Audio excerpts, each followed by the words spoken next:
Jiang Chun was reborn in a different realm. To his astonishment, he summoned a mythic-level beast right at the outset. Fire Devourer, burp, one bite a massive volcano. So delectable. Flathead, you worthless fools. Are you giving me a massage?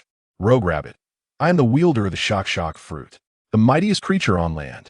Great Goose, I am the sovereign of the skies, dare to challenge me. Fathead Fish, I am the Sea King. Chapter 1, the once great prodigy. Long Kingdom, Yulong City. That person resembles the eldest young master of the Jiang family, a young man remarked, pointing at a boy not far away. His companion followed the direction of his finger and, upon seeing the youth, immediately shook his head and chuckled ruefully. What are you thinking? The Jiang family's eldest young master is no ordinary figure. He awakened his beast master talent at 3 and became a golden level beast master by 16. Such a person could never be found here. The young man nodded in agreement, recognizing the truth in his companion's words. A talent as brilliant as a star could hardly be found in a slum. The two did not linger and hurriedly departed. They failed to notice the boy they had pointed at, whose fists were tightly clenched, his eyes filled with bloodshot fury. Jiang family, one day, I shall reclaim what is rightfully mine, he murmured. He was none other than Jiang Chen, once renowned throughout Yulong City as the eldest young master of the Jiang family. Yet, he was no longer that person. Just a month prior, on a fateful night, all his beasts were slaughtered by a mysterious figure, rendering him a waste overnight. It is known that to form a contract with a beast, one requires a beast seed, which is fixed for each individual. Only one beast seed can be born at a given realm. He was hailed as a genius because he was born with 2 beast seeds, allowing him to contract 2 beasts at the bronze level. By the time he reached the golden level, he had already possessed 6 golden beasts. Yet, alas, they had all perished in battle a month ago. Moreover, due to the unique nature of beast seeds, they could not be reborn. This meant that Jiang Chun would never again become a beast master in this lifetime. It was for this reason that the Jiang family made a decision to expel Jiang Chun from their ranks. Furthermore, they confiscated his savings from years past, leaving him destitute on the streets. Forget I should find a place to stay first, Jiang Chun sighed, gazing at the setting sun. Though he was in the city, small demonic beasts still lurked within its confines. Moreover, being in a slum meant there were no patrols. Should he encounter a demonic beast in his current state, the outcome would be Duray who would be devoured. Having yet to exact his revenge, he could not afford to perish so easily here. As he prepared to leave, he heard footsteps approaching from behind. Tap, tap, tap. Young Master Jiang, where are you headed? Almost simultaneously, a voice laced with mockery rang out. Jiang Chen's body stiffened, for he recognized that voice. He had often heard it before, but since being cast aside by his family, the speaker had vanished from his world. Turning slowly, he saw a delinquent youth clad in a suit, adorned with earrings, grinning at him. Zhou Xing. Had this encounter occurred a month prior, Jiang Chun might have felt a surge of emotions, but now he remained remarkably calm. Upon hearing Jiang Chun call his name, the delinquent's grin widened. You still remember me, young Master Jiang? How flattering. Though he spoke lightly, his actions betrayed a different intention. He subtly activated a ring on his finger, and in the next moment, a fiery red lizard exceeding 2 meters appeared at the same time. Zhou Xing's voice rang out again. My little Hong is eager to get close to you. He emphasized the last part with an unmistakable intensity. Instantly, Jiang Chen's expression turned grave. He would not be deceived into thinking it was genuine affection. Zhou Xing's true aim was most likely to eliminate him. Ha! He scoffed coldly, almost without pause, before dashing into a nearby alley. Jiang Chun understood that given his current predicament, staying would lead to certain death. He intended to leverage the complex terrain of the slum to evade Zhou Xing. Seeing Jiang Chun flee, Zhou Xing was unsurprised but expressed a hint of frustration. Young Master Jiang, we are old acquaintances, why must you make things difficult for me? And you should understand, you are but a waste now, living only tarnishes the Jiang family's reputation. Even if I do not come to kill you, the Jiang family will still send someone to do so. As he spoke, he patted the fiery red lizard beside him. In the next moment, the lizard surged forward, pursuing Jiang Chun.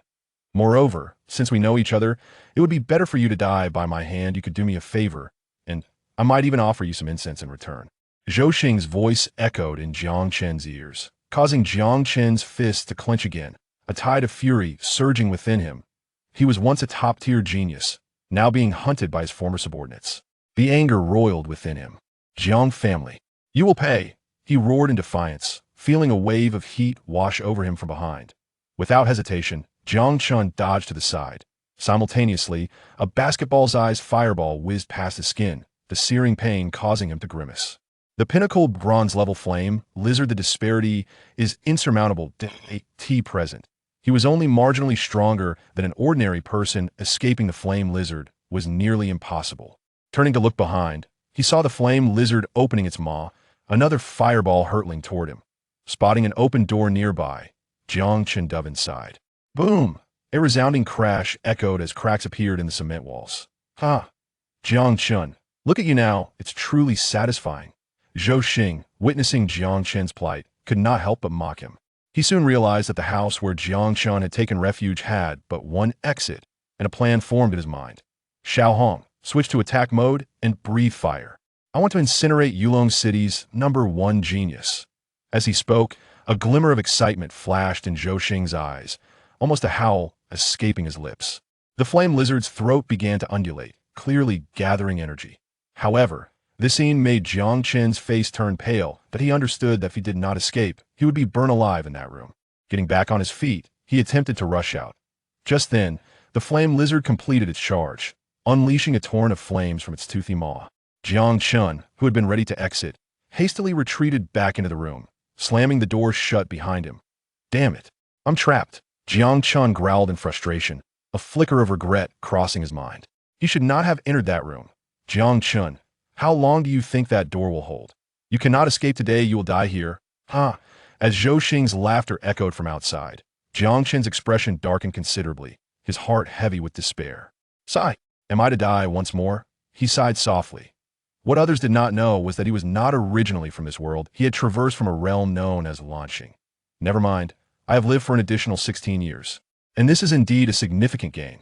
Jiang Chen revealed a broad smile, displaying a mouthful of white teeth. He simultaneously sank to the ground, ready to relinquish his struggle. The bronze-tier beast tamer was beyond the capacity of human strength to contend with. As he gazed at the impending shattering of the door, Jiang Chun slowly closed his eyes. Ding! The Divine Beast Tamer system is initializing. Ding! The Divine Beast Tamer system has been successfully activated.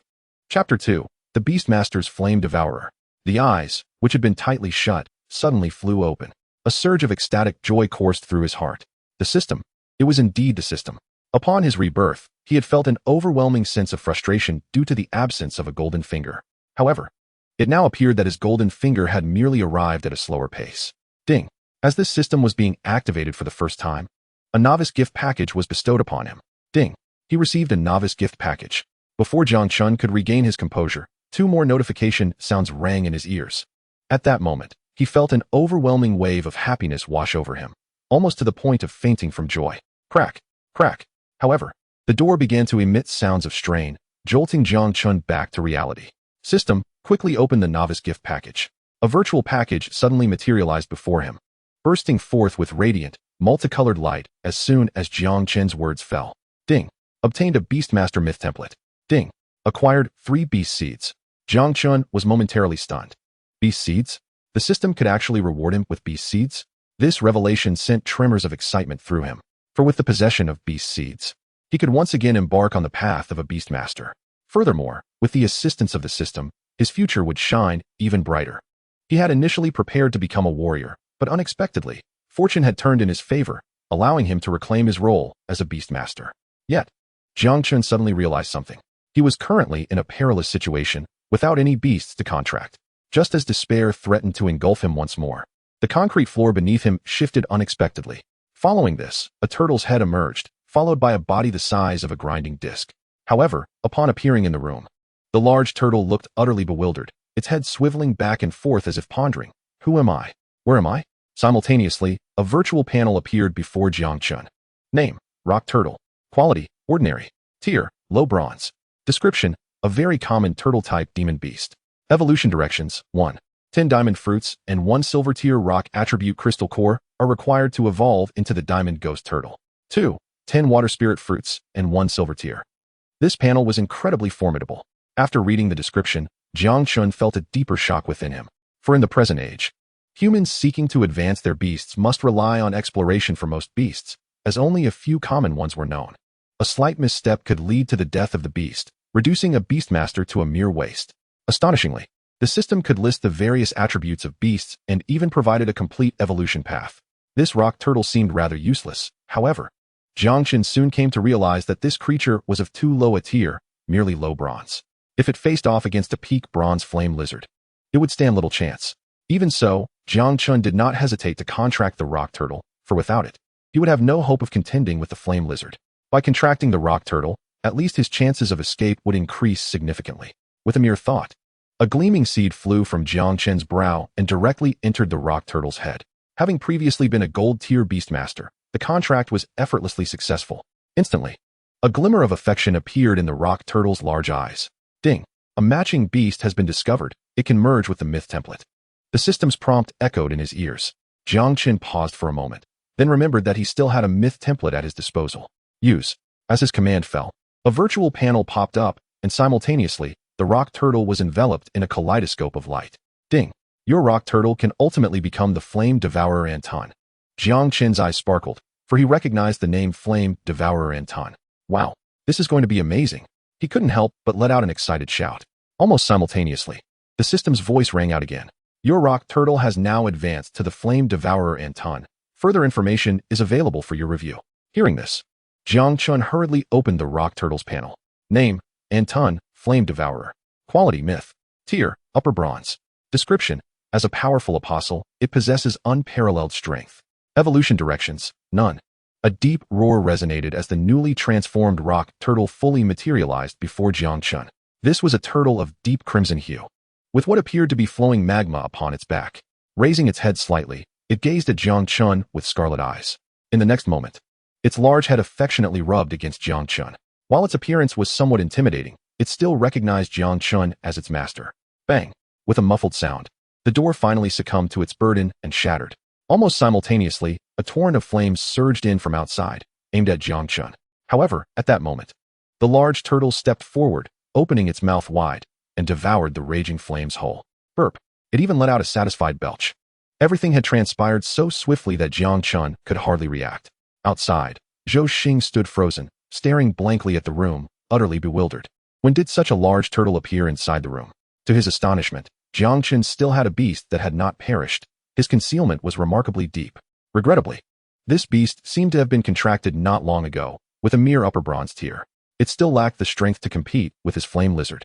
Yet, Zhou Xing soon regained his composure upon sensing Anton's presence, his previously furrowed brow relaxing. An upper bronze beast was hardly a threat. Jiang Chun, however, harbored a different opinion. As a mythical quality beast, Jiang Chun felt that Anton must possess some extraordinary attributes. Attack, he said softly. This command elicited a wave of laughter from Zhou Xing. Jiang Chun. Have you lost your mind? You're sending an upper bronze beast to attack my Xiaohong? And it's an extremely slow turtle-type beast at that. Ha! His laughter echoed as he struggled to contain himself. Yet, Anton moved. Its limbs retracted into its shell, and in the next instant, it soared forward, crashing through the door. The concrete room crumbled before Anton as if it were made of paper, creating a gaping hole. Zhou Xing's previously jovial expression shifted dramatically as he swiftly dodged. However, the flame lizard was not so fortunate, colliding head-on with Anton. Blood splattered everywhere as the flame lizard was sent flying. Xiaohong, seeing his beast struck to the brink of death, Zhou Xing's eyes turned red with rage. You will pay for this, he bellowed, his fury escalating. Simultaneously, the ring on his finger flashed again. A massive flame lizard over 5 meters long materialized. This was undoubtedly a silver-tier beast. The sudden turn of events left Jiang Chun momentarily stunned. Zhou Xing's cold huff broke the silence. Humph, Jiang Chun, did you not foresee this? I have already advanced to silver tier and successfully contracted a second demon beast. Today marks your demise. Flame Giant Lizard Kill. Chapter 3, Crushing. Name, Flame Giant Lizard. Quality, Ordinary. Tier, Low Silver. Description, evolved from the Flame Lizard. It possesses a greater mastery over fire. Evolution directions. 5 pounds of Qi-Yin ore and 1 golden grade fire attribute crystal core can evolve into a fierce flame lizard of elite quality. If it weren't for the Jiang family wanting to eliminate you, I would never have acquired this fierce flame lizard. Logically, I should be grateful to you. Tear this guy apart, fierce flame lizard. Zhou Xing once again plunged into excitement, screaming frantically.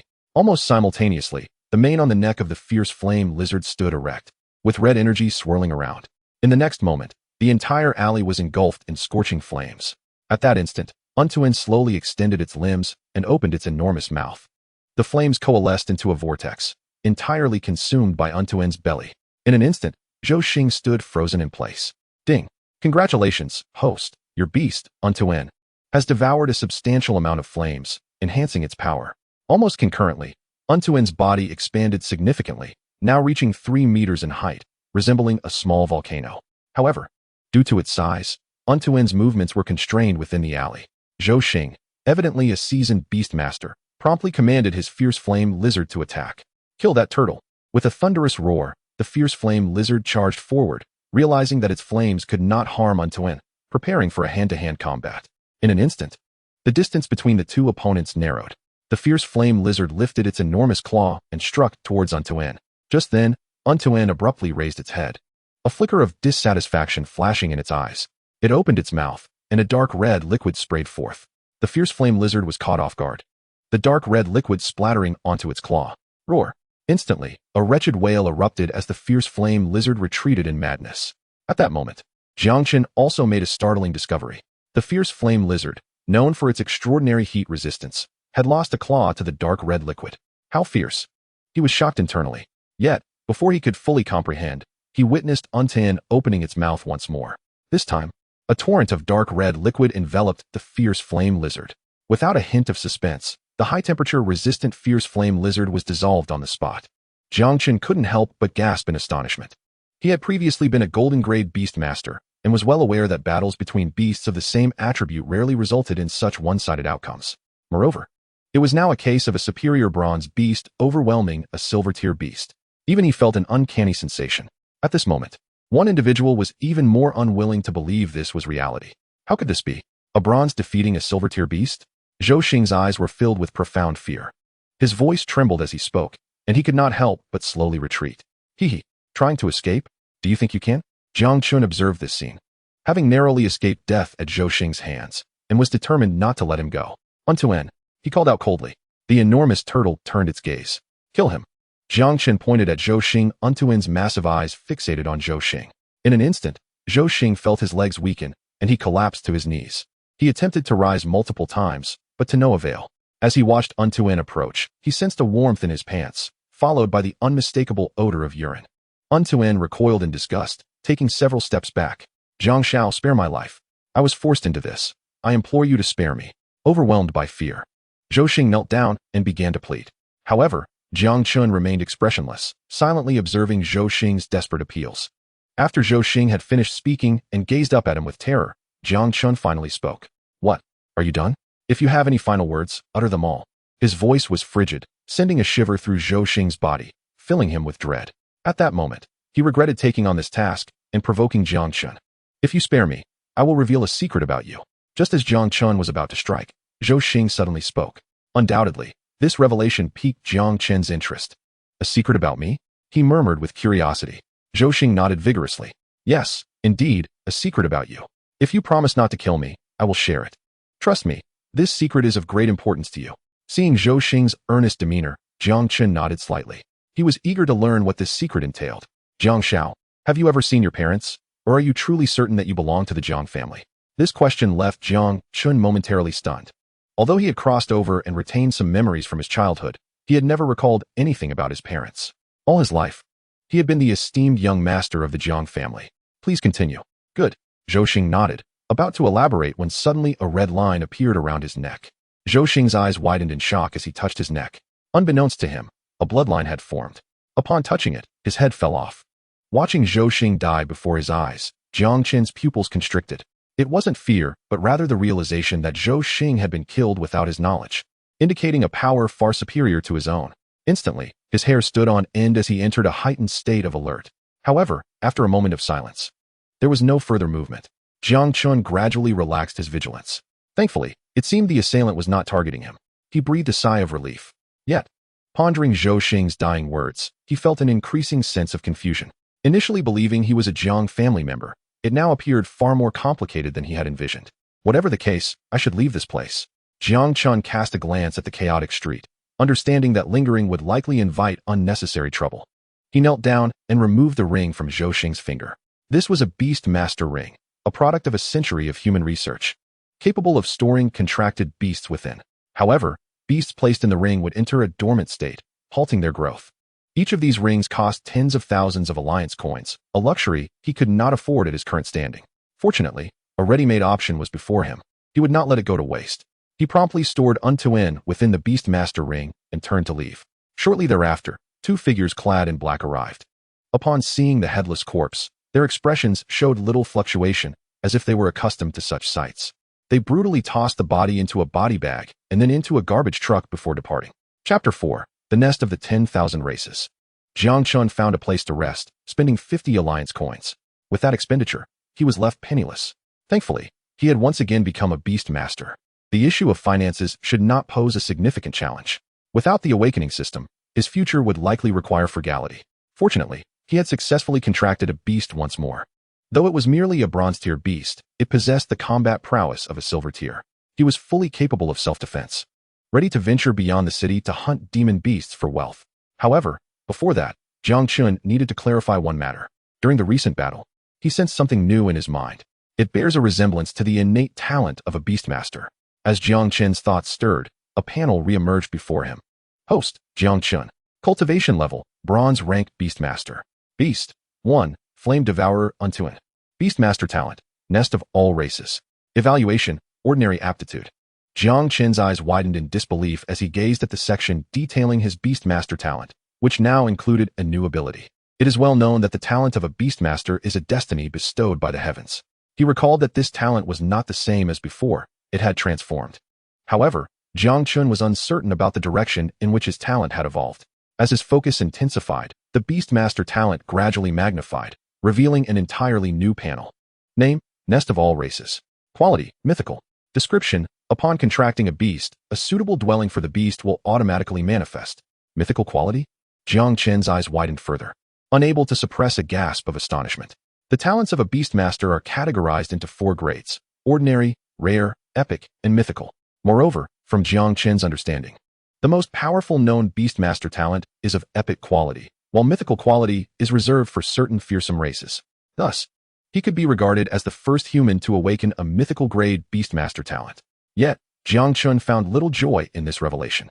It was prudent to keep such matters discreet, as he had no desire to be captured and dissected like a lab rat. He resolved to keep his mythical quality talent a secret, intending to reveal it only when he had acquired sufficient strength for self-preservation, at which point he might even gain some renown. For now, this information must not be disseminated. Regaining his composure, Jiang Chun eagerly inquired about the nature of the Nest of all races. System, how does one utilize this talent? Ding. Simply envision drawing the beast into the Nest of all races, and it shall be done. Without hesitation, Jiang Chen's thoughts shifted slightly, and a large tortoise appeared before him. Untuin. At that moment, it looked adorably bewildered, seemingly perplexed by its sudden appearance. Before it could gather its thoughts, Untuin's form vanished once again. Simultaneously, Jiang Chen's consciousness found itself within a void space. The instant he entered, the space trembled, and the scenery around him transformed rapidly. Within mere breaths, the area within 100 feet had morphed into a sea of flames, with a protruding rock in the center, perfectly suited for Untuin to alight upon. Upon arriving in this realm, Untuin initially felt trepidation. However, after testing the surroundings and discovering an abundance of food without any danger, it let out a joyful roar. It then opened its maw wide, beginning to consume the surrounding flames, which surged into Untuin's body, converting into energy for storage. Unbeknownst to Jiang Chun, an extraordinary spectacle was unfolding outside. Above the slums, a colossal phantom materialized, casting a shadow over the land. The phantom slightly parted its mouth, and a torrent of spiritual energy flowed into it. Atop the tallest structure in Yulong City, a middle-aged man held a cup of coffee, his gaze fixed toward the slums. Beside him, a young man responsible for pouring coffee stared intently in the same direction, oblivious to the overflow of coffee from the cup. Both were transfixed by the fearsome apparition above the slums. After several moments, they finally snapped back to reality. A king-tier beast, it must be a king-tier beast. The middle-aged man murmured in shock. After a brief moment of astonishment, he regained his composure. Relay my orders. Yulong City is to enter a state of maximum combat readiness. Assemble personnel and surround the slums. We cannot allow this beast to escape. This command was nearly a roar. The young man hastily discarded the coffee pot and rushed out of the room. How could it be? How could Yulong City harbor a king-tier beast? Once the young man departed, the middle-aged man appeared lost in thought, murmuring to himself. Whether it be a beast master or a beast, there exists a distinct hierarchy. Bronze, silver, gold, platinum, diamond. These constitute the 5 major ranks of human beastmasters. Few are aware that above these 5 ranks lies yet another, the king rank. If Yulong City truly possessed a king-tier beast, it would spell an unimaginable disaster. Even with the middle-aged man's diamond-level beastmaster prowess, encountering a king-tier beast would likely result in instant annihilation. I hope this is all a fabrication. Otherwise, Yulong City is truly doomed. As he gazed at the gradually fading, terrifying phantom, his thoughts meandered. It was as if the phantom understood, for in the next instant, it vanished, as though it had never been there. Nevertheless, the middle-aged man was acutely aware that a terrifying beast lurked within Yulong City. Should this beast choose to attack, the entirety of Yulong City would likely be erased from the annals of history. In that moment, all high-level combat forces in Yulong City sensed a terrifying aura, thereby directing the city's focus to one singular location, the slums. Yet, the true culprit remained unaware, presently reveling in the imminent evolution of Untuan. After devouring a significant amount of flames, Untuan ceased its consumption and fell into a slumber.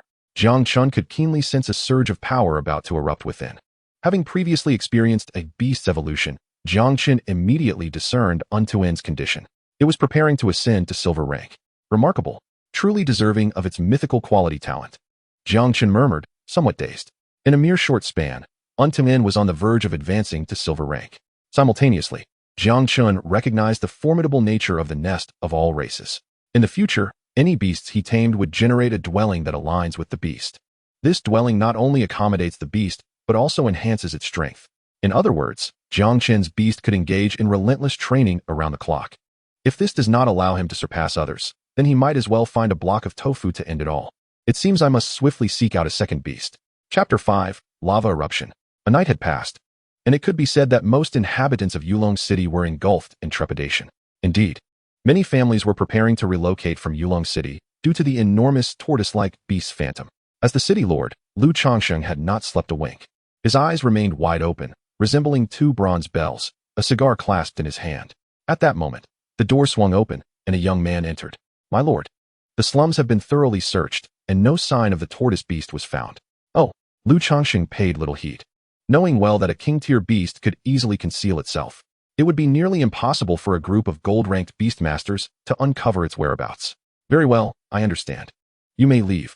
He waved the young man away and sank into the sofa, gloomily puffing on his cigar. After a considerable time, he exhaled a cloud of smoke and muttered softly, I hope that king-tier beast was merely passing through and has since departed. His thoughts drifted back to the fleeting phantom from the previous day. Zhou Xing increasingly felt that the Wang Jing demon beast was likely just passing through. At this moment, Jiang Chun, the party involved, had successfully exited the city. Gazing upon the boundless plain, Jiang Chun took a deep breath, realizing that he needed to exercise utmost caution from this point forward. Recalling the knowledge he had acquired in his youth, he understood that entering the plain was akin to placing his head on the line. A moment of carelessness could very well cost him his life amidst the vast expanse. With a thought, Jiang Chen summoned Anton. During the course of a single night, Anton had advanced to the silver tier, and his attributes underwent a significant transformation. Name, Anton, Flame Devourer. Quality, Mythical. Tier, low-grade silver. Skill, Lava Eruption 1. Description, as a formidable apostle, he possesses unparalleled power. Evolution direction, none. Indeed, having advanced to the silver tier, he had successfully mastered a skill. Typically, only beast tamers whose beasts reach the silver tier develop a signature skill. Before attaining the silver tier, combat is predominantly reliant on instinct. Although Jiang Chun had long been eager to test Anton's skill, he was still within the surveillance range of the city guards and did not wish for his trump card to be revealed. One must not harbor malicious intent, yet remain vigilant against others. This principle was well understood by Jiang Chun. Thus, he continued deeper into the plain. Meanwhile, atop the city walls, 2 pairs of eyes observed Jiang Chun's departure. Indeed, Zhou Xing, that inept individual, had failed. And it was rather surprising that Jiang Chun had secured an additional beast contract with a new beast. However, so what? As long as he did not reach the diamond tier, his fate remained sealed in death. After exchanging a few words, the 2 descended from the city walls and made their way inward. Half an hour later, Jiang Chun had distanced himself from Yulong City and encountered his first demon beast. No, it should be said that he stumbled upon his first swarm of demon beasts as he faced a group of bees, each the size of a fist. With a thought, the attributes of the creatures appeared before him. Name, red-eyed frenzied bee. Quality, common. Tier, low-grade bronze. Description: an unremarkable species of demon beast. Evolution direction: a wind eye stone and a wind attribute core are required to evolve into a frenzied violent bee.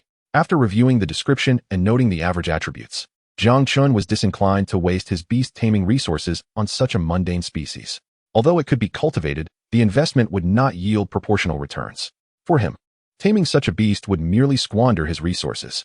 Anton, unleash lava eruption, Jiang Chen commanded directly. Almost simultaneously, Anton, moving with a speed that left common turtle-like demon beasts in the dust, arrived beneath the bee nest.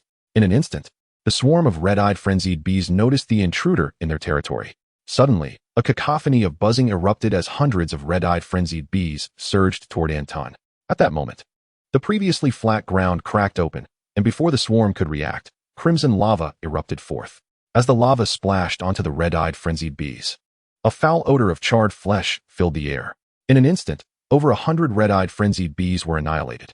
If someone had been present, they would surely have been left astounded. Although the red-eyed frenzied bees were not of high level, they typically swarmed in large numbers. Even a silver-tier beast tamer would avoid them without a countermeasure. Yet, with a single skill, Anton had eradicated the entire swarm, an astonishing feat indeed. Wow, such ferocity?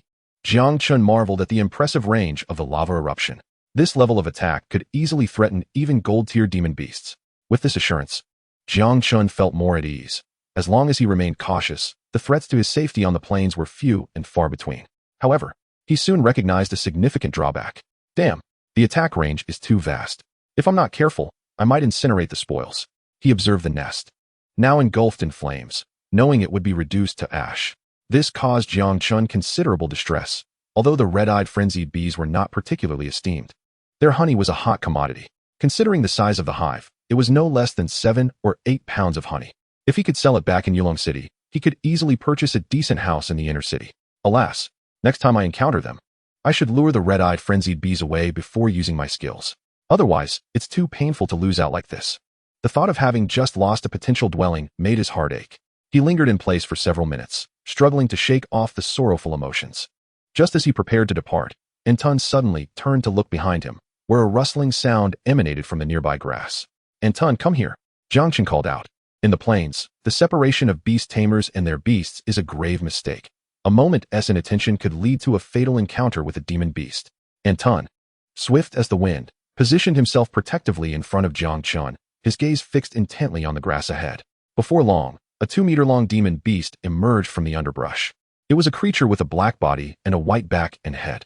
In an instant, Jiang Chun shouted its name, Ping Tu Go. At the sound of his voice, the demon beast turned its gaze towards him, its eyes filled with rage, clearly startled by Jiang Chen's shout. With a mighty roar, it charged towards him with a swaggering gait. Oh no, I've caught its attention. Feeling somewhat awkward, Jiang Chun rubbed his nose and summoned the attributes panel of this Ping Tu Go. Chapter 6, Taming the Ping Tu Go. Name, Frenzied Honeybadger. Quality, Elite. Tier, Peak Bronze. Description, life and death are of little concern. If you refuse, we shall fight. Evolution direction, requires 1 core of each type, a minimum of 3 cores. Can advance to the War Honeybadger. The elite quality took Jiang Chun by surprise. This marked his first encounter with a beast of a different caliber beyond the ordinary mythical quality. It was evident that this Ping Tu Gu possessed great potential. To have elite quality in the wild indicated it could grow to the silver tier. Such potential was undeniably exceptional on this plane. With this thought, Jiang Chun felt a desire to tame it. Judging by the appearance of this Ping Tu Gu, it would likely make a fine companion. Anton, do not harm it. Help me subdue this fellow. I wish to find you a partner. Upon hearing this, Anton nodded vigorously and let out a roar directed at the Ping Tu Gu. If this had been an ordinary demon beast, it would have fled in terror at the difference in their levels. However, the Ping Tu Gu not only showed no fear, but also displayed an intense battle spirit. It roared back at Anton and began to stomp its hind legs, clearly gathering strength. Witnessing this, Jiang Chen found himself at a loss for words, even beginning to doubt his decision. Should he really attempt to tame this brazen Ping Tu Gu? If it were this reckless in battle, it might very well perish in a fight, resulting in the loss of a precious beast-taming resource. Such a situation was something Jiang Chun could never endure. With a furious roar, the flat-headed brother was pinned to the ground by Untuin, its scarlet eyes glaring defiantly, clearly unwilling to submit and eager to confront Untuin. However, Jiang Chun was determined to deny it the opportunity. With a mere thought, a beast master seed materialized, causing the agitated flat-headed brother to pause momentarily, gazing at the seed with confusion. At that instant, the Beastmaster seed burrowed directly into the flat-headed brother's head. Roar, roar, whimper. The once arrogant flat-headed brother was instantly frightened into a frenzy, clearly unaccustomed to such an unusual scene. After a bout of howling, it realized it seemed unscathed, and thus, it hesitated, looking at Jiang Chun with a bewildered expression, feeling an inexplicable sense of familiarity towards him, even harboring an impulse to rush forward and lick him. Unfortunately, being restrained by Untuin left the flat-headed brother unable to move, merely watching Jiang Chun with longing eyes. Ding! Congratulations to the host for successfully contracting the beast. The raging honeybadger. The system's notification resonated in his ears. Jiang Chun then commanded Untuin to release the flat-headed brother. All right, let it go. Upon hearing this, a flicker of confusion crossed Untuin's eyes, questioning why it would release an enemy, yet it complied without resistance, lifting its massive foot. In the next moment, the flat-headed brother executed a graceful roll and sprang to its feet, charging towards Jiang Chun. Untuin attempted to intervene, but it was too late. The flat-headed brother toppled Jiang Chun, its body landing atop him. Simultaneously, its toothy maw opened wide, and a pink tongue emerged, licking with abandon. What the heck? You're a honeybadger, not a lapdog. Jiang Chun was overwhelmed by an unbearable itch from the incessant licking, exclaiming in frustration. He had not anticipated that the once fierce creature would transform into a lapping dog so swiftly after the contract. Jiang Chun exerted all his strength to push the flat-headed brother away, but the bronze pinnacle beast was far beyond the strength of a mere human. No matter how forcefully he tried, he could not budge it even an inch. Ultimately, Jiang Chen succumbed, bellowing, Unten, take this licking dog. No, this honeybadger. Away from me. Upon receiving the command, Untuin crawled over and clamped its jaws around the flat-headed brother's tail, applying just enough pressure to separate the two.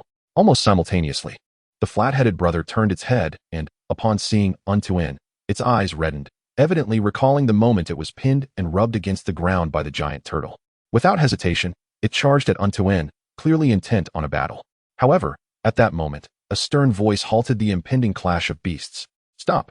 Turning towards the sound, Jiang Chen glared at them with a grim expression, causing both Untuin and the flat-headed brother to instinctively recoil, clearly intimidated. Since you are both my beasts, do not engage in infighting. If you possess strength, direct it towards slaying demon beasts.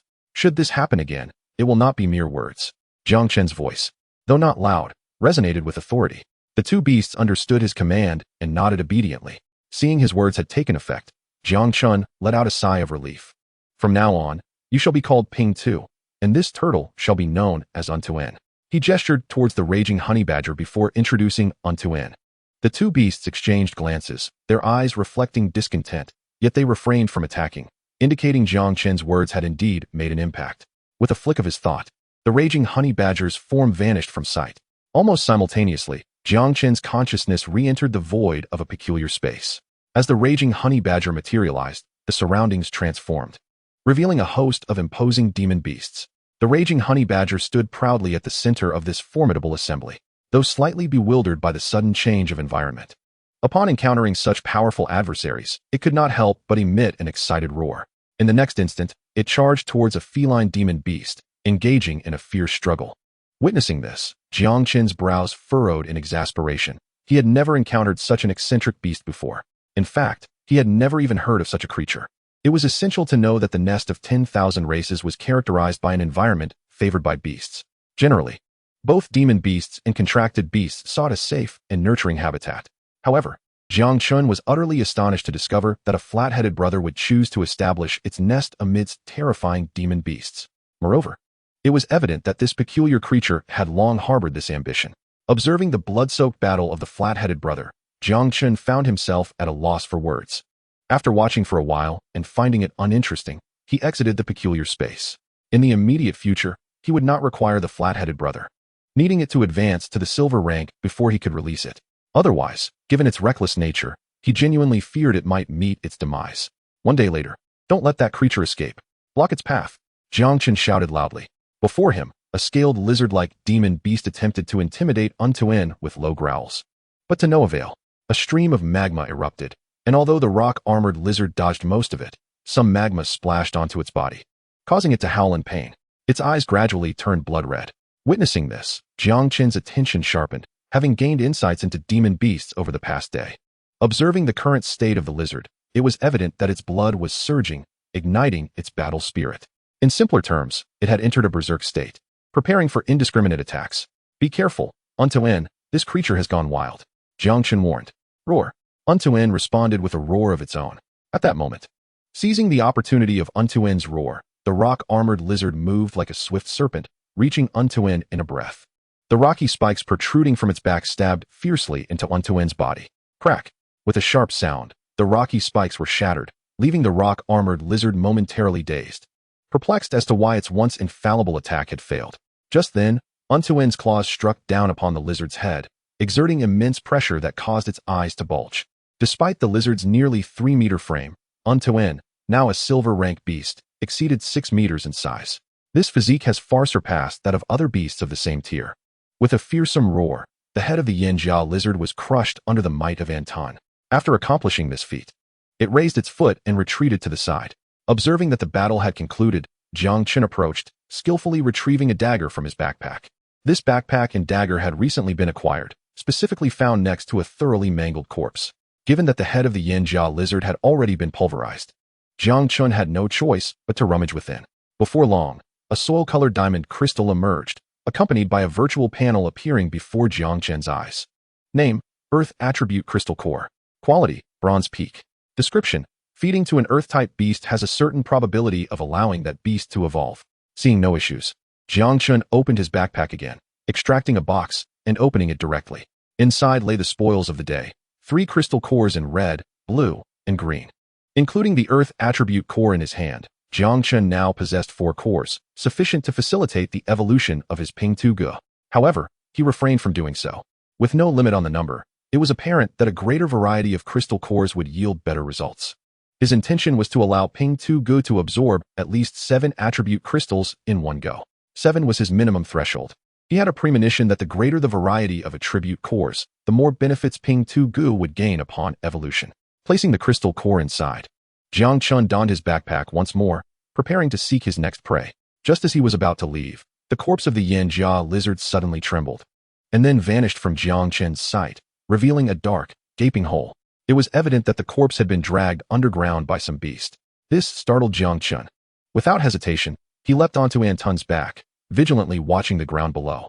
He wondered if the underground beast had satisfied its hunger, as it did not attack Anton. After waiting for a moment and finding no immediate threat, Jiang Chun dismounted from Anton's back. What was that creature? I don't recall any records of such beasts in the beast plains. Jiang Chun recalled the knowledge he had learned previously, but could not fathom what kind of beast could drag a 3-meter-long Yanjia lizard underground. Never mind. I should leave this place as soon as possible. After contemplating for a while, without any clarity, Jiang Chun decided to hasten his departure. After walking for over half an hour, he encountered another Yanjia lizard, and the battle was once again without suspense. Anton crushed the opponent with overwhelming force. Jiang Chun collected the crystal core and then departed. Soon, the sky began to darken. Jiang Chun glanced at the heavens. It was time to find a resting place. Having been instilled with the notion from a young age that the beast plains were fraught with danger, he dared not be careless. Although he was pressed for time, he felt it prudent to hunt during the day, for at night, true predators would emerge. Even with Anton at the silver tier, he could not guarantee his safety.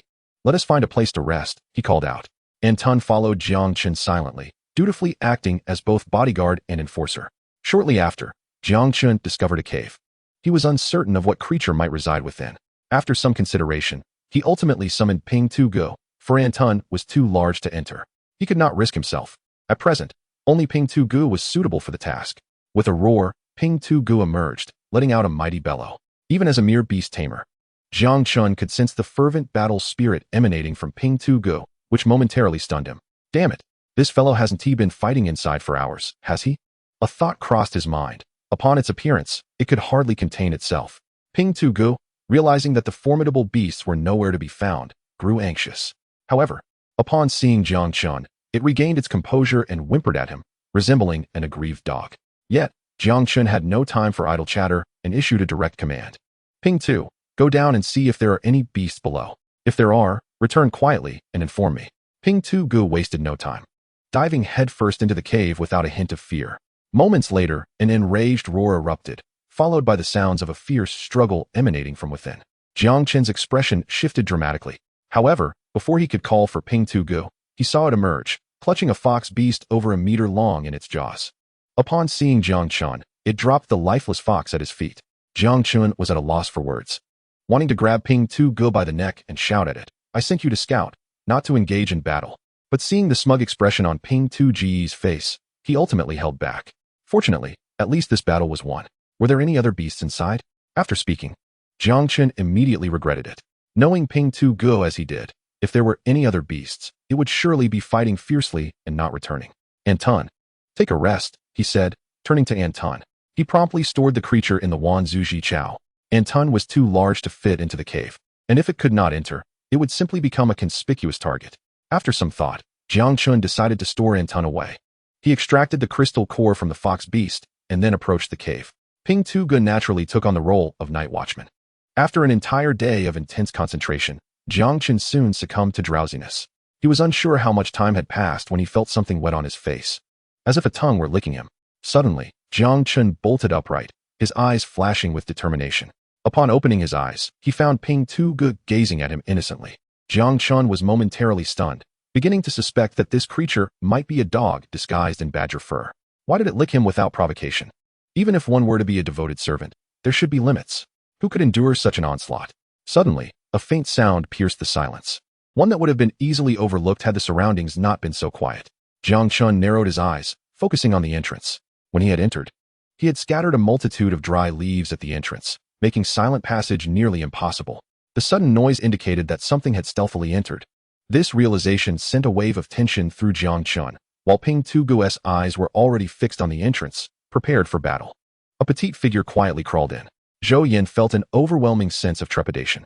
She was a beast tamer, yet her beasts had all perished recently. By sheer luck, she had managed to survive for several days. Today, due to various circumstances, I was unable to find a place to hide. I had thought I would have to spend the night on the vast, boundless plains. However, fortune smiled upon me, and I unexpectedly discovered a cave.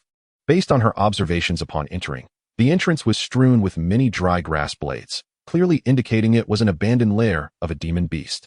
Just then, a fearsome roar echoed behind me, as if some creature was approaching. Zhou Yin, without hesitation, dove into the cave. As she descended deeper, her heart raced with trepidation. Peering into the passage, she found nothing amiss. Fortunately, this was indeed a deserted demon beast lair, and she breathed a sigh of relief. At that moment, a glinting dagger suddenly pressed against Zhou Yan's neck. In an instant, her hair stood on end, and a flicker of terror flashed in her eyes. Who was it? Jiang Chun appeared from the side, the dagger poised threateningly against Zhou Yan's throat. "I am Zhou Yan, a student from Class 1, Senior 3, at Yulong City High School." As she felt the chill of the blade against her neck, her voice trembled. This revelation momentarily stunned Jiang Chun, for he too was supposed to be attending Yulong City High School, albeit seldom. "How can you prove it?" Jiang Chun inquired, skeptical. "I have my student ID in my pocket." Upon hearing this, Jiang Chen hesitated, deciding to retrieve it himself. Before he did, he instructed Ping Tu, "If she dares to move, bite her." Upon hearing this, Ping Tu bared his sharp teeth, his gaze fixed menacingly on Zhou Yan. Zhou Yan's throat tightened with anxiety, and beads of cold sweat formed on her forehead, clearly frightened. Jiang Chun then extracted a credential from her pocket. After a glance, despite having visited only a few times, he recognized the student ID of Yulong City High School, made of gold and jade, adorned with a white flying dragon in the upper right corner. The emblem of Yulong City, Yunlong. Once assured of her identity, Jiang Chun tossed the ID back to Zhou Yin and sheathed his dagger, noting her trembling legs from fear. Jiang Chen asked, "What are you doing here?" "I came for training. My beast perished not long ago. If a classmate could escort me out of here, I, Zhou Yin, would offer a generous reward," she replied, not daring to withhold anything. Upon hearing this, Jiang Chun furrowed his brow, for he recognized the name. The four prominent families of Yulong Chang were Jiang, Zhou, Zhao, and Wu, and it seemed there was a young lady named Zhou Yin from the Zhou family. "Are you the young lady of the Zhou family?" Upon this question, Zhou Yin shuddered and nodded eagerly. "I am the daughter of Zhou Wanxiu. If you take me back, I will ensure my father rewards you handsomely." She feared encountering some reckless youth from the Zhou family, knowing threats would be of no use. However, it appeared Jiang Chun was well aware of the Zhou family. She believed that anyone familiar with the Zhou family would wish to cultivate a good relationship with them. "Very well, I understand. You may leave," Jiang Chun replied nonchalantly. "I will comply with any conditions you set, as long as you can ensure my safe passage," Zhou Yin insisted, suddenly realizing something was amiss. It seemed he was trying to expel her. I am the eldest daughter of the Zhou family. If you bring me back, you will undoubtedly receive abundant resources. Her eyes were filled with confusion and disbelief, not comprehending why Jiang Chen wished to send her away. I understand, but I have no need for that. Jang Chun maintained his indifferent tone, unwilling to become entangled in the affairs of the Zhou family. After all, as the eldest daughter, how could she lack protection? Moreover, venturing into the perilous demon beast plains was clearly an invitation to disaster. Jiang Chun was preoccupied with his own troubles and had no desire to involve himself in the schemes of others. I can offer you substantial resources. If only you assist me, Zhou Yin pressed once more. However, Jiang Chen disregarded her, turning to Ping Tu and stating, if this woman does not leave, you may proceed to bite her. Ping Tu nodded in understanding, prompting Zhou Yin to feel a chill in her heart. She turned to head towards the exit, attempting to crawl out once more. At that moment, a roar resonated overhead. Although Jiang Chun was situated underground, the sound still reverberated, causing his head to thrum. He swiftly grasped Zhou Yin, and she was filled with despair, her mind racing with a singular thought. No. Was this flower of youth destined to meet a tragic end? Tears streamed down her face, but Jiang Chun covered her mouth, stifling her cries. Chapter 9. The Night of the Full Moon. Sensing the tremors of the surrounding earth, Jiang Chen's expression darkened. He was certain that the beast above was of golden rank. Otherwise, such a powerful roar would not have caused the ground to quake. Moreover, Ping Tu did not rush out to confront the creature, indicating a vast disparity in their strengths. Zhou Yin attempted to push Jiang Chen away, but he held her firmly in place, rendering her immobile. Tears flowed unabated down her cheeks. After what felt like an eternity, the surrounding silence assured Jiang Chen that the beast had departed. He sighed in relief and, noticing Zhou Yan's tear-streaked face, quickly released her. Whoa! Zhou Yan, overwhelmed by her feelings of injustice, burst into tears. Silence. If you dare to move again, I will kill you. At nearly the same moment, Jiang Chen's dagger was once again pressed against her throat. He could not take the risk that the golden rank beast had not ventured far. If it heard her sobs, it would likely return, putting them in grave danger. Staring at the fierce Jiang Chun, Zhou Yin momentarily froze, forgetting her tears. As the eldest daughter of the Zhou family, she had never endured such humiliation. Reflecting on her predicament, she felt incredibly wronged. Just as more tears threatened to spill, Jiang Chen commanded, hold it back. Zhou Yin sniffled, gradually regaining her composure. Remarkably, she managed to stifle her tears. Observing the now quiet Zhou Yin, Jiang Chen exhaled with relief and sighed, stay here and do not move. He warned her once more before finding a corner to resume his rest. His concern was not for her, but rather for the possibility that this foolish girl might inadvertently attract the beast to their location. It was better to let her remain here for the night and allow her to leave in the morning. Ping Tu, if that woman dares to approach, you are to bite her without hesitation. Do you understand? Ping Tu nodded thoughtfully. Zhou Yin, overhearing this, felt frozen in place, her lips pouting in discontent. He truly was a dense man, and she inwardly complained, though she dared not show any outward sign of her feelings. Because she had heard from others that in the eyes of a straight man, there is no sentimentality. Provoking the other party would only lead to a merciless retaliation. Zhou Yin decided that it was better to be honest. Soon, Jiang Chen drifted into slumber. As for whether Zhou Yin had fallen asleep, he remained unaware. In any case, he slept soundly until the next day. Today, he was supposed to hunt some demon beasts before returning. The time for his outing was nearly up. It was already the third day since leaving Yulong City, and tomorrow marked the start of school. Jang Chun had prepared to attend classes. If he were still the young master of the Jiang family, he would certainly not go. However, circumstances had changed. Certain matters were firmly grasped by the Longhua. To gain entry, one either needed a capable family or to be a prodigy supported by the Longhua. Otherwise, a beastmaster's career could only reach the gold tier at most. Moreover, Jiang Chun had already decided what to contract for his third beast. That creature could only be obtained once he entered the school's purview. This was also why Jiang Chun felt compelled to enroll. He brushed off the dust from his clothes and cast a glance at Zhou Yin, saying nothing further as he prepared to leave. Whether Zhou Yin lived or died was no longer his concern. Just as he was about to depart, Zhou Yin's voice suddenly rang out. Wait. You cannot go out now. Her words took Jiang Chun by surprise, and he turned back in confusion. Zhou Yin wasted no time in explaining. Yesterday was the full moon night. Currently, the demon beasts on the plains are mostly at the silver tier, considering your strength. As she spoke, her gaze fell upon the stout beast, and she left her sentence unfinished. However, Jiang Chun understood her implication. She was suggesting that his strength was inadequate. He did not take much heed of that. What concerned him was the full moon night. Unbeknownst to him, every full moon, the moonlight would emit a significant amount of moon radiance, allowing many demon beasts to advance. This time of year always saw a surge of silver-tier demon beasts, and Jiang Chen finally comprehended why golden-tier beasts had appeared last night. It is known that the presence of a golden-tier beast would attract numerous powerful golden-tier individuals seeking to tame it, resulting in many golden-tier beasts often remaining elusive. You should stay here for a day or two before leaving, Zhou Yin advised softly. Yet, Jang Chun did not look back as he crawled out of the cave. What nonsense! Antun's combat prowess, while not invincible among silver tiers, was certainly among the top. As long as he did not encounter a naturally countering demon beast, Jiang Chun could confidently traverse the demon beast plains with Antun. Why won't you listen? Zhou Yin exclaimed, her cheeks puffed in frustration as she turned away, no longer paying him any mind. Not long after, Zhou Yin conceived an idea. Perhaps I should follow this guy. Staying here on the demon beast plains is hardly safe. She murmured softly, and once the thought emerged, she could not suppress it. The next moment, with a firm resolve, she decided to follow him. It was better than waiting for death here. At least if she perished, it would be in battle. With that thought, she stood up and crawled toward the cave entrance. Upon reaching the mouth of the cave, Zhou Yin trembled in fear, instinctively wanting to retreat. There, beside Jang Chun, stood a massive turtle-like demon beast. What on earth is that? Her voice quivered. Just then, Antun's fist-sized eyes turned towards her. Seeing that Antun did not attack her, Zhou Yin gradually gained courage. Is this your beast? She asked, still ignored by Jiang Chun. If you're not speaking, then it must be so, she muttered to herself. At last, she understood why Jiang Chun was not afraid of the silver-tier demon beasts outside. Because this boy, who seemed similar to her, was also a silver-tier beast master. It was just unfortunate that her own beast had perished in battle. With that thought, Zhou Yin felt a pang of disappointment. Let us go, Antun. Let us unleash our fury for the stout one.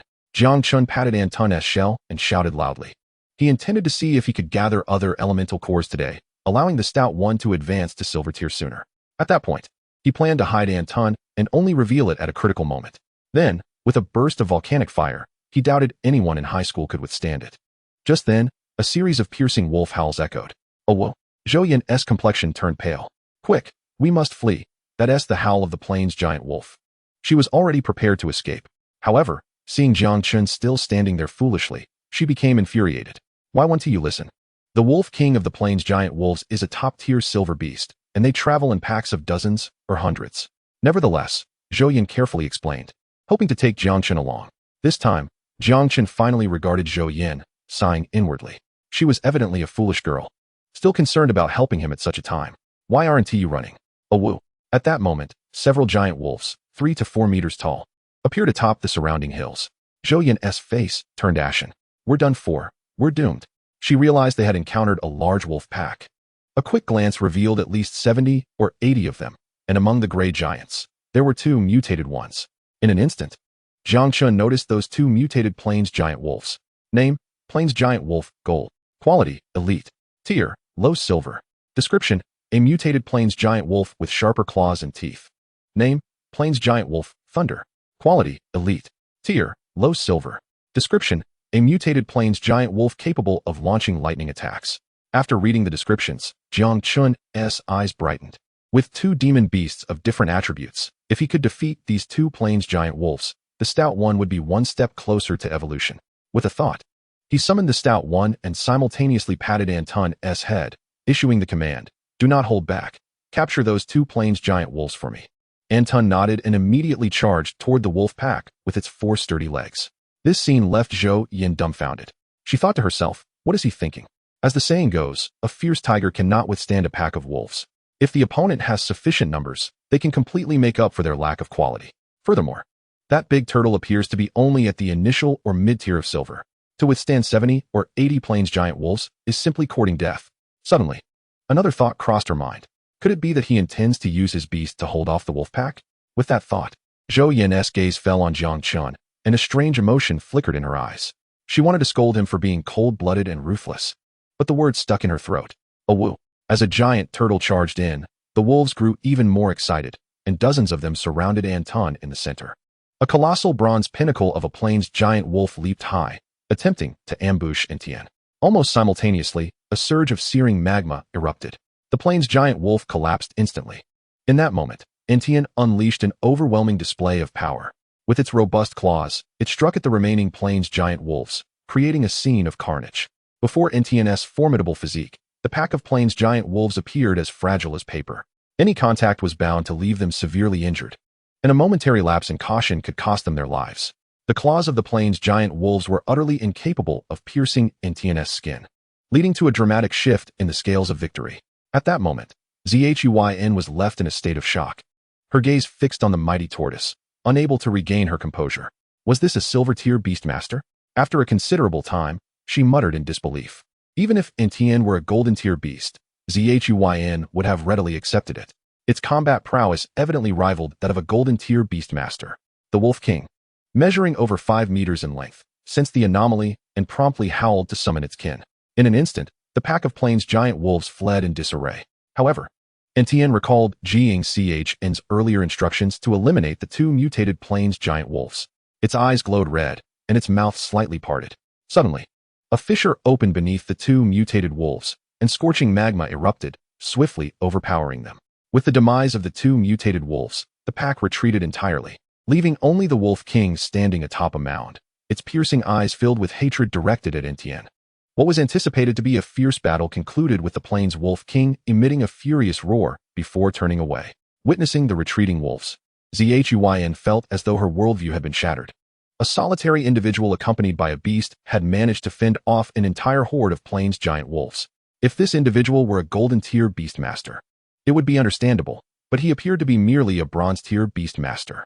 Zhuyin even questioned whether she was still dreaming, experiencing an illusion. During her moment of distraction, Etienne returned, dragging the corpses of the 2 mutated wolves. As it set them down, it affectionately nudged Jiang Chen with its tortoise head. "Get off, stop rubbing against me," Jiang Chen said, pushing Etienne aside. He then retrieved a dagger from his backpack, skillfully prying open the skulls of the 2 mutated wolves. After a brief inspection, he discovered 2 distinct crystal cores, one golden yellow and the other pale purple. He opened a small box and placed the golden and lightning attribute cores inside. At that moment, Zhuyin discreetly glanced into the box and noticed several types of crystal cores, each unique. For a moment, she pondered. Was this fellow collecting attribute cores? Suddenly, an idea sparked in her mind. Are you collecting attribute cores? If so, we need not linger here, for the beast plains predominantly yields these few types of cores. Upon hearing this, Jiang Chen paused, unaware of such a phenomenon. Yet, he refrained from elaborating further. After organizing his backpack, he prepared to depart. Seeing Jiang Chen about to leave, Zhuyin quickly spoke up. "If you take me with you, I can offer you 5 other attribute cores." Jiang Chen halted, turning to face her. The prospect of acquiring 5 additional attribute cores meant that during the evolution of his beast, he could absorb 11 unique cores, enhancing its strength significantly. Truthfully, Zhuyin had successfully swayed Jiang Chen with an irresistible proposition. "Very well, I shall escort you out." Instantly, Zhuyin sprang up in excitement. "Yes, I can finally escape this wretched place." The experiences of this time had instilled in her a resolute aversion to the beast plains for the rest of her life. Jiang Chen chose not to mention the consequences of refusal, fully aware that even if he threatened her, she could ignore him without fear, as he lacked the means to challenge the Zhu family at this moment. It was better to refrain from discussing such matters, lest he alert them to his intentions, and to seek retribution once his strength had grown. As they approached the hazy silhouette of Yulong City, Zhuyin's thoughts began to flow more freely. "By the way, what is your name?" she suddenly inquired, her big, sparkling eyes blinking innocently. "What? Do you think you need my name to take me back? Are you planning to silence me?" Came a cold retort that effectively extinguished the budding conversation. Once again, Zhuyin encountered the true essence of a stoic man, beginning to question her own allure. Was she no longer beautiful? Otherwise, why would this person respond to her with such a frigid tone? Of course, such thoughts remained unspoken in her mind. She even harbored a premonition that should she voice this question, the answer would not be what she desired to hear. Silence enveloped them once more as they continued their journey. Suddenly, a beastly roar erupted, and moments later, a swift winged leopard, measuring 4 to 5 meters in length, charged toward them. This occurrence was not unusual. Encountering beasts in the beast plains was commonplace. Behind the creature, a group of individuals pursued it vigorously, evidently in pursuit of the leopard.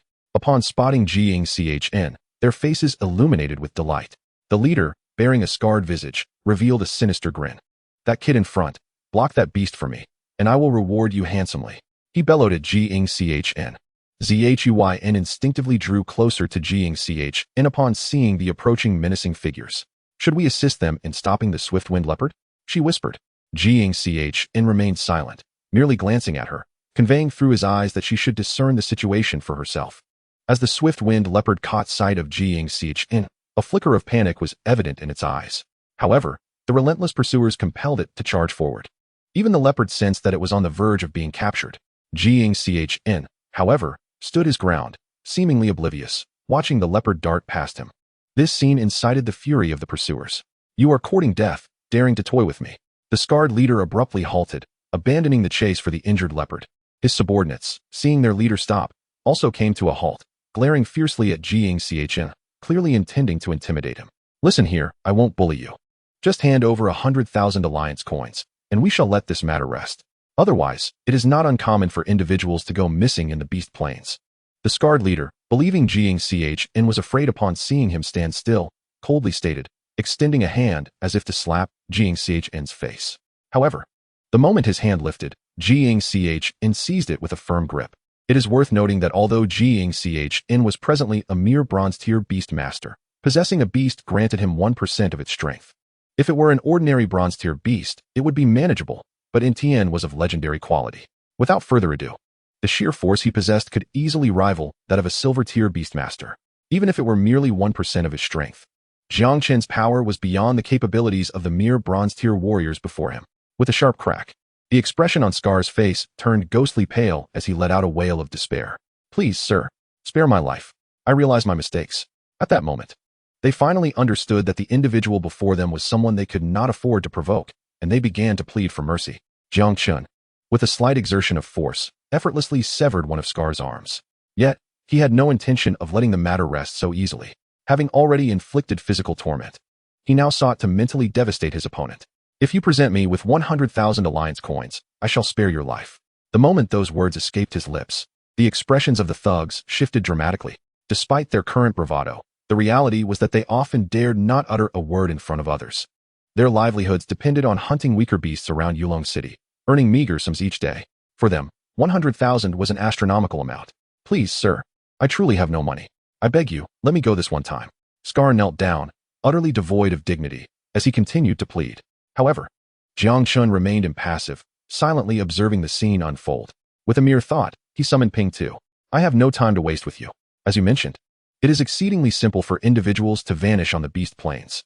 Upon hearing this, the thugs shivered involuntarily, sensing that Jiang Chun was not jesting. If they failed to produce the money, they would meet their demise at the jaws of his summoned beast. Realizing this, Scar's face flickered with resolve. "Fine, I will pay." This declaration genuinely surprised Jiang Chun. 100,000 alliance coins was no trivial sum. For an average family, it would take at least 2 to 3 years of hard work to amass such wealth. Even for a bronze-tier beastmaster, it required a month's diligent effort. The individuals before him were clearly warriors, and they appeared to be a group that dared not venture deep into the beast plains. Given their current state, it would be unlikely for them to earn 100,000 in a year. Nevertheless, Jiang Chen could discern that although Scar hesitated, it was not for long. Either he possessed the money, or acquiring it was a matter of little difficulty for him. "Bring the money," Jiang Chen commanded. Scar hesitated no longer and promptly produced an unnamed savings card. "Sir, this is an unregistered, password-free Alliance Bank savings card containing exactly 100,000. As he spoke, the corners of his mouth twitched, clearly pained by the act of relinquishing it. "Very well," Jiang Chun replied, nodding slightly, harboring no doubts about the card's authenticity. In his days as the heir of the Jiang family, he had frequently encountered such cards, which always held a minimum of 100,000 alliance coins and could only be used once before being reclaimed by the bank. "May we leave now?" Scar inquired. "Get lost," Jiang Chun retorted, his spirits lifted by the acquisition of the coins. He waved his hand dismissively, prompting the group to scramble to their feet and flee as if pursued by a predator. Once they had distanced themselves from Jiang Chun, one of Scar's subordinates hesitated before ultimately asking, "Brother Scar, you gave the tribute to that kid.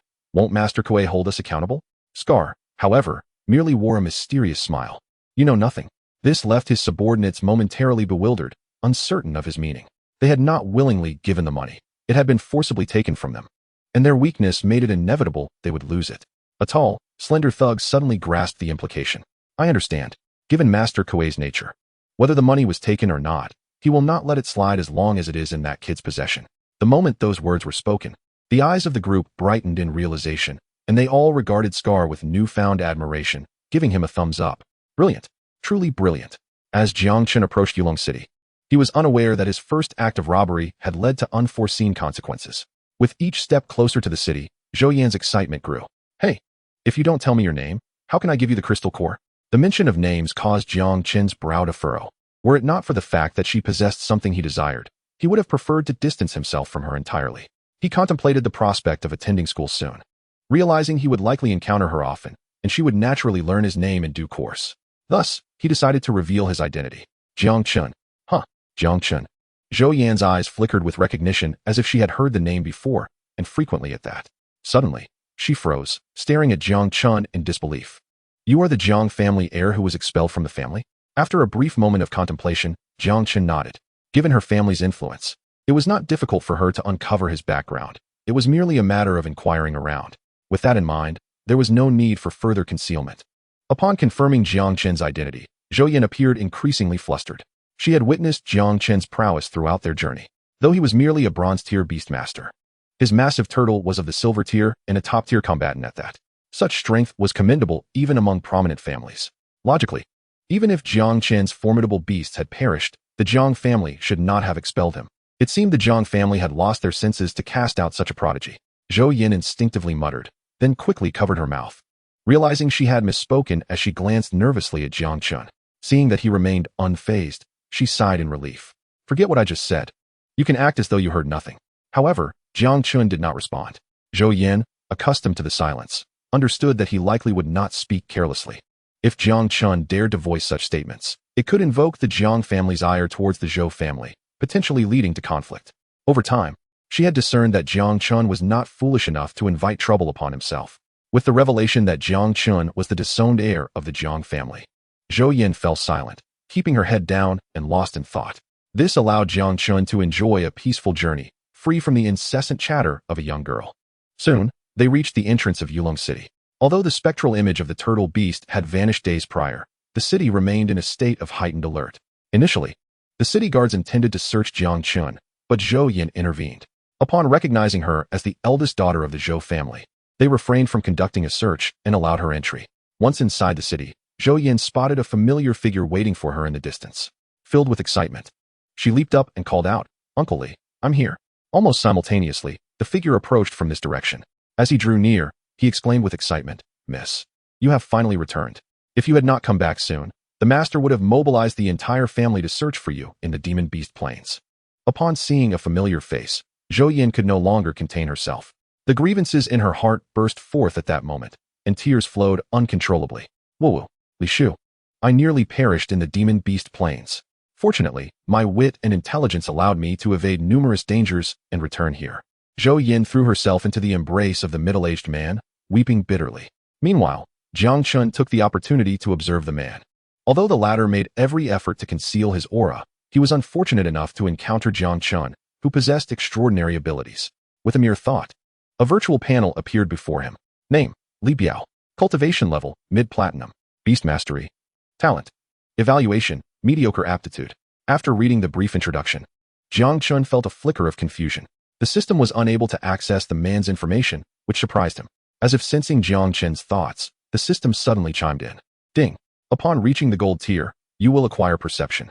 If you recklessly investigate, there is a chance of being discovered. Ding. Do you wish to conduct a deeper investigation on Li Biao? Jiang Chen decisively chose to decline. A platinum tier beast master was not someone he could provoke at this moment. It was best not to seek unnecessary trouble. After expressing her emotions, Zhou Yan regained her composure. They were still in the street. "Li Shu, have you prepared the carriage? There are so many people here." Remembering her earlier actions, her cheeks flushed slightly. "Yes." Mississippi Li Biao clapped his hands, and a servant hurried over with a carriage. Zhou Yan promptly boarded the carriage. At this moment, Li Biao also noticed Jiang Chun. Having seen Jiang Chun once before, he recognized this fallen young master. Young Master Jiang is here as well. Out of courtesy, he greeted Jiang Chun, who nodded in response. Zhou Yan, now in the carriage, recalled that she had yet to compensate this stupid straight man. She quickly pulled aside the curtain and said to Li Biao, "Li Shu, I owe my return to Jiang Chen's assistance. I promised him I would reward him with the crystal cores upon my return. I will give him all the attribute crystal cores I've collected." Hearing this, Li Biao was momentarily taken aback. He knew how many resources Zhou Yan had expended to collect the full array of attribute crystal cores. Although most of them were low tier and not valuable, There were indeed 2 rare attribute crystal cores among them. Even at the silver tier, they had cost hundreds of thousands of alliance coins to obtain. Now she intended to give them away, and to a male no less. This raised suspicions in Li Biao's mind. Should he report this to the family head? Mrs. in love? Noticing Li Biao's momentary daze, Zhou Yan's face flushed. As if recalling something, she said, Li Shu, don't overthink it. Jang Chun has taken care of me along the way. It is only right that I repay him. Understood. Miss, Li Biao replied without further comment. As a mere steward, his duty was to obey, and he had no right to question the decisions of the master or miss. You may return now. Li Shu will handle the matter of the crystal cores, Zhou Yin said to Jiang Chen. He also did not say much and turned to leave. For he understood that, in the presence of such formidable individuals, he had no standing to negotiate terms at the moment. However, he could guarantee one thing. If the Zhou family did not provide him with the crystal cores now, once he reached platinum or even diamond strength, it would not be something that crystal cores could resolve. Seeing Jiang Chun turn to leave without a backward glance, Zhou Yin was momentarily taken aback. The next moment, she bit her silver teeth in frustration, feeling somewhat angered. Ultimately, she suppressed her emotions, taking a deep breath. Jiang Chun, if you are willing to join the Zhou family, I can guarantee your safety and provide you with ample cultivation resources. Please consider it.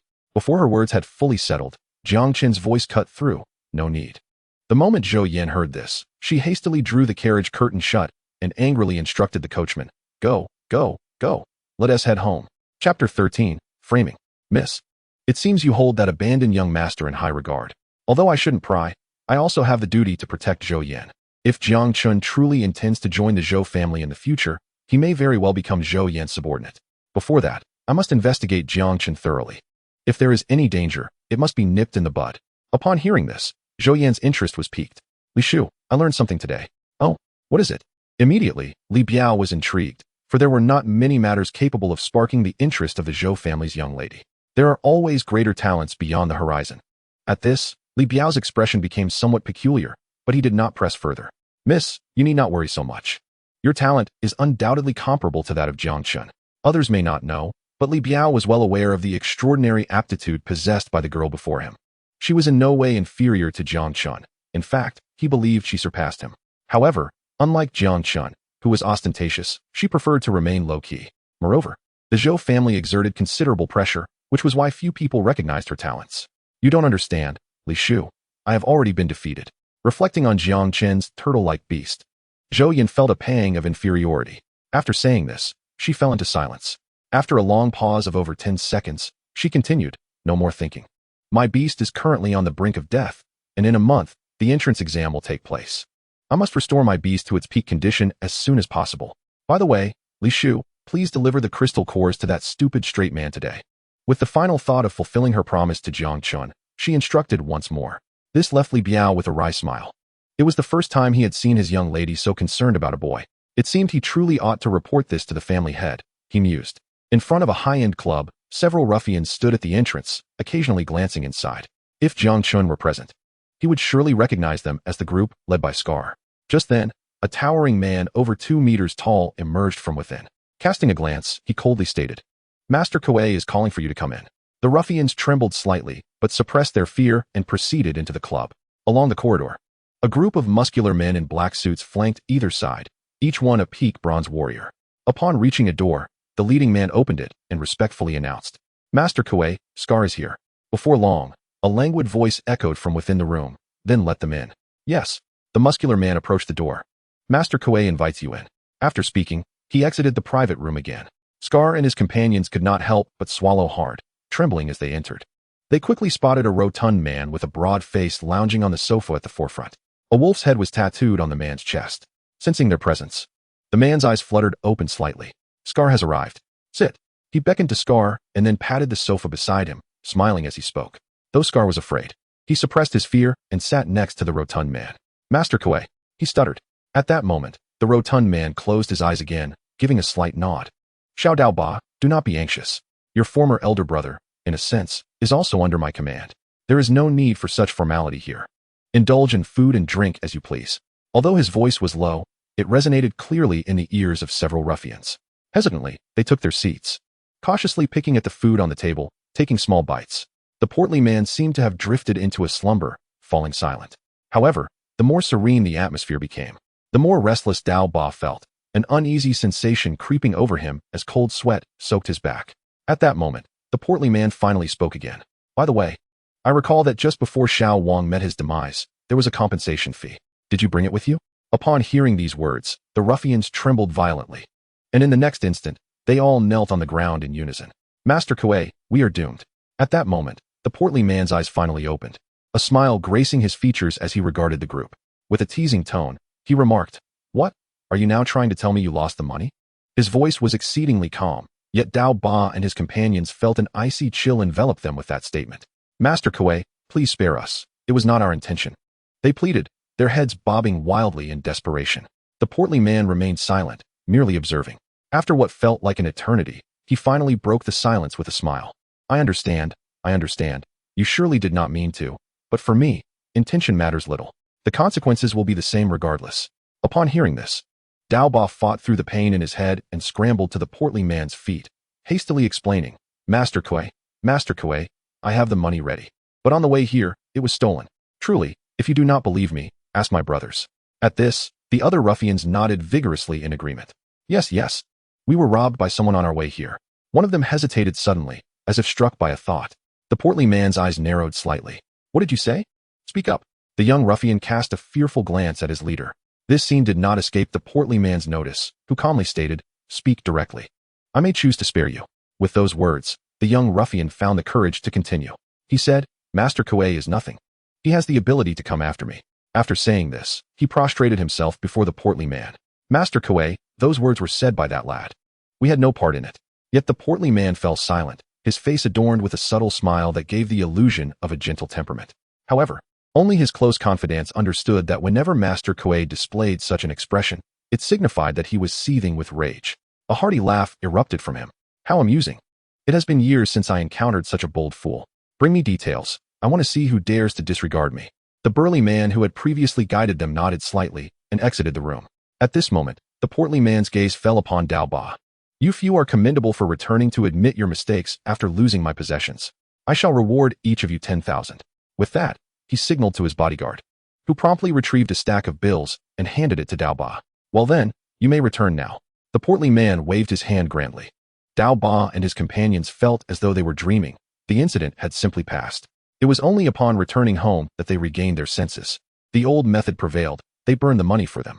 However, after Dao Ba departed, the portly man uttered another phrase. Chapter 14, The Rise of Ping Tu. With money in hand, matters become manageable. Half an hour later, Jiang Chen purchased a residence and had even moved in.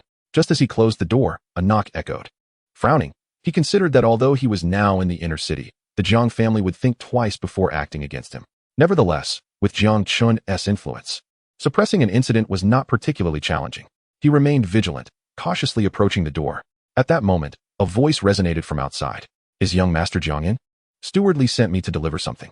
Taken aback, Jiang Chun did not anticipate that the Zhou family would send items so soon after he had moved in. It was clear, his whereabouts had already been disclosed. Jiang Chun shook his head, letting out a soft sigh. If the Zhou family could find him, then the Jiang family must have also received word of his return. I'm here, he responded, moving closer. Sensing that the individual was merely an ordinary person, he opened the door. Young Master Jiang, this is what Steward Li asked me to bring you. Nodding slightly, he accepted the package. Once the delivery was complete, the young man turned and left, while Jiang Chun promptly closed the door. Gazing at the box in his hands, he couldn't help but marvel at the wealth displayed. The box alone must cost several thousand alliance coins. He opened it, preparing to enhance Ping Tu's level immediately, as he needed a suitable beast companion for school the next day. For now, Tu should remain concealed. His combat prowess far exceeded that of his peers, drawing unnecessary attention. In the next moment, Ping Tu was summoned. Upon seeing Jiang Chun, he instinctively opened his mouth, ready to lick. However, he was halted. Don't you dare lick me, Jiang Chun said with irritation.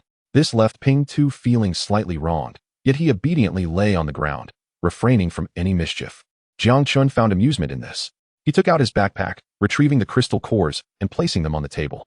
He then revealed his reward for escorting Zhou Yin home, opening it to reveal 5 crystal cores: black, white, green, pink, and gray. Jiang Chun casually scanned one with the system. Name: Dark Crystal Core. Quality: Bronze Peak. Description: a crystal core born from the death of dark creatures. After scanning each one, Jiang Chun felt a sense of relief. He did not possess these crystal cores. If he combined all the attribute cores he currently owned, there would be 11 distinct types. This should be ample to make Ping 2 significantly stronger. Come here, he beckoned to Ping 2, who appeared lethargic, resembling a defeated rooster as he trudged over. Jang Chun was amused by Ping 2's forlorn demeanor. Are you addicted to licking me? If I don't allow it, you sulk like this? Ping 2 let out a few pitiful cries, provoking Jiang Chen's urge to strike. He seized Ping 2 by the neck, pulling him closer. Open your mouth, he commanded coldly. Despite his reluctance, Ping 2 complied and opened his mouth obediently. System, can these crystal cores be fed directly to Ping 2? Ding. They can be fed directly. The frenzied honeybadger will automatically advance. Upon confirmation, Jiang Chen wasted no time, tossing the crystal cores into Ping 2's mouth. Soon, all 11 crystal cores had been consumed. Swallow them all. If you dare to eat less, I'll break your legs. A distinct gulping sound followed as Ping 2 swallowed the entire batch. Still feeling uneasy, Jiang Chun pried open Ping 2's mouth and inspected it twice to ensure there were no remnants. Only then did he breathe a sigh of relief. The next step was to observe this creature's reaction. Jiang Chun settled onto the sofa. Then, he engaged in a silent stare down with the flat-headed creature, which seemed increasingly uncomfortable. Yearning to rise. Suddenly, a sharp command pierced the air, stay down. Upon hearing this, the flat-headed creature had no choice but to obediently remain prone on the ground. 5 long minutes passed without any sign of activity, causing Jiang Chun to become restless. System, why is there no response? Did you provide the wrong formula? Ding. Please rest assured, host. The ferocious honey badger requires time to absorb the crystal nucleus. In approximately 1 more minute, a transformation will occur. Hearing this, Jiang Chun resolved to trust the system once more. If, after 1 minute, the flat-headed creature showed no reaction, then he would deem the system a fraud. Before long, a minute had elapsed, and the flat-headed creature suddenly sprang to its feet. Just as Jiang Chun prepared to scold it into sitting down, he noticed the creature's expression twisted in agony, soon followed by its body radiating a spectrum of colors. In that instant, the brilliance was blinding. The cacophony of crashing items and splintering furniture echoed incessantly. The flat-headed creature writhed on the ground in pain. It is worth noting that the ferocious honey badger, known for its ferocity, typically either engages in battle or is en route to one. Such a formidable beast possesses unparalleled pain resistance. It would seldom utter a sound even if it lost a limb. Yet now, it rolled on the ground in torment. System, what is happening? Is the flat-headed creature going to die? Watching the creature suffer, Jiang Chun felt a pang of concern. After all, they had spent a day together. And if the flat-headed creature perished, he would lose his precious beast seed. That would constitute a significant loss for Jiang Chun. Ding. This is a normal reaction. Due to the impure bloodline of the ferocious honey badger, it must expel impurities from its body, resulting in this response. Once the impurities are eradicated, the ferocious honey badger's advancement will be completed. Jiang Chen nodded, refraining from further comments. He summoned Antun to subdue the flat-headed creature. Continued chaos would render the house uninhabitable, wasting his 50,000 alliance coins. Endure, this is for your own good. Seeing the flat-headed creature restrained, Jiang Chun dared to approach, hastily offering words of comfort. Upon hearing his voice, the creature, with its now crimson eyes, slowly opened them, ceasing its shivering, its teeth clenched tightly as if to spare its master from worry. Jiang Chun understood the flat-headed creature's intentions and felt guilty for his earlier harshness. Hang in there, flat-headed one. Once your advancement is complete, I shall allow you a taste. To encourage the creature, he willingly sacrificed his own comfort. Upon hearing this, the creature's eyes gleamed momentarily, its grip tightening. Observing this, Jiang Chun found himself speechless. How much did this creature long to be his loyal companion? After an agonizing half-hour, the flat-headed creature finally returned to normal. Simultaneously, 2 system notifications chimed in his ears. Ding. Your beast, the ferocious honey badger, has successfully advanced. Ding. You have acquired a war honey badger. Jiang Chun promptly opened the flat-headed creature's new profile. Name, Ping 2, war honey badger. Quality, epic. Rank, mid-silver. Skill, endless warfare 1. Description, quickly. Engage in battle, seek some fun. Chapter 15, a formidable skill. Jiang Chun eagerly opened the skill description for the flat-headed creature. Skill, endless warfare 1. Description, upon entering combat, the war honey badger can enhance various attributes, with a maximum potential of 75, starting at 30. After reading the description, Jiang Chen couldn't help but gasp in astonishment. This skill was indeed impressive. The war honey badger was a melee beast with considerable physical strength, and coupled with this passive ability, its power would amplify over time in prolonged skirmishes. Just imagine, when the flat-headed creature fully stacked its passive ability, it would become a nemesis for mage-type beasts. Well done. Jiang Chun couldn't resist reaching out to pat the flat-headed creature's head. This transformation made all his efforts worthwhile over the past few days. It was evident that, at the very least, Jiang Chen felt he had gained from this endeavor. The flat-headed creature was now more than capable of assisting him with various matters. As for Anton, he would allow it to gradually elevate its rank within the nest of 10,000 races. Not bad, not bad, he muttered to himself, when suddenly, the flat-headed creature lunged at Jiang Chun, licking him enthusiastically. Jiang Chun found himself at a loss for words, but chose not to stop at this time. After several minutes, his clothes were thoroughly soaked. He eventually placed the flat-headed creature back into his beast space, intending to rest for the night before heading to school the following day. Glancing at the clock, he realized it was already 10 in the evening. Jiang Chun prepared for bed, anticipating the morning when he would report to school. Regardless of the circumstances, he must attend school, enter the academic realm, and acquire that special beast. With these thoughts in mind, he made his way to the bathroom to freshen up before sleep. The night passed without incident, and Jiang Chun enjoyed an exceptionally restful sleep, having been exhausted from days of battling in the monster beast plains. When morning arrived, he felt rejuvenated and ready to attend school. He recalled that his last visit to Yulong No. 1 High School was 3 years prior, at the start of his freshman year. Now, with only a month remaining until the college entrance examination, time had flown by. He realized he had no idea who his homeroom teacher was, but he could only find out upon arriving at the academy. After a quick breakfast, he stepped outside. At this hour, many students were already on their way to school. Oh, that young man is quite handsome. I don't recall seeing anyone like him around here. Did he just move in? Two girls passed Jiang Chun, unable to resist glancing back in awe. Jiang Chun, having consumed various rare herbs from a young age, possessed a striking appearance. Even without the Jiang family name, he would undoubtedly be considered a campus heartthrob if he chose to attend school. However, he paid no mind to the two girls. For him, even a top beauty like Zhou Xing could not pique his interest, and these two were merely average in comparison. Continuing on his way, he followed his memory toward Yulong No. 1 High School. After a few minutes' walk, he arrived at a grand entrance. The gate towered 10 feet high, flanked by 2 stone gargoyles that appeared petrified. Jiang Chen paid them no heed and approached the gate. In the next moment, the gargoyles, which had been tightly closed-eyed, suddenly opened their eyes. Simultaneously, the door to the guardhouse swung open. No entry for unauthorized personnel. A voice rang out, reaching the ears of the crowd. Jiang Chun looked up to see an elderly man, bald and clad in a white t-shirt, faded denim shorts, and slippers, scrutinizing him. I am a student of this school. Upon hearing this, the bald elder adjusted his reading glasses and examined Jiang Chen closely. His brow furrowed. Don't joke with me, young man. I know all the students here. Even my 2 gargoyles can attest to that. If you have been stopped, it indicates you are not a student of our school. After confirming this multiple times, the bald elder finally spoke. Jiang Chun was momentarily taken aback. He had not expected to be stopped before even entering the school gate. Contemplating his next move, he could only remember that he should be in Class 1. He attempted to speak. I am a student from Class 1 of Senior Year 3. My name is Jiang Chun. You can verify this with the homeroom teacher. Upon seeing the earnest expression on Jiang Chun's face, the balding elderly man exhibited a hint of skepticism. Ultimately, he returned to the guardhouse to make a phone call for confirmation. Soon, a voice resonated in the room. Hello, Xiaolu. Is there a student named Jiang Chen in your class? What? I dialed the wrong number? You're no longer in charge of the class. You're the principal now? Oh. Please send me the contact number of the current homeroom teacher of Class 1. I will call her. Listening to the conversation within, Jiang Chun was left speechless, reflecting on the situation. It seemed that this might be someone with connections, having escalated the matter to the principal. All right then, let that Xiao Zhang come over personally. The bald elderly man hung up the phone and stepped outside again. You, stand still and don't move. My 2 pets have a penchant for biting disobedient little devils. Jiang Chun remained silent, waiting quietly. In the principal's office, Li Xingyu wore a bitter smile as he hung up the phone. Before him stood a woman in her mid-20s. What's wrong, principal? She inquired, puzzled by Li Xingyu's demeanor. A new student has arrived, but old Wang has stopped him. You should go to the school gate to receive him, Li Xingyu replied directly. All right, regarding the class resources we discussed earlier, I hope you can expedite the funding approval. With these resources, I can assure you that our class's admission rate will reach 100%. Having said that, he did not wait for Li Xingyu's response and turned to leave.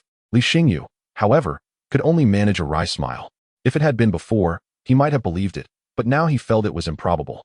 Just moments ago, a burden had arrived. Jiang family's discarded heir. With all his beasts slain in battle, he wondered if he could still shine in the realm of warriors. Actually, when Li Xingyu connected the call and heard Jiang Chun's name, he already knew who it was. Nevertheless, he did not refuse him. Since he was originally a student of Yulong No. 1 High School, there was no reason to deny him. However, he could only allow him to enter the academy. As for the extent of his achievements, that was beyond his control. Yet, even he did not hold high hopes for Jiang Chen. In a month's time, even if warriors did not emphasize talent, it was impossible for him to reach the rank of silver tier warrior. If he could only manage bronze tier, he would merely gain entry to an ordinary university. In that case, the so-called first talent of Yulong City would truly become a waste. Chapter 16. Homeroom Teacher Zhang Manman. Zhang Manman felt puzzled. Why did the principal ask her to receive a student? Shouldn't it be the teacher's responsibility? Although unclear about the principal's intentions, she complied. After all, that individual was her superior. From a distance, Jiang Chen spotted a woman in professional attire approaching him. Even he felt a sudden brightness in his eyes. Old Wang, I'm here to receive a student, Zhang Manman said respectfully. Old Wang emerged from the room and glanced at her. You are the homeroom teacher of Class 1, and this kid claims to be your student. Just as Zhang Manman was about to affirm this, she was momentarily taken aback by the latter part of his statement. She quickly shook her head. No, our class is already full. How could there be another student? You must be mistaken. Old Wang's displeasure was evident. Kid, are you toying with me? You have two choices. Either leave on your own, or I will escort you out. Choose. Hearing this, Jang Chun was also taken aback, sighing inwardly. He felt a lack of presence. It had been 3 years since he last attended. But he should not have been forgotten. I am Jiang Chun, a student from Class 1. Zhang Manman paused, suddenly reminded of someone. The Jiang family's young master. The first talent of Yulong City. However, her brows soon furrowed. If she remembered correctly, Jiang Chun's beasts had all perished a month ago. It was precisely for this reason that he had been expelled from the Jiang family. What use would such a beast master, incapable of controlling beasts, be to her? In an instant, Zhang Manman felt a strong aversion. If a waste were to join her class, the promised 100% admission rate would undoubtedly be compromised. She hesitated, almost saying she didn't know, but the words stuck in her throat. After deliberating for a long while, Zhang Manman finally sighed. Alas, kid, if you don't leave, do you truly wish for the old man to take action? Old Wang was already prepared to intervene. At that moment, Zhang Manman spoke up. Old Wang, he is indeed my student. Please allow me to take him. Old Wang was taken aback, his displeasure surfacing. So you two are playing tricks on me? How could I dare? I completely forgot. This student has only come to the academy once, and I wasn't here then. Zhang Manman, worried that Old Wang might misunderstand, quickly explained. She knew that this old man had been at the gate since the school's inception, watching over it for over 50 years. He should have retired long ago. Yet he remained. Clearly, he possessed exceptional qualities. Oh, he has only been here once? Old Wang looked at Jiang Chun with curiosity, feeling a sense of familiarity. Slowly, a shadow in his mind began to merge with Jiang Chun. You, if I'm not mistaken, should be Jiang Chun, the genius of the Jiang family? Although his voice was low, it was at the school gate, and this statement immediately drew the attention of many, who turned to glance at Jiang Chun with curiosity. Didn't they say all of Jiang Chun's beasts perished? And he was expelled from the Jiang family. How could he still have the face to come to school? Shut up. You know nothing. Genius? He must possess some unique quality, like a thick skin. After a month of circulation, the news of Jiang Chen's expulsion from the Jiang family had spread far and wide. In an instant, many began to mock him. Silence. Suddenly, a sharp reprimand silenced the crowd. Upon seeing Zhang Manman's grim expression, everyone quickly quieted down. Since you are my student, then let us go. Observing Jiang Chun's taciturn demeanor, Zhang Manman felt even more angered. Without saying much, she turned and headed towards the teaching building, with Jiang Chun smoothly entering the academy. Old Wang watched Jiang Chen's departing figure with a contemplative expression. It seemed that the upcoming days would become quite intriguing. He muttered quietly, and moments later returned to normal. Line up.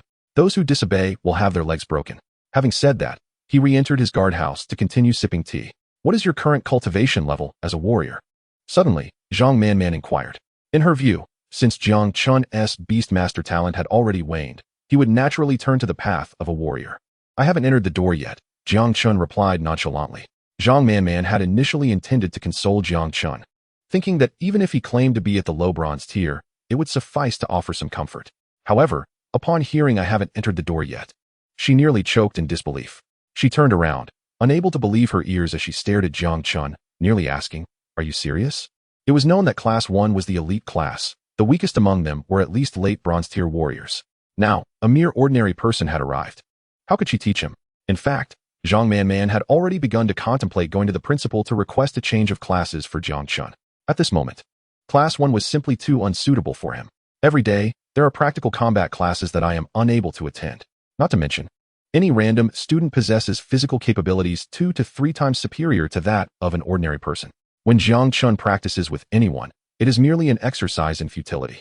Jiang Chen, I intend to assist you in transferring to another class. Your current state is not suitable for Class 1, Zhang Manman stated without hesitation. Jiang Chun furrowed his brow. He could not leave Class 1, as the unique beast he must nurture could only be acquired there. I believe it is quite appropriate. He replied. Upon hearing this, Zhang Manman appeared momentarily stunned, unsure of how to respond. She feared that being too blunt might hurt Jiang Chen's feelings. Yet remaining silent would only hinder him. Now, while there is still some time, transferring to an ordinary class to focus on literature may yield a promising future. Observing Jiang Chen's nonchalant demeanor, Zhang Manman felt a surge of frustration. Jiang Chen, you are neither a beast master nor a combatant. Remaining in Class 1 will only lead to your injury.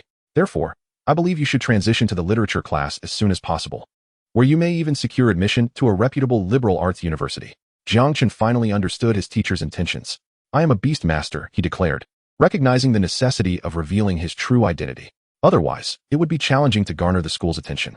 So you are, what? Zhang Manman, caught off guard, misheard him. Jiang Chen, however, was resolute. With a mere thought, he summoned his beast. At that moment, the creature appeared, clearly ready for battle, radiating fervent combat intent. Zhang Manman was momentarily taken aback upon seeing the beast, but quickly regained her composure. After sensing its aura, she was further astonished. It was at the mid-level of the silver tier. This boisterous honeybadger was indeed of the silver tier, but soon Zhang Manman realized something was amiss. This did not seem to be a typical honeybadger. Rather, it appeared to be a new and unknown type of beastmaster-esque companion. Chapter 17, Wei Xingchen. Zhang Manman was stunned, taking several seconds to collect herself. Since you possess a beast, you may remain in Class 1, she told Jiang Chun. Though her heart was filled with confusion, it was known that Jiang Chun had been rendered useless, a rumor that had circulated from the Jiang family. It could not possibly be false. Yet here he was, summoning a beast of considerable rank, clearly not something that could be cultivated in a short span of time. All right. Jiang Chen nodded. Zhang Manman then turned and led him towards the academy's rear courtyard. If I remember correctly, they should be engaged in practical combat classes now. Since you have a beast, we shall first test its strength, which will aid in formulating your future training direction. As she guided him, she continued to explain. Soon, they entered a unique building, an expansive arena with 10 platforms. Each platform was currently hosting a fierce battle, with participants clad in the uniform of Yulong No. 1 high school. These must be the students from Class 1 of the senior year. Jiang Chun gazed up, scanning the scene, and could not help but marvel at the caliber of students present. Indeed, this class was filled with top performers. The weakest combatant was at the silver tier, and even the beast masters possessed at least late-stage bronze tier strength.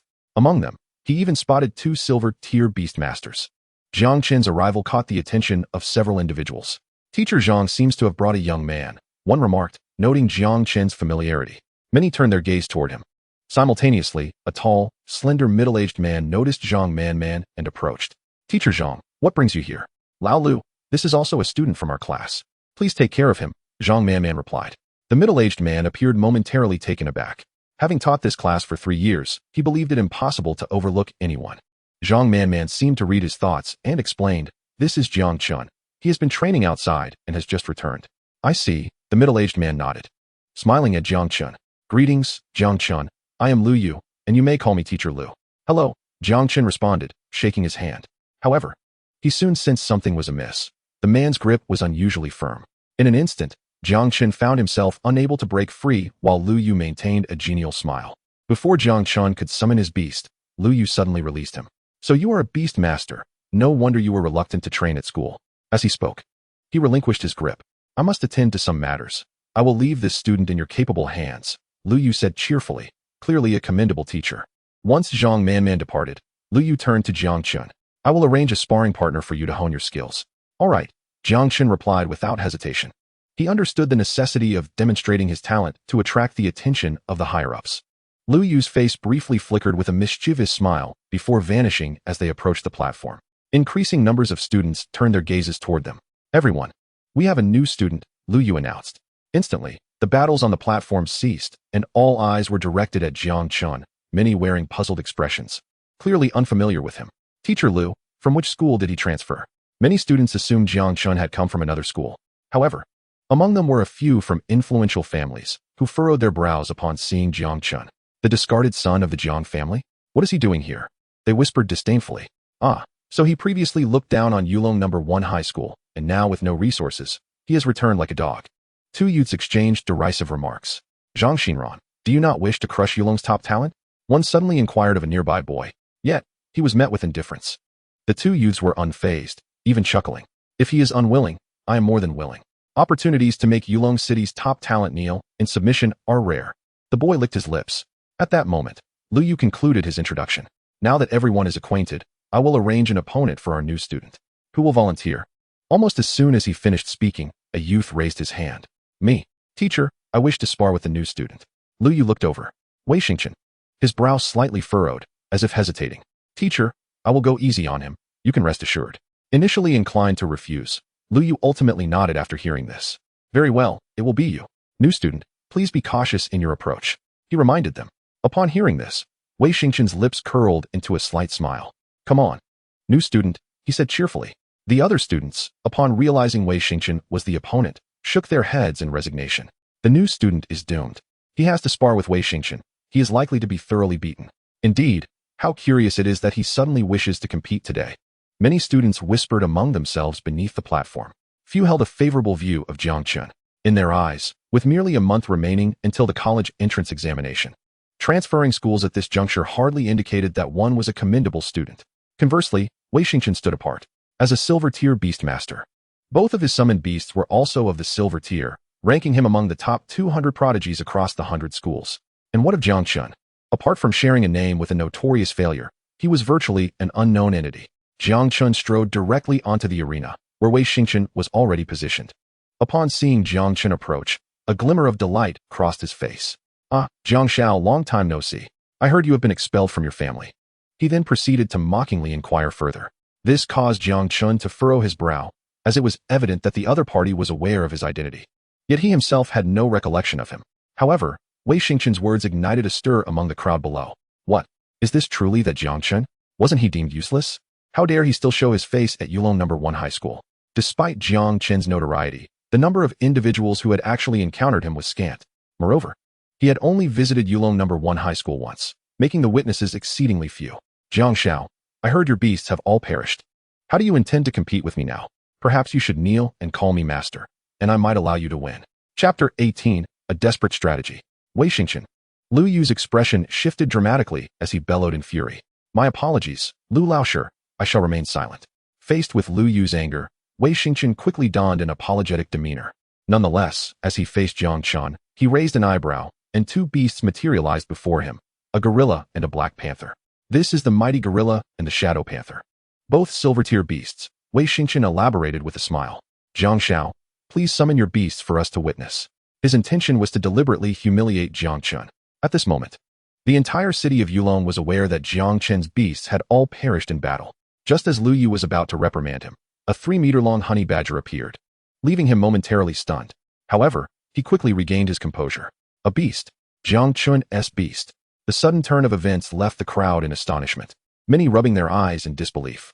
How is this possible? Wasn't this fellow a failure? Didn't they say all his beasts had fallen? Indeed. The appearance of the honeybadger raised further questions. Among the onlookers, none were more astonished than Wei Xingchen. When Jiang Chun summoned his beast, he felt a surge of panic, for the former Jiang Chun had been an insurmountable mountain. Yet, upon sensing the presence of the honeybadger, he breathed a sigh of relief. It was merely of mid-silver tier, while both his beasts were of late silver tier. 2 against 1. He was confident he could best Jiang Chun. I didn't expect Jiang Xiao to possess a beast, but alas, it falls short. King of Fists. Tear that little honeybadger to shreds. With his command, Wei Xingchen's two beasts charged forward. Upon seeing them advance, the mighty gorilla glanced at Jiang Chun and, receiving permission, rushed into the fray with fervor. Had Jiang Chun not signaled otherwise, it would have eagerly engaged in battle long ago. Despite the numerical disadvantage, Jiang Chun exhibited no sign of panic. This scene ignited a blaze of fury within Wei Xingchen. How audacious, even as a failure, you dare to remain so arrogant. Watch as I shatter your pride. Shadow, execute Dark Cannon. Almost simultaneously, the Shadow Panther summoned a pitch-black energy orb, which shot toward the mighty gorilla. At that moment, the mighty gorilla had already engaged in a fierce struggle with the mighty gorilla. There was no time to evade. Boom. The energy orb struck the mighty gorilla, sending it hurtling backward, crashing heavily to the ground. This spectacle left the audience in shock, as they believed the battle had reached its conclusion. Enduring a direct hit from a dark cannon, even a late silver tier beast would lose its combat effectiveness. Your beast is truly pathetic, Jiang Xiao, Wei Xingchen remarked with a grin. However, his smile quickly froze as he observed the mighty gorilla rising once more. After shaking itself off, it displayed no signs of injury. In an instant, all eyes widened in disbelief. Yet Jang Chun remained unfazed. Having emerged from the nest of all races, the mighty gorilla had accumulated an impressive resilience. At this moment, its magical resistance was an astonishing 75. If it could not withstand such an attack, it would be a disgrace to its epic quality. Roaring, the mighty gorilla expressed its displeasure toward the Shadow Panther. The latter was momentarily taken aback, its eyes widening in confusion. It could not comprehend why its attack had been ineffective. However, there was no time for contemplation as the mighty gorilla lunged forward, tackling its opponent. Without hesitation, it opened its jaws and bit down, causing a burst of crimson to erupt. The Shadow Panther let out a pained howl, prompting Wei Xingchen to regain his focus. King of Fists, rush in to assist. Receiving the command, the mighty gorilla charged forward, swinging its fist like a massive boulder, crashing down onto the mighty gorilla's back. Expecting the mighty gorilla to release its grip, Wei Xingchen was taken aback as it clamped down even tighter. The pain induced a symphony of cries from the Shadow Panther, which cast pleading glances toward its master. King of Fists, attack! Kill that frenzied Honeybadger! Upon hearing this, the mighty gorilla unleashed a flurry of punches, each strike creating afterimages. However, the mighty gorilla appeared impervious to the onslaught, maintaining its grip on the Shadow Panther. Even as it extended its claws, it tore into the Shadow Panther's abdomen, resulting in a dramatic decline in the latter's vitality. Its eyes began to flutter, teetering on the brink of unconsciousness. Damn it! What is this frenzied Honeybadger? Is it not afraid of death? At this sight, Wei Xingchen's frustration toward the mighty gorilla reached its zenith. Moments dragged on, and the Shadow Panther's energy waned further, nearing its demise. Finally, unable to endure any longer, Wei Xingchen shouted, Lu Laoshi, I concede. Quickly, command that beast to stop. Lu Yu, having regained his senses, was equally astonished. He had never witnessed such a reckless beast. It seemed intent on either defeating its opponent or perishing in the attempt. In this duel, Jiang Chun emerged victorious. Lu Yu added, Jiang Chun, instruct your beast to release its hold. Jiang Chun nodded slightly, feeling a mix of exasperation and determination. The mighty gorilla needed to be taught a lesson. Letting itself be battered like that was unacceptable. He resolved that once he had the time, he would ensure the mighty gorilla learned proper fighting etiquette. Release, mighty gorilla. We have won. Upon hearing this, the mighty gorilla hesitated but ultimately complied. At that moment, the Shadow Panther lay unconscious. Lu Yu swiftly ascended the arena, summoning a tall orchid, which soon showered the Shadow Panther in a cascade of azure light. The wound appeared to heal at an astonishingly visible rate. Just then, a terrified roar echoed through the air, followed by the sight of a colossal gorilla fleeing, pursued by a Honeybadger. It could only be Ping Tu. Jiang Chun, you scoundrel, command your beast to stop. Wei Xingchen bellowed in furious outrage upon witnessing his gorilla being hunted. However, disdain was evident on the faces of the onlookers. Here was a beast master who could effortlessly dispatch two of Wei Xingchen's beasts, even though his own was of a higher level. Yet he still had the audacity to shout, when Ping Tu becomes excited, I am powerless to intervene, he lamented, raising his hands in a gesture of innocence. Witnessing this scene nearly drove Wei Xingchen to the brink of fury. To hell with you.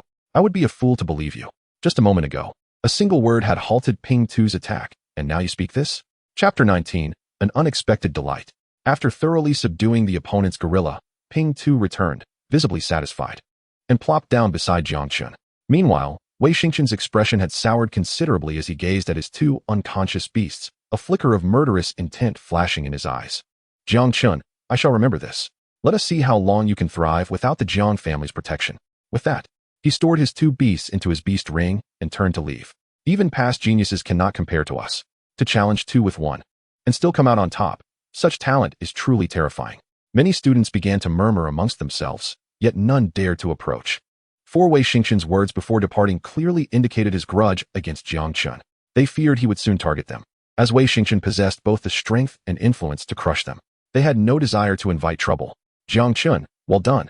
Lu Yu suddenly placed a hand on Jiang Chen's shoulder, smiling. This took Jiang Chun by surprise.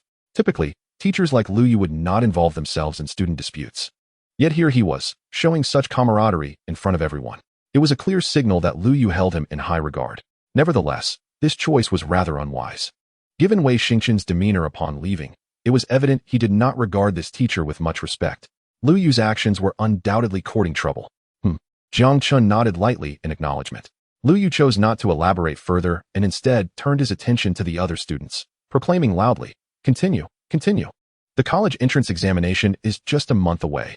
How can you expect to be admitted to your ideal university if you do not apply yourselves?" With Lu Yu's encouragement, the training ground quickly ignited with fervent competition once more. In a corner of the training area, a pair of eyes observed everything unfold, suddenly breaking into a smile. It seemed that Yulong City would soon become quite lively. With that, the figure effortlessly passed through the wall, vanishing from the training ground. After a morning of intense combat, everyone had paired off at least once. However, Jang Chun was an exception. Every opponent he faced voluntarily conceded, leaving him bewildered. Class dismissed. With Lu Yu's announcement, the students of Class 1 began to file out of the training ground, making their way to the classroom. Just as Jiang Chen was about to leave, he was called back by none other than Lu Yu. "Jiang Chen, come with me." Without waiting for his response, Lu Yu turned and walked away. After a moment's hesitation, Jiang Chen followed.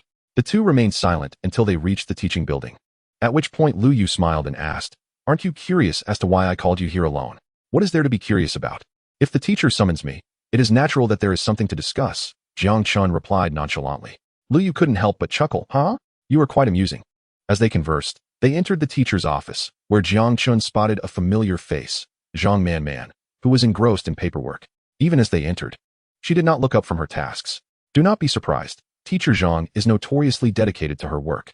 Otherwise, she could not have become a homeroom teacher at such a young age, Lu Yu explained with a smile.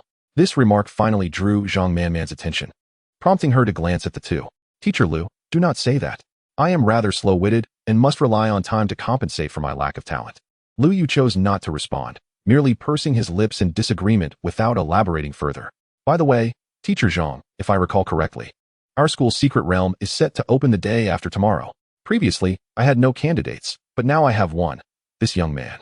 With that, Lu Yu gave Jiang Chun a gentle push, leaving him momentarily stunned and looking at Lu Yu in bewilderment.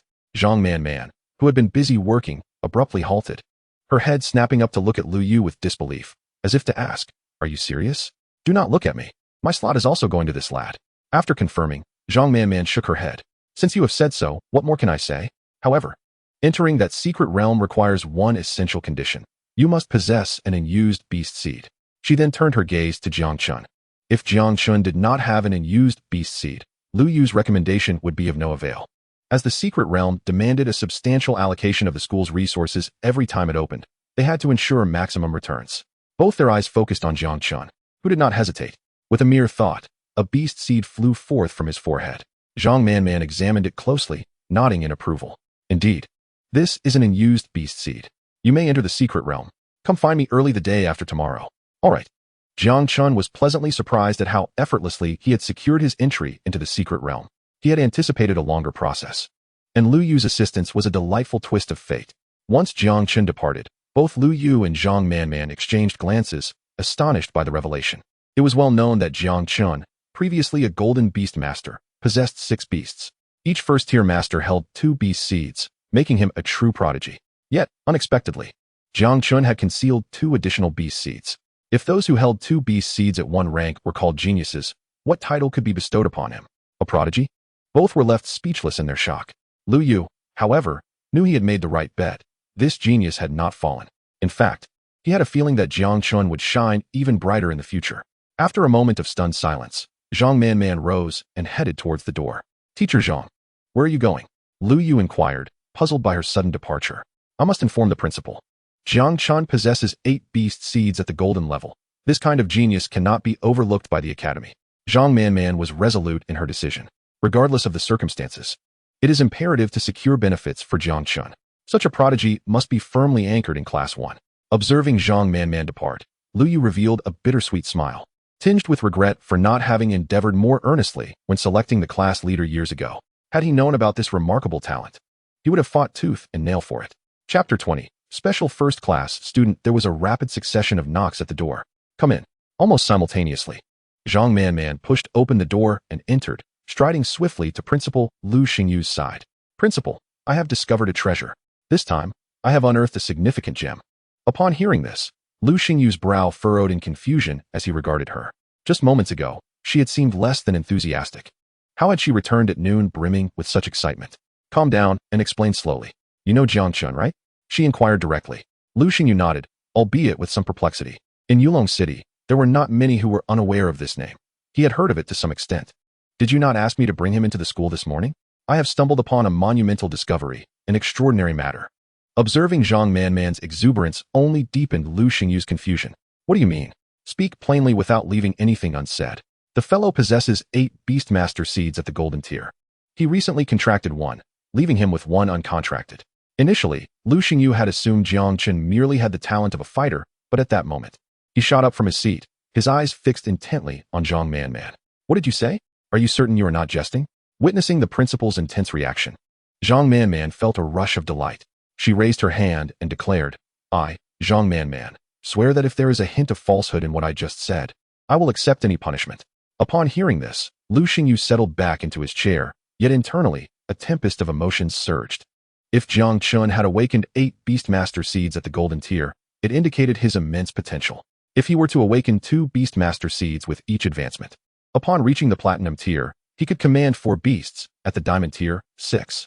Furthermore, Jang Chun was not merely known as a genius beastmaster. He also bore the esteemed title of a prodigious beastmaster. The 6 beasts he trained possessed battle capabilities exceeding a small tier, judging by the current intelligence at hand. Even if Jang Chun were unable to ascend to a higher rank as a beastmaster, he would undoubtedly qualify as a master beastmaster. Lu Xingyu could not help but feel that this was a worthy investment.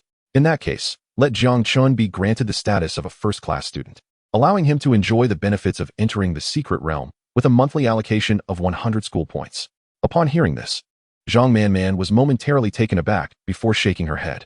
Principal, you are being too stingy. Consider this. What if Jiang Chun awakens 3 Beastmaster seeds each time in the future, coupled with his Beastmaster talent? Do you not fear he might be poached? Lu Xingyu fell silent, pondering for several seconds before he sighed deeply. If that is the case, let him be designated a special first-class student. It has been many years since we have witnessed a talent like this. It is worth the gamble. Zhang Manman's eyes sparkled with excitement. She understood that this was the utmost privilege the principal could extend. As a special first-class student, Jiang Chun would receive 500 points monthly, equivalent to 10,000 alliance coins in the outside world, and even then, in a market where such coins were scarce. Moreover, the school's point exchange system offered abundant resources unattainable elsewhere, a fact that ignited envy in many. However, due to the stringent conditions for earning points, numerous individuals could only look on enviously without the means to redeem them. Then it is settled, Zhang Manman said with a smile. I will go inform Jiang Chen of this news. Saying this, she opened the door and stepped out, prompting Lu Xingyu to smile wryly. So impetuous and careless. I cannot help but wonder if you are that fellow's daughter. He shook his head lightly. At this moment, Jiang Chun had returned to his class. As he had arrived midway, he could only sit at the back. A middle-aged woman was currently lecturing at the front, explaining, beasts possess emotions too. Only if you treat them well will they become devoted to you. Thus, the relationship between a master and servant is of utmost importance. Teacher's son. A voice rang out from outside. The lecturer paused, momentarily taken aback. Upon seeing Zhang Manman, she halted her lesson. Teacher Zhang, what brings you here? I have something to discuss that will take a bit of your time, Zhang Manman replied. Teacher's son gestured for her to proceed. Zhang Manman nodded slightly, feeling a twinge of apology before walking up to the podium. Today, we have a new classmate who you all should be acquainted with. As she spoke, all eyes turned toward Jiang Chun. Then, Zhang Manman unleashed her grand revelation. Now, Jiang Chun has been bestowed the title of special first-class student, enjoying all associated rights. At this announcement, a collective gasp reverberated through the room, with shock etched on every face. Unlike Jiang Chun, they had been at Yulong High for 3 years and understood the significance of being a special first-class student. In the 50 years since the school's inception, only 4 such students had emerged, all of whom had become formidable figures with considerable influence even within the alliance. The students gazed at Jiang Chun with curiosity, pondering what prowess he possessed to warrant such a prestigious status. Almost simultaneously, a discontented voice broke the silence. Teacher Zhang, may I inquire about the criteria for evaluating a special first-class student? The speaker was Wei Xingchen. It was well known that his family had invested considerable resources to secure him a special first-class status upon his admission, yet despite their efforts, he had failed to achieve it. Hence, he remained a mere first-class student. Although the distinction was slight, the disparity was immense. If it had been anyone else, Wei Xingchen might have remained silent. But not with Jiang Chen. The evaluation will be conducted by the school, so you need not concern yourself with it, Zhang Manman replied, her brow furrowing slightly. Hearing this, Wei Xingchen's expression darkened further. After a long pause, he merely stared intently at Jiang Chen. Huh. The school resorts to favoritism. Truly impressive. I, Wei Xingchen, have no need to stay in such an institution. With that, he stood and strode toward the exit. As a first-class student, he refused to believe that Zhang Man would allow him to leave unchallenged. However, he was met with disappointment, for Zhang Man did not flinch as she watched him depart. Had she been unaware of Jiang Chen's potential, she might have attempted to persuade him to stay, but now, she simply chuckled. If Jang Chun could survive for 20 years, he would be a clan unto himself. Chapter 21. The terrifying old man Wei Xingchen could scarcely fathom that he had truly been discarded. At that moment, he stood at the school entrance with a sullen expression. Zhang Man, Jiang Chun, just you wait. A glimmer of malice flickered in his eyes. Just then, two figures approached, one clad in black, the other in white. The departing Wei Xingchen's eyes brightened upon recognizing the newcomers. The subordinates of Kuei Yi are known as the Black and White Duo. These two individuals are quite renowned even within the entirety of Yulong City. The duo, known as the Black and White Shas, directly obstructed the two. Simultaneously, a new idea began to form in his mind. While he might hesitate to confront Jiang Chun, these two were a different matter entirely. He could easily employ financial means to enlist their assistance. You are that young scion of the Wei family, Black Sha inquired coldly. Upon hearing this, Wei Xingchen promptly nodded. Indeed, I am the son of Wei Tianchong. I did not anticipate encountering you both here today. Might I have the honor of treating you to a cup of tea? He added with a smile. The two were considered the foremost enforcers of Kuei Yi, possessing strength that was undoubtedly at the golden tier. Even his father would not dare to offend them, let alone himself. No time, White Sha bluntly rejected. This caused a slight change in Wei Xingchen's expression, yet he remained undeterred. I promise it won't take too long. I said no time. If you dare to pester me further, I will end you. White Sha suddenly drew his sword and pressed it against Wei Xingchen's neck. In that moment, a bead of cold sweat trickled down. Wei Xingchen instinctively swallowed hard. Cautiously, he retrieved an anonymous Alliance Bank card from his pocket. This card contains 200,000. Consider it my apology for disturbing you. He placed the card into White Sha's hand. This caused the brows of the Black and White duo to furrow slightly, taking a moment to regard Wei Xingchen with newfound respect. Enough with the idle chatter. What do you need from us? Black Sha suddenly spoke. Upon hearing this, Wei Xingchen felt a surge of excitement. There was an opportunity. Ahem, I wish to request your assistance in teaching someone a lesson. The moment these words were uttered, both Black and White Sha turned their gazes towards Wei Xingchen, simultaneously voicing, you must understand, our identities are sensitive. We cannot engage with certain members of influential families. I am well aware of that. The individual in question is merely a discarded scion. No one will trouble you over him. Upon hearing discarded scion, the Black and White duo paused, casting a puzzled glance at Wei Xingchen. You're not referring to Jiang Chen, are you? Wei Xingchen's eyes widened momentarily in surprise.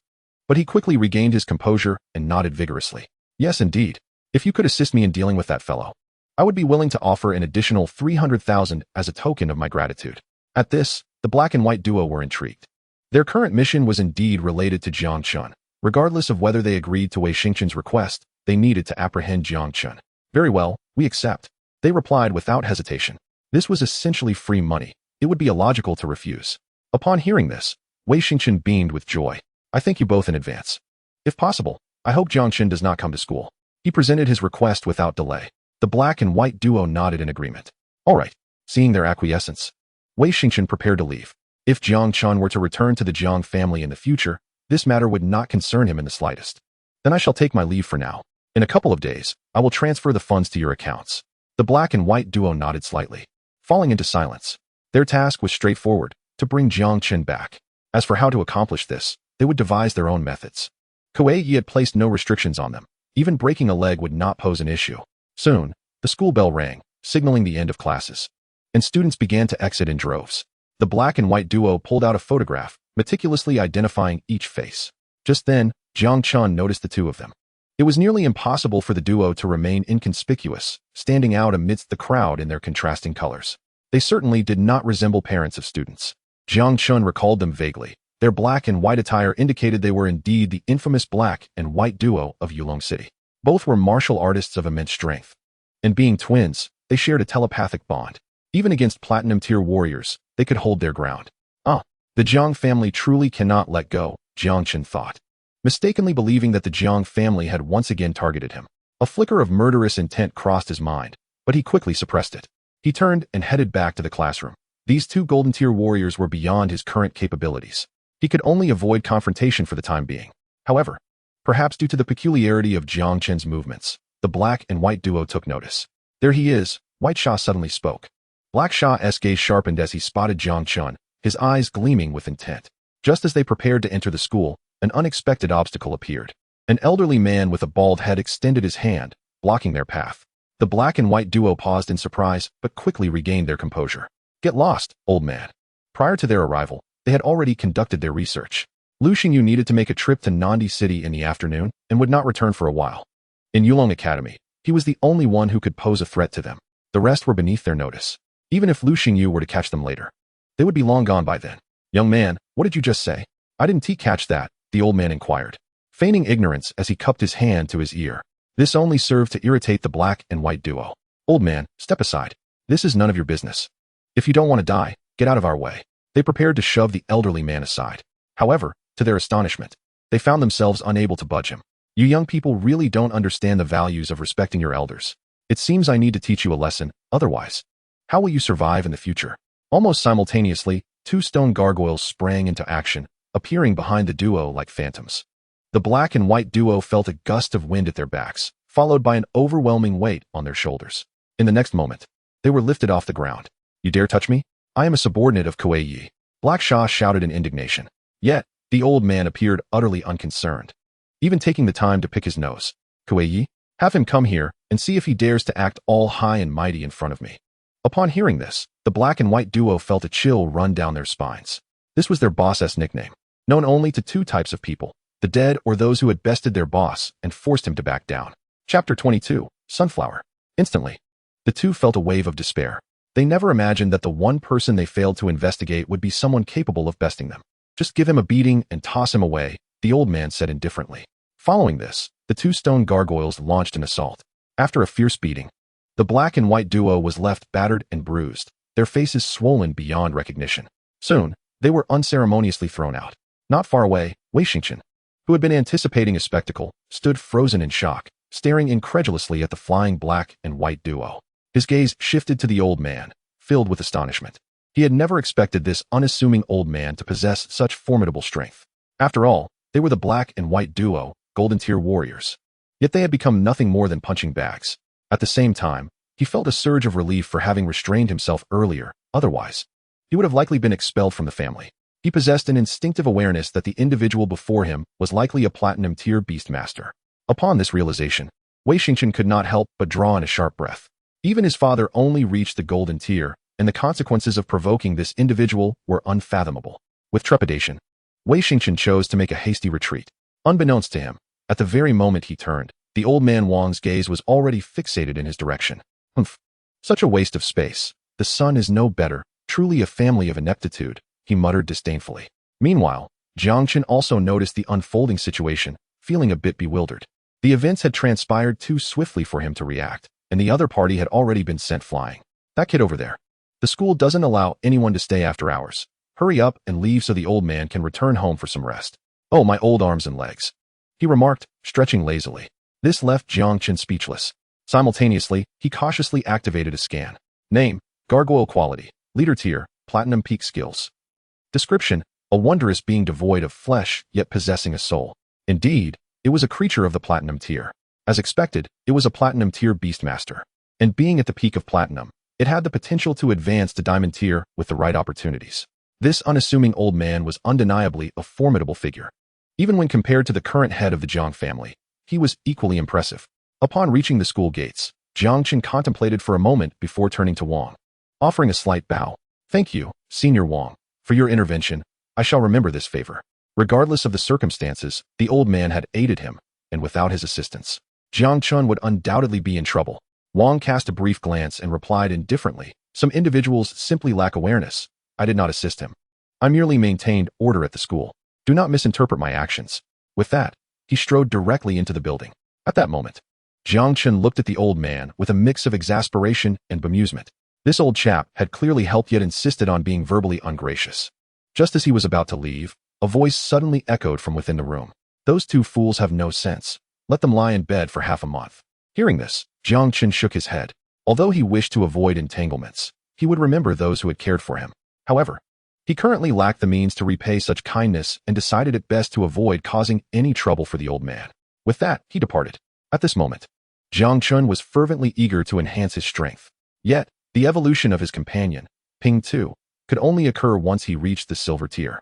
Presently, he was unable to manifest the materials required to advance to the golden tier. Alas, I must enter the secret realm and contract that new beast. Perhaps it will enable my progression, Jiang Chen thought, shaking his head, quickly vanishing into the night.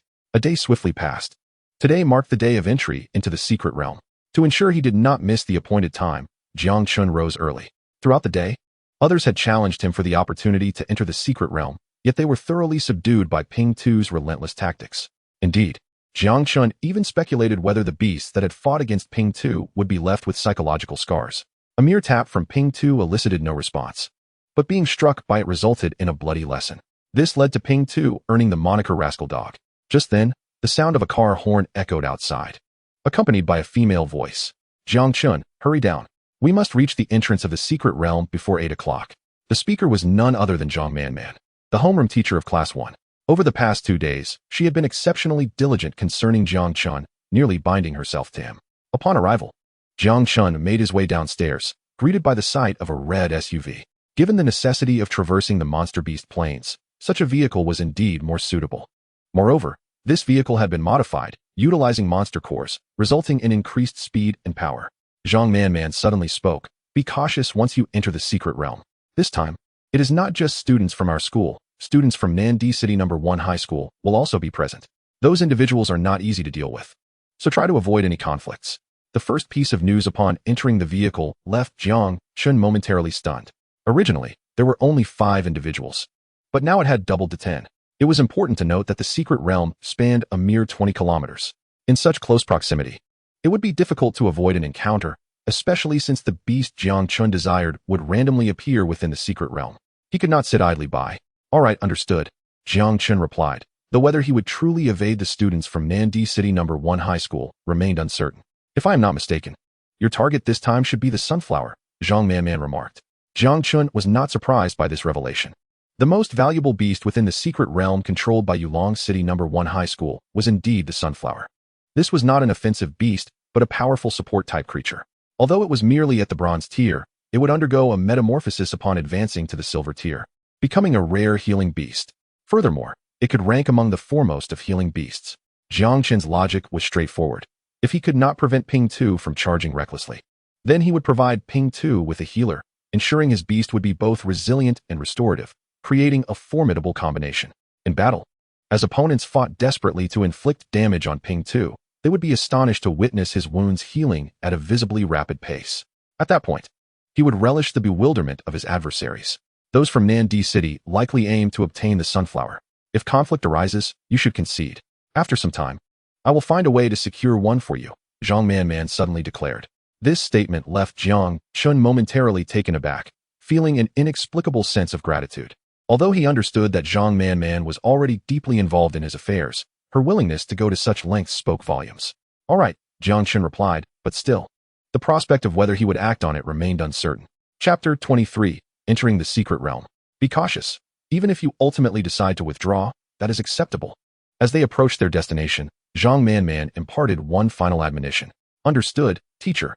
Following their exit from the vehicle, the gazes of onlookers were drawn to them. Among the crowd, Jiang Chun recognized only one person, a fellow classmate named Wu Tian, who was considered the leader of their class and ranked among the top 100 in the nation's universities. Both of his beasts had reached their advanced stages. "Now that everyone is here, I will speak briefly," the principal, Lu Xingyu, announced. He also needed to clarify why the number of participants had increased this time.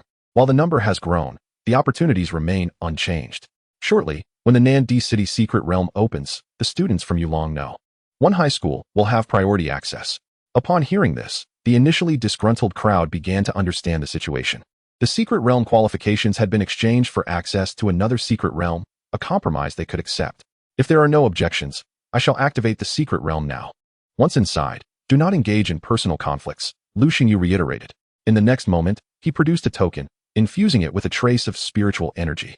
In the following instant, the token erupted with a brilliant glow, subsequently transforming into a luminous portal. This entrance to the secret realm would remain open for merely 3 hours. After this time, Regardless of whether one had captured a beast or not, they must return. The individuals from Nandi City exhibited no hesitation and promptly stepped into the secret realm, followed closely by the group from Yulong City. To ensure fairness, these participants would be randomly placed in various positions within the realm. Jiang Chen felt a brief disorientation, and then, the scenery around him shifted dramatically. He found himself amidst towering ancient trees, each measuring hundreds of feet in height, colossal entities that would be regarded as monumental in the outside world. Jiang Chun rose from the ground and summoned Ping Tu.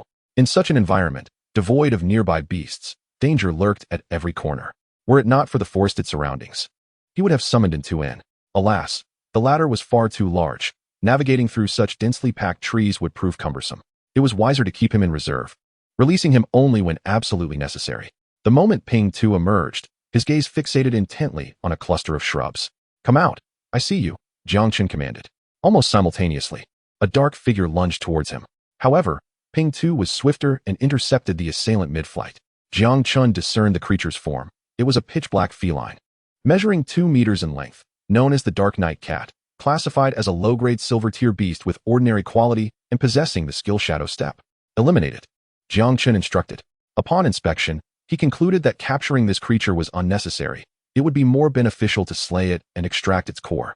Without hesitation, Ping Tu swiftly bit through the Dark Night Cat's neck and sliced open its abdomen. Within moments, the creature ceased all resistance. Jiang Chen approached and extracted the core from its body. Since he had randomly appeared in the secret realm, he had no knowledge of his exact location and could only proceed in a singular direction. Shortly thereafter, he encountered a figure, Wu Tian. "Jiang Chun, let us join forces. I only require the sunflower, and I can assist you in taming other beasts," Wu Tian stated decisively.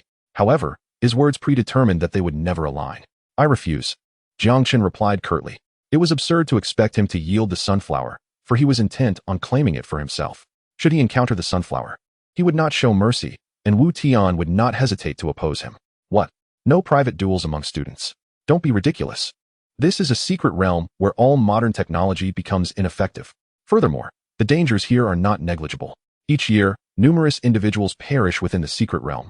And even in this relatively safe environment, a few reckless students meet their demise. Have you made up your mind?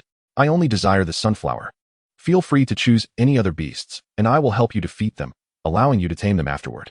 Wu Tian's brow furrowed, clearly displeased. Although he recognized Jiang Chen's status as a prominent figure from the Jiang family, that was a mere remnant of the past. Now, Jang Chun was just an unremarkable student. And Wu Tian did not underestimate his own capabilities, believing himself to be far from a weakling like Wei Xingchen. "No, I prefer to work alone," Jiang Chen stated, walking past Wu Tian, which darkened the latter's expression. Nonetheless, Wu Tian refrained from attacking, fully aware that the real threat stemmed from the individuals of Nandi City, whose objective was undoubtedly the sunflower. Wu Tian's interest in recruiting Jiang Chun was solely due to Jiang Chen's commendable strength, which could potentially mitigate the disparity in power during any ensuing conflict. "Jiang Chun, I shall remember this," Wu Tian remarked suddenly. However, Jiang Chen paid him no mind and continued forward. Not long after, a piercing cry echoed, prompting Jiang Chun to instinctively glance skyward. Almost concurrently, a bird of over a meter in length dove towards Ping Tu. This caught Jiang Chen off guard, as Ping Tu now measured 3 meters. The creature seemed merely an ordinary bird, yet it dared to attack. Ping Tu, seemingly oblivious, kept his head down as the bird's sharp claws struck against his back. To the bird's astonishment, its claws could not penetrate Ping Tu's thick fur. Seizing the moment of confusion, Ping Tu rolled, pinning the bird to the ground and, without any command from Jiang Chun, promptly crushed the creature in his jaws. Jiang Chun initially contemplated retrieving the core, but under Ping Tu's voracious appetite, the core was swiftly devoured, and Ping Tu seemed unsatisfied, glancing up at Jiang Chun. "Come back," Jiang Chun called, continuing deeper into the realm, accompanied by his Honeybadger. Behind them, a flicker of light appeared, fading only after Jiang Chen's figure vanished from sight. It was unclear how far they had traveled, but Jiang Chen soon emerged from the forest, stepping onto a flat expanse of grass. However, he quickly discerned a pressing issue. 5 individuals congregated on the grassy plain. These were none other than the 5 members from Nandi City. The moment Jiang Chun exited the forest, he attracted their attention. "Are you the first genius from Yulong City?" one of the young women inquired. However, as soon as her words left her lips, a companion beside her laughed derisively. "Big sister, this guy was crippled a month ago. He's nothing but a pitiful creature now." Laughter erupted among the group, their gazes filled with mockery as they regarded Jiang Chun. Yet, Lu Yurong remained silent. Her eyes fixed on Jiang Chun. What a pity. Had you not been crippled, you might have been a worthy opponent, she lamented. Jiang Chun paid no heed to the group, as time was of the essence, and he needed to locate the sunflower swiftly. At times, it is best to allow the barking dogs to bark. There will come a time to settle the score. However, Jiang Chen's deliberate departure incited the ire of the Nandi City group. Kid, you're overly arrogant. Do you still consider yourself the first genius of Yulong City? A burly youth obstructed Jiang Chen's path, reaching for his collar. In response, Jiang Chun acted swiftly, seizing the youth's finger and gently twisting it. The boy collapsed to the ground in pain. How dare you strike me? You must have a death wish. Observing their comrade being bullied, the others stepped forward. I do not wish to be your enemy. Clear a path for me, Jiang Chun stated coolly. Lu Yurong's eyes sparkled with intrigue as she scrutinized him. Big Sister Lu, let us teach this ignorant brat a lesson, a member of Nandi City suggested, though they sought Lu Yurong's approval first. This earned them a significant eye roll. If you have the ability, fight him one-on-one. What sort of valor is a group attacking a single individual? As she spoke, she took a step forward, extending her hand with a smile directed at Jiang Chun. Hello, I am Lu Yurong, a student from Class 1. Senior 3 at NDCH YZHing. It is a pleasure to meet you. However, upon seeing Lu Yurong's beaming smile, Jiang Chen furrowed his brow, harboring only one thought. Is this woman insane? I struck one of your companions, and not only did you refrain from retaliating, but you are also this enthusiastic. In an instant, Jiang Chen labeled Lu Yurong as mentally unstable and resolved to minimize future interactions with her. He released her from his grasp. Jiang Chen, Class 1, Senior 3 at YL in YZHing. Since she had already revealed her identity, Jiang Chen felt no need to conceal his own. The fact that she had achieved the silver rank at the tender age of 16 indicated that she had powerful backing. It was utterly unnecessary to hide his identity from someone of her stature, for with a mere phone call, his personal information could easily find its way to her. You are courting death, exclaimed the young man who had just been subdued, his anger palpable. His beast-controlling ring flashed, summoning 2 lizards, each over 3 meters long. Stop. Before Jiang Chen could respond, Lu Yurong spoke first. It must be said, her words carried weight. With a single admonition, the young man, despite the resentment etched across his face, withdrew his creatures. However, he cast a fierce glare at Jiang Chen before departing. Jiang Chen, I eagerly anticipate our confrontation, Lu Yurong said with a smile. Furthermore, she added, if you seek the sunflower, continue walking 3 miles forward, and you shall find it. Initially, Jiang Chen paid her little mind, but her subsequent comment startled him. He could not fathom why she would share such information with him, given their apparent lack of connection. It was not only Jiang Chen who was baffled. Even the young men surrounding Lu Yurong wore expressions of confusion, gazing at her in bewilderment. Thank you, Jiang Chen managed to utter after a prolonged silence. It was not that he wished to say more. He simply had not been taught the art of flattery. Had he possessed such skills, he would not be a single man despite having lived several decades across 2 lives. No need for thanks. I stand by my words. I look forward to our duel, Lu Yurong replied, her smile faint. Jiang Chen nodded, feeling a flicker of admiration for the young woman before him. Once Jiang Chen departed, the eager curiosity of his companions could no longer be contained. Big sister, what are you doing? Did we not come here for the sunflower? Why have you just given it away? They exclaimed, glancing anxiously in Jiang Chen's direction.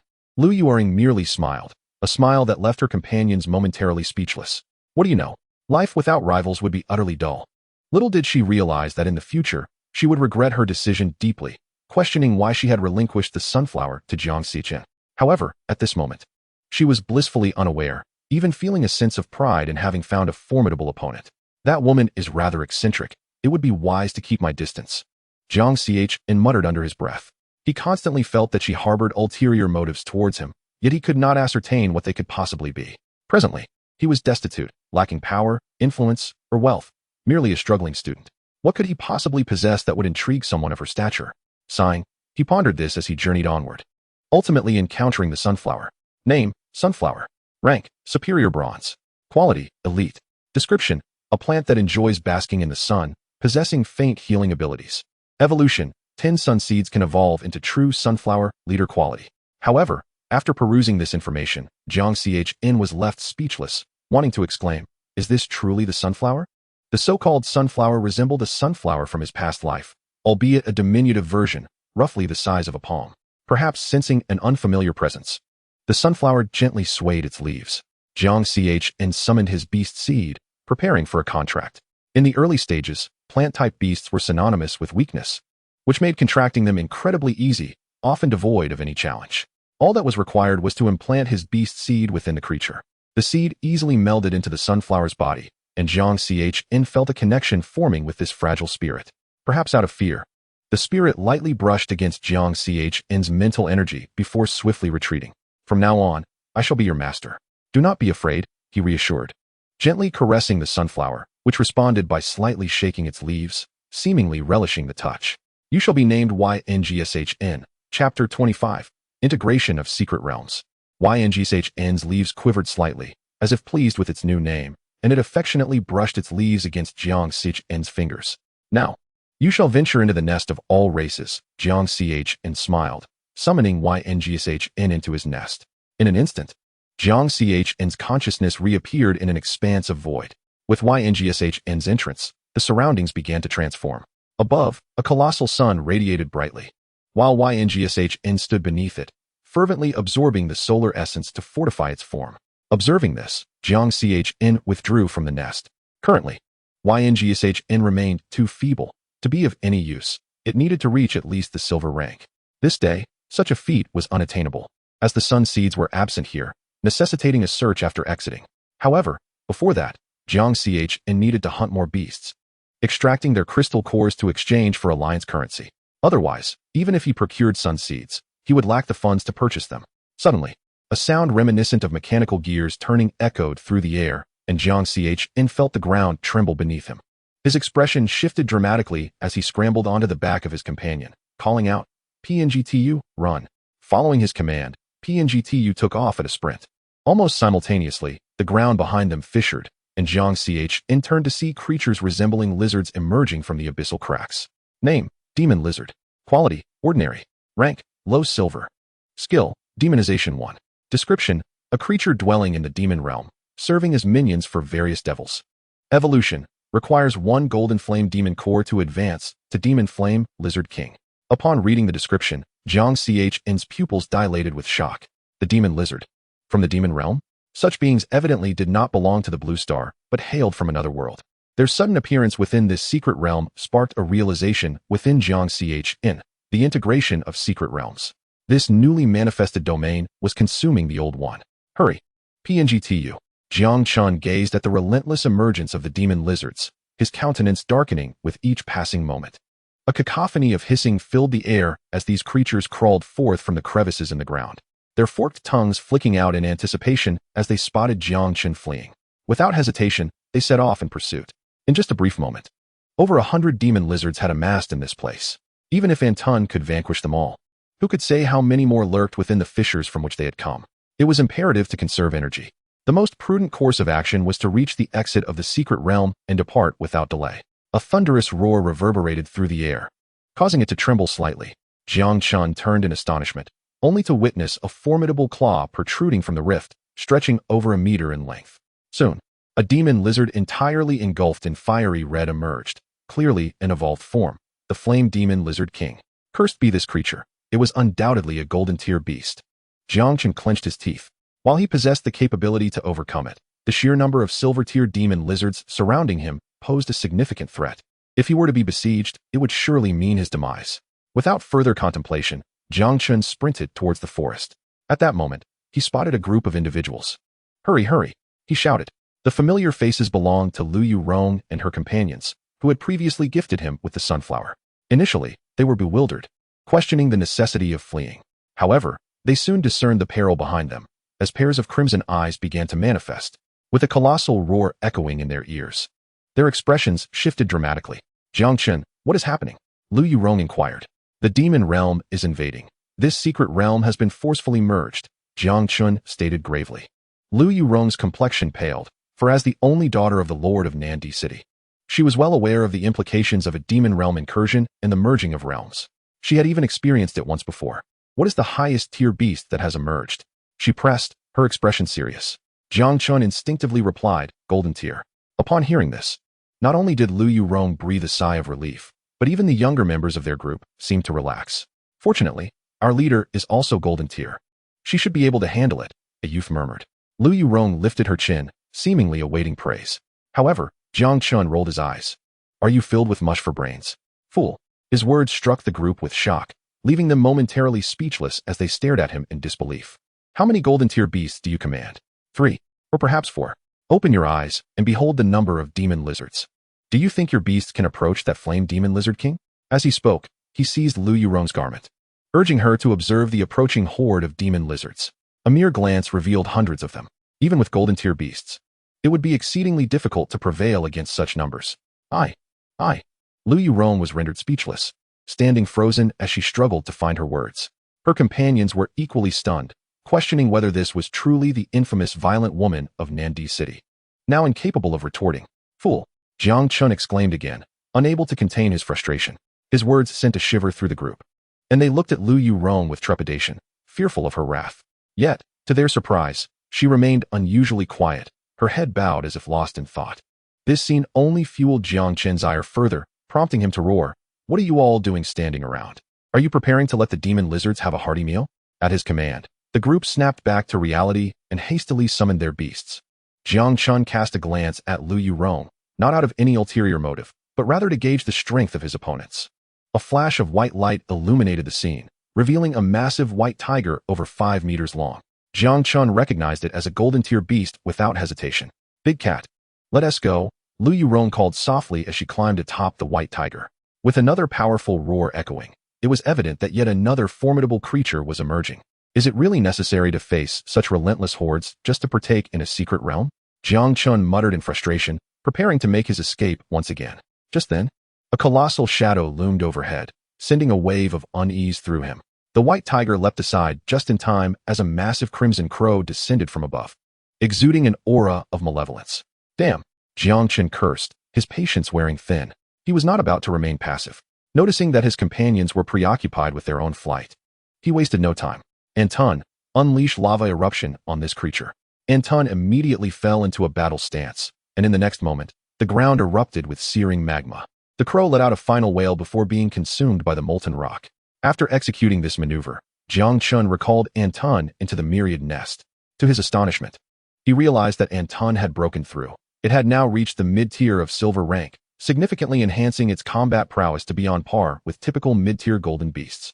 However, there was no time to engage now. The sheer number of these creatures was overwhelming. If they halted now, escaping would become exceedingly difficult. Casting a glance over his shoulder, he saw not only the demon lizards, but also a multitude of crimson crows emerging from the fissure. Just as he prepared to flee, he was pleasantly surprised to see Lu Yurong return. "Fool, why have you come back?" he exclaimed. Upon hearing this, Lu Yurong felt a wave of indignation wash over her, nearly bringing her to tears. It was her companions who intervened, saying, "Cough, cough. Big brother, there are also demon lizards in the forest flanking us." Jiang Chen's composure faltered. Surrounded? Is there still a chance for survival? Just then, 3 more figures appeared, their expressions somber. Jiang Chen quickly noted the absence of one named Wu Tian. "Where is Wu Tian?" he demanded. At his question, the trio trembled, their eyes reflecting horror. "He was slain by a golden tier beast," they stammered, casting fearful glances towards the forest. Jiang Chun felt a surge of frustration, wanting to curse, but refraining, knowing that such words would only dampen morale. "Let us not dwell on trivialities. Do you wish to live or perish?" he asked, surveying the group. "Do you wish to survive?" In the city of Nandi, several individuals spoke up directly, while the trio from Yulong City exhibited a demeanor of uncertainty, as if overwhelmed by fear. This caused Jiang Chun to squint his eyes, inwardly cursing their ineptitude. The academy is a place for nurturing beastmasters, and the majority of beastmasters are destined for the battlefield. Are such individuals truly qualified to face combat? This was merely a minor invasion, and they were already rendered devoid of fighting spirit. If the battlefield were filled with such incompetence, humanity might as well declare its own extinction. Jiang Chen chose to disregard the 3 and turned to sprint in a specific direction he had previously surveyed, a modest hill, approximately several dozen meters long. It would prove useful against a horde of crawling lizards. As for the demonic blood crows, their numbers were not significant, barely amounting to a few dozen. Yet the demonic lizards numbered over 1,000. The individuals from Nandi turned their gazes towards Lu Yurong, who looked rather displeased and retorted, "What are you staring at? Follow me." With that, she mounted her white tiger and set off, prompting the others from Nandi to follow suit. The remaining 3 hesitated for a moment before pursuing them as well. A large swarm of demonic lizards had detected Jiang Chun and were charging in his direction. Observing the over 1,000 silver-tier beasts, Jiang Chen's gaze deepened, lost in contemplation. Release your beasts. Let them form a cohesive unit and provide themselves with an opportunity to rest, he stated calmly. This time, the individuals from Nandi did not hesitate and summoned their beasts without delay. Jang Chun surveyed their beasts, all of which were of high silver tier, capable of suppressing the demonic lizards, though 8 beasts were far from sufficient. His eyes shifted towards the trio from Yulong City. Sensing his gaze, they shuddered and lowered their heads, failing to respond to his command to unleash their beasts for battle. Jiang Chen furrowed his brow and reiterated, I am speaking to you. Release your beasts and let them fight. Finally, one of them spoke up, I have an important exam in a month. My beast cannot be injured. Upon hearing this, the other 2 nodded in agreement. Jiang Chen's eyes revealed no hint of emotion as he stepped closer to the boy, seizing him by the throat. I do not care about your background in the outside world. If you are unwilling to let your beast fight now, then get out. With a forceful toss, he hurled the youth several meters away. This shocking act left everyone in astonishment. The boy, appearing to have sustained pain from the fall, took a moment to rise. Clutching his chest, I will release my beast. Let me back in, he shouted, rushing towards Jiang Chun. However, before he could take more than a few steps, a shadow loomed over him, followed by a demonic blood crow diving downwards. The boy was immediately paralyzed with fear, collapsing to the ground and crying out for help. Save me. I don't want to die. My father is the deputy captain of the Yulong City Guards. I cannot perish here. Yet Jiang Chun coldly regarded the boy, perceiving him as nothing more than a complete fool. Even at such a critical moment, he still hesitated to release his beast. It seemed as though he treated his beast as a sacred idol. By the time the boy realized he was a beast master with a beast to command, it was too late. The demonic blood crow's claws seized his head, applying just enough pressure to draw forth a stream of crimson and white. The raven eagerly began to feast. Perhaps spurred by the scent of blood, dozens more demonic blood crows swooped in. In mere moments, the boy's position was left with nothing but a pile of white bones. Jiang Chen's gaze shifted to the other 2 youths. You choose. Either summon your beasts to fight, or I will throw you out. The 2 were already terrified by Jiang Chen's demeanor and hastily replied, we will summon them. Please don't throw us out. Watching them summon their beasts, Jiang Chen finally turned his attention away. Since these individuals were all talented from their respective cities, their beasts were of high silver tier and could withstand the onslaught for a time. However, it was certainly not a long-term strategy. Jiang Chen's eyes scanned the distance, where at least 2 golden tier beasts could be seen. Furthermore, the death of Wu Tian at the hands of a golden tier beast indicated that at least one such creature resided within the forest. The battle raged on as the demonic lizards charged forth.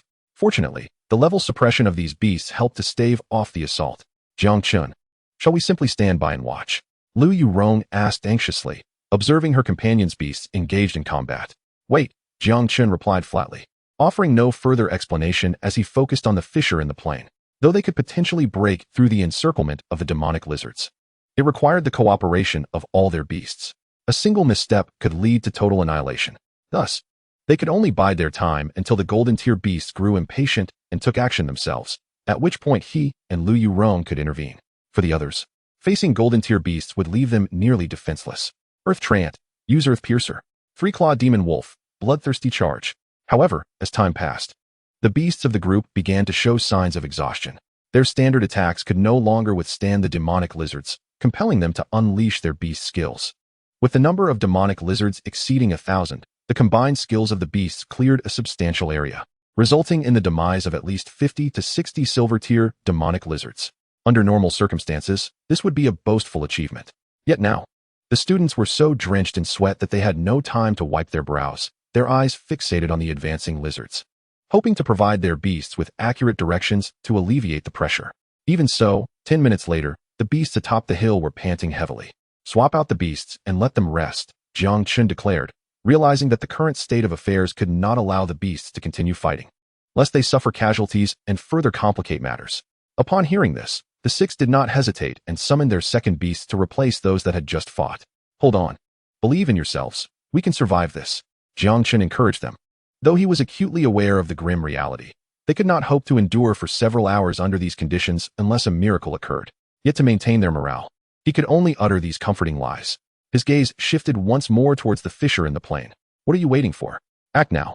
The only chance lies in slaying a few leading golden tier beasts, forcing the silver tier beasts to retreat. Otherwise, it will be difficult to hold out until someone from the outside notices the merging of the secret realms and sends aid. Jiang Chen, what are you waiting for? At that moment, Lu Yurong could no longer contain her frustration. Her companions were embroiled in a bloody battle, and as the most powerful individual, Jiang Chen stood idly by, resembling a fool. This discontent brewed within her, coupled with concern for her comrade's safety. Observing the irritable Lu Yurong, Jang Chun remained remarkably calm, merely inquiring softly. Upon hearing his words, Lu Yurong was momentarily taken aback, but soon responded with a hint of annoyance, asserting her desire to survive. Of course I want to live. With my beast as the main force, let us strike together now and directly slay our way to the exit. Jiang Chen chose not to engage further, casting a glance at Lu Yurong before calmly stating, "How can you be so foolish despite being right?" Initially, Lu Yurong was bewildered, staring at Jiang Chun in confusion, questioning what he meant by right and foolish. However, she quickly realized that Jiang Chen's gaze was directed at an inappropriate spot. Instantly regaining her composure, her teeth clenched audibly as she exclaimed, "You bastard, rogue. I will beat you." As she prepared to act, Jiang Chen sighed lightly, recognizing that if he did not clarify his words today, this woman would not be at peace. "Alas, you are truly dim-witted. Do you believe you are strong?" Just as Lu Yurong seemed poised to agree, Jiang Chun interjected, "Hold your horses, listen to me first. Do you consider this group of silver-tier beasts to be utterly incompetent?" After a moment of contemplation, Lu Yurong slowly nodded. "Indeed, they are quite useless. My beast could single-handedly take on 10 of them effortlessly. But do you know why we shouldn't charge out now?" Lu Yurong shook her head in confusion. Because our target is their leader. If you let your beast exhaust its energy now, do you think a fatigued beast can compete with a fully energized beast of the same rank?" Without hesitation, Lu Yurong answered, "Certainly, the beast would be stronger. Even if there were a disparity in quality, a weary beast would not stand a chance against a fresh one." Jiang Chun nodded in satisfaction, pleased that this foolish girl finally understood. Such a simple concept was grasped by beasts, yet it took her an eternity to comprehend. Truly, she was hopelessly dim-witted. After a moment of silence, Lu Yurong came to her senses, and a soft voice emerged. "I apologize, I misjudged you." Jiang Chen nodded, contemplating before remarking, "You are indeed right, yet still so thoughtless. You should buy more papayas in the future, perhaps they can help you." At this comment, the goodwill Lu Yurong had just begun to feel dissipated instantly.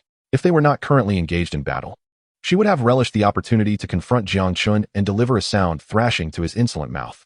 As time passed, the beasts of the group were becoming increasingly exhausted, unable to recover their strength for the impending challenge. The rapid depletion of their beast stamina led to casualties. One beast from Yulong City number 1 was caught off guard, swiftly devoured by 7 or 8 demon lizards, leaving behind only a pile of bones. Witnessing the remains of his beast, a young boy's eyes brimmed with tears as he bit his lip, refraining from crying. He continued to support his other beast, fixating on the oncoming demon lizards. Seeing his beast nearing its limits, Jiang Chun narrowed his eyes. "Are you not going to act? If you do not, we will not be able to hold on much longer." In truth, he had learned in elementary school that regardless of race, the flesh and blood of humanity held a fatal allure for them. Once they caught sight of it, they would inevitably rush forth to take a bite. With the beast sustaining injuries, the position was about to be overrun. A thunderous roar erupted, causing the previously aggressive demon lizards to halt abruptly. They immediately retreated like a receding tide, prompting the young boys to break into smiles. "Ha! We have won. We have driven back the demon lizards," they exclaimed excitedly. However, Jiang Chen merely smiled coldly. "What are you thinking? The battle has only just begun."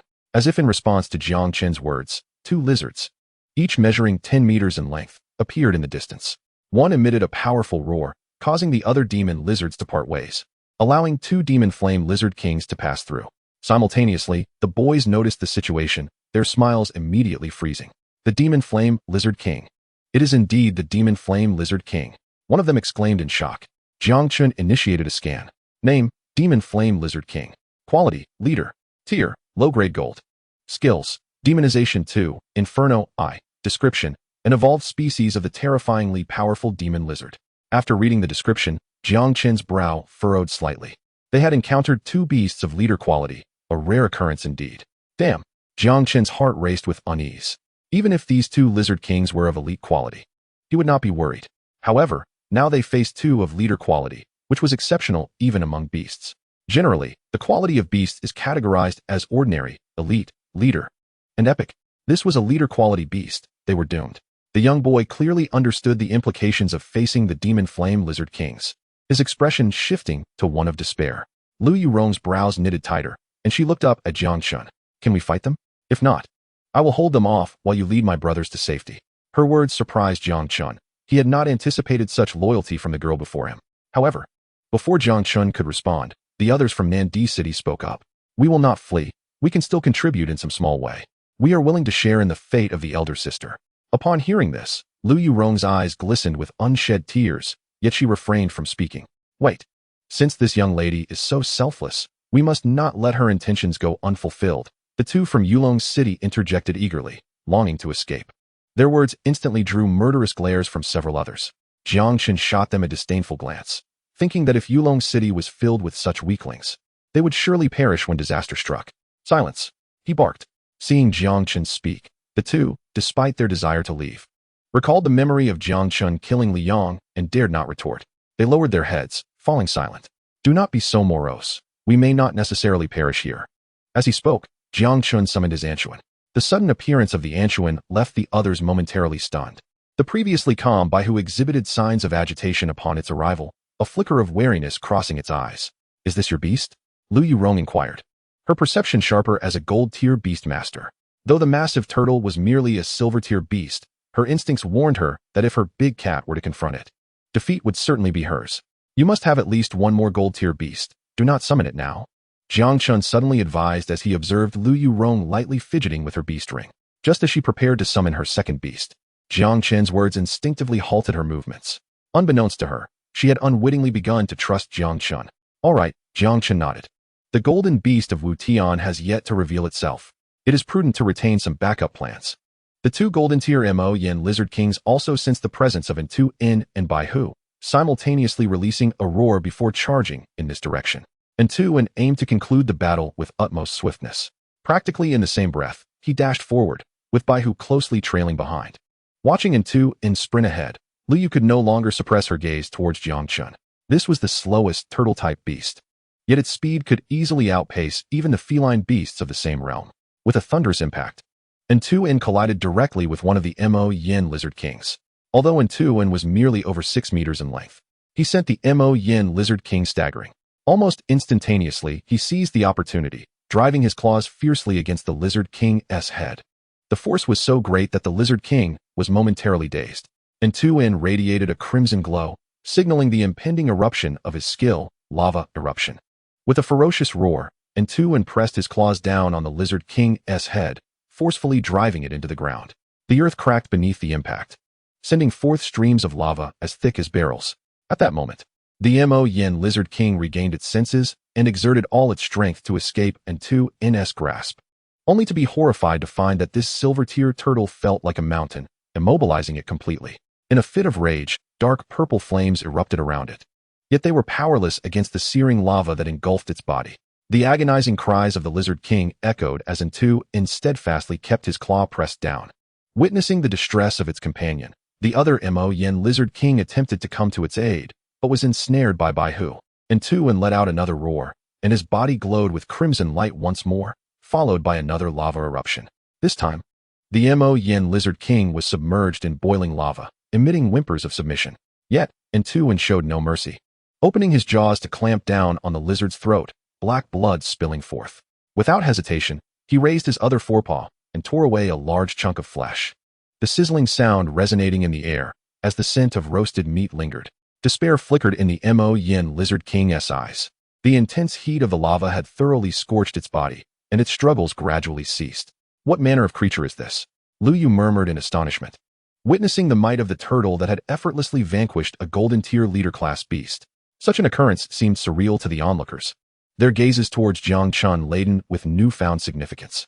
On the other side, witnessing the demise of its companion, one would expect the Mo Yin Lizard King to retaliate fiercely. However, to everyone's surprise, it endured several blows from Baihu solely to disengage from the battle. Baihu let out a victorious roar, snapping the others back to reality. Lu Yu, in sheer shock, turned to Jiang Chun, unable to suppress her curiosity. Why are you so powerful? She blurted out. The turtle-like beast, despite being merely silver-tier, had annihilated a golden-tier leader beast. Given the current circumstances, even her Baihu would undoubtedly fall short against the turtle. Jiang Chun looked at Lu Yu with a hint of bewilderment. It's not that I am too strong. Rather, you are too weak. His words struck Lu Yu, who gritted her teeth in frustration, her eyes wide with disbelief. She felt an urge to confront Jiang Chun, her anger boiling over. Humph. Such a straightforward man. Stomping her foot, she turned away, unwilling to look at Jiang Chen any longer, her thoughts consumed by indignation. She had never encountered someone so blunt. As a beauty, she deserved better treatment than this. She cursed Jang Chun in her heart, wishing for him to remain single for eternity. Meanwhile, Jiang Chun disregarded her outburst. To him, women were merely sources of trouble, and it was wiser to avoid unnecessary entanglements. The group from Yulong City swallowed nervously, glancing warily at the two. While their leader appeared visibly upset, they felt compelled to intervene as subordinates, yet they hesitated. This was clearly beyond their league. Provoking her could endanger even their lives. Thus, they stood frozen, watching the escalating tension. At that moment, a shrill cry pierced the air, diverting everyone's attention. A massive red crow ascended from the forest. Its wingspan no less than 15 meters, casting a shadow over the sun. Jiang Chen observed it keenly. The main event had arrived. He whispered softly, recalling the previous retreat of the demon blood crows, sensing something amiss. Creatures of such distinct races typically charged into battle, yet their withdrawal indicated a formidable backing. One that rivaled even the Mo Yin Lizard Kings. Name, Bloodthirsty Mad Crow. Quality, Leader. Tier, Mid-level Golden. Skills, Mental Shock 2, Frenzied Feather Barrage Eye. Description, a powerful predator with acute blood-sensing abilities and formidable offensive capabilities. Evolutionary path, requires 10 blood crystal cores and 300 pounds of refined demon steel. Can evolve into the Bloodthirsty Crow, Golden Leader level. Indeed, this adversary was more troublesome than the two lizards. Jiang Chun furrowed his brow, realizing he lacked aerial combat beasts. Even if in two and matched the enemy's strength, striking the airborne bloodthirsty mad crow from the ground would prove exceedingly difficult. In an instant, he turned his gaze to Lu Yu. What type of beast is your second summon? Lu Yu, still brooding over Jiang Chen's previous remarks, was reluctant to engage with him. However, she understood the gravity of their situation and summoned her second beast, a majestic golden leopard. While it appeared impressive, it was not an aerial combat beast. Jiang Chun's expression darkened, recognizing the impending threat of ranged assaults. He knew better than to harbor illusions. Beasts were not known for their intelligence. While this notion held some truth, it applied more to typical bronze-tier beasts. Once they reached silver tier, their intelligence would undergo a significant leap, and at golden tier, they often became the rulers of small packs, possessing a cognitive level comparable to that of a 9-year-old child. As the bloodthirsty mad crow approached, Jiang Chen quickly inquired, "Does your beast possess any long-range attack capabilities?" Lu Yurong snorted coldly and shook her head. This provoked a strong urge to strike from Jiang Chen. "Can you not speak? Have you become mute?" Unable to contain his frustration, he shouted loudly. "This is a golden-tier demon beast, fully capable of annihilating a small town. And now this foolish woman dares to show me attitude?" Jiang Chen felt as though his lungs might explode with anger, silently vowing that once this ordeal was over, he would keep his distance from this foolish woman, ideally never to encounter her again in his lifetime. After being scolded by Jiang Chen, Lu Yurong was momentarily stunned. Just as she was about to retort, Jiang Chen preemptively shouted, "Since you are dissatisfied with me, let us part ways. You take your path, and I shall take mine. Farewell." With that, he waved his hand, mounted his steed, and departed. This scene caused Lu Yurong's eyes to redden, tears welling in her eyes. However, upon seeing Jiang Chen leave, she resolutely stifled her tears. "Wait, I was wrong. You cannot leave," Lu Yurong suddenly called out. "I should not have acted willfully. I apologize, you cannot go." Hearing these words genuinely surprised Jiang Chen. From the very first glance, he recognized that she was yet another tsundere. Such individuals, even when at fault, find it exceedingly difficult to apologize. In truth, Lu Yurong was aware that this was not the time to indulge in petty tantrums. Yet her heart was filled with indignation. When had she, as the eldest daughter of the Lu family, ever been treated in such a manner? This is a battlefield. Put away your princess syndrome, for there will be no sympathy here, neither from humans nor from demon beasts. Lu Yurong lowered her head, refraining from responding. "Now tell me, does your beast have any long-range attack capabilities?" "No. The big cat is a tank type, while the big golden one is an assassin type." Though Jiang Chun had already suspected this, he could not help but feel a twinge of disappointment. This is troublesome. Gazing at the bloodthirsty raven, which was now only a few hundred meters away, Jiang Chun felt a surge of resentment for the first time. The destructive power of a golden-tier demon beast is indisputable. If we do not retaliate and merely endure the blows, none among us will survive to exit this secret realm. Caw caw caw. As Jiang Chun had anticipated, the bloodthirsty raven stopped 50 meters away and ceased its approach. Almost immediately, a faint red glow enveloped its body. Witnessing this scene, although Jiang Chun had never seen the bloodthirsty raven unleash its frenzied feathers, he sensed the impending crisis. Everyone huddled behind Anton, not daring to hesitate as they quickly sought shelter. Simultaneously, dark red feathers shot forth. Clang, clang, clang. A series of crisp sounds rang out. Seeing that the raven's feathers could not harm Anton brought a sigh of relief. He feared that even Anton would be unable to withstand the assault. If that were the case, they would truly be doomed. Chapter 30, An Alliance. Caw caw caw. Upon realizing its attack had been thwarted, the bloodthirsty raven squawked in frustration. It was evident that it was quite enraged. Caw caw caw. It soared into the sky, directly above the group. Almost simultaneously, a multitude of blood feathers reappeared, aiming at the crowd. Fortunately, Jiang Chun had already anticipated the creature's intentions. At this moment, Anton had risen to his feet. The group sheltered beneath his shell, safe for the time being. Amidst the chaos, a student from Yulong City crouched on the ground, cradling his head. I do not wish to die. I am a genius destined for the upper echelons of Longhua. How could I perish here? Suddenly, the boy stood up, pointing at Jiang Chun and shouting, I command you to safely escort me to the exit. However, Jiang Chun narrowed his eyes, an invisible aura of murderous intent radiating from him. The previously frantic boy shuddered, quickly returning to his senses, looking at Jiang Chun with astonishment. In the next moment, he hastily slapped himself several times. Jiang Xiao, I was out of my mind. I did not mean it. Jiang Chen did not respond. He understood that the boy had likely been affected by the bloodthirsty raven's skill, resulting in his mental disarray. We must gradually make our way toward the exit. Jiang Chen knew they could not remain stationary. They had to advance toward the exit. Otherwise, even if they opened the passage, those outside would see no one, and it would take hours to gather supplies before reopening the secret realm. That would mean several hours later, when night would fall, and the variables would undoubtedly increase. Jiang Chun could not take that risk, and could only move slowly, following Anton's lead toward the forest. Once they reached the forest, they would release their beasts, mount them, and make a desperate dash out of the secret realm. Everyone nodded, following Anton as he moved forward. Observing that their prey was heading toward the forest made the bloodthirsty raven even more agitated. It clearly understood that if Jiang Chun and the others entered the forest, capturing them would be impossible due to its massive size. Moreover, its subordinates, too few in number, would be unable to force the group out. Caw caw caw. Suddenly, the bloodthirsty raven screeched wildly. The sound instilled a sense of unease in Jiang Chun. What is this cursed raven squawking about? Once I am out, I will ensure my father comes in to deal with it. A boy muttered impatiently, though he dared not show his face to see what was happening. Although Jiang Chun felt uneasy, he instinctively believed that the raven's prolonged squawking was merely a sign of its frustration. Boom. Just as this thought crossed his mind, the ground trembled slightly, causing Jiang Chen's expression to change dramatically. A bad premonition surged within him as he turned to look at the plains behind. Holy heavens! The next moment, he could not help but curse. The demon lizards that had just retreated were charging at them once again. Behind these demon lizards stood the Flame Demon Lizard King, glaring intently at Anton. Even though they were not of the same species, Jiang Chun could perceive its fury. Clearly, it had returned to avenge the death of its mate. Or perhaps it had allied with that damned raven overhead. Why on earth do demon beasts understand teamwork?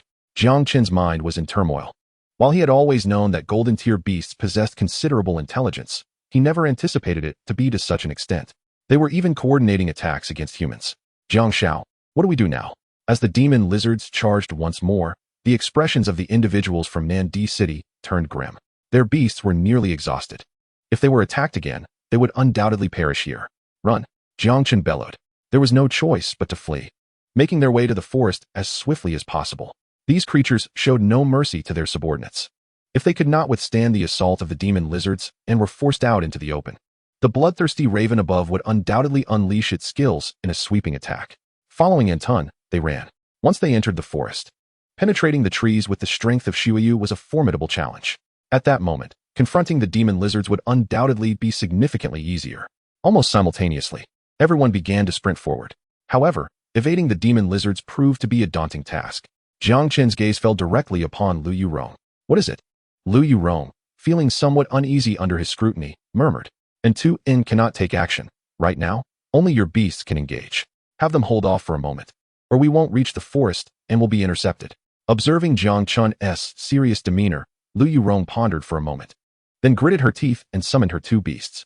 Big Cat, Big Gold, please hold back those lizards for a while. Once this is over, I will treat you to some violent carp. With a low growl, the 2 beasts turned and charged towards the swarm of demon lizards. The bloodthirsty raven also took notice of these 2 beasts of comparable rank, showing no mercy as it unleashed a barrage of feathers as a greeting. The golden leopard. known for its speed, managed to narrowly evade the attack, while the white tiger, slightly slower, was immediately struck by several blood feathers. Lu Yurong, who was fleeing, turned pale and froze, about to halt. Just then, a strong hand wrapped around her waist, lifting her onto his shoulder. "Foolish girl, do you want to be turned into a pincushion?" Jiang Chen chastised her with a hint of exasperation. Though those attacks did not injure in 2N, if they landed on a human, they would surely penetrate. Big cat. Lu Yurong glanced back at the white tiger, tears welling in her eyes. Yet, she held back. For experienced beastmasters knew that in life and death battles, a single word from their master could distract their beasts, leaving them more vulnerable. Jiang Chun remained silent. Fully aware of the anguish of watching his cherished beasts suffer, he continued to carry Lu Yurong towards the forest. Upon reaching the edge of the forest, Jiang Chen shouted, "Call your beasts back." Lu Yurong seemed to have been waiting for this command, and immediately shouted, "Big cat, big gold, return." Almost in unison, the two beasts turned towards them, but they needed to fend off the demon lizards and remain vigilant against the bloodthirsty raven overhead. At that moment, both beasts bore various wounds, with the white tiger drenched in blood. Chapter 31, The Devil's Fruit. At this moment, the bloodthirsty raven realized that its prey had all entered the forest and let out an enraged caw. It noticed the departing Big Gold and Big Cat and screeched as it charged forward, ignoring Big Gold and heading straight for the white tiger. Having discerned that the latter was significantly injured and thus easier to assail. Almost simultaneously, the skill of feather barrage was unleashed again, with countless blood feathers shooting forth. Big Gold effortlessly evaded all the attacks, but the white tiger's situation was dire. Already wounded, it now suffered additional injuries on top of its existing ones. After barely a few paces, the white tiger collapsed heavily to the ground. At that moment, Lu Yurong could no longer contain herself. Tears streamed down her face like a torrential flood. "Big Gold, hurry and save Big Cat," she cried out in desperation. Yet, the bloodthirsty raven was already preparing for another round of feather barrage, ready to strike. Big Gold was too late to intervene. Upon witnessing this, Lu Yurong felt faint. If that attack landed directly, the chances of the white tiger surviving were slim to none. "No," she screamed, her voice filled with anguish. The bloodthirsty raven's eyes glinted with madness as it emitted a series of excited cries. Whoosh, whoosh, whoosh. In the next instant, a flurry of blood feathers shot towards the white tiger. No. Lu Yurong closed her eyes in despair, unwilling to witness her beast perish before her, powerless to intervene. Clang, clang, clang. After several heartbeats, the expected cries of the white tiger did not come, which rekindled Lu Yurong's courage as she opened her eyes to look at the white tiger's position. To her astonishment, a massive tortoise had appeared, shielding the white tiger. Lu Yurong stood frozen in place. A voice then rang out beside her. "Fool, that white tiger has followed you for nothing. You had already given up on it before the life and death crisis." Jiang Chen's cold words cut through the air. Lu Yurong had closed her eyes during the battle, failing to think of a solution. This behavior was the utmost irresponsibility towards her beast. Seeing her white tiger saved, Lu Yurong finally broke down, collapsing to the ground as tears streamed down her face once more. Yet, she whispered, "Thank you, thank you, thank you, Jiang Chen." Nevertheless, Jiang Chen chose to ignore her, for the battle situation was not in their favor. Although they had 3 golden tier beasts, one was severely injured. The white tiger could not contribute and might require the other 2 beasts to divert their attention to care for it. If that were the case, they would only become more passive, potentially being led by the nose by the 2 golden tier monsters. Realizing this, Jiang Chun understood the necessity of breaking the stalemate. They needed at least one beast with sufficient strength to face the swarm of demon lizards, to alleviate the burden on N2N and Big Gold. After a moment of contemplation, he finally made up his mind, patting the head of the flat-headed beast beside him. "Go help," he commanded directly. However, the ever-eager flat-headed beast did not move away this time, instead staring intently at Jiang Chun, clearly worried for his safety. Typically, beastmasters would retain one beast nearby for defense. Yet Jiang Chun had sent both his primary combat beasts into the fray. If a monster attacked now, even a bronze-tier beast, Jiang Chun would be left with no escape. "Don't worry about me, they will protect me." Upon hearing this, the flat-headed beast finally dashed towards the battlefield. At that moment, a faint voice emerged. "Thank you." Jiang Chun turned to see Lu Yurong with her head down, seemingly too timid to meet his gaze. "Heh, no need for thanks. I was the one who urged you to release your beasts to hold off those demon lizards. If the white tiger had died, I would also bear some responsibility. No, it is my duty to stop the demon lizards. You saved the white tiger. I must thank you." Lu Yurong insisted stubbornly. Hearing this, Jiang Chun rolled his eyes, unwilling to prolong the discussion on this topic. "Ahem, we are still not out of danger. We must reach the exit." "Understood." Everyone nodded in agreement. After their recent experience, they could not help but begin to trust Jang Chun. Regardless of what he said, they found themselves inclined to believe him. As they advanced, Jiang Chen suddenly froze. Lu Yurong, who was about to leave, noticed Jiang Chen's unusual demeanor and asked with concern, "Jiang Chun, are you all right?" The utterance of that voice abruptly pulled Jiang Chun back to reality, and a hint of joy illuminated his face. "It's nothing. Not only am I fine, but I feel absolutely splendid right now." Upon hearing these words, the crowd was taken aback, casting bewildered glances at Jiang Chun, clearly perplexed by his meaning. Little did they know that just moments ago, Jiang Chun had experienced a significant breakthrough in his cultivation, transcending from the bronze rank to the silver rank. Simultaneously, a notification from the system echoed in his ears. "Ding! Congratulations, host, for reaching the silver rank. You have received 3 Beast Master Seeds." "Ding! Congratulations, host. For reaching the silver rank, you are rewarded with a devil fruit." A glimmer of brilliance flashed in Jiang Chen's eyes. Had he truly heard what he thought? A devil fruit? Was it akin to the ones from the anime of his past life? He felt a twinge of uncertainty. With a mere thought, he summoned a panel displaying the details. Name, Jinjin fruit, unique. Quality, legendary. Description, consuming it grants mastery over shock waves, albeit with slight side effects. It is recommended for use by beast masters. After reading the description, Jiang Chun was overwhelmed with excitement. Indeed, it was a genuine devil fruit, and a remarkably powerful one at that. Regrettably, the system did not recommend its use for himself. Jiang Chun had no doubts about the system's intentions, thus, he resolved to resist temptation and allow his beast to consume it. Unfortunately, he lacked a suitable beast at that moment. The sun god was certainly not an option. He needed to seek a new beast. At that moment, a rustling sound emerged from nearby, causing the expressions of the crowd to shift dramatically. Soon, several demon lizards emerged from the underbrush, and it felt as if a massive weight had descended upon their hearts. Damn it! How could there be demon lizards here? Jiang Chun, however, was not surprised, for the speed of these creatures was astounding. It was clearly unrealistic to expect to block all of them. Yet, the number of demon lizards that appeared exceeded Jiang Chen's expectations. As he glanced around, his countenance darkened. There were over 20 demon lizards. Chapter 32, New Beast. This number had surpassed Jiang Chen's predictions.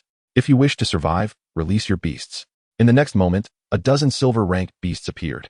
Although their rank provided some advantage, their beasts were nearly at their physical limits, while the number of demon lizards was overwhelming. The outcome of this encounter was truly unpredictable.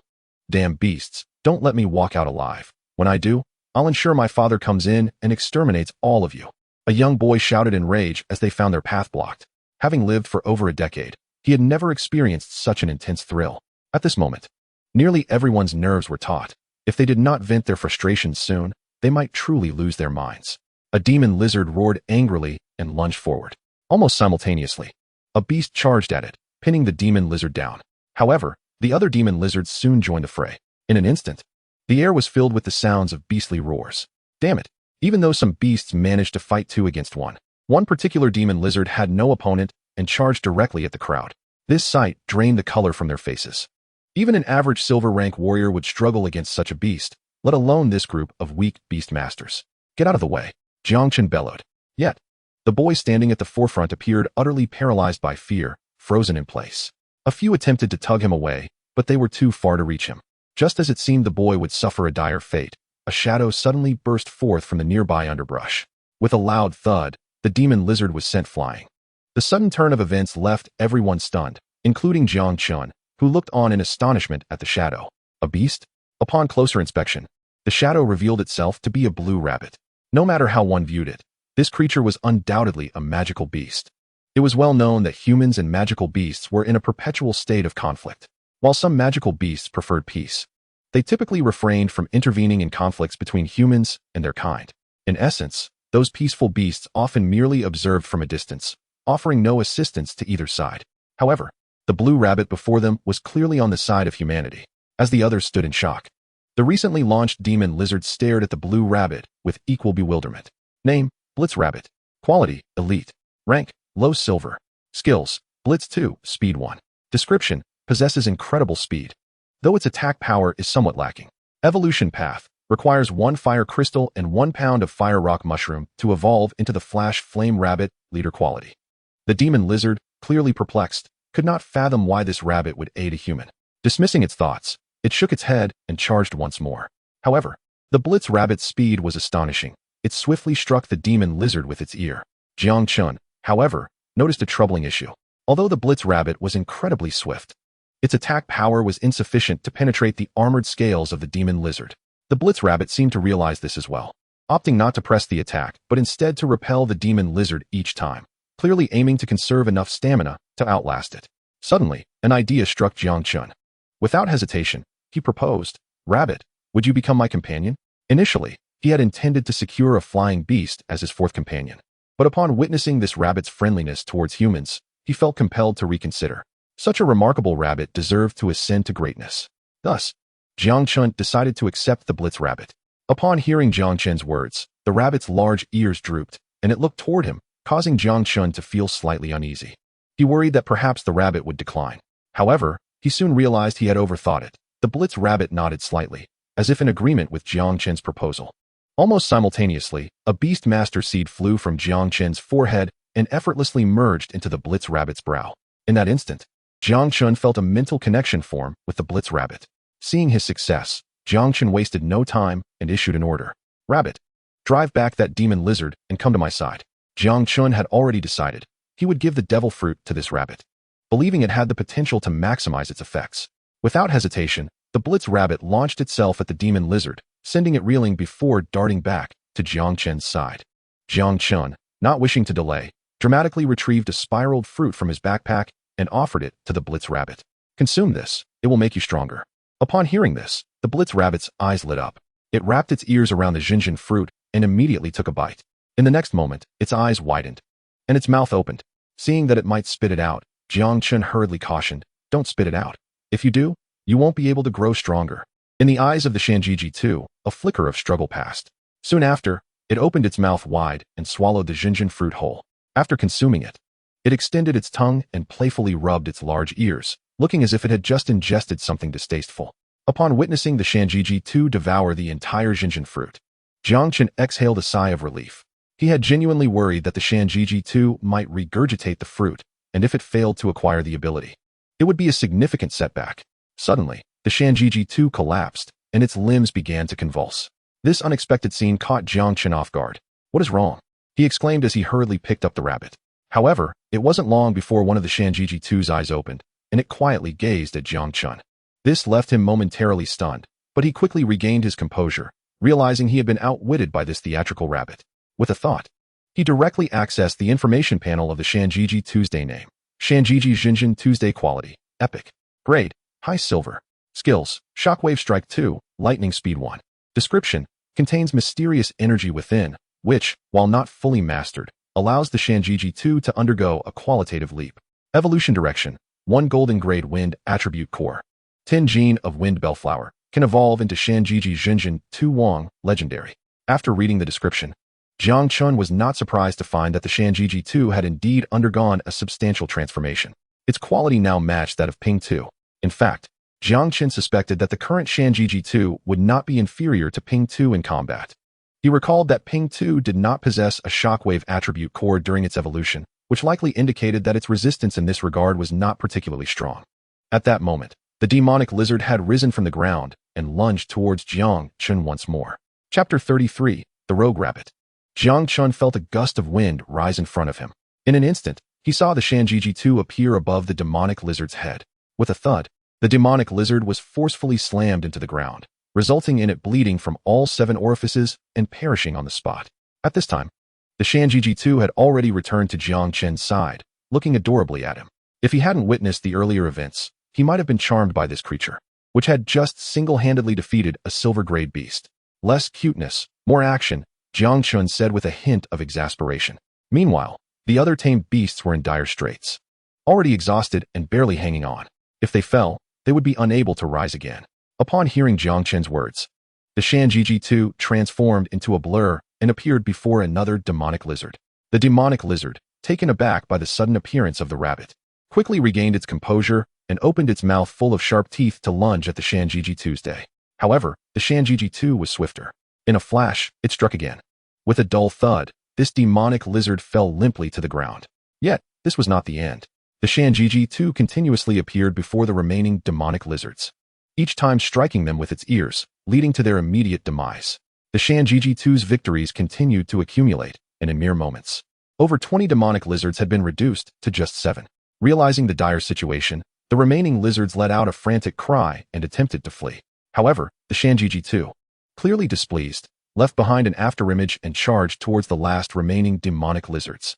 Within a few breaths, all the demonic lizards had been vanquished by the Shanjiji-2's day. The sudden turn of events left everyone dumbfounded, staring at the unexpectedly formidable rabbit. "This rabbit is incredibly strong," a young boy murmured in astonishment. Even considering that this rabbit was of a higher level than the demonic lizards, there were still more than 20 of them. The fact that they were so easily defeated was simply unbelievable. The crowd couldn't help but glance at Jiang Chen with envy.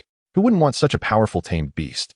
The Shanjiji-2 had returned, but rather than coming back to Jiang Chen, it stopped in front of Lu Yurong, gazing at her with its large, innocent eyes. In an instant, Lu Yurong was captivated. This adorable rabbit was an irresistible charm for any girl. She reached out to embrace it. Jiang Chun had expected the Shanjiji-2 to resist, but to his disappointment, the creature not only accepted the embrace, but also nuzzled against her. Jiang Chen witnessed this clearly. There was no denying it. It had indeed nuzzled. Watching the cozy rabbit, he felt utterly bewildered in the cold wind. How could he, a paragon of virtue, end up with such an unorthodox rabbit? Lu Yurong happily stroked the fur of the Shanjiji-2's day. "What is this little fellow's name?" she asked softly. Meanwhile, Jiang Chun was still consumed by frustration over having acquired such an unrefined rabbit. Without thinking, he blurted out, "Rogue rabbit."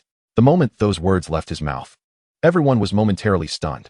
Realizing his mistake, Jiang Chen quickly sought to change the subject. "Ahem, it is not wise to linger here. We should leave at once." Regardless of the circumstances, they needed to report the situation here. With the addition of the Shanjiji-2, their journey became significantly easier.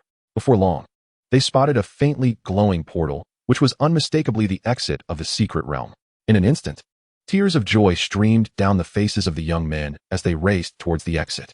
Lu Yurong also dashed in that direction, needing to find help, at least one golden-grade flying beast, to take down that wretched crow and avenge her beloved cat. However, as the group rushed towards the exit, they failed to notice a figure sprinting in the opposite direction. Soon, they exited the secret realm. Even Lu Yurong couldn't hold back her tears upon seeing the lead instructor. The sight of the sobbing students left the two instructors bewildered, completely at a loss for what had transpired. Nevertheless, due to their strong professional demeanor, they quickly regained their composure. At the same time, a thought crossed their minds. Something had gone wrong in the secret realm. With this realization, their breathing became slightly hurried, and they almost simultaneously asked, "What happened?" Upon hearing this, the students ceased their tears. "The secret realm is merging. The secret realm is merging. Teacher Wu, please save my cat and Dejin." Lu Yurong exclaimed as she came back to her senses. Hearing this, both lead instructors felt their hearts drop. A merging of the secret realm could only mean the appearance of golden-grade beasts. What level of secret realm fusion are we dealing with? Teacher Wu from Nandi City inquired urgently. "It should be golden-grade," came the response. Upon hearing this, both instructors felt a wave of relief wash over them. They were aware that during the students' expedition in the secret realm, Teacher Wu had boasted about Lu Yurong's exceptional talent, stating that she was a 16-year-old golden beast master, akin to the fallen genius from your Yulong City. Typically, a regular golden-grade secret realm fusion would yield only one golden-grade beast. In their perspective, even if they were not adversaries, the two golden-tier beast masters should be sufficient to withstand the golden-tier demon beast. "Teacher Wu, you must hurry. This time, the secret realm merges with the demon realm, and the demon flame lizard king and bloodthirsty raven have appeared." As soon as Lu Yuanyong uttered these words, both mentors couldn't help but gasp in shock. These two demon beasts were renowned even among the golden tier. Moreover, the most significant aspect was that both were of leader quality. In an instant, the two mentors realized the gravity of the situation. Zhang Manman also noticed something amiss. They were short on people, and it was not just one individual missing. "Where are Wu Tian, Liang, and Jiang Chen?" Zhang Manman suddenly inquired. Upon hearing this, a trace of sadness flickered across the faces of the remaining two students from Yulong Zhang.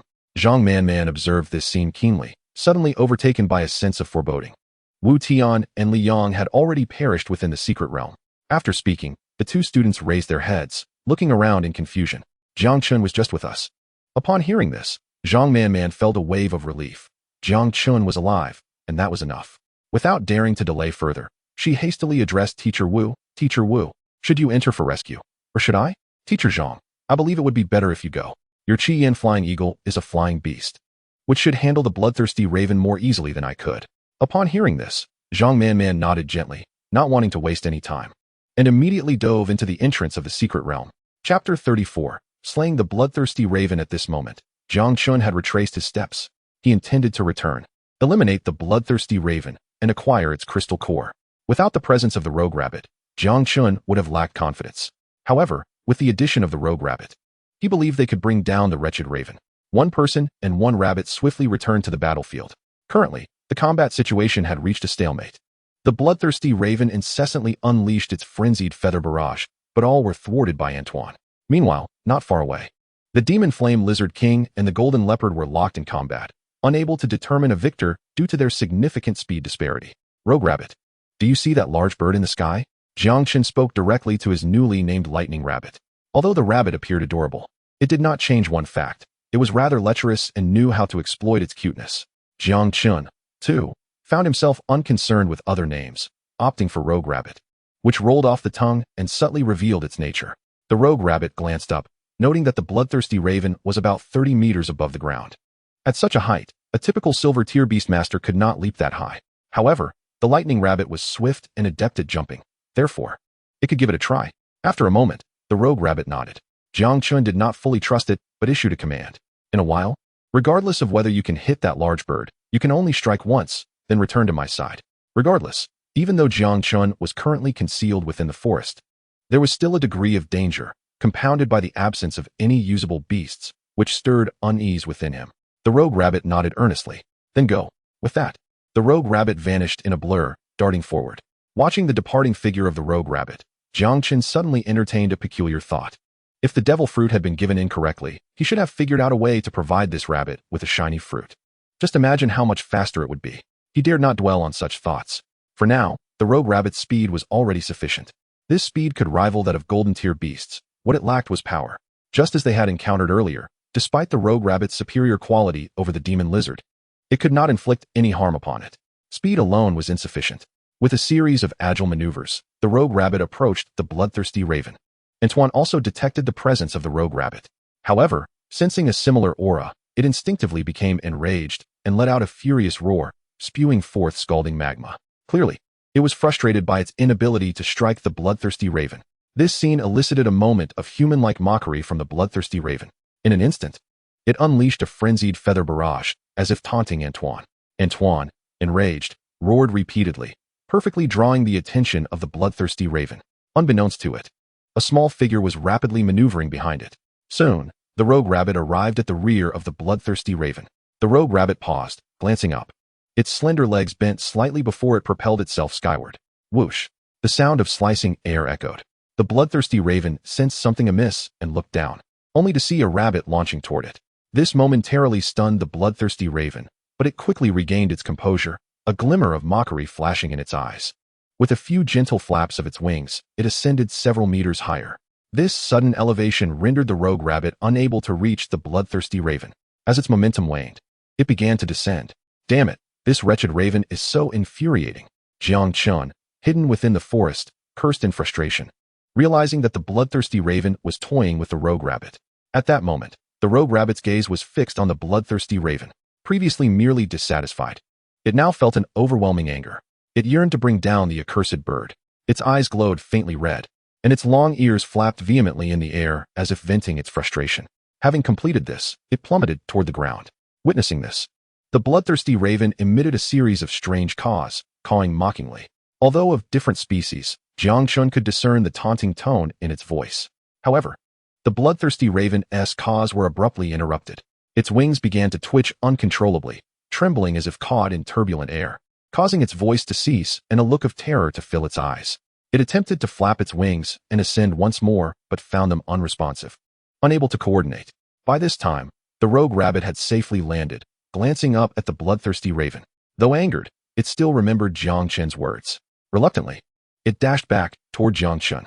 Meanwhile, the bloodthirsty raven was plummeting rapidly.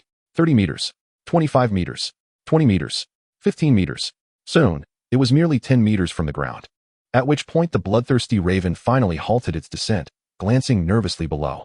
However, before it could breathe a sigh of relief, streams of scorching magma surged forth. At 10 meters, it was within the attack range.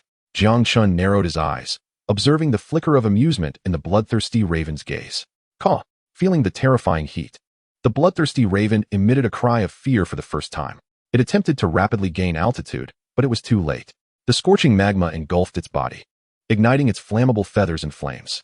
The bloodthirsty raven let out a series of piercing shrieks. The body could no longer withstand the strain and fell towards the ground. Anton had long been eagerly awaiting on the ground.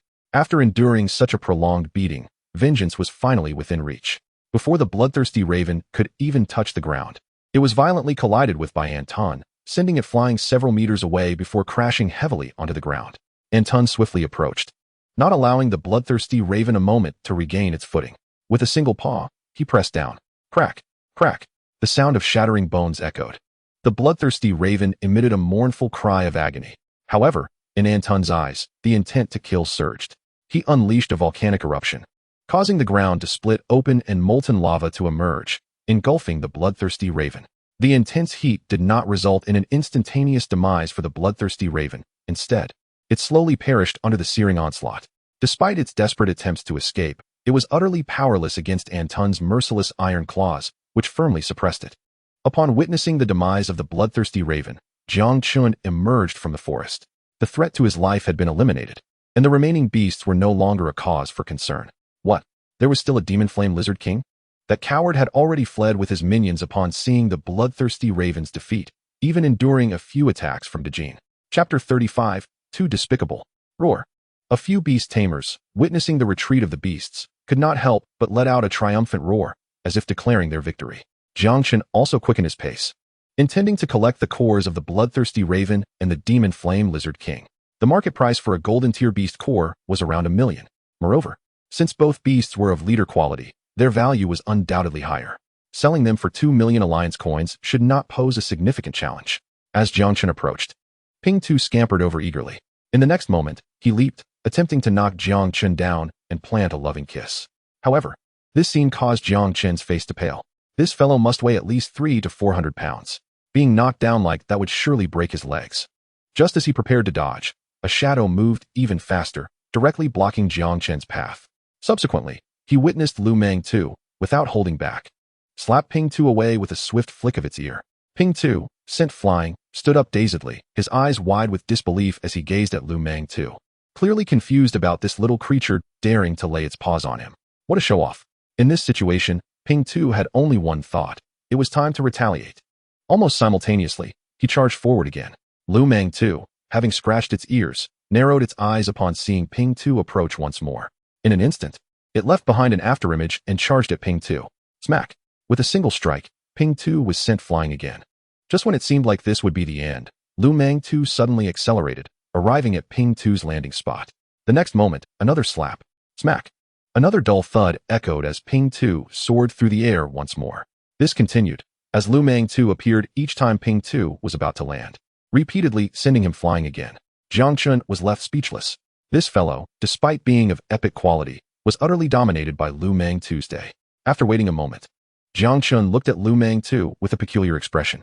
He had not anticipated this creature's combat prowess to be so formidable. It was a fellow beast of the same quality, yet it was being thoroughly overwhelmed. Feeling it was time to intervene, Jiang Chen called out, "All right, cease this." Lu Meng Tu glanced at Jiang Chun, blinked, then looked towards the descending Ping Tu. In the next instant, it appeared at Ping Tu's landing spot once more, delivering another powerful slap with its ear. Seeing this scene, Jiang Chen's expression darkened. After completing this, Lu Meng Tu returned, its large eyes gazing at Jiang Chun, occasionally glancing at Ping Tu. It appeared to be the archetypal troublemaker, or rather, the villainous rabbit. This was infuriating. In that moment, Ping Tu returned, angrily rushing towards Lu Meng Tu's day. However, Lu Meng Tu chose not to confront him directly, instead retreating behind Jiang Chun. Clinging to his leg and looking up with a pitiful expression, Jiang Chun thought, "What a show-off. If I hadn't witnessed it myself, I might have believed you were just rubbing Ping Tu around." Ping Tu cried out in fury. Jiang Chen felt a headache coming on. If he sided with the rabbit, it was evident that Ping Tu would suffer. Yet if he supported Ping Tu, it was clear that this fellow was provoking him. He had already commanded him to stop. Yet Ping Tu continued to bare his teeth at Lu Meng Tu's day. This was a blatant disregard for his authority. Exhaling a sigh of frustration, Jiang Chun resolved to maintain his dignity. "Ping Tu, be quiet. Did you not hear me say to stop?" he shouted angrily. Upon seeing Jiang Chen's fury, Ping Tu visibly shrank back. He looked up at Jiang Chen, then lowered his head, sulking on the ground. Seeing Ping Tu like this, Jiang Chen felt a pang of discomfort. He glanced down at Lu Meng Tu, only to find it grinning mischievously. This ignited a surge of anger within him. He raised his hand and delivered a swift smack to Lu Meng Tu's head. And you, don't think you can bully Ping Tu just because you're clever. If I catch you picking on him again, I won't let you off easily. Jiang Chen rolled his eyes. After being reprimanded, Lu Meng Tu's ears drooped, and it grasped its ears with its tiny paws, resembling a wronged child.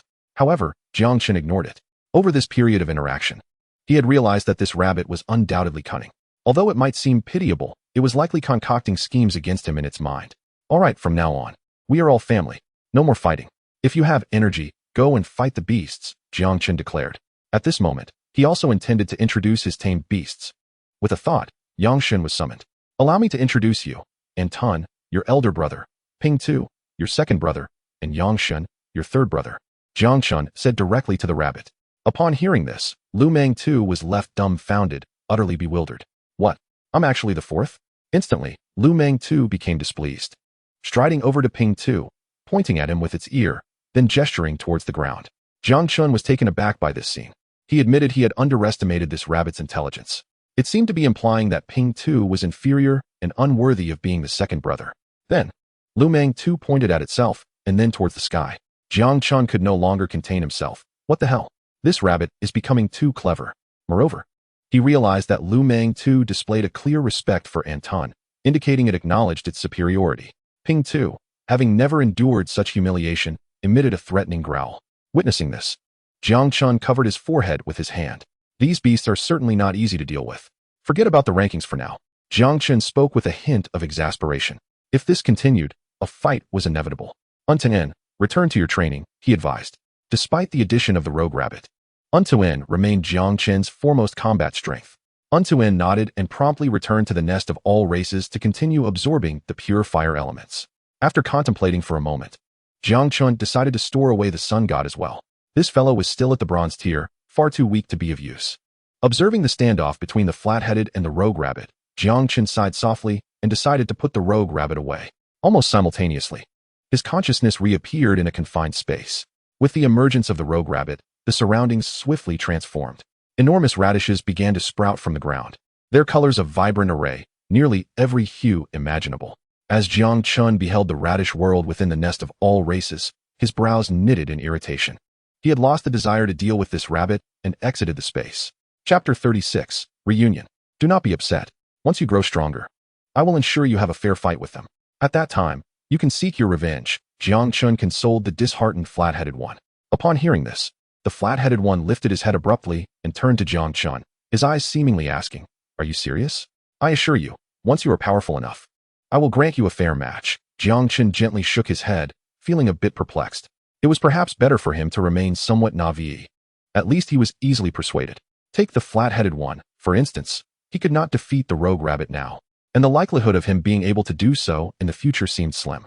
The rogue rabbit's strength would undoubtedly continue to grow, and Jiang Chun understood that its talent was formidable. It would likely become his primary beast of battle. The flat-headed one, on the other hand, would probably follow a tank-type path.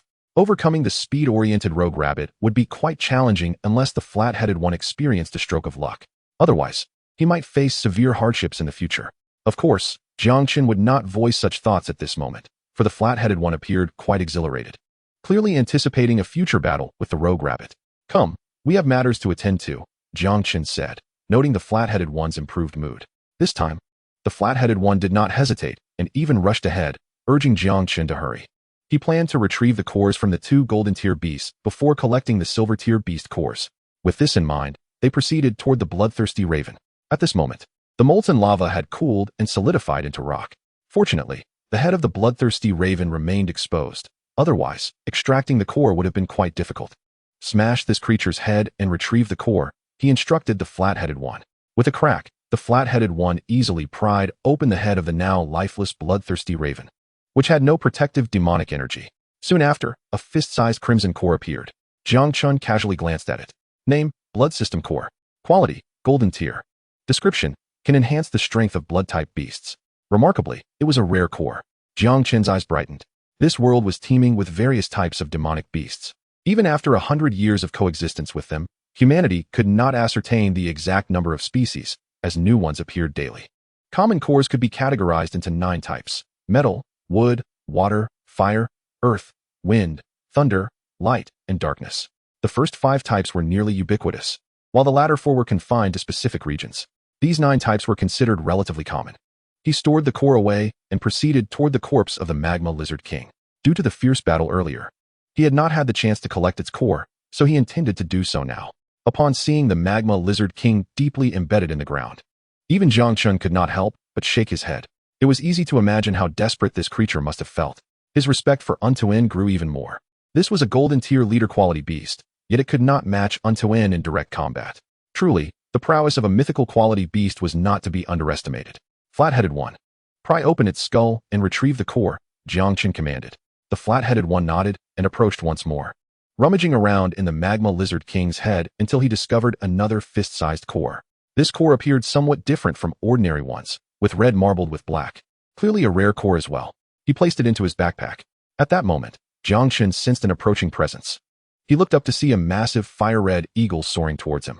In the distance, he could make out a figure upon the eagle's back. However, it was too far to discern who it was. Just then, Zhang Man spotted Jang Chun and was about to call out, but upon seeing the slain bloodthirsty raven, she froze in astonishment. Dead, she murmured softly. It was well known that cunning beasts like the bloodthirsty raven posed significant challenges, even for elite golden tier beastmasters, who would often avoid confrontation without a countering beast. To have slain a bloodthirsty raven demonstrated ample talent. Although assistance from Lu Yuer and her 2 beasts played a role, Jiang Chun had utilized others' beasts to defeat a golden tier beast. Such talent could easily place him among the top 3 in the century-long history of Yulong City. However, before she could fly far, Zhang Man spotted the fallen Magma Lizard King. Due to the lava, she had initially overlooked it, but now she was struck with disbelief. What the heck? Finally, as the homeroom teacher, Zhang Man could not contain her astonishment, exclaiming in shock. To think he had slain 2 golden tier beasts. It was important to note that Jiang Chun was merely a bronze tier beastmaster. Such accomplishments were worthy of publication and could surely grace the headlines of newspapers. Zhang Man took a deep breath, realizing this gamble had undoubtedly paid off. Such talent was rare, even on a national scale. Although he had received assistance from others' golden tier beasts, both beasts he had slain were of leader quality, while Lu Yuer's beasts were evidently of elite quality. For a moment, Zhang Man was filled with curiosity about how Jiang Chun had achieved such a remarkable feat, defeating 2 golden tier beasts despite the odds. Lost in her thoughts, the flame eagle landed steadily, and Zhang Man snapped back to reality, jumping down from the eagle's back. Teacher, Jiang Chen called out. He felt that Zhang Man genuinely cared for him. Although his strong talent played a role, reaching this level under her guidance was commendable. Zhang Man nodded, saying nothing further, but her gaze scrutinized Jiang Chun from head to toe, ensuring he was unharmed before finally exhaling in relief. However, her expression darkened. Jiang Chun, do you have any idea how dangerous that was? You are merely a bronze tier beastmaster, yet you dared to challenge golden tier beasts. You truly have become quite bold. Zhang Man scolded angrily. Although Jiang Chun accomplished a remarkable feat, even without first-hand experience, Zhang Man could vividly imagine the perilous nature of a bronze-tier beast master battling against a golden-tier beast. A slight miscalculation could lead to a fatal encounter with the creature. Observing Zhang Man's frenzied output, Jiang Chun raised his hand. Teacher, I have reached the silver tier. If you dare to act recklessly again, I will not spare you, regardless of your silver status. However, as soon as these words left his lips, Zhang Man suddenly sensed something amiss. Soon, disbelief washed over her as she turned to Jiang Chun. You have reached the silver tier? She asked, her voice trembling, while a storm of emotions surged within her.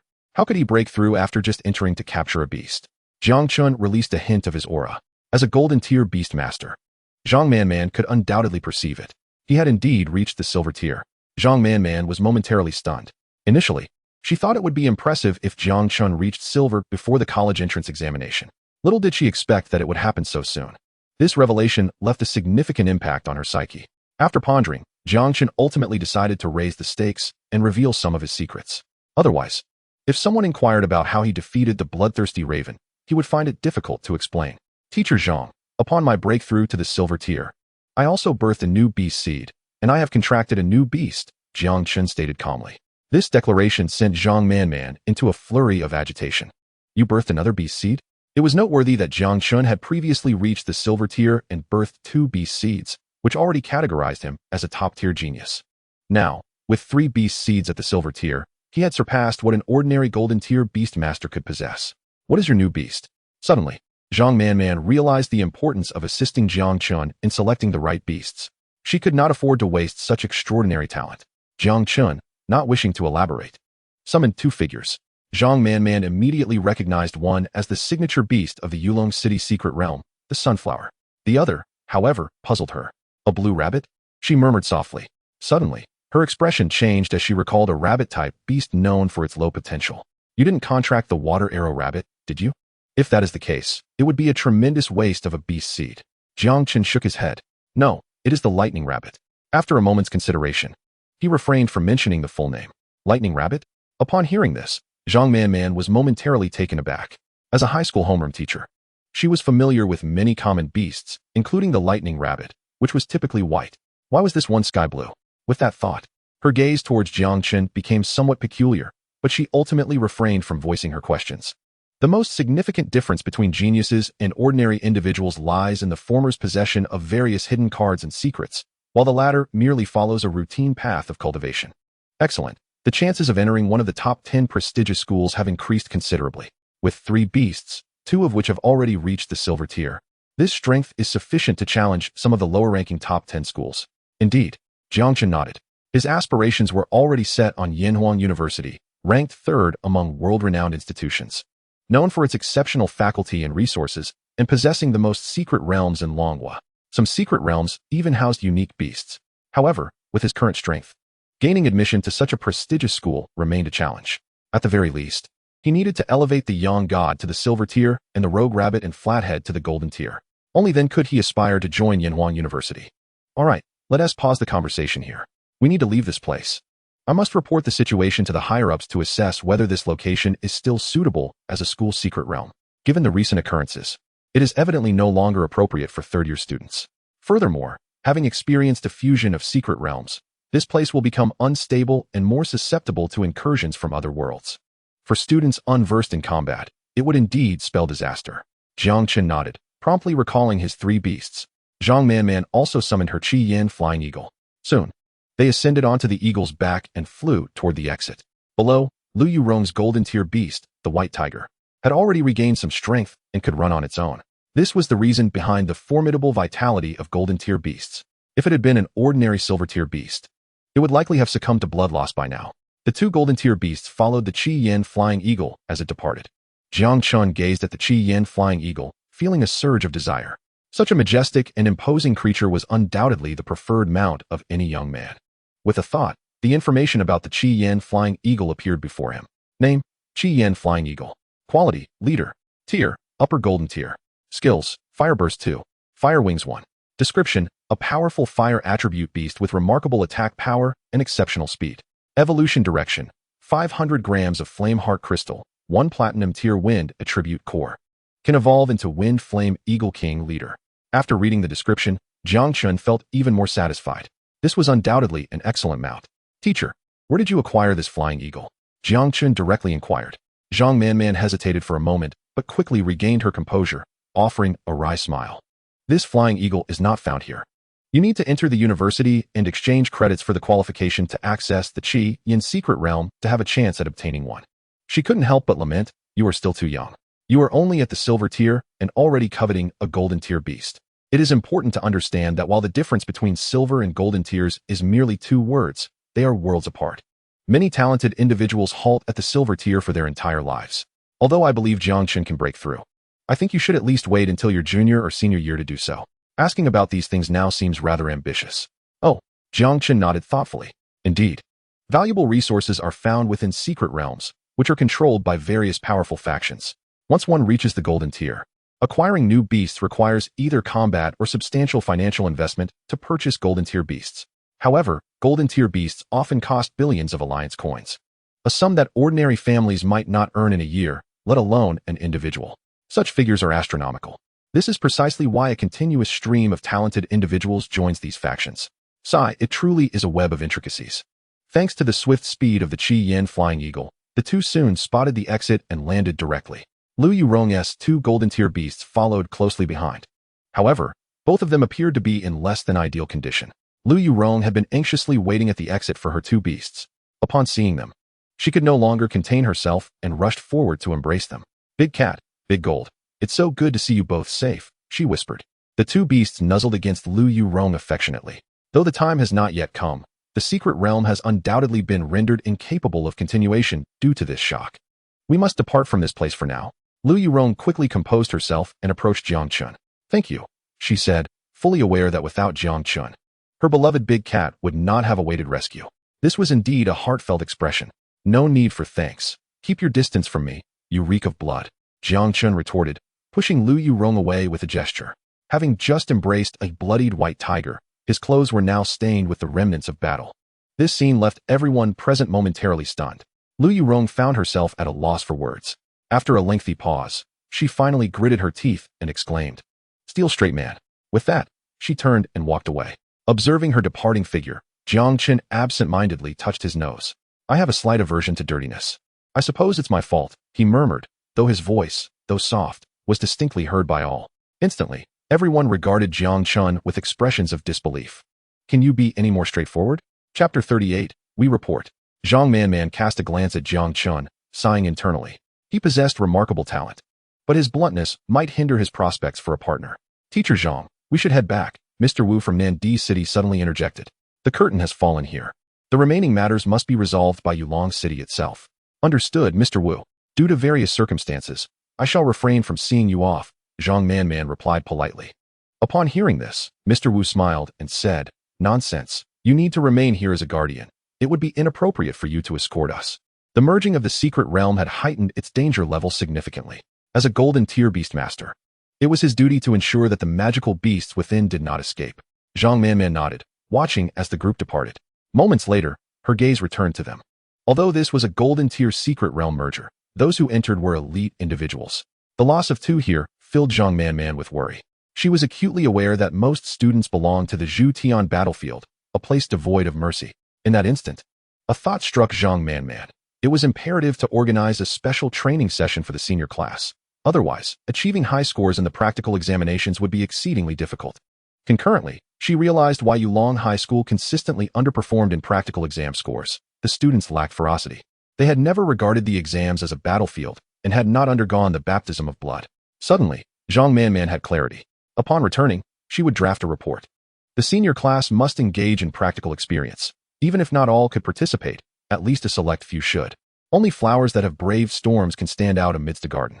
Before long, Lu Xingyu hurried in. Upon seeing only two individuals remaining, his expression soured. While each year had a mortality quota in the secret realm, the death of two at once was decidedly unfavorable for the school. What transpired? He inquired directly. The merging of the secret realm led to the emergence of the golden tier flame lizard king and the bloodthirsty raven, Zhang Man responded. Upon hearing this, Lu Xingyu felt a wave of relief wash over him. Thank goodness. That three survived under the onslaught of those two magical beasts is impressive indeed. These were formidable creatures among golden tier beasts, known for both their prowess and reputation, often causing seasoned golden tier beastmasters considerable distress. Surviving the pursuit of these two beasts was no small feat at that moment. Two students from Class 1 exchanged glances and, with determination, stepped forward. "Principal, we wish to report," they declared. Lu Xingyu paused, quickly regaining his composure as he turned his attention to them. He recognized both, one named Zhao Jun and the other Wang Hu, both promising talents. "Zhao Jun, Wang Hu, what do you wish to report?" In unison, they exclaimed. "We report Jiang Chun for the indiscriminate killing of fellow students." This statement left everyone in shock. Their eyes wide in disbelief as they turned to Zhao Jun and Wang Hu. Lu Xingyu's smile faded, replaced by a serious demeanor. If Jiang Chun had indeed killed his classmates without cause, no matter how talented he was, he could not be spared. Expulsion would be necessary. Liang was killed by Jiang Chun. We could have escaped, but Jiang Chun forcibly threw Liang out, leading to his demise at the hands of the magical beasts. This revelation struck like thunder, shattering Lu Xingyu's composure. A glimmer of murderous intent flickered in his eyes as he turned to Jiang Chun, his voice icy. "Is what they say true?" "Yes," Jiang Chun replied with a slight nod. At Jiang Chen's casual admission, Zhao Jun and Wang Hu's spirits soared. They quickly continued, "Principal, we attempted to save Liang, but Jiang Chun prevented us, and we watched helplessly as he perished." Tears streamed down their faces, their grief palpable.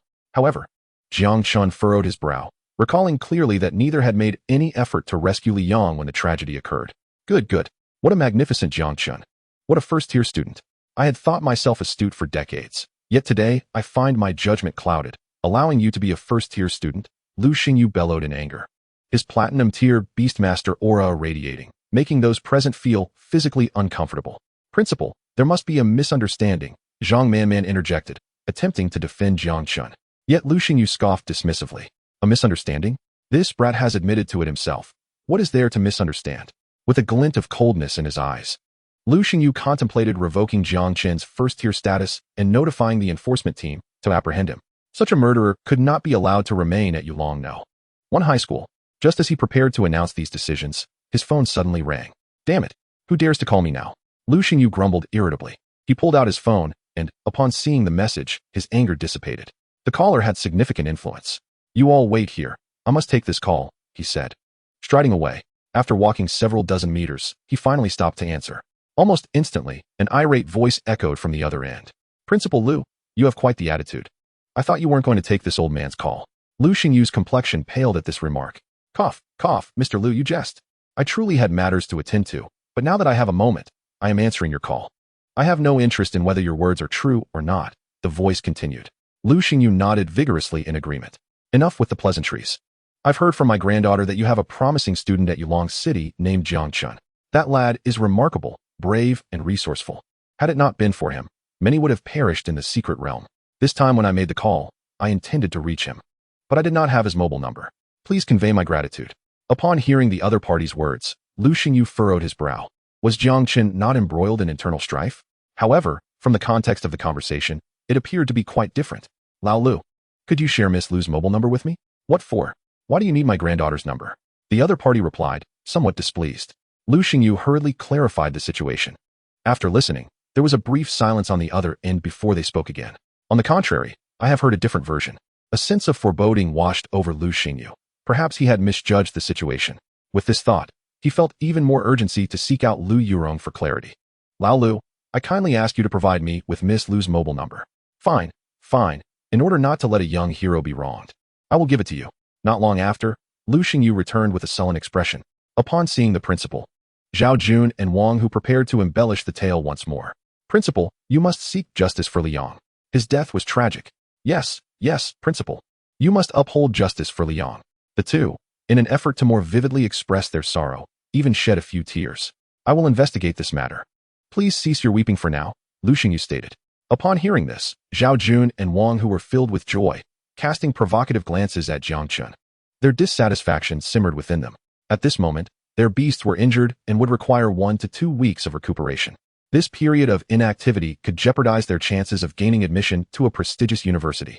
Thus, they conspired to take down Jiang Chun. Moreover, Jiang Chun had indeed embarrassed them previously, and they felt the need to vent their frustrations. Jiang Chun, I misjudged you earlier. I sincerely apologize. I am sorry. With this declaration, Lu Xingyu slightly bowed amidst the astonishment of those present. The principal of Yulong No. 1 High School, a platinum-tier beastmaster, was humbling himself before a student. Zhao Jun and Wang who felt an ominous sensation creeping in. Principal, he has committed murder. Yes, Principal, this guy killed Liang.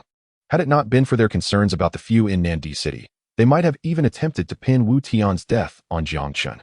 Just then, Lu Xingyu's expression darkened, nearly dripping with fury.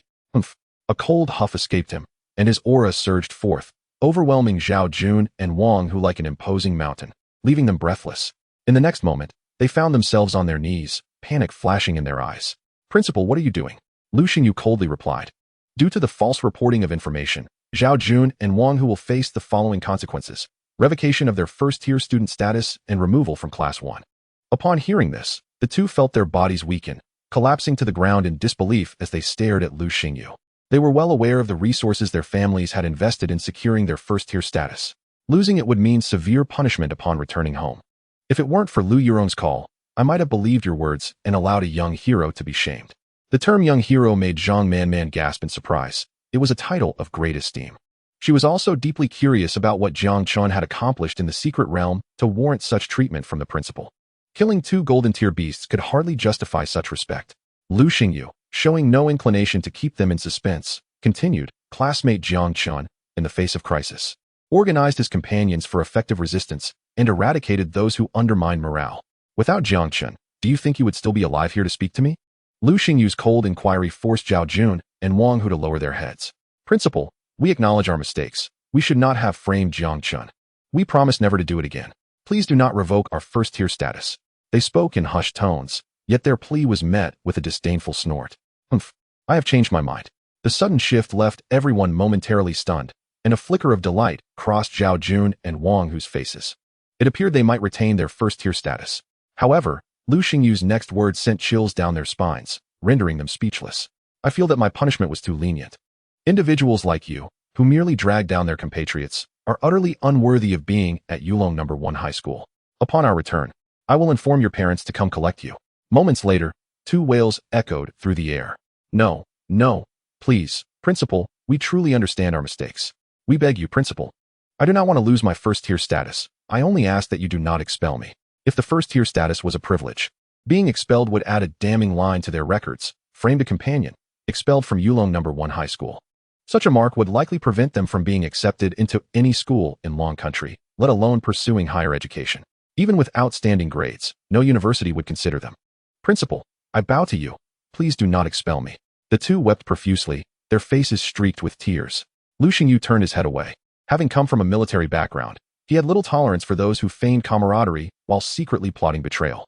He would show no mercy to such individuals.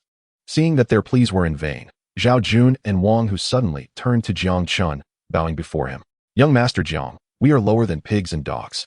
We beseech your forgiveness. Yes, yes, young Master Jiang, please show leniency and spare us this once. We shall be your staunchest supporters from now on.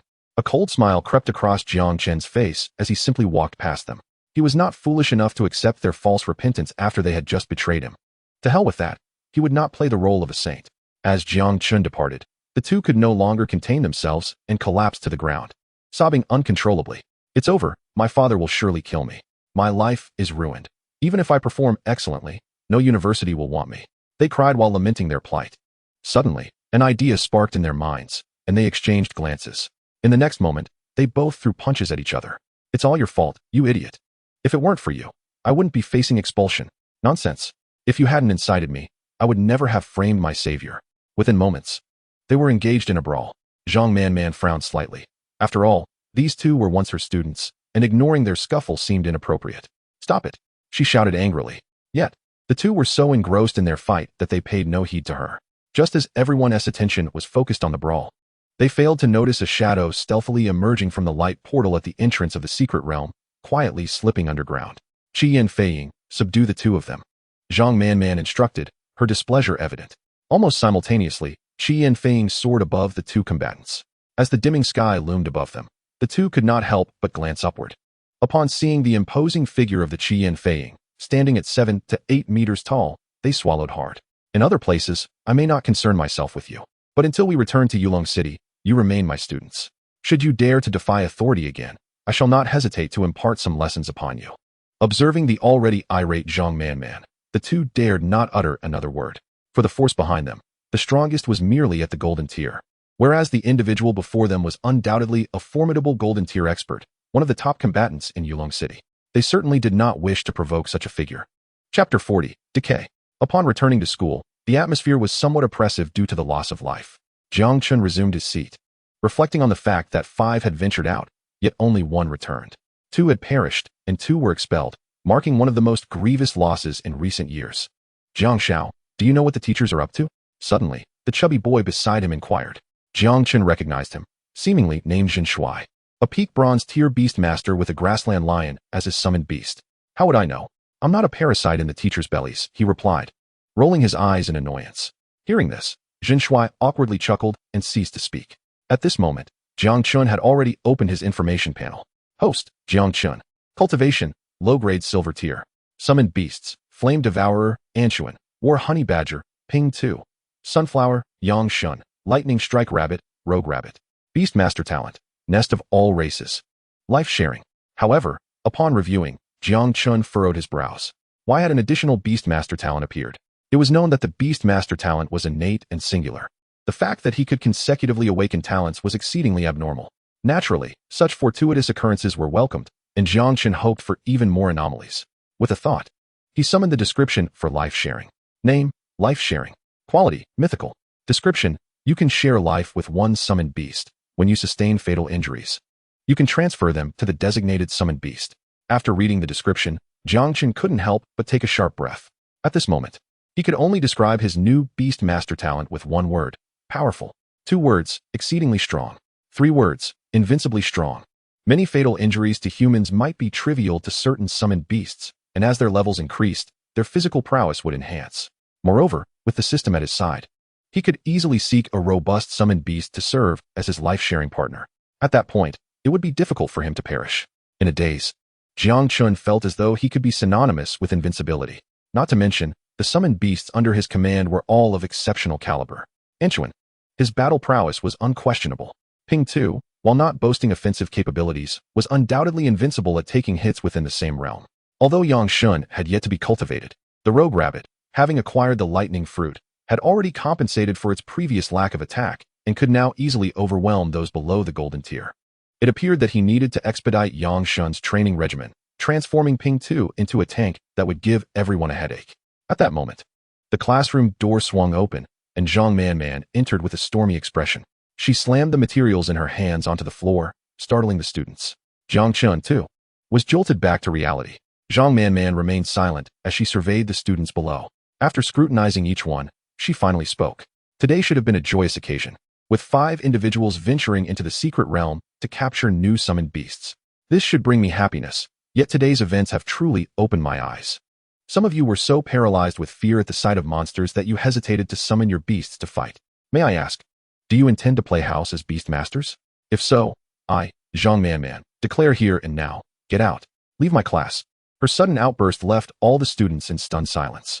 Class 1, the elite class, enjoyed resources unimaginable to other students, yet had fostered a group of inept individuals. We refuse to accept this. Thus, after unanimous decision by the school authorities, all students will head to the Monster Beast Plains the day after tomorrow to hunt a beast of no lesser tier than their own. I reiterate, no assistance will be provided this time. If you cannot prevail, prepare for death. With that, she turned and exited, slamming the door behind her. The heavy sound of the closing door brought everyone back to their senses. Shock was evident on all the students' faces. After a considerable silence, someone finally spoke. I've heard that even golden tier beast masters might encounter danger in the Monster Beast Plains. For us bronze tier beast masters to venture there would be akin to seeking death. Indeed, my third brother went to the Monster Beast Plains and never returned. 2 voices ignited the fears within the hearts of the crowd, prompting a flurry of discussions. Jiang Chun stifled a yawn, uninterested in the commotion, and prepared to rest his head on the desk. A voice interrupted his thoughts. Jiang Xiao. Jiang Chun glanced over, slightly annoyed. It was none other than Zhen Shuai. Seeing Jiang Chen's attention, Zhen Shuai quickly spoke. Jiang Xiao, what did you experience in that secret realm? Jiang Chen's brow furrowed, and he coldly replied, do not inquire about what you should not. Due to certain reasons, the matter of the secret realm's fusion was generally kept confidential. Thus, before leaving, Lu Xingyu had already instructed them on this. Upon hearing this, Zhen Shuai was not angered, instead offering a goofy smile. Jiang Xiao, shall we form a team during our training? I can provide various outdoor tools. Jiang Chen simply turned away, no longer wishing to engage. He possessed, among other things, 2 golden tier beast crystals worth several million. Furthermore, even if the demon lizard's crystal was shared, Jiang Chun had still obtained over 200. This wealth would ensure he need not worry about federal coins for some time. At that moment, a student spoke up. Shall we report to the Education Commission? We could claim the school disregards student safety, putting us at risk.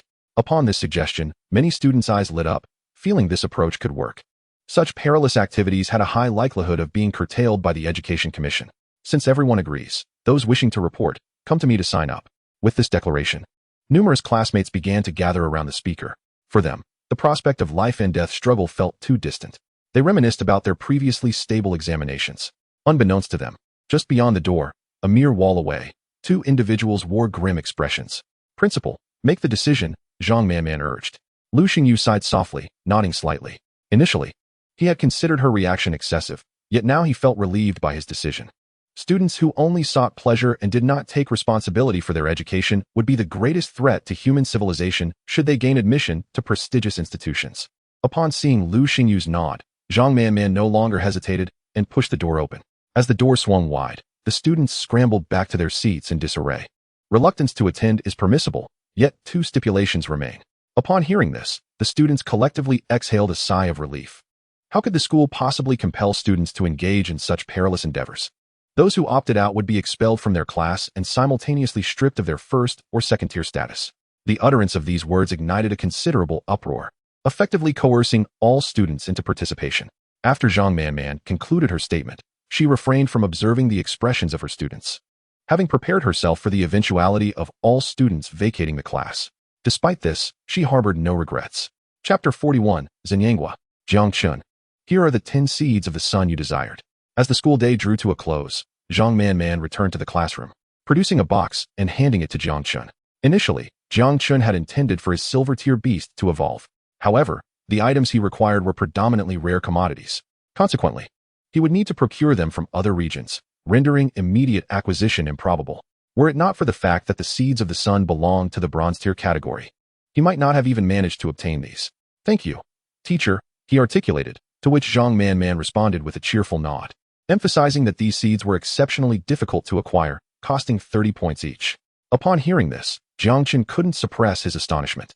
The mere advancement material had cost him 300 points, and it was still merely bronze tier. In an instant, he felt profoundly impoverished, realizing the necessity of seeking opportunities to earn money, lest he find himself unable to sustain the evolution of his companions in the future. With the presence of the system, Jiang Chun need not fret over encountering bottlenecks. His only concern was whether his finances were sufficient to procure evolution materials. "Oh, and one more thing. You should accompany us to the special training session in 2 days." Upon hearing this, Jiang Chun instinctively wished to decline. He currently had no need for special training, as he could independently defeat golden-tier beasts. Facing silver-tier creatures seemed a mere waste of time. "Don't be hasty in rejecting this. Allow me to finish," Zhang Man said with a knowing smile, as if she could read Jiang Chen's thoughts. "This time, there are rewards for slaying beasts. For each bronze-tier beast defeated, you earn 1 point. For silver-tier, 10 points. And if you can vanquish a golden-tier beast, that amounts to 100 points. Additionally, I have reviewed the materials list you provided. To acquire all of them, you will need at least 700 points. Some materials can be purchased externally, while others cannot." Jiang Chun was momentarily taken aback, then broke into a wry smile. "Thank you for the reminder, teacher." He wished to express that by revealing this to him, she risked him exploiting the school's resources. Yet, Zhang Man had clearly indicated that she was encouraging him to take advantage of the school's offerings. Having spent the afternoon at school, he recalled distinctly that this information had not been shared with the other students. It was evidently an internal briefing. "Take the next 2 days to relax. Remember to attend the special training in 2 days, Zhang Man instructed. Jiang Chen nodded in response. "I shall take my leave now, teacher." He turned to depart, but just as he exited the building, a middle-aged man appeared at the end of the corridor. "Principal, are you not concerned that this boy might exploit the school's resources?" Zhang Man inquired with a smile. Lu Xingyu shook his head. "Let him try. The opportunities are the same for all. If other students possess the capability, they may also exploit it. I have not hindered them. Moreover, the annual funding from Yueying Bureau would hardly be impacted by a small amount taken by that boy, as long as he performs well in the college entrance examination. Ranking among the top in the region, all my investments will yield returns." Upon hearing this, Zhang Man's gaze shifted subtly, as if she were scrutinizing a cunning old fox. She had initially believed that her student was the one gaining an advantage, only to realize that the principal was the true beneficiary. As the homeroom teacher of Class 3, she was acutely aware that if Jiang Chun could secure a top position in the regional rankings, the principal would undoubtedly receive a promotion and salary increase. And she herself would also benefit considerably. Jiang Chun returned to his rented accommodation without hesitation, promptly summoning the Yangshin. With the evolution materials now in hand, it was time to proceed with the evolution. The moment Yangshin appeared, it sensed Jiang Chen's presence, its 2 leaves swaying in the air as if searching for him. Witnessing this, Jiang Chen smiled, retrieving the box and opening it to reveal 10 thumb-sized orbs. He reached out, grasping one. It felt warm to the touch, akin to holding a precious gem. Without further ado, he presented it to Yangshin. "Absorb the energy within, and you shall grow stronger." Upon receiving the seed of the sun, Yangshin displayed a surge of excitement, as if it had encountered a great treasure, and began to absorb the energy contained within. Gradually, the seed of the sun dimmed, ultimately losing its luster and transforming into a glassy sphere. Once the absorption was complete, Yangshin's leaves began to sway once more, and Jiang Chun sensed a strong yearning emanating from it. "Moreover, here is another one for you." Jiang Chun retrieved another seed from the box and offered it to Yangshin, which continued its absorption. This time, Having gained prior experience, the speed of absorption was noticeably swifter. In mere minutes, the second seed was entirely consumed. Jiang Chun presented another, repeating this process 9 times. Yang Chen now radiated a serene glow, and as Jiang Chun sat nearby, he felt an overwhelming sense of comfort wash over him. This astonished him and heightened his curiosity regarding Yang Chen's appearance post-evolution. As he handed over the final seed of the sun, Yang Chen extended its leaves to gently cradle it, commencing absorption. With this final act, the temperature surrounding Yang Chen began to rise gradually, and its veins became distinctly visible, with the flowing sap easily discernible. After the last seed had lost its luster, Yang Chen's surface was marked by fine fissures. Jiang Chun, who had been observing, was momentarily taken aback, followed by a flash of anxiety. Oh no, could there be an issue with Yang Chen's evolution? Just as he prepared to inquire of the system about the situation, he witnessed Yang Chen's body shattering, revealing a petite sunflower amidst the shards. This sunflower was no larger than a baby's fist, and Jiang Chun sensed that Yang Chen was elated at this moment. Before Jiang Chun could fully process the shock, Yang Chen flew towards him. Wait. You can fly? A sunflower can fly. Are you still a plant? Staring in disbelief at the airborne Yang Chen, Jiang Chun found himself at a loss for words. Had it not been for Yang Chen nuzzling against his cheek, he might have remained in shock for some time. He hurriedly opened Yang Chen's information panel, eager to discern what had transpired for a plant to gain the ability to fly. Name, Zhenyangua, Yang Chen. Quality, leader. Tier, low silver. Skills, healing light 1. Description, a floating plant beast with commendable recovery abilities. Evolution path, requires 500 milliliters of sun water to evolve into Dazir Zhenyangua, epic. After reading the description, Jiang Chun felt it was somewhat unremarkable. Compared to the panels of the Rogue Rabbit and Ping Tu, it fell short in many aspects. However, this was merely a support beast. The panel could not convey everything. The effectiveness of its skills was what truly mattered. Chapter 42, Terrifying Shadow. Initially, Jiang Chun intended to summon a beast to test the healing effect. However, that group of individuals may not necessarily be able to inflict harm upon them. Contemplating this, Jiang Chen's eyes glimmered with a fierce determination. One must be ruthless with oneself. Muttering under his breath, he drew forth a small knife and, with a clenched jaw, made a cut on his fingertip. Instantly, blood welled forth. Almost simultaneously, the Yang Chen sensed Jiang Chen's injury. Its diminutive form soared directly to Jiang Chen's wounded palm. In the next moment, it radiated a gentle glow. The previously bleeding wound ceased its flow in an instant, and moments later, began to heal gradually. Within the span of a breath, the injury was completely mended. Astonishing. The efficacy of this healing is truly remarkable. Although Jiang Chun had not previously possessed a healing-type beast, he had witnessed a sunflower unleash its abilities, which had taken a considerable time to mend a similar wound. Yet, the Yang Chen accomplished this in a mere breath. Excellent. With the assistance of the Yang Chen, Ping Tu's endurance is assured for future endeavors. Moreover, this little creature can easily conceal itself within Ping Tu's ear. After enhancing their bond with the Yang Chen, Jiang Chen settled down to rest, for he intended to liquidate the crystal cores he possessed on the morrow. The crystal cores of the Mo Yen Li Wang and the Shi Shui Kuang held no value for Jiang Chen at present. It would be prudent to convert them into currency sooner rather than later. As Jiang Chen slipped into a deep slumber, a shadow suddenly emerged on the deserted street. The figure lifted its gaze to survey the surroundings and emitted a low growl before proceeding toward a nearby building. Its nose twitched slightly as it seemed to scent the air, swiftly identifying a particular direction and hastening toward it. Though it moved with great speed, it made not a sound. At that moment, a door abruptly swung open, colliding face-to-face with the advancing shadow. The woman paused, momentarily stunned, gazing in disbelief at the shadowy figure before her. However, as the shadow revealed its mouth full of sharp teeth, the foul odor nearly caused her to swoon. Finally, the woman realized that she was confronted by a monstrous beast. A piercing scream escaped her lips, and almost simultaneously, a massive dog, over 2 meters in height, lunged forth from beside her, charging at the shadow. With a roar, the shadow responded, and beneath its thick fur, a sharp claw emerged. In an instant, a flash of cold light passed, and blood splattered across the ground, searing hot droplets even striking the woman's face. At that moment, the woman regained her composure and hurriedly turned to shut the door with a resounding bang. Following this commotion, the lights of the entire apartment building flickered to life. Jiang Chun, who had already been asleep, suddenly opened his eyes. Trouble was afoot. In an instant, a singular thought flashed through his mind. Without hesitation, he summoned Ping Tu and the Lu Mang Tuesday. At that moment, Ping Tu was brimming with combat fervor, clearly having just been engaged in a skirmish, while Lu Mang Tu continued to sleep soundly. Even upon being summoned, It was not roused from its slumber. This lazy rabbit truly exasperated Jiang Chen. He kicked Lu Meng Tu's leg, only for it to push Jiang Chen's leg away with its ear. In an instant, Jiang Chen's expression darkened. Such a lack of vigilance. If summoned in the midst of battle, the enemy would have ample time to strike down Lu Meng Tu's. Get up, you lazy rabbit, he bellowed. Lu Meng Tu jolted awake, its eyes wide with confusion as it surveyed its surroundings. However, upon sensing the faint aura of a monstrous presence nearby, its drowsiness evaporated, and it entered a state of combat readiness. At that moment, Ping Tu began to emit a low, threatening growl directed at the door. This caused Jang Chun to furrow his brow and hold his breath. Almost simultaneously, the door appeared to be struck with tremendous force, flying inward. Lu Meng Tu positioned itself protectively in front of Jang Chun, shattering the door with a single ear.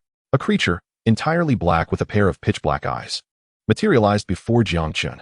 Almost immediately, a scan was executed. Name: KNGBMYing. Quality: Leader. Rank: Mid-Gold.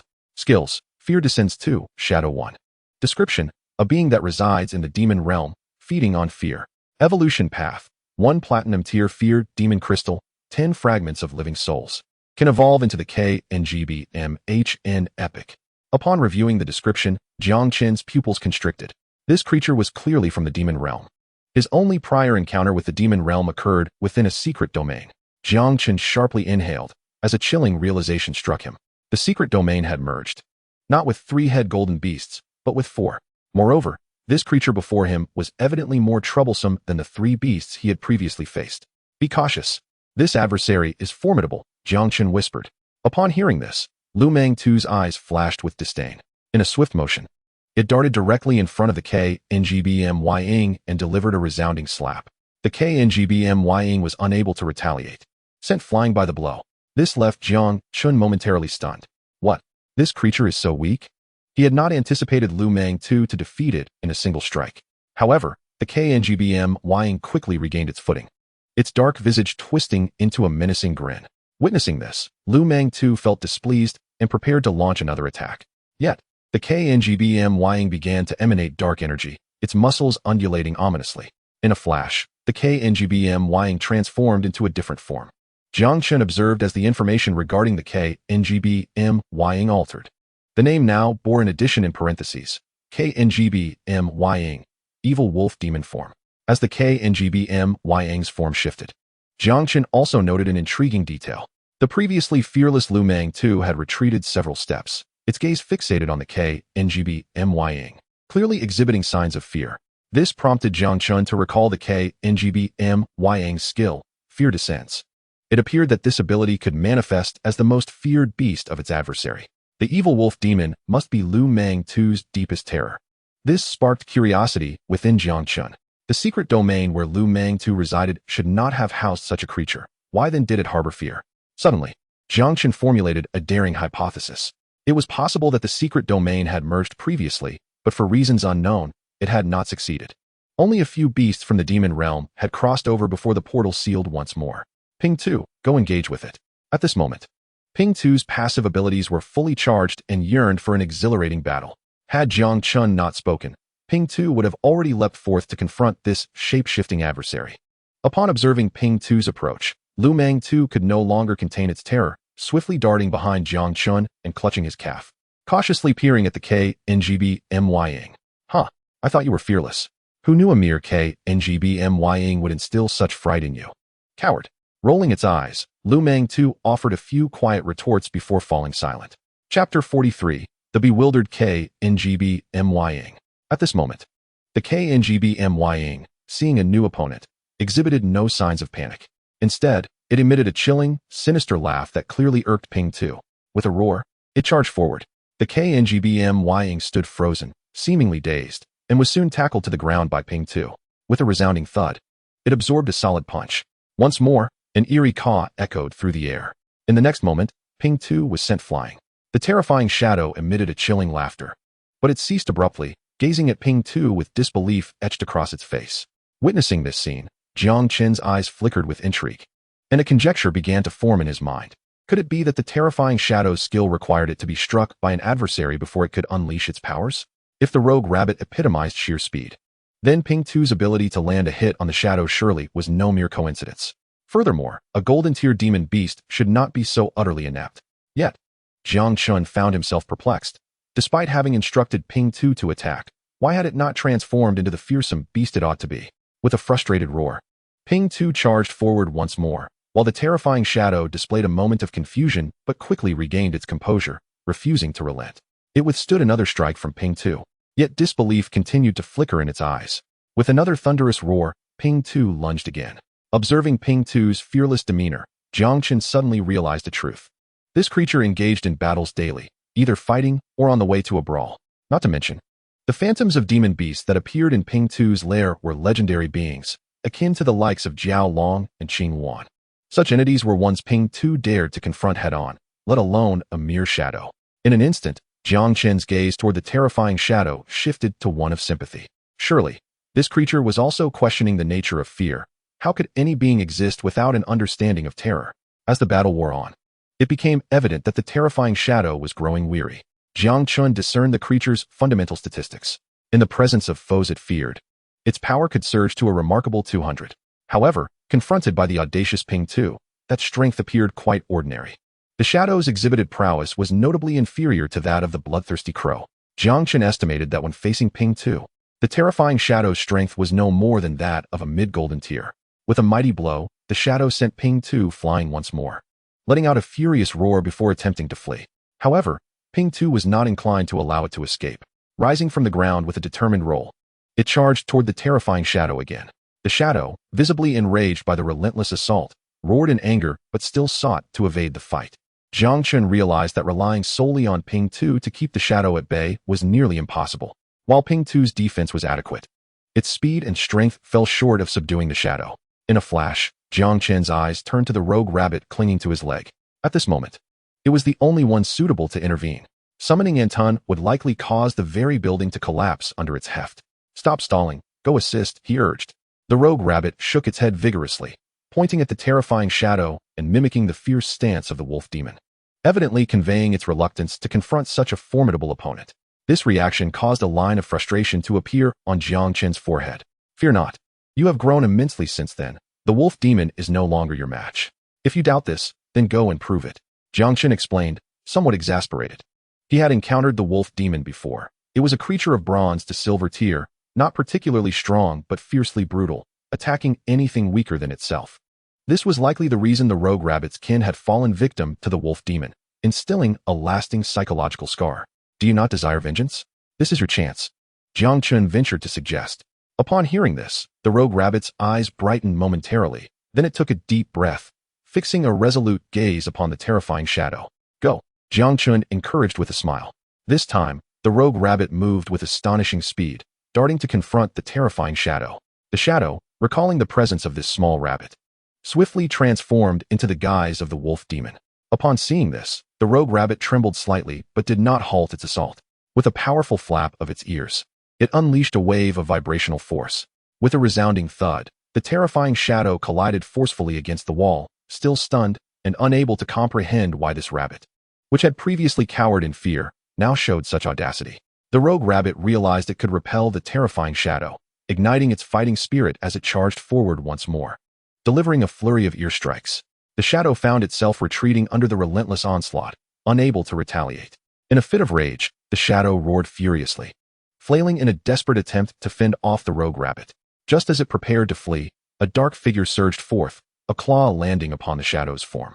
Almost simultaneously, Ping Tu opened its mouth and began to bite down. Though named the terrifying shadow, this creature was very much corporeal. Ping Tu managed to tear away a chunk of flesh, eliciting an enraged roar from the shadow. As it attempted to retaliate, the rogue rabbit appeared atop Ping Tu's head, launching another series of ear strikes. The terrifying shadow was rendered utterly defenseless, its responses growing sluggish. After several moments, the terrifying shadow succumbed, collapsing lifelessly. Ping Tu released its grip, yet Jiang Chun remained cautious, wary of advancing too close to a golden-tier demon beast. If it feigned death, a sudden resurgence could prove disastrous. And even with his beast companions, he might not be able to react in time. Ping Tu proceeded to open the creature's skull, extracting its core. Jiang Chun declared that the core was the source of a demon beast's power. Without it, even if the creature survived, it would lose its ability to act. With a nod, Ping Tu extended a paw, ready to act, but just as it did so, The terrifying shadow's eyes abruptly opened. Fortunately, the rogue rabbit was prepared, delivering a decisive ear strike infused with vibrational energy. This time, the shadow kicked its legs in a final, futile attempt before falling silent. Chapter 44. If one does not seek trouble, one will not encounter it. Upon obtaining the terrifying shadow's core, Jiang Chun furrowed his brow. His door had been completely destroyed during the skirmish, yet he quickly shook his head, murmuring, "Fortunately, this core can compensate for the loss." Name, Dark Core. Tier, Golden. Description, when consumed by a beast of dark attribute, it has the potential to elevate its tier. This core alone was worth no less than 1,000,000 alliance coins. Not only could it replace the door, but it could also cover the cost of a new house. Just then, several figures clad in black ascended the stairs, their eyes immediately falling upon the fallen terrifying shadow. They appeared momentarily stunned, glancing at Jiang Chun in bewilderment. The leader, puzzled, inquired, "Did you slay this terrifying shadow?" Jiang Chen was well aware of the identities of these individuals, the Yulong City Night Watchers. While the enforcers overtly safeguarded the city during the day, it was this group of Night Watchers who protected it under the cover of darkness. Not wishing to become entangled with them, Jiang Chen resolutely declined their inquiry. His firm response momentarily stunned several of the Night Watchers, as it was common knowledge that slaying demon beasts within the city yielded rewards. Jiang Chen's immediate rejection was unexpected. The leader of the Night Watchers cast a suspicious glance at him, asking if he was certain he had not slain the beast, emphasizing that a successful kill, especially of a golden tier beast, would typically reward one with no less than 1,000,000 alliance coins. However, Jiang Chen had made his decision and shook his head without hesitation. "It truly is not me, sir. Observe my beast. It possesses no capability to defeat a golden tier demon beast. This creature was slain before I even left my abode," he explained innocently. Upon hearing this, the Night Watchers turned their gazes toward the short-haired dog and the rogue rabbit, both silver-tier beasts. While sufficiently powerful for Jiang Chen's age, they were still inadequate for confronting a golden-tier demon beast. "Thank you for your cooperation. If you have no further questions, we shall take this terrifying shadow's corpse with us," the leader of the Night Watchers stated. Jiang Chen remained silent, though he felt a pang of regret. Such a rare demon beast as the terrifying shadow was not often encountered, and its remains could fetch several 100,000 coins. Yet, having denied any involvement, it would be inappropriate to lay claim to another's spoils. Simultaneously, Jiang Chen pondered his future beasts, wishing for one with spatial capabilities, ideally possessing an independent space for storing items. Otherwise, each time he defeated a foe without claiming the corpse, he would incur a substantial loss.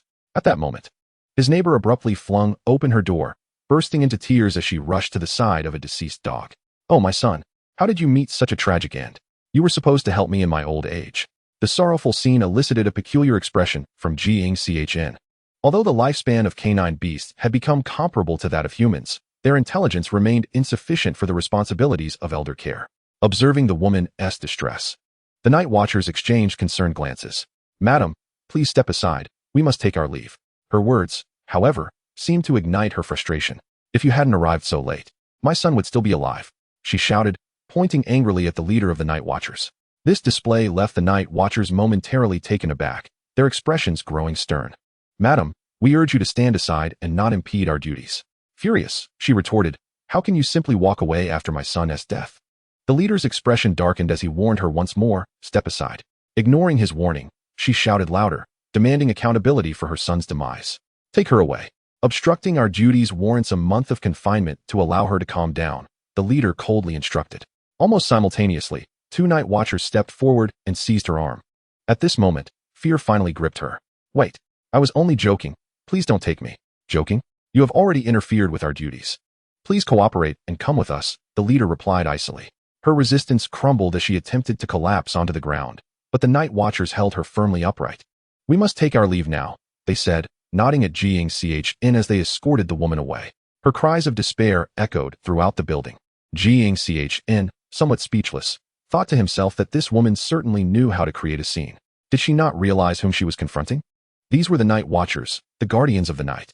Provoking them would only invite trouble. Shaking his head, he dismissed the incident and returned to his room. However, the events had left him unable to sleep.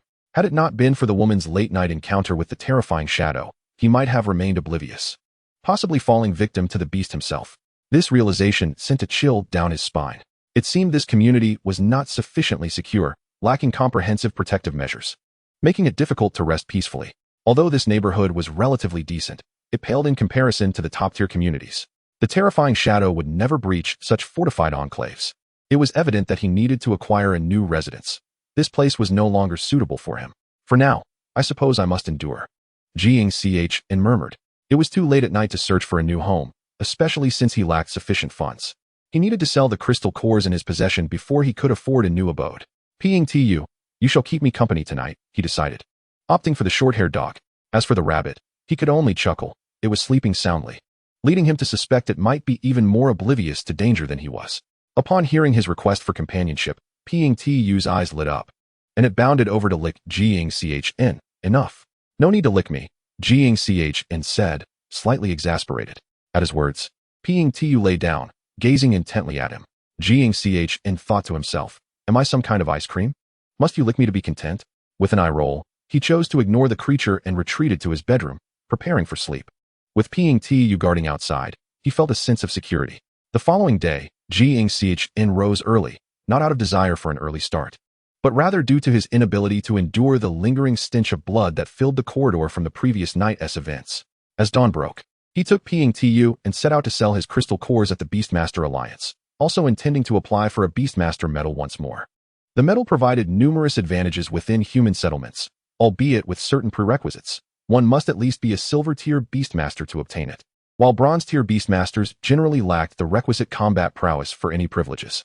Jiang Chen hailed a taxi and made his way to the Beastmaster Alliance, where an enormous sign greeted him, emblazoned with 5 gilded characters, YSHUSH Li and Ming. The sight of this sign stirred a mix of emotions within Jiang Chen, as he once held a position there. However, since the demise of all his beasts, his role had long been revoked, along with any associated benefits. "You, my friend, appear somewhat familiar." At that moment, a man passed by, casting a fleeting glance at Jang Chun, momentarily taken aback and murmured in confusion. However, upon reflection, he realized he could not recall who this individual was. Ultimately, the man proceeded on his way. Jiang Chen chose not to elaborate, instead making his way directly to a counter. The attendant was a lovely young lady who greeted him with a professional smile. "Good day, sir. How may I assist you?" "I wish to apply for the Beastmaster medal and also sell some monster crystal cores," he replied. "Certainly, sir. To obtain the Beastmaster medal, you must summon your beast for an evaluation first. Please follow me," she instructed, leading him deeper into the Beastmaster Alliance. Within, there existed the most advanced battle rooms, capable of withstanding the full force of golden-tier beasts. Soon, Jang Chun was brought to the entrance of a battle room. Just as he was about to open the door, a voice called out, "Wait a moment." Both turned towards the source of the voice and saw a hefty man, weighing over 300 pounds, rushing towards them. With each step he took, his ample flesh quivered. "I want this battle room. Take him to another one," the man commanded imperiously. "Understood," the young lady replied, slightly embarrassed. "I apologize, sir, but we need to switch to a different room."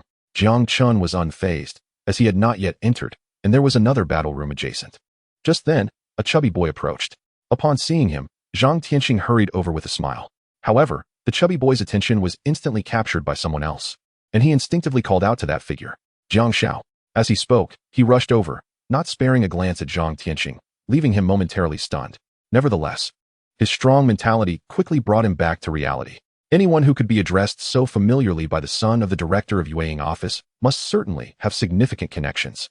Realizing this, he prepared to turn and introduce himself. Yet, upon seeing Zhen Shuai standing before the young man, his heart raced.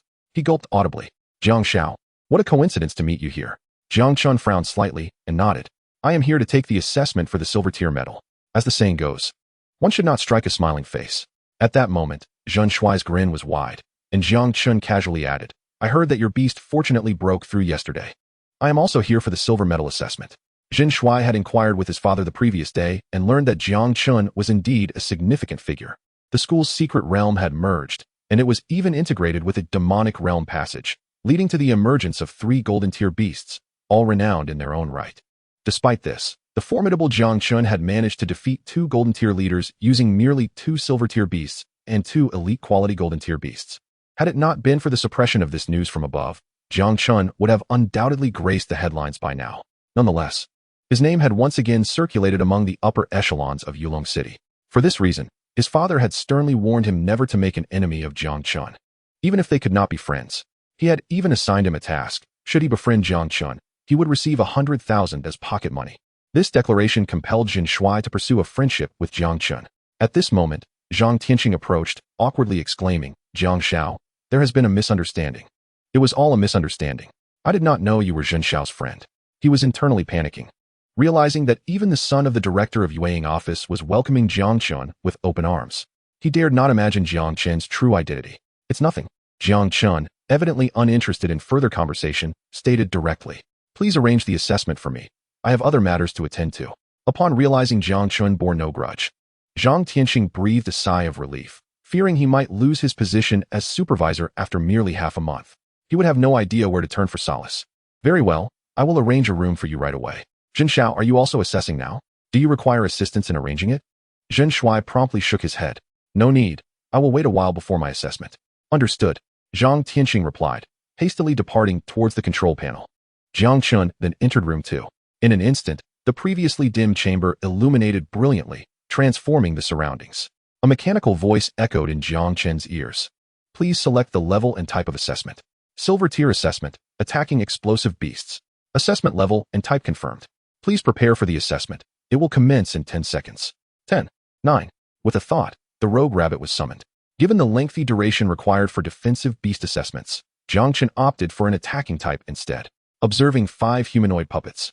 The rogue rabbit initially displayed confusion before swiftly entering combat mode.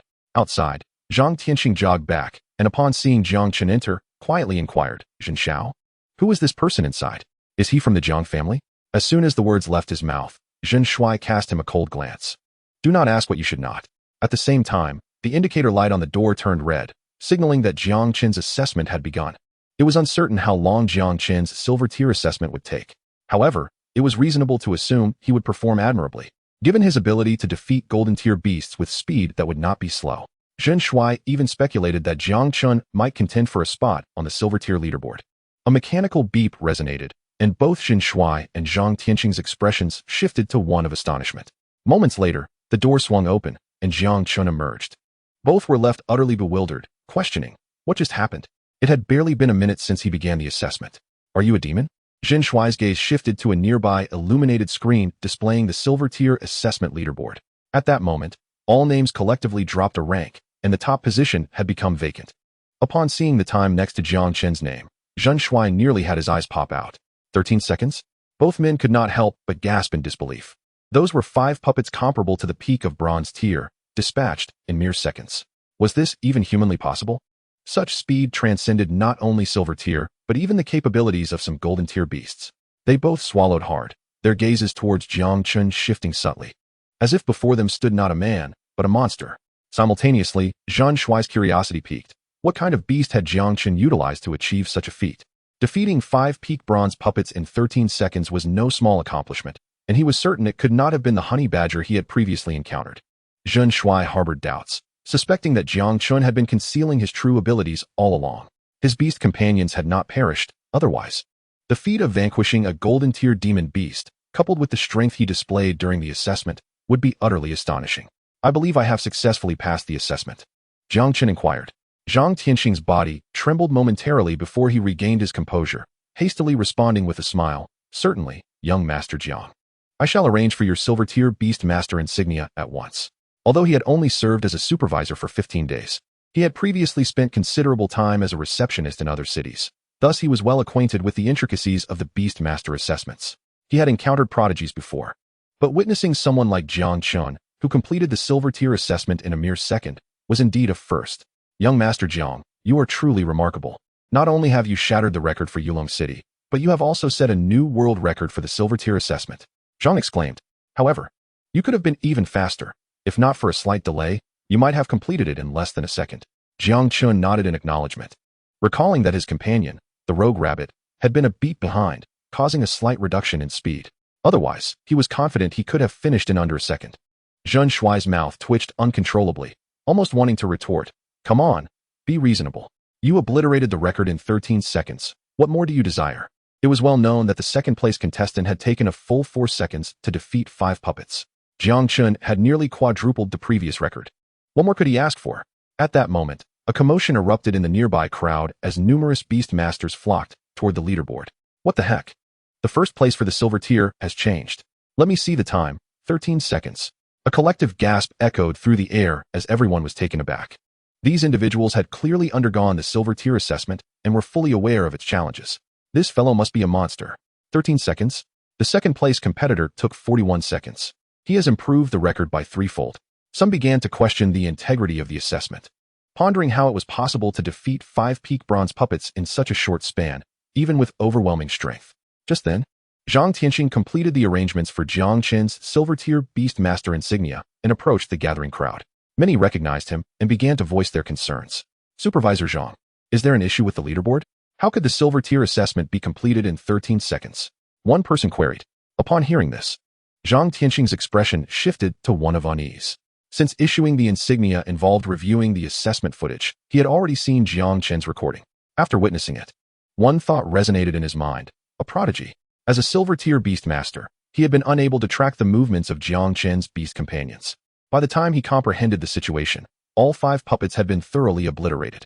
These puppets were crafted from the bones of silver tier demon beasts, possessing a hardness rivaling steel. Yet they had been shattered within a second by a single beast. Such talent was virtually unheard of. Zhang Tianxing refrained from elaborating further, leaving only a cold remark before hastily departing, fearing that Jang Chun might grow dissatisfied with the wait. He knew he needed to curry favor with such talent. After all, this individual might one day become a figure of immense power. Zhang Tianxing's silence, however, sent shockwaves through the crowd as everyone inhaled sharply. As the supervisor of the Yulong City Beastmaster Alliance, he would not utter falsehoods. This unknown individual is indeed formidable. I suspect he possesses golden tier strength, murmured one onlooker. In no time, the hall buzzed with animated discussions. Meanwhile, Zhang Tianxing rushed back to Jang Chun, respectfully presenting the insignia he held.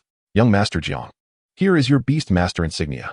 When purchasing materials from the Beastmaster Alliance, you will enjoy a 5 discount and will also be eligible to issue golden tier missions. He elaborated.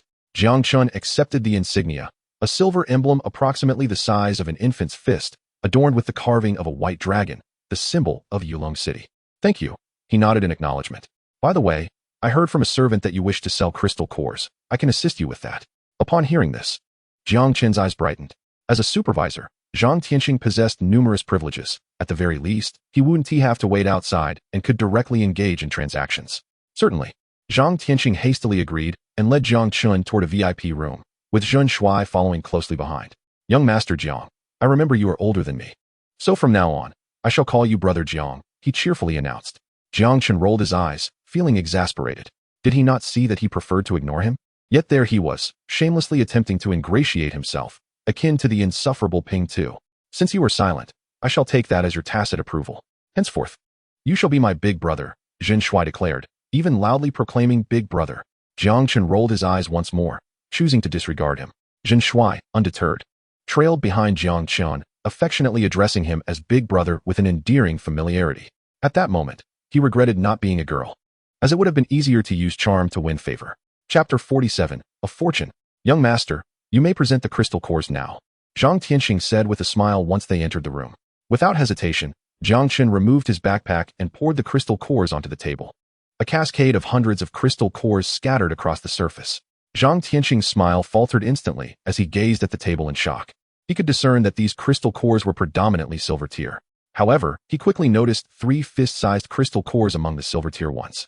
Almost simultaneously, a thought flashed in his mind: golden tier demon beast crystal cores. Realizing this, Zhang Tianxing couldn't suppress a gasp. Although the Beastmaster Alliance did not lack golden tier crystal cores, those were typically acquired on the battlefield, and transporting them back from the myriad races battlegrounds was no small feat. The losses incurred could be significant, and often it was not worth the trouble. Consequently, under normal circumstances, the Beastmaster Alliance rarely possessed golden tier demon beast crystal cores. How many crystal cores are these? Zhang Tianxing swallowed hard, instinctively asking. He had not anticipated such a large quantity of cores.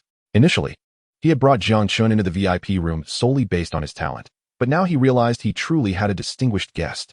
There are numerous silver tier ones and 3 golden tier, he confirmed, nodding in disbelief. Young Master, I will go and tally these for you. Please hold on a moment. I will also have someone appraise these 3 golden tier crystal cores to ensure you receive the fairest price. Jiang Chen nodded slightly. Hurry, I need to purchase a house this afternoon. Upon hearing this, Zhang Tianxing did not dare to delay, swiftly gathering the pile of crystal cores and exiting. Once Zhang Tianxing departed, Zhen Shuai swallowed hard, unable to contain his curiosity any longer. How many demon beasts did Jiang Chen actually slay? In truth, his father had only briefly mentioned the merging of the secret realm, informing him of the presence of 3 golden-tier demon beasts, but had not elaborated on the silver-tier ones. Brother, how many silver-tier demon beasts emerged from the merging of the secret realm? He cautiously inquired. Simultaneously, he also poured a cup of tea for Jiang Chun. Observing the obsequious figure before him, Jiang Chun let out a silent sigh, realizing that this person might become overly attached to him. With over 1,000 of them, the exact number was untraceable due to time constraints. Upon hearing this, Zhen Shuai was genuinely taken aback. More than 1,000 silver-tier demon beasts? How could 10 individuals possibly fend them off? In an instant, Zhen Shuai suspected Jiang Chun was jesting. 1,000 silver-tier demon beasts would take an extended period to eliminate, even for a cluster of silver-tier beast tamers, let alone for a golden-tier beast tamer. Impressive, indeed. While the news was somewhat alarming, recognizing that lying to Jiang Chun held no advantage, he chose to believe it. Simultaneously, he felt a deep-seated admiration for Jiang Chun, finally understanding why his father spoke so highly of him. Such a prodigy was worthy of commendation, even from him. Just then, a knock echoed on the door, and soon Zhang Tianxing entered with a smile. Young Master Jiang, I have completed the inventory. There are a total of 237 silver-tier crystal cores, each valued at 20,000 alliance coins, amounting to 474 million. The golden-tier demon cores, the Mo Yin Lizard King, are worth 232 million, and the bloodthirsty crows are valued at 314 million. As for the terrifying shadow, its most recent trading price was 1 million. Initially, Jiang Chun had not paid much attention. However, after hearing the figures, his expression shifted slightly, and a single thought echoed in his mind. Wow, are these items truly worth so much? Meanwhile, Zhen Shuai was left dumbfounded, his mind consumed by the singular notion of how much money it was. A grand total of 3 million, if possible. Young Master Jiang could complete the transaction right away. A deal worth millions was rare, even for someone in a managerial position. Let us proceed with the transaction. Upon hearing this, Zhang Tianxing nodded slightly and said to Jiang Chun, before exiting to handle the necessary formalities. Zhen Shuai gazed at Jiang Chun, still in a daze. 3 million. For a high school student, this was an astronomical sum. Observing Jiang Chun's calm demeanor only deepened Zhen Shuai's admiration. Little did he know, Jiang Chun was equally bewildered. Were crystal cores truly this valuable? The thought of having casually carried 15 million in broad daylight sent a shiver down his spine. While his heart raced, his face remained as composed as ever. Brother, this is 15 million, not 500. Don't you have any reaction at all? Zhen Shuai, unable to maintain his calm, exclaimed at Jiang Chen's nonchalance. It's merely a trifling sum, Jiang Chen remarked casually, leaving Zhen Shuai in a state of existential contemplation on the sofa. Before long, Zhang Tianxing returned, holding a bank card in one hand and a large suitcase in the other. Young Master Jiang, there are 10 million alliance coins in this card, and the suitcase contains 3 million, specifically prepared for you upon hearing that you wish to purchase a house. Jiang Chun nodded in acknowledgement. It is important to note that in this world, large transactions were predominantly conducted in cash, as platforms for high-value payments were virtually non-existent. 5 million should suffice for Jiang Chun to acquire a decent residence. Thank you, Supervisor Zhang. No need for thanks, this is my duty. With the funds in hand, Jiang Chun was eager to purchase a house. After exchanging a few pleasantries, he prepared to excuse himself. Supervisor Zhang, I need to go house hunting, so I won't keep you any longer. All right, young Master Jiang. Zhang Tianxing escorted him to the door, watching him depart. Originally, Jiang Chun intended to go alone, but an overly persistent individual insisted on tagging along. At the Zhou residence, Li Biao hurriedly entered the Li manor and directly approached Zhou Yan's door, gently knocking twice. Before long, a voice called from within, "Come in." Li Biao entered, and at that moment, Zhou Yan was tending to her beast. In her room floated 4 peculiar flame beasts, lacking physical forms. Upon seeing Li Biao, Zhou Yan smiled and asked, "Uncle Li, what brings you here?" Without hesitation, Li Biao divulged, "Miss, your record in the Beast Tamer alliance has been broken." Zhou Yan was momentarily taken aback, but quickly retorted with a smile, "Isn't that quite normal? If it couldn't be broken in less than 4 seconds, it would be rather pathetic for such a large city as Yulong City." As she spoke, she tossed a fire element crystal core to one of the flame birds. After completing this, she casually inquired, "What is the new record?" 13 seconds. Instantly, Zhou Yan's body trembled, her expression one of astonishment as she turned to Li Biao, almost questioning, "Are you sure you're not joking?" Having personally undergone the silver tier assessment, she was well aware of its nature. While not exceedingly difficult, It was indeed time-consuming. Given her current strength, achieving a pass would require at least 2 seconds. Suddenly, Zhou Xing burst into laughter.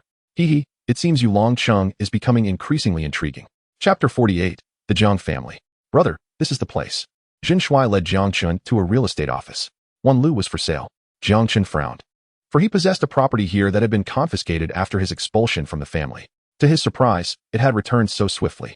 The two entered without encountering any disdainful attendants. A beautiful young lady approached, but upon seeing Jiang Chun, she hesitated momentarily. Young Master Jiang, are you here to purchase a house? She asked, uncertain. This question caught Jiang Chen off guard. Turning to face her, he recognized her as the same woman, Xiaoya, who had assisted him during his previous home purchase. I require a tranquil residence. Without hesitation, the attendant promptly presented a brochure, enthusiastically introducing, I recommend this one. Young Master Jiang. It has excellent sunlight and is sufficiently quiet, priced at approximately 1 million. If you buy it now, I can offer you a discount of 100,000. Observing the style and location in the brochure, Jiang Chun felt tempted. Let us go take a look. Xiaoya smiled and nodded. All right. I'll have someone take us there. Before long, a horse-drawn carriage arrived outside, adorned with diamonds and drawn by a silver-tier beast, the Bai Yuhan Ma. Xiaoya cheerfully announced, Young Master Jiang, the carriage has arrived. Let's go take a look. As the three boarded the carriage, Zhen Shui suddenly spoke up. By the way, brother, I almost forgot to mention. You must participate in the special training the day after tomorrow.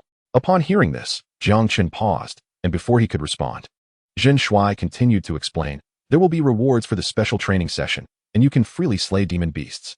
Trust me, you will reap significant benefits by the end. Jiang Chun regarded Zhen Shui with a curious expression. It was hard to believe that this fellow was unaware of the rewards. However, considering his father was the director of the Yuing Bureau, he understood that the school needed to report for special training. Zhen Shui was likely well informed. I understand. Jiang Chen nodded. Seeing Jiang Chen's agreement, Zhen Shui's eyes brightened. He had genuinely worried that Jiang Chun might decline, as he would then lose an invaluable ally. Realizing Jiang Chun would attend, he resolved to firmly grasp this opportunity. A cacophony erupted from outside, causing Xiaoya, who was rushing to catch a carriage, to furrow her brows slightly.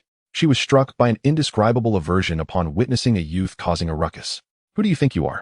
I am the young master of the Jiang family. I promised to pay in 3 days. Do you really think I would default on my word? This voice, however, sounded oddly familiar to Jiang Chun. He pulled aside the curtain of the carriage and peered outside. There, a young man was assaulting a saleswoman, while a crowd stood around, none daring to intervene. I, Jiang Lan, declare that I will move in today. The payment will be delivered in 3 days. Who among you dares to oppose? This proclamation caused the onlookers to lower their heads in silence, as none were bold enough to speak against the young master of the Jiang family. What a disgraceful creature. Utterly revolting, Zhen Shui remarked with disdain, recognizing Jiang Lan. However, immediately after, he regretted his words, casting a cautious glance at Jiang Chun, who was still seated beside a member of the Jiang family. Yet, upon sensing Zhen Shui's gaze, Jiang Chun simply smiled. I am not well acquainted with that fellow. Jiang Lan, the eldest son of the Jiang family leader, was notorious in Yulong City as a debauched scion. Were it not for his father's influence, he would have met his demise countless times. Young Master Jiang, it seems this property cannot be sold to you, Xiaoya said, her tone tinged with hesitation. The house Jiang Chun had recently set his sights on was clearly coveted by Jiang Lan. Selling it to Jiang Chun would undoubtedly invite trouble from the latter. However, upon hearing this, Jiang Chun merely chuckled. What is stopping it from being sold? I have made my decision. His sudden assertiveness left Xiaoya and Zhen Shui momentarily bewildered, struggling to comprehend Jiang Chen's intentions. Nevertheless, Jiang Chun paid little heed to their confusion, consumed by a singular thought. The opportunity for revenge had arrived. You must reconsider. As Jiang Lan has already laid claim to this house, given your current situation, it could bring you trouble, Xiaoya warned. Jiang Chen smiled faintly, responding, there is no need for you to worry about the other matters. I want this house, and I expect you to handle the paperwork. Although his cultivation had not yet returned to the golden tier, he no longer feared it, contemplating the prospect of vengeance. Considering the current state of the Jiang family, it would be challenging for a golden tier practitioner to eliminate him. Additionally, the family had 2 platinum tier beast masters. One was Jiang Baichuan, who was currently at the Wanzhou battlefield and could not return. The other was Jiang Lan's father, Jiang Baiyu. Jiang Chun did not believe that the family head would personally take action against him. Therefore, the Jiang family's potential combat power was limited to the golden tier. Even if he were to face a golden tier beast master, Jiang Chun was confident he could escape. Very well, I will take care of it, Xiaoya replied uncertainly. Jiang Chun nodded affirmatively. I want this house processed at the fastest speed possible. Once she received confirmation, Xiaoya ceased her hesitation and promptly began the necessary arrangements. Shortly thereafter, she presented Jang Chun with a contract. After he signed it, she smiled, "Young Master Jiang, this house is now yours, and here is your access card." Receiving the card adorned with golden borders, Jiang Chen smiled, yet a fierce killing intent flickered in his eyes. He had come to a realization over the past few days. Despite having received ample resources from the Jiang family during his 16 years there, he felt an alienation that contradicted the essence of family. Logically, the current family head was his uncle, yet this relative sought his life. This betrayal ignited a deep-seated rage within him.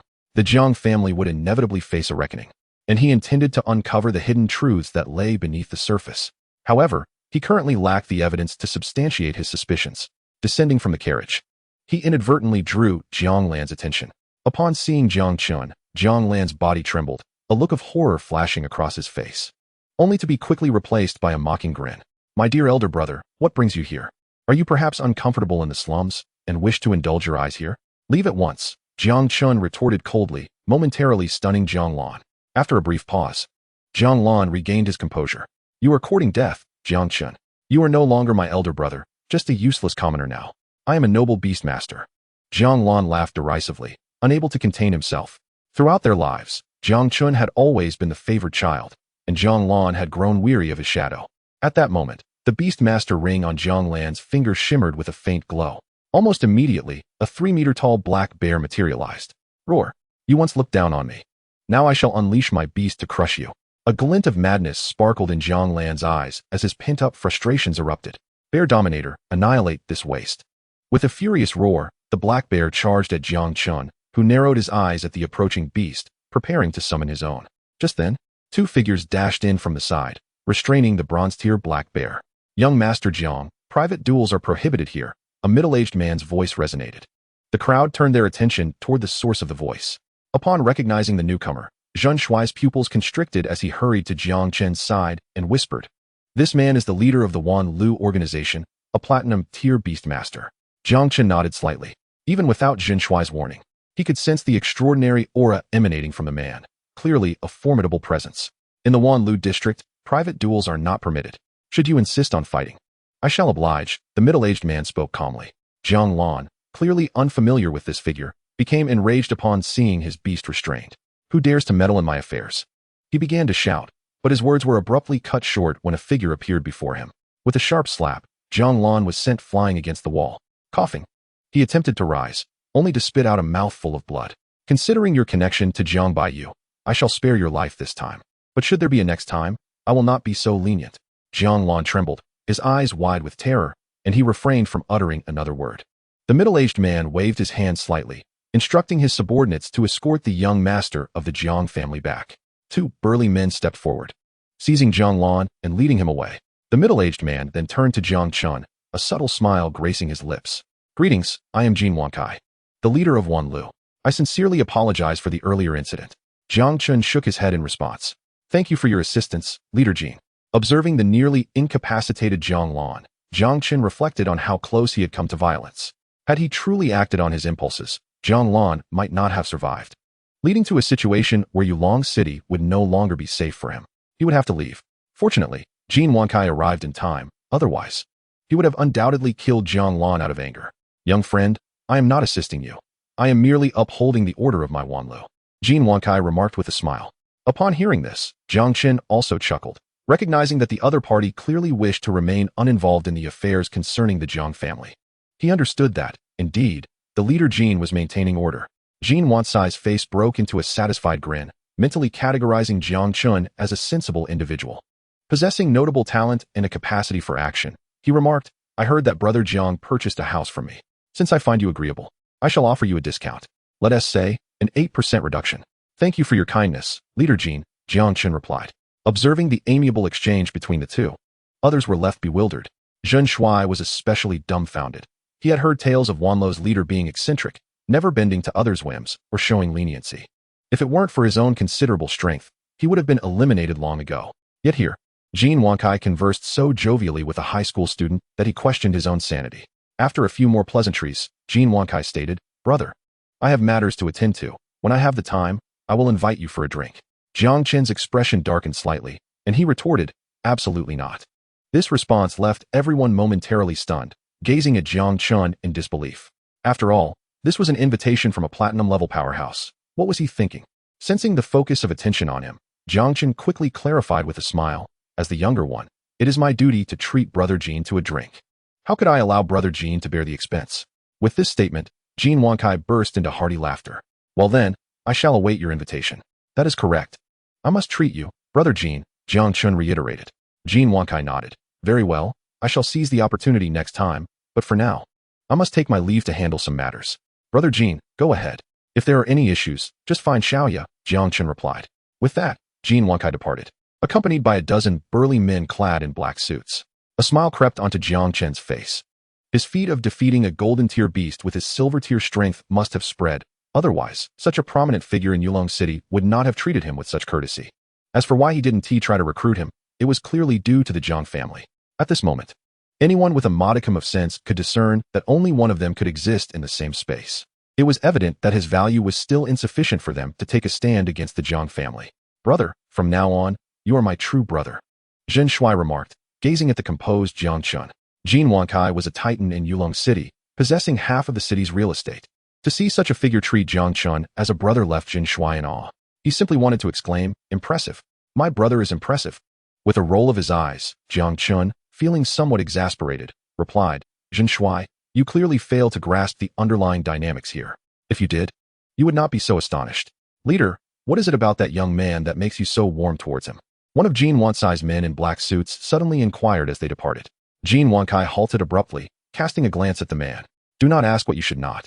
Do not hear what you should not, and do not see what you should not, he coldly stated. At that moment, there was no trace of the earlier geniality. Chastised, the man lowered his head, silenced. Jean Wankai resumed his pace, a faint smile lingering on his lips. This young man was cunning and bold. He possessed a certain intrigue. The Jiang family would likely face considerable troubles in the near future. Chapter 50. A jade must be carved to become a gem. With a clatter of high heels, Zhang Manman strode into the classroom. She surveyed the room before speaking. Out of 43 students, 39 have arrived, which is quite surprising. Upon returning, I will assist those who did not come in withdrawing from Class 1. Let me reiterate, if you are not elite, you must leave Class 1. The students hung their heads, for they had already communicated their grievances to the Yueying Bureau 2 days prior, only to receive the response that those unwilling to continue could withdraw from Class 1. This response left most feeling despondent. If they were to forfeit the privileges of Class 1, they would rather not attend. However, they found themselves with no other recourse. I will keep my comments brief. The special training has changed. The destination is now a newly discovered secret realm, teeming with dark attribute beasts. As I have stated, to survive, you must kill a beast of equal rank or higher, or you will be sent away from Class 1. With that, Zhang Manman departed without further delay. This announcement sent a jolt through the students. A new secret realm? Was the academy truly intent on sending them to their doom? Even cleared realms posed significant dangers. Allowing them to venture into a new one was madness. Many students began to murmur. Typically, newly uncovered realms would have exploration teams dispatched to clear them before entering a 6-month observation period. During this phase, these realms, known as new secret realms, were considered highly perilous. Not just students, but even well-trained exploration teams risked losses if they were not careful. I'm out. I refuse to walk into death's embrace. Me too. In just 10 minutes, another 7 students withdrew. The classroom, once filled with 43, now held only 32. As a few exited, a member of the exploration team pushed the door open and entered. You have half a minute to gather downstairs. The timer starts now, the newcomer declared before promptly turning and leaving, as if he had never been there. Jiang Chun, momentarily taken aback, quickly regained his composure. Noticing Zhen Shuai still in a daze, he delivered a light smack to the back of his head. What are you staring at? Hurry up. With that, Jiang Chun dashed out of the classroom. Although he was uncertain why the exploration team was present, he recognized the importance of following orders. The exploration team was notorious for its strictness, and he had no desire to face the consequences. Seeing Jiang Chen leave, Zhen Shuai felt compelled to follow, sprinting after him. Gradually, others began to regain their senses and rushed towards the exit. Damn it, we are students. How can we possibly make it downstairs in half a minute? A female student complained. However, she did not follow the crowd, and instead took her time descending the stairs. By this time, Jiang Chun had reached the ground floor and spotted 3 individuals in exploration team uniforms on the distant field. Without hesitation, he rushed towards them. As he approached, Zhen Shuai finally emerged from the building, panting heavily. Oh, I'm exhausted. Why did they make us rush down in half a minute? It's like they wanted to take my life. Despite his grievances, he hurried towards Jiang Chen.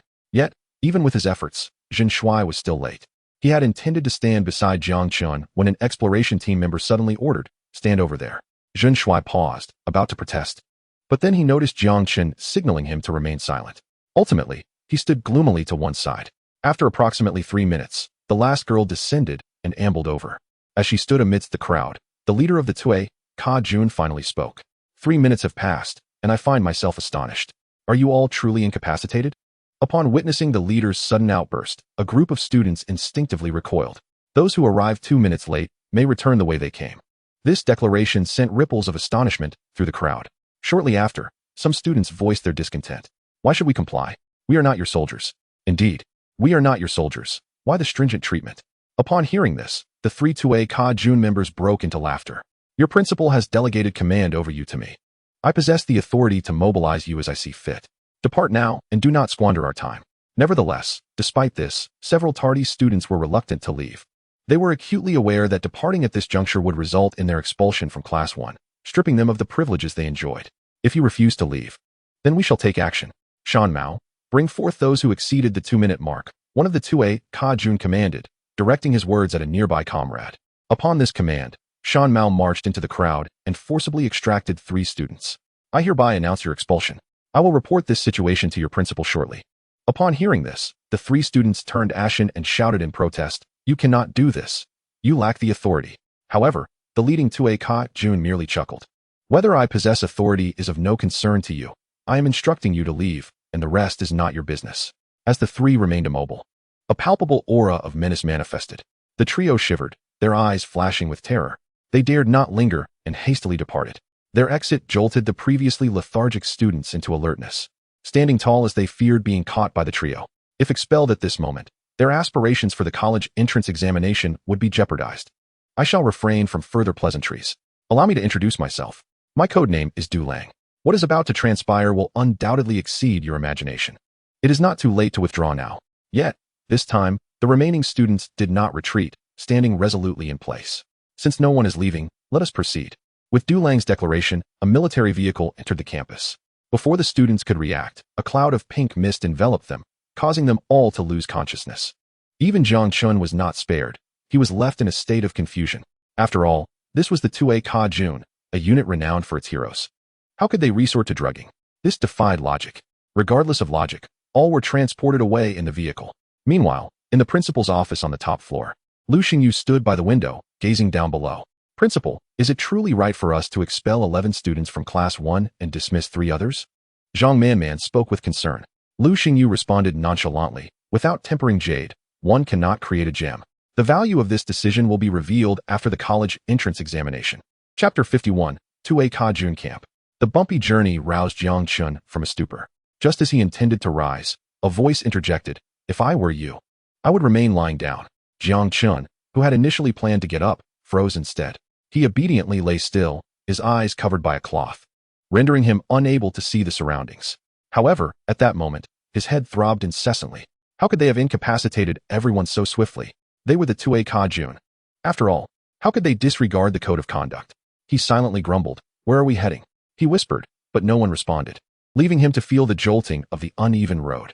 It was evident they had left the city, but their destination remained a mystery. As time passed, the vehicle suddenly came to a halt.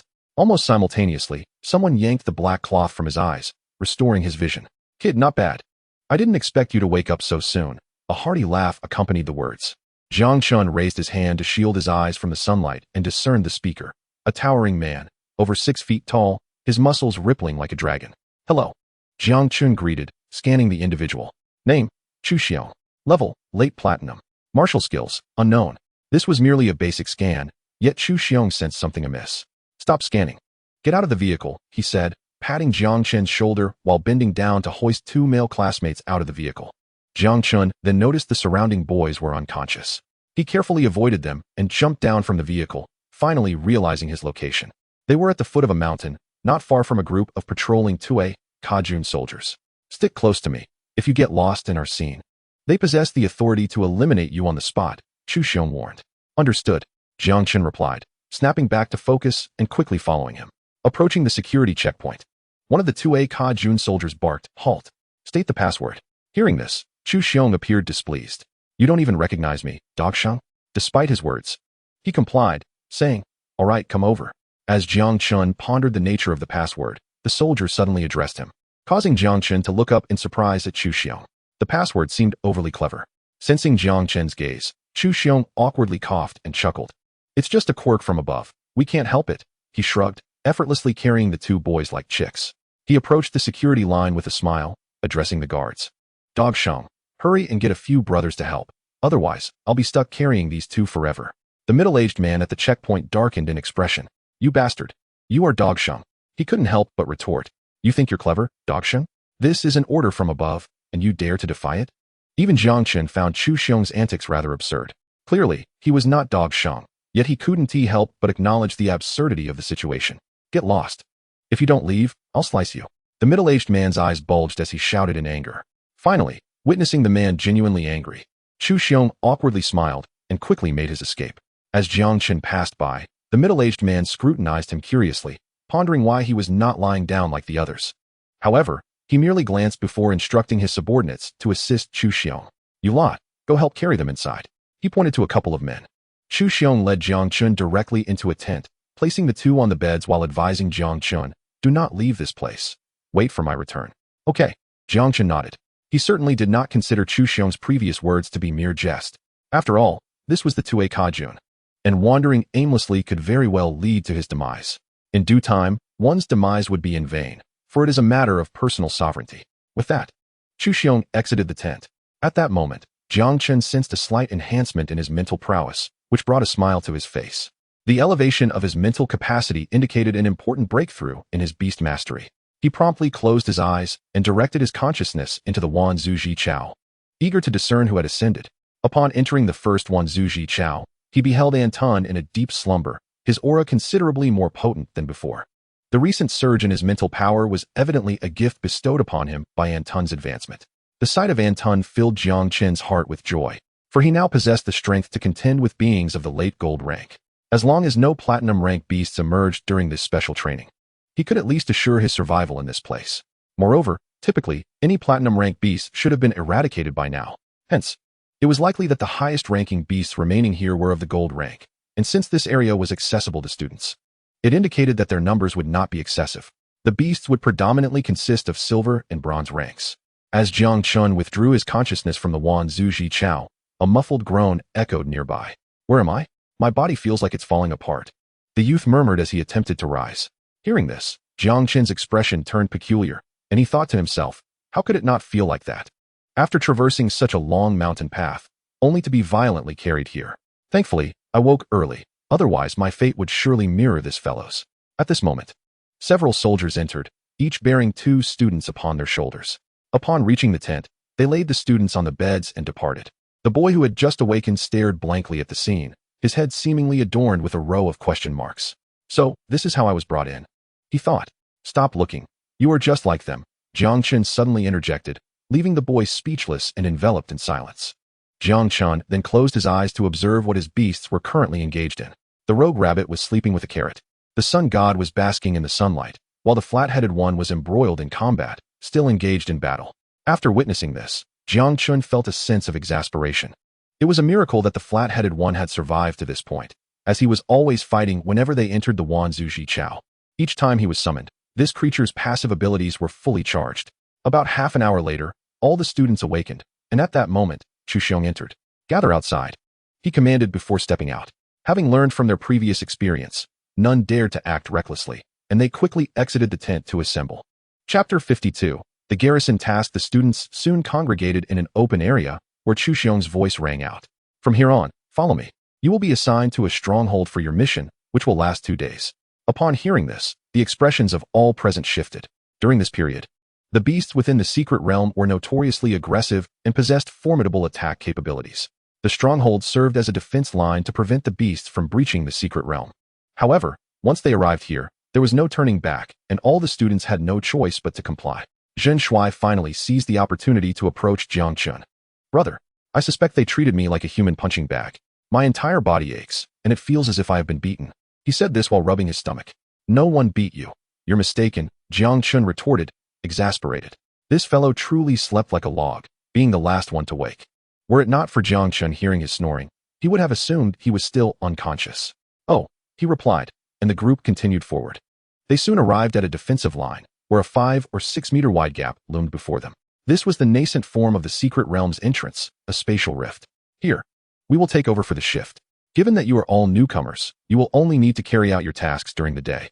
Accommodations will be provided at night, Zhou Xing explained further. A moment later, a commander from the pioneer army approached. I've arrived, he said, smiling at Zhou Xing. Zhou Xing, not daring to be negligent, returned the smile. The higher-ups instructed me to bring these fledglings to acclimate them to the battlefield. So I would appreciate it if you could lead your men back. Hearing this, the pioneer army commander glanced at the group of students, his brow furrowing. They are merely a bunch of rookies who have never seen battle. This is sheer folly, he remarked. Annoyance evident in his voice as he prepared to seek out his superior. However, before he could leave, Zhou Xing detained him. Old Luo, I am here. So rest assured that nothing will go awry. Upon hearing this, the pioneer army commander scrutinized Zhou Xing before letting out a resigned sigh and nodding. All right, I understand. If these fledglings prove inadequate, then make sure they leave quickly. This place does not harbor uselessness. His words were unrestrained, echoing in the ears of all the students. Instantly, many students clenched their fists, their faces reflecting indignation. All right, you can lead your men away, Zhou Xing replied with some reluctance, fully aware of his elder brother's concern. It was clear that the commander was worried for the students, and even Zhou Xing himself found it puzzling that they had arrived at the battlefield so early. While experience was important, guarding the secret realm posed a significant challenge. Yet, they had no choice but to adhere to the orders from above. Understood. The pioneer army commander nodded and turned to his subordinates, commanding, everyone, stand down and return to the camp. Upon hearing this, the pioneer army troops, though somewhat confused, complied and departed from the defensive line. Observing the students standing idly, Zhou Xing suddenly roared in frustration, Are you just going to stand there and watch? Get over here and take your posts. His thunderous voice startled the group of students. Despite their inner discontent, they obediently stepped forward. Distributing tasks. The fighters will protect the beast masters, while the beasts will be responsible for repelling any creatures that emerge from the spatial rift, he stated. At this, the students nodded in agreement. Release your beasts, Jang Chun addressed Zhen Shuai beside him. He had already summoned the rogue rabbit. Although Zhen Shuai was puzzled by Jiang Chen's intentions, he trustingly complied. Before he could inquire about the purpose of releasing their beasts, a furious roar echoed in his ears. Hurry up and release your beasts. Startled by the outburst, Zhen Shuai looked at Jiang Chun in disbelief. How did you know? He asked. Because I have a brain. Jiang Chen replied quietly, leaving Zhen Shuai speechless. The rogue rabbit, upon being summoned, immediately entered combat mode, though it soon realized there was no battle to be fought. It cast a puzzled glance at Jiang Chun. Wait, Jiang Chen said coldly. The rogue rabbit nodded heavily and stood beside him, adopting a semblance of military posture.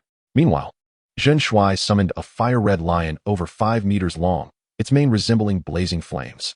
Send your beasts to the area 10 meters from the spatial rift. Echoed Zhou Xing's voice once more. Everyone understood that failure to comply would lead to another roar from him. Thus, the students obediently dispatched their beasts. However, an unexpected incident occurred. A young girl attempted to send her high-grade bronze beast closer to the rift, only to be met with refusal. Teacher, my beast won't listen. It refuses to go over there. Upon hearing this, Zhou Xing furrowed his brow. While many beasts exhibited reluctance, most ultimately moved toward the designated area. Glancing at the girl, Zhou Xing said coldly, Retrieve your beast. You may leave. The ability to command one's beast had been taught in the first year. Yet she still failed to make her beast obey. Such a person, regardless of innate talent, was of little use. In the heat of battle, if her beast were to go rogue, it could drastically alter the situation. The girl's expression fell instantly. Please, teacher, I will work hard to make my beast obey. Yet, Zhou Xing simply replied, This is not suitable for you, leave. Faced with his unwavering stance, the girl, though reluctant, was escorted away by a member of the expeditionary force. This scene served as a stark reminder to the others, prompting them to stand even more rigidly at attention. As Zhou Xing prepared to speak again, he was interrupted by a mighty roar. A towering bear, over 4 meters tall, emerged from the spatial rift, a silver-tier beast. The ironclad bear. A gasp rippled through the students as they widened their eyes, watching the ironclad bear stride out from the rift, charging towards their beasts. Witnessing this, Zhou Xing frowned, ready to scold. Are your beasts merely decorations? Attack. Just then, a blur darted past. In the next moment, a blue rabbit appeared before the colossal ironclad bear. The bear, noticing the rogue rabbit, let out a furious roar and raised its paw, attempting to crush it. Humph! Zhou Xing scoffed, exasperated. The ironclad bear was a formidable silver-tier beast, renowned for its strength within its class. Typically, a beast of the same rank would struggle to contend with it, requiring several beasts to cooperate for a chance at victory. Moreover, the ironclad bear possessed exceptionally high defenses, making it difficult to penetrate. Zhou Xing, somewhat dissatisfied, bent his knees slightly, preparing to intervene for the rabbit. To his astonishment, the rabbit effortlessly evaded the bear's attack, leaping onto its shoulder. The sudden turn of events left Zhou Xing momentarily stunned. In the next instant, the rogue rabbit delivered a powerful slap to the side of the ironclad bear's face. Simultaneously, a dull thud echoed as the bear's massive body crashed to the ground. The abruptness of this occurrence left everyone in shock, and Zhou Xing's eyes widened in disbelief. It was evident that the rogue rabbit was a speed-oriented beast. However, the recent assault was clearly beyond what a mere speedster could execute. After regaining his composure, he bellowed, "What are you staring at? Get your beasts to assist." His command snapped the students back to reality, prompting them to instruct their beasts to join the fray. Digging Mole attacked the ironclad bear. As the students rallied their beasts, Zhou Xing noticed something amiss. Logically, despite the bear's tough hide, it should have risen after such a blow, yet it lay motionless, as if lifeless. Meanwhile, the rogue rabbit had already perched atop the ironclad bear, disdainfully lifting its head. It then called out to Jiang Chen twice, who instantly understood that the rabbit was beckoning him to claim the spoils. "Report," he shouted boldly. Zhou Xing was startled by the sudden interruption, casting a displeased glance at Jiang Chen. "What is it?"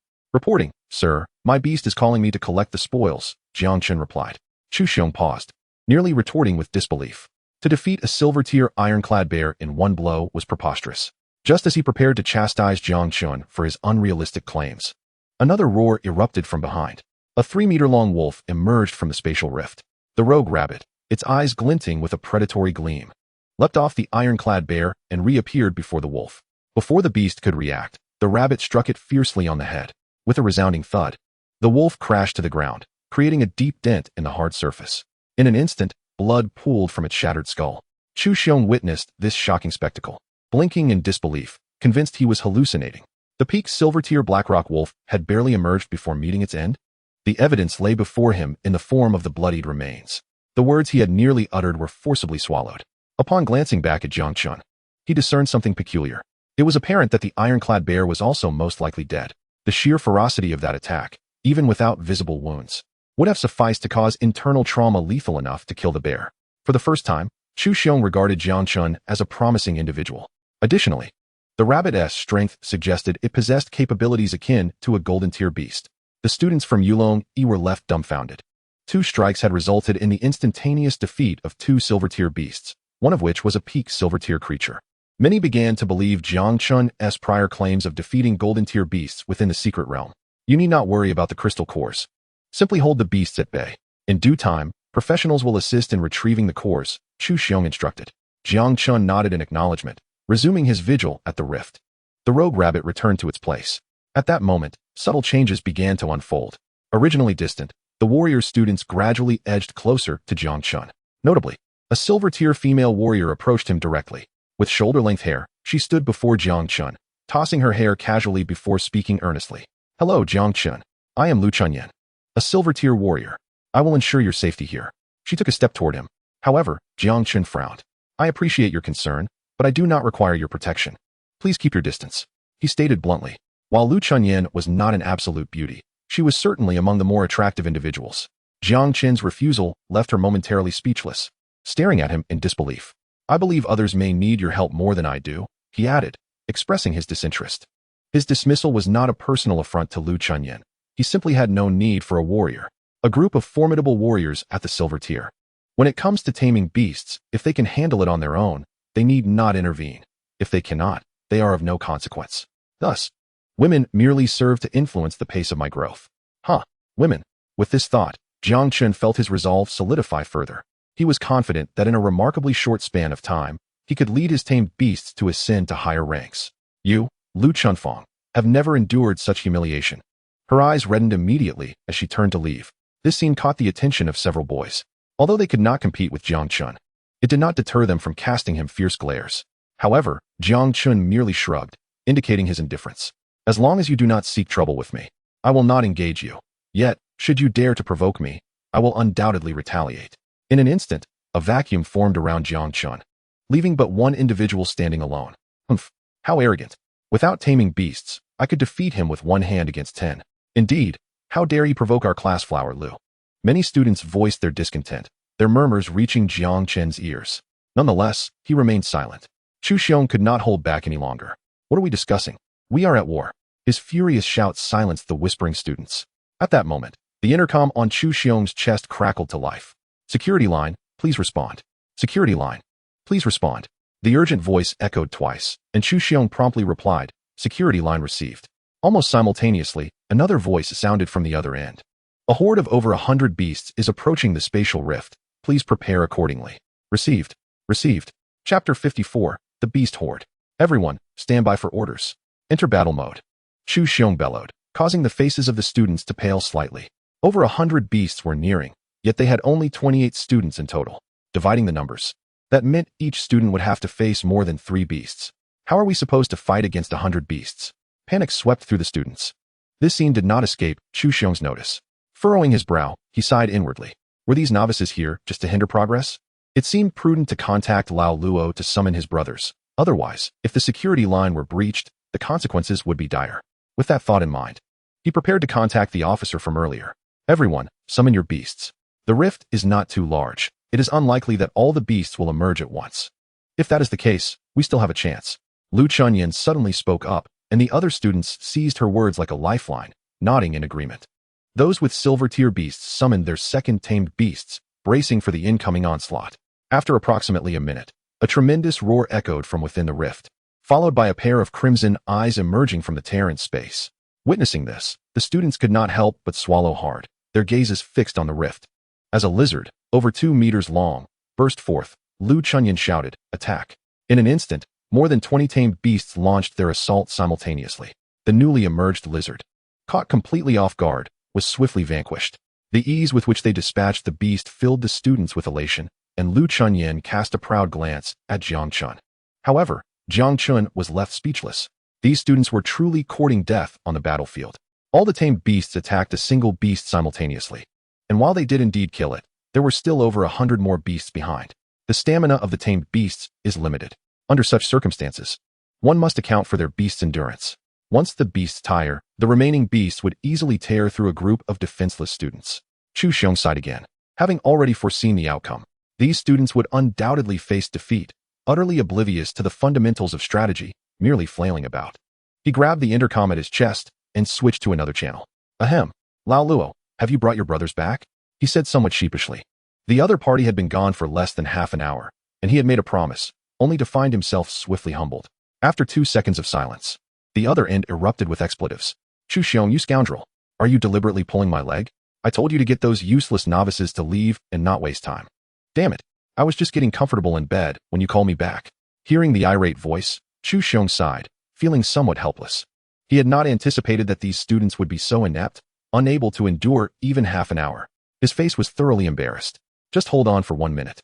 We'll be there in a minute. Lao Luo's voice crackled again. Just as he was about to respond, a scream pierced the air.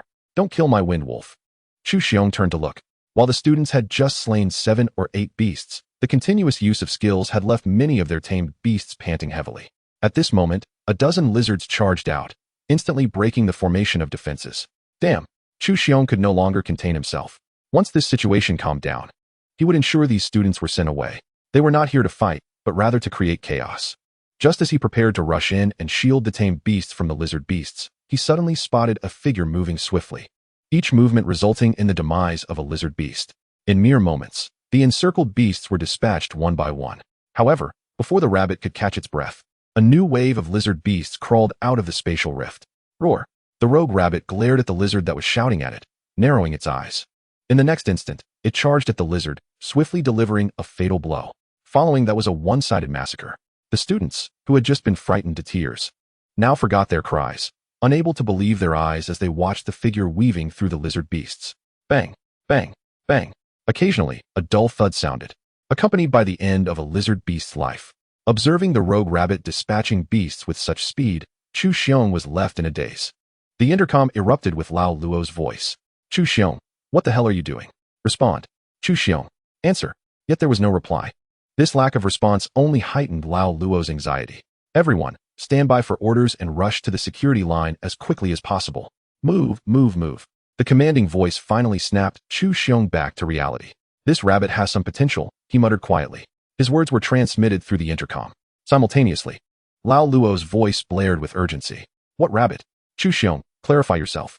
Realizing the tone of irritation, Zhou Xing regained his composure. Ahem. Lao Luo, no need to come.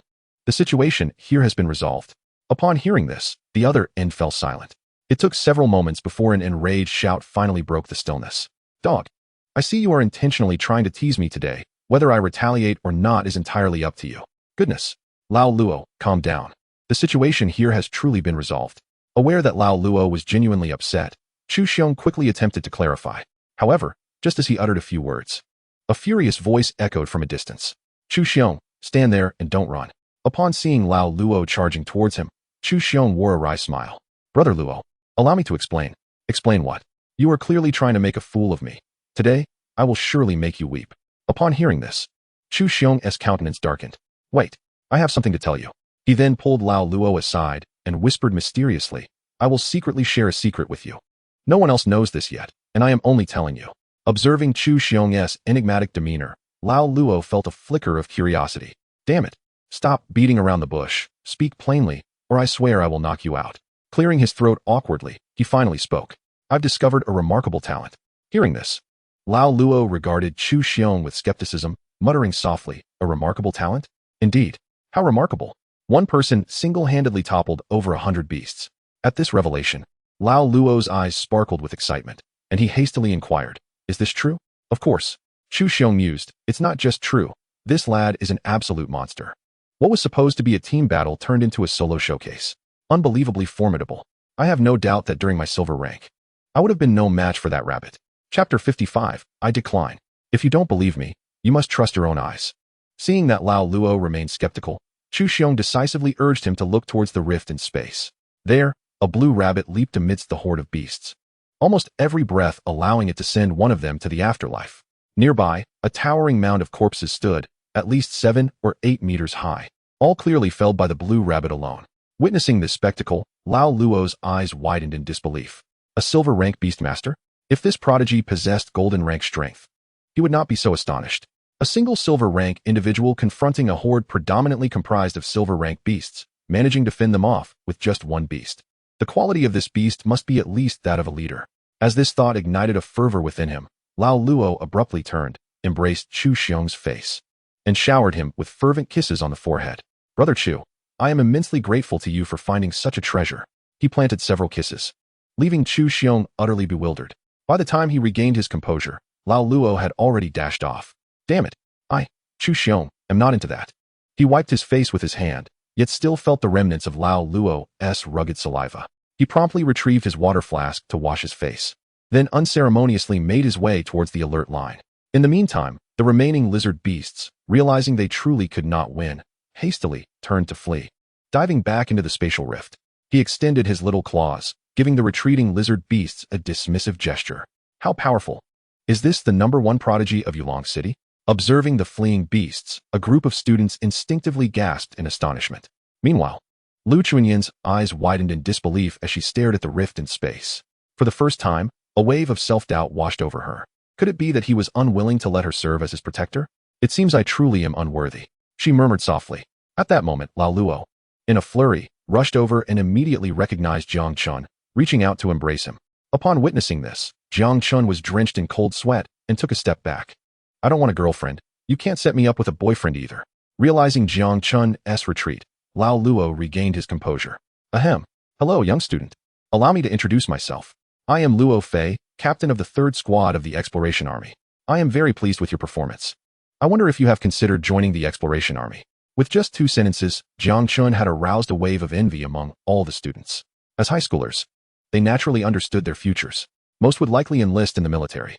Of course, not all military paths were equal, but the Exploration Army was one of the 3 major legions, undeniably powerful. Even if these students performed exceptionally well in their studies, their chances of entering the Exploration Army were only marginally better than others because it was a selection system, recruiting talents from ordinary military districts. Joining the military district meant being an ordinary soldier. One could not directly join the exploration army. Now, however, one of their peers had been directly recruited. Bypassing the selection process, how could they remain calm? If they could replace him, they would gladly push Jiang Chen aside. Young student, consider this. Our benefits are exceptionally good. Not to mention, I will do my utmost to procure various rare beasts for you. After all, we have privileges. Lao Luo pounded his chest, boasting. Jiang Chen glanced at him. I decline. He flatly refused. With the system at his side, his development could thrive anywhere. Although the exploration army had richer resources, his freedom would undoubtedly be constrained. Without freedom, how could he enjoy life? Thus, Jiang Chen firmly turned down the offer. Even with such advantageous conditions laid out, Lao Luo felt almost assured of success. He initially thought it was merely a formality. Just after speaking, he sensed something was amiss. His eyes widened in disbelief. And he gasped, all right, since you've said that, what is your answer? Ahem. Commander Luo, I do not wish to join the exploration army, Jiang Chen decisively reiterated. Upon hearing this, it was not only Lao Luo who was stunned. Even the group of students looked bewildered, staring at Jiang Chen in shock. What did Jiang Chen just say? He declined? Surely, he must be a fool. If you don't want it, you could at least give me the opportunity. Many felt their hearts bleed at such a squandered chance. Meanwhile, Lao Luo was evidently unwilling to accept this. Ahem, young student, you may not have heard me clearly. What I said earlier was that if you join my squad, I will provide you with the highest resources and even guarantee admission to the Military God University. As soon as these words left his lips, the students collectively gasped in astonishment. The Military God University ranked 5th among the top 10 prestigious institutions, undeniably a first-rate academy. Moreover, this university fell under military jurisdiction, ensuring the best resources for its students. Gaining admission to this university was a monumental challenge, even for those with outstanding grades. And now, a guaranteed admission? I refuse, Jiang Chun replied calmly. Little did he know, this single statement shattered many hearts. Please, don't. I want to go. Lao Luo finally found himself at a loss for words. He now questioned Jiang Chen's mental faculties. Otherwise, how could one reject such favorable conditions? Despite possessing great talent, it seemed his intellect was lacking. After a moment of silence, Lao Luo took a deep breath, calming his urge to lash out, before finally speaking once more. Young student, do not be so resolute in your rejection. Once you return home and consult your parents, you will come to realize the exceptional nature of the terms I have proposed. There is no rush for us to make a decision. When you choose to join the Kai Tua Jun, simply mention my name. It is clear that Lao Luo has also noticed this. Today, it seems, this obstinate youth cannot be persuaded. Simultaneously, he suspects that Jiang Chun might have become muddled in his studies. He is unaware of the gravity of his recent words. Upon returning home to his parents, he is likely to reconsider. Young student, when you have come to a conclusion, seek me out. Before departing, Lao Luo did not forget to impart this message. Just then, he encountered the returning Zhou Xing. Observing Lao Luo's departure, he approached with a hint of curiosity. So how did Lao Luo fare? Did he agree the other day? If it were not for his unique status, Zhou Xing would have sought to recruit Jiang Chun into his own organization. However, due to various reasons, they could never absorb a mere high school lad, which is why this scoundrel, Lao Luo, benefits. Humph. Lao Luo snorted dismissively, choosing to ignore Zhou Xing as he stormed away, leaving Zhou Xing baffled. What have I done to provoke you, you ingrate? Chapter 56, Trouble Arises. In the central tent of the camp, 3 individuals were observing a monitor. This fellow is quite impressive, the middle-aged man remarked suddenly. Indeed, he is remarkable, but regrettably, he has no desire to join us. Otherwise, he would undoubtedly be a fine prospect, the woman to his right replied, shaking her head. This statement elicited a mysterious smile from the middle-aged man. Whether he wishes to join us is his matter, whether he can is ours. Upon hearing this, the other 2 paused in surprise, but quickly succumbed to laughter. Chief, this is rather unfair. This lad is still just a child. No worries. Let him understand the harsh realities of society. Laughter filled the tent, resonating with the 3. At that moment, Jiang Chun felt a chill at the nape of his neck and instinctively shrank back. He sensed he was being watched, but saw no one upon looking around. Puzzled, he murmured to himself, how strange, why do I feel as though someone is observing me? Before he could ponder further, Zhou Xing's imposing figure arrived, announcing with a fierce roar, assemble. This brought the still stunned students back to their senses as they hurriedly gathered around Zhou Xing. Humph, you bunch of rookies. You are utterly unworthy of being here. Just moments ago, a small group of demon beasts nearly wiped you out. It is embarrassing, truly embarrassing. Zhou Xing's voice rang in every student's ears, inciting immense anger among the youthful crowd, who clenched their fists in silence. I now present you with 2 choices. Either continue to stand guard here, or pack your things and leave. Almost simultaneously, a boy stepped forward. I refuse to leave. We are all equals here, and I refuse to believe that a change of location would negate my potential. Yes, we will not leave. I intend to stay and slay demon beasts. Many students, inspired, stepped forward and shouted in unison. This sudden shift caught Zhou Xing off guard, a fleeting smile appearing on his face before quickly vanishing. There is some spirit among you. You are not entirely hopeless. He revised his perception of the students, recognizing their potential for cultivation. Good, you display some valor, young rookies. He smirked condescendingly. Witnessing this scene, many students tightened their fists, tempted to confront Zhou Xing, yet ultimately refrained. Although inexperienced, they were not foolish. The opponent's strength evidently surpassed their own, and should a fight ensue, they would surely be the ones crying out for mercy. All right, return to your positions and continue your guard duty, Zhou Xing commanded with a wave of his hand. The students dispersed. At that moment, a woman clad in Kai Tua Jun attire approached. Upon seeing her, Zhou Xing instinctively shuddered, his face contorting into a grimace that resembled a weeping expression. Sister Xia, what brings you here? If there is something, just call me. There is no need for you to come find me. The woman smiled slightly. Come, let me share a secret with you. As she spoke, she beckoned with her finger. Zhou Xing hastily shook his head, quickly adding, Sister, let us not jest. My heart cannot handle it. Observing this, the woman ceased her teasing and whispered something to Zhou Xing. The content of their exchange remained unknown, yet as Zhou Xing listened, his astonishment grew, culminating in disbelief as he gazed at the woman. Sister Xia, are you certain this is a command from above? I am absolutely certain. Well, to be honest, the higher-ups are acting quite recklessly to employ such tactics. Zhou Xing murmured softly. This remark caused the woman to glare at him, her expression turning unfriendly. Zhou Xing recoiled, shrinking back. I will handle it immediately. Rest assured, I will execute this task flawlessly, he assured her, patting his chest. The woman nodded in agreement. Very well. You may proceed. I will keep watch here. Excellent.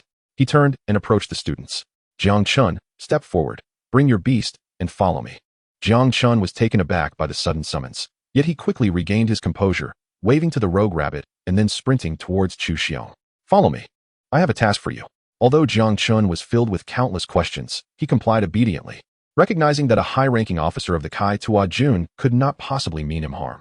Setting aside the matter of safety, tales of the Kai Tua Jun's exploits were currently widespread. Since there was no intent to harm him, he felt no fear. Having previously shared a vehicle with Zhou Xing, Jiang Chun was also curious about where he was being taken. As he pondered this, Zhou Xing suddenly produced a black hood. Put this on. Seeing this, Jiang Chen became somewhat anxious. What does this mean? Why must I wear a hood? I am not a criminal. Brother Chu, where are we headed, and why the hood? Jiang Chen questioned, bewildered. However, Zhou Xing glared at him. Why all the questions? You shall find out shortly. Now put it on. Although Jiang Chun wished to resist, he recognized that Zhou Xing, as a platinum-tier warrior, was immensely powerful. Even if he summoned in Tuan, it would be unlikely to harm him. Ultimately, he yielded and donned the hood. Subsequently, his hands were bound. I am binding you to prevent you from wandering off. Rest assured, I mean you no harm. This is for your own good, Zhou Xing stated abruptly, perhaps concerned that Jiang Chun might have an emotional outburst. Very well, Jiang Chen nodded, increasingly puzzled about what he was being led to do. Yet, with no alternative, he followed along. Shortly thereafter, Jiang Chen found himself in a vehicle. Once outside the camp, he lost track of their destination due to the hood. After approximately 7 or 8 minutes, the vehicle came to a halt, and Jiang Chen disembarked. Almost simultaneously, he heard Zhou Xing's voice. Jiang Chun, your opportunity has arrived. Open your eyes wide and observe closely. It will benefit you in the future. Hearing this, Jiang Chun felt even more bewildered. What is happening? However, recalling Zhou Xing's earnest demeanor, he presumed he would not deceive him. After a moment's thought, he opened his eyes wide. Almost immediately, the hood was removed, revealing a towering rock giant standing 100 meters tall. In this moment, Jiang Chen found himself staring into his own eyes. Instinctively, he retreated 2 steps, gazing in astonishment at the stone giant before him. The overwhelming pressure caused a bead of cold sweat to trickle down his brow. There was no doubt that this colossal being was a diamond-tier beastmaster. At that instant, a commanding voice echoed, demanding to know who dared to trespass into forbidden territory, ordering for him to be apprehended. Jiang Chun turned towards the source of the voice and beheld a middle-aged man, his eyes wide with fury as he regarded Jiang Chun. A chill ran down Jiang Chen's spine. This was trouble indeed. Chapter 57. Deception and Warfare. A group of men clad in the uniforms of the Exploration Army surged forward. Jiang Chun felt a sense of dread. Just as he contemplated fleeing, he caught sight of one individual among them. In the next moment, he stood rooted to the spot. Name, Zhang Xingli. Cultivation, Platinum Pinnacle. Martial Arts, Unknown. Observing the other 9, he noted their distinguished demeanor. These 10 individuals were undoubtedly formidable Platinum-tier warriors. Realizing this, Jiang Chun relinquished any hope of escape. He cursed inwardly, recognizing that he was utterly outmatched. Not only was there a Diamond-tier Beastmaster, but also 10 Platinum-tier combatants. At that moment, it was clear to Jiang Chun that even with wings, he would be unable to flee. As the 10 Platinum-tier warriors encircled him, he instinctively swallowed hard, turning to seek assistance from Chu Xiong. But upon glancing back, he found no sign of Chu Xiong. He had seemingly vanished without a trace. Cursing internally, Jiang Chen soon sensed that something was amiss. If he had stumbled into this place by his own recklessness, it would indeed be a violation of forbidden grounds. However, he had entered while wearing a hood, completely unaware of the situation. It was absurd that he had inadvertently trespassed. The implications were troubling. Jiang Chen quickly regained his composure, realizing that he had been unjustly accused of a serious crime. This coincidence was far too convenient. Recalling Chu Xiong's hasty retreat, Jiang Chun had a sudden epiphany. He had been set up. This was undoubtedly a trap, meticulously laid out for him to fall into. In an instant, his gaze hardened. He raised his hands and proclaimed loudly, "I surrender. Do not harm me. We can discuss this." Jiang Chun understood that if he did not submit, he would soon find himself in dire straits. Moreover, the fact that they had not immediately attacked indicated a lack of true malice towards him. Before long, the 10 Platinum-tier warriors apprehended Jiang Chun and brought him before the middle-aged man. "Young man, trespassing into forbidden territory is a capital offense. How do you wish to meet your end?" The man's voice was chillingly indifferent. At that moment, Jiang Chun felt as if countless sharp blades were poised to pierce his very being. The middle-aged man radiated an aura akin to a military blade, ready to strike at any moment. "You now face 2 choices, select one. First, for your transgression, you will be executed on the spot," he stated coldly. No. I am still young and have much time ahead of me. I do not wish to die." Jiang Chen interjected hastily. The middle-aged man nodded slightly, revealing a faint smile. "The second option is simple, become one of us. Join our ranks, and you will naturally gain access to the forbidden territory." At this declaration, Jiang Chun was momentarily taken aback, taking over 10 breaths to regain his composure. A sense of discomfort washed over him. Was it truly necessary to resort to such grandiose measures merely to recruit him? Sighing inwardly, he pondered whether refusing would result in immediate execution. Upon hearing his thoughts, the middle-aged man narrowed his eyes, a hint of murderous intent emanating from him. "You may test that theory," he replied, his voice dripping with menace. Sensing the chilling aura, Jiang Chen shook his head. He had never anticipated that the so-called heroic exploration army would resort to such unscrupulous tactics. His worldview had indeed been shattered. However, the time had come for him to make a choice. "I am willing to join the exploration army, but I have 2 conditions." Upon hearing this, the man beside the middle-aged leader scoffed. "Do you truly believe you have any room to negotiate now? Dare to make demands here, and I will strike you down." As he spoke, he rolled up his sleeves, preparing to act. Jiang Chen rolled his eyes in exasperation. "Enough. I never expected you to be this shameless. To drag me into your ranks, you employ such despicable means. With the level of vigilance here, even if you gave me wings, I could not have entered unless you were all fools." Jiang Chun surveyed the group of men, causing the air to grow awkward as they realized the trap had been laid specifically for him. "Cough, cough. Fai Long, be quiet," the middle-aged man interjected with mild annoyance. But when he turned to Jiang Chun, a smile returned to his face. "You have a sharp mind, young man, but alas, you must still make a choice. I will relax my conditions. Either remain here for eternity or join us." Listening to this, Jiang Chun felt a surge of anger. If he were capable of besting them, none would remain standing. Yet, such thoughts could only be kept to himself. Voicing them would surely lead to his immediate demise. "You are utterly shameless," he retorted. The middle-aged man simply chuckled. "Thank you for the compliment. This is merely the art of war." Now at a crossroads with no options left, Jiang Chun resolved to make demands. He intended to extract a hefty price from the exploration army for their treachery. He would not allow them to escape unscathed. "I will join, but on my terms. If you refuse, I will sit here and wait for death." With that, he plopped down onto the ground, adopting a demeanor of defiance. The middle-aged man was momentarily taken aback, but he quickly recovered, smiling as he asked, "What are your terms?" Given Jiang Chen's demonstrated talent, any faction would be eager to accommodate him. The middle-aged man knew this well and readily agreed. "First, I value my freedom. I am willing to undertake missions. But when there are none, I do not wish to remain here." "That is out of the question. The exploration army is not your family," someone interrupted. But the middle-aged man nodded in agreement. "That is acceptable." Jiang Chun was surprised by the prompt acquiescence, having anticipated resistance. Wasn't it said that soldiers lacked personal freedom? Yet, it appeared he was treated differently. Second, you must provide the materials necessary for my beast to advance to the platinum tier. The middle-aged man paused for a moment. Taken aback, the resources required for a gold-tier beast to ascend to platinum were considerable, and the exploration army could not easily grant such a request. However, considering Jiang Chen's potential and the results of their investigation, which revealed he controlled only 3 beasts, they could manage this burden. Agreed. Upon hearing the consent, Jiang Chen's spirits lifted. With his understanding of the system, he knew that upon breaking through to the gold tier, he would undoubtedly receive 3 beast seeds. Given that he could contract 9 beasts at the gold tier, the resources required for their simultaneous ascension to platinum would be staggering. The exploration army would surely feel the strain. What other demands do you have? Present them all. That's all. I have just these 2 requests. Jiang Chen shook his head. Upon hearing this, the middle-aged man spoke. Since I have agreed to all your requests, it is time to verify your capabilities. He gestured to a member of the exploration army, who instantly understood and approached Jiang Chun with fists cracking ominously. Show me your strength. Do not hold back. The middle-aged man's voice resonated once more.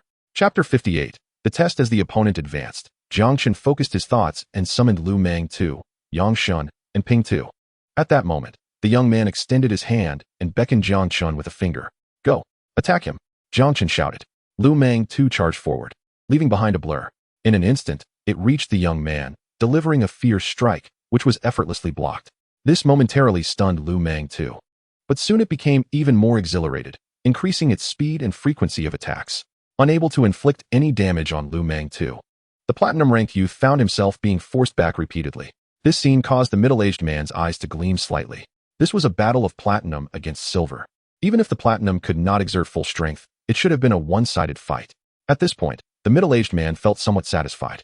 Not to mention, this rabbit, once cultivated, would undoubtedly become a formidable beast. At this juncture, Ping Tu and Yang Shun surged forward. The young man swiftly dodged and delivered a kick that sent Ping Tu flying. Without pausing, he continued to engage in combat. A short while later, Ping Tu charged again, causing the young man's brow to furrow, and without further thought, he kicked Ping Tu away once more, this time with greater force, intending to incapacitate one of Jiang Chen's beasts. With a thud, Ping Tu was sent flying over 20 meters. Just when it seemed the fight would settle, a furious roar signaled Ping Tu's return. The young man was momentarily bewildered. That kick, even against a gold-tier beast, would have left it groaning on the ground. Why are you back? Thud. Another merciless kick sent Ping Tu soaring again. This little beast is quite interesting, he mused. Hearing this, Filong shook his head.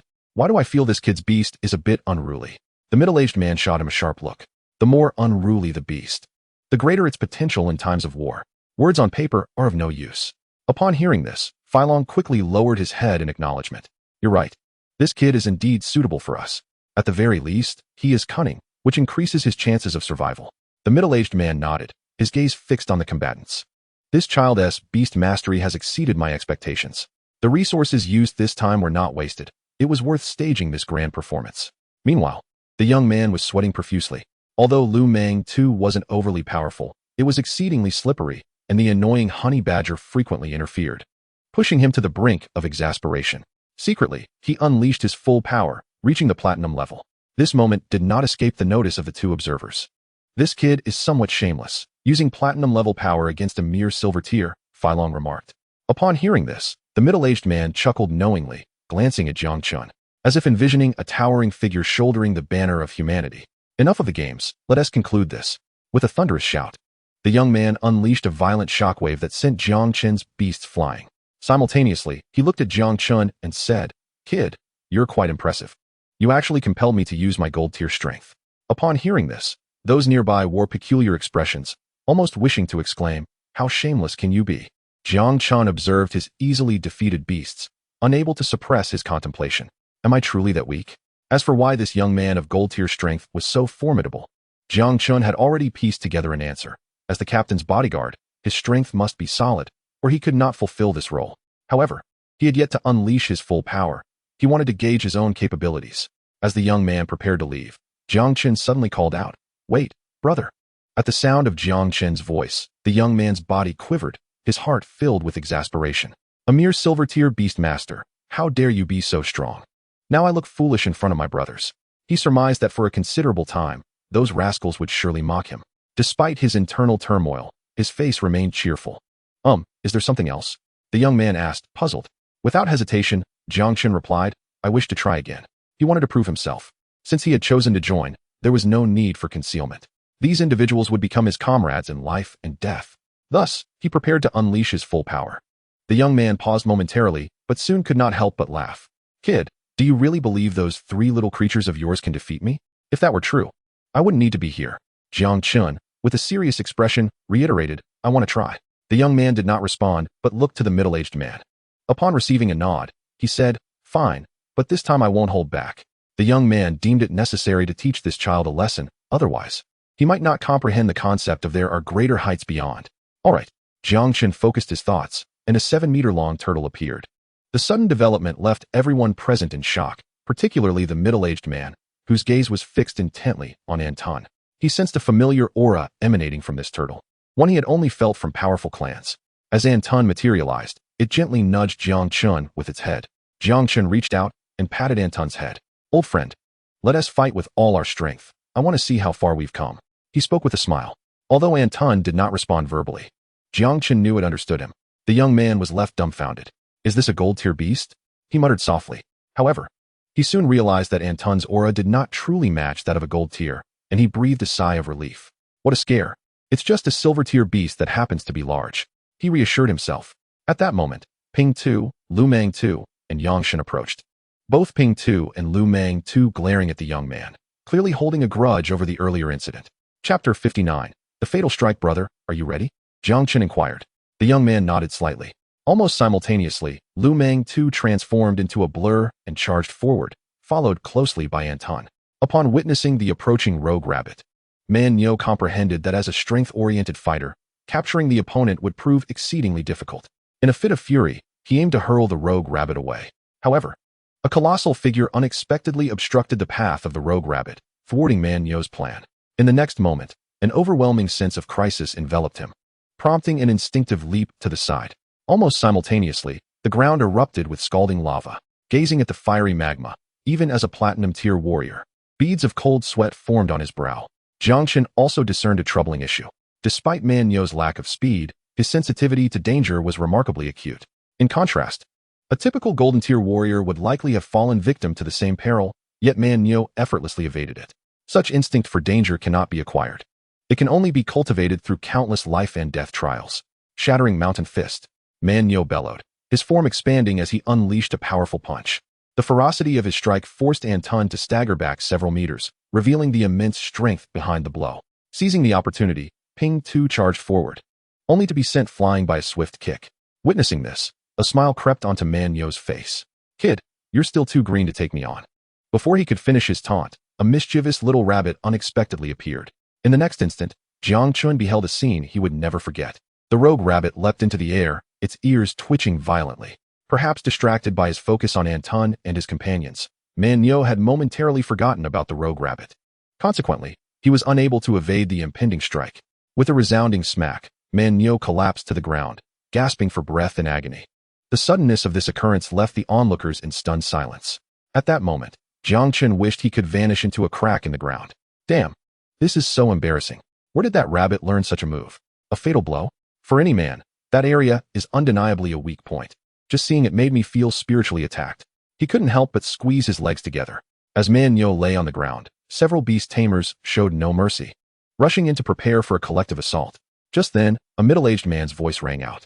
Enough, that is sufficient. Hearing this, Jiang Chen quickly called off the 3 beasts. Stop, don't attack. The rogue rabbit, being closest and still poised to strike, promptly delivered 2 swift slaps to Man Nyo's rear and then obediently stood still. Although Ping Tu was reluctant, he complied and halted. At that moment, a bluebird suddenly appeared, soaring towards Man Nyo. Moments later, a melodious song filled the air. The pain on Man Nyo's face gradually subsided, but the torment of humiliation compelled him to glare fiercely at Jiang Chun. In his perspective, the temperament of a beast often reflects its master, and the techniques employed are likely derived from the master as well. Thus, he surmised that the rogue rabbit's ability to execute a fatal blow was probably a result of Jiang Chen's instruction. Consequently, Man Nyo's resentment towards Jiang Chen intensified. Had Jiang Chen been privy to Man Nyo's thoughts, he would have vehemently protested his innocence. I had no idea this rabbit would employ such a tactic. If I had known, I would have definitely prevented it. This was merely a test, not a life and death struggle. A single misstep could lead to enmity. Jiang Chun resolved to find an opportunity to apologize to Man Yo, adamant that he had not intended for this to happen. You possess remarkable talent, which qualifies you to join us, but your character. The middle-aged man cast a sidelong glance at Man Yo. A group of originally stern pioneers now wore faces of barely suppressed mirth as they regarded Man Yo. Were it not for the inappropriateness of the moment, they would likely have burst into laughter. I must admit, I am as bewildered as you are. Do you believe me? Jiang Chun protested innocently, internally vowing to give the rogue rabbit a thorough reprimanding upon his return. Can't you see this as merely a friendly match? Was it necessary to go all out? That rabbit is intent on causing irreversible damage. Such matters are trivial. You have passed the assessment. However, your strength is insufficient. You will have 1 year to elevate all your beasts to the pinnacle of the golden tier. After that, I will prepare the materials to facilitate their breakthrough. During this period, I will not impose restrictions on your freedom. You may go wherever you wish, as long as your beasts reach the golden tier pinnacle within a year. Upon hearing this, Jiang Chun was initially taken aback, but his face quickly lit up with joy. He had anticipated that joining the military district would require constant vigilance here, but he was pleasantly surprised to find he could roam freely. This was indeed a gratifying entry into the military district. He had previously worried he wouldn't be able to seek justice from the Jiang family, yet now he had a year to accomplish that. Excellent. A year's time to elevate my beasts to the golden tier is manageable. He believed that with sufficient resources, he could elevate his current beasts to the golden tier within half a month. Very well, it's nearly time for me to take my leave. The middle-aged man announced suddenly. Before Jiang Chun could collect his thoughts, a vast shadow loomed overhead, blocking out the sunlight. He looked up, his eyes widening in astonishment. Name, Tianqi de Pengyao. Quality, epic. Tier, diamond pinnacle. Skills. Jiang Chun watched in awe as the middle-aged man ascended to an altitude of 9,000 meters. Don't just stare, kid. Diamond tier creatures are still beyond your reach at present. Jiang Chun snapped back to reality, turning to face the young man. Allow me to introduce myself. I am Fei Long, and I shall be your direct superior from now on. Greetings, brother Fei Long, Jiang Chun replied with a grin, eager to make a good impression. This elicited a disapproving glance from Fei Long, who remarked, Here, connections 1T serve you. If you desire respect, ensure your fists are strong enough. Yes, yes. Jiang Chen quickly agreed, fully aware that Fei Long was indeed his superior. He understood the importance of maintaining good relations to avoid future complications. Rein in your beasts and follow me to process your military identification. Upon hearing this, Jiang Chun wasted no time in summoning back his beasts. At this moment, Man Yo, having risen from the ground, limped awkwardly. Whether it was due to inadequate healing or lingering psychological trauma, he cast a fierce glare at Jiang Chun, sending a chill down Jiang Chen's spine. Chapter 60, The Pioneer Corps. Jiang Chun was escorted into a tent. Fei Long lit a cigarette, stating, Kid, maybe this isn't for you, after all. You're still a student. He then withdrew the cigarette and took a seat in front of Jiang Chun, tossing him a form. Fill this out completely, leave nothing blank. Jiang Chen glanced at the form, which contained various information and familial connections. Without hesitation, he picked up a pen and began to write. As he filled it out, he inquired, Brother Fei Long, who was that uncle who just left? Fei Long shot Jiang Chen a sidelong glance and replied curtly, You'll know when the time is right. And don't ask unnecessary questions. You might inadvertently land yourself in a small black room. If this were an old soldier, he would insist that the lad endure 3 days of confinement first. Such audacity to ask questions. Oh, Jiang Chun buried himself in filling out the forms. Moments later, he successfully joined the Kaichuo Jun. At this moment, Fei Long presented him with a set of military attire, a ring, and a token. However, Jiang Chen soon sensed something amiss. This did not appear to be the attire of the Kaichuo Jun, but rather that of another military unit. Fei Long this. Jiang Chen looked at him with confusion. Fei Long promptly clarified, No need to ponder. You have not joined the Kaichuo Jun, but rather an elite squad known as the Kaiwang Jun. Upon hearing this, Jiang Chun's body trembled, and his eyes widened in astonishment. He had heard of the Kaiwang Jun, rumored to be a small unit where each member possessed extraordinary skills. Every individual was capable of functioning as an entire regiment. Their missions were notoriously perilous. True to their name, they ventured into the wild, exploring uncharted territories. Leaving the safeguarding of the lands to the Kaichuo Jun. Wow, Jiang Chen exclaimed. It appeared he had struck gold. This is your uniform and insignia. And this is a cubic meter spatial ring. I will provide you with a set of Kaichuo Jun attire shortly. Generally, you will function as a member of the Kaichuo Jun, only becoming part of the Kaiwang Jun during special missions. Jiang Chen nodded dumbly, never imagining he would join such a legendary unit, let alone that this legendary unit existed within the Kaichuo Jun. I believe it would be prudent to toughen you up a bit. Otherwise, you may tarnish the reputation of the Kaiwang Jun. Upon hearing this, Jiang Chun was momentarily stunned, still trying to grasp the meaning. Just then, Filong yelled outside, "Where's that rascal Chuxiong? Tell him to come back. What is the point of watching over those fledglings? Give him a new task." The fledglings were to be left under the watch of Du Wang and his team. Before long, Chuxiong entered the tent. "Long Gu, what do you need?" he asked cheerfully. "Haven't you been complaining about being idle? We have a new member. Take this lad and let him broaden his horizons." Filong said nonchalantly. The moment he spoke, Chuxiong's body stiffened, and his expression grew somewhat resentful. "Long Gu, don't joke around." Hearing this, Filong glared fiercely at him. "Who is joking? Those students were never your responsibility. You insisted on meddling. Now you have a task, so take this lad and show him the ropes." With Filong's anger evident, Chuxiong quickly straightened up. "Yes, sir." Once Chuxiong accepted his fate, Filong turned his gaze back to Jiang Chen. "Kid, do not be afraid once you enter, for fear will not serve you." He waved his hand, signaling for the two to depart. "All right, the sun is setting. Hurry back, and perhaps you will make it in time for a meal." Upon hearing this, the two exited the tent. Once outside, Chuxiong could not suppress a sigh. "Alas, what bad luck. Had I known, I would have preferred to sleep. Why did I have to compete with Du Wang for tasks, only to end up in this predicament?" He muttered in exasperation. Observing Chuxiong's demeanor, Jang Chun felt a twinge of curiosity. "Don't worry, Chuxiong, I won't be a burden." His words earned him an eye roll and a glare from Chuxiong. "You think just because you've been in a secret realm, you're something special? The places you visited were merely a backyard, while we are headed to an unexplored realm. The dangers there are such that even I could perish, let alone with a liability in tow." He covered his face with his hand. In his view, while Jiang Chun exhibited decent strength, it was ultimately limited. Even if he was indeed a silver-tier beastmaster, encountering genuine gold-tier beasts could render him impotent. If there were currently a Kaiwang mission, Chuxiong would prefer not to waste time with Jiang Chun. "Is there anything you need to prepare? If not, let us set off." He looked up, noting that the sun would likely set in about 5 hours. It was feasible to explore for a bit before returning at night, thus completing the task. "I am ready, Chuxiong." Upon hearing this, Chuxiong nodded and headed towards the entrance of the secret realm. Soon, Jiang Chen spotted 3 familiar figures, Du Wang and his companions. Upon seeing Chuxiong, they greeted him with smiles. "Chuxiong, what brings you here?" Their inquiry ignited Chuxiong's irritation. "I'm taking a rookie in to toughen him up." The trio's gaze shifted to Jiang Chun, and upon recognizing him, they paused. They recalled Jiang Chen distinctly, as he was the only one who had successfully completed the urgent assembly task among dozens. "Ah, it's our little brother. It has been quite a while," they exclaimed, extending their hands for a handshake. Jiang Chun instinctively covered his nose and stepped back, causing Du Wang to pause momentarily. The 3 burst into laughter, while Chuxiong shot Jiang Chun a look of exasperation. He has developed a psychological aversion to poison. "Little brother, there's no need to worry. I won't poison you. The previous incident was a misunderstanding due to confidentiality, and I had no choice but to resort to such measures.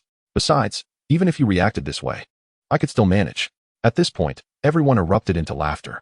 Jiang Chun became irate, silently calculating that he would need to find a beast master capable of antidotes to guard against such poison experts as Du Wang. Chapter 61, The Undead Secret Realm. Enough with the nonsense.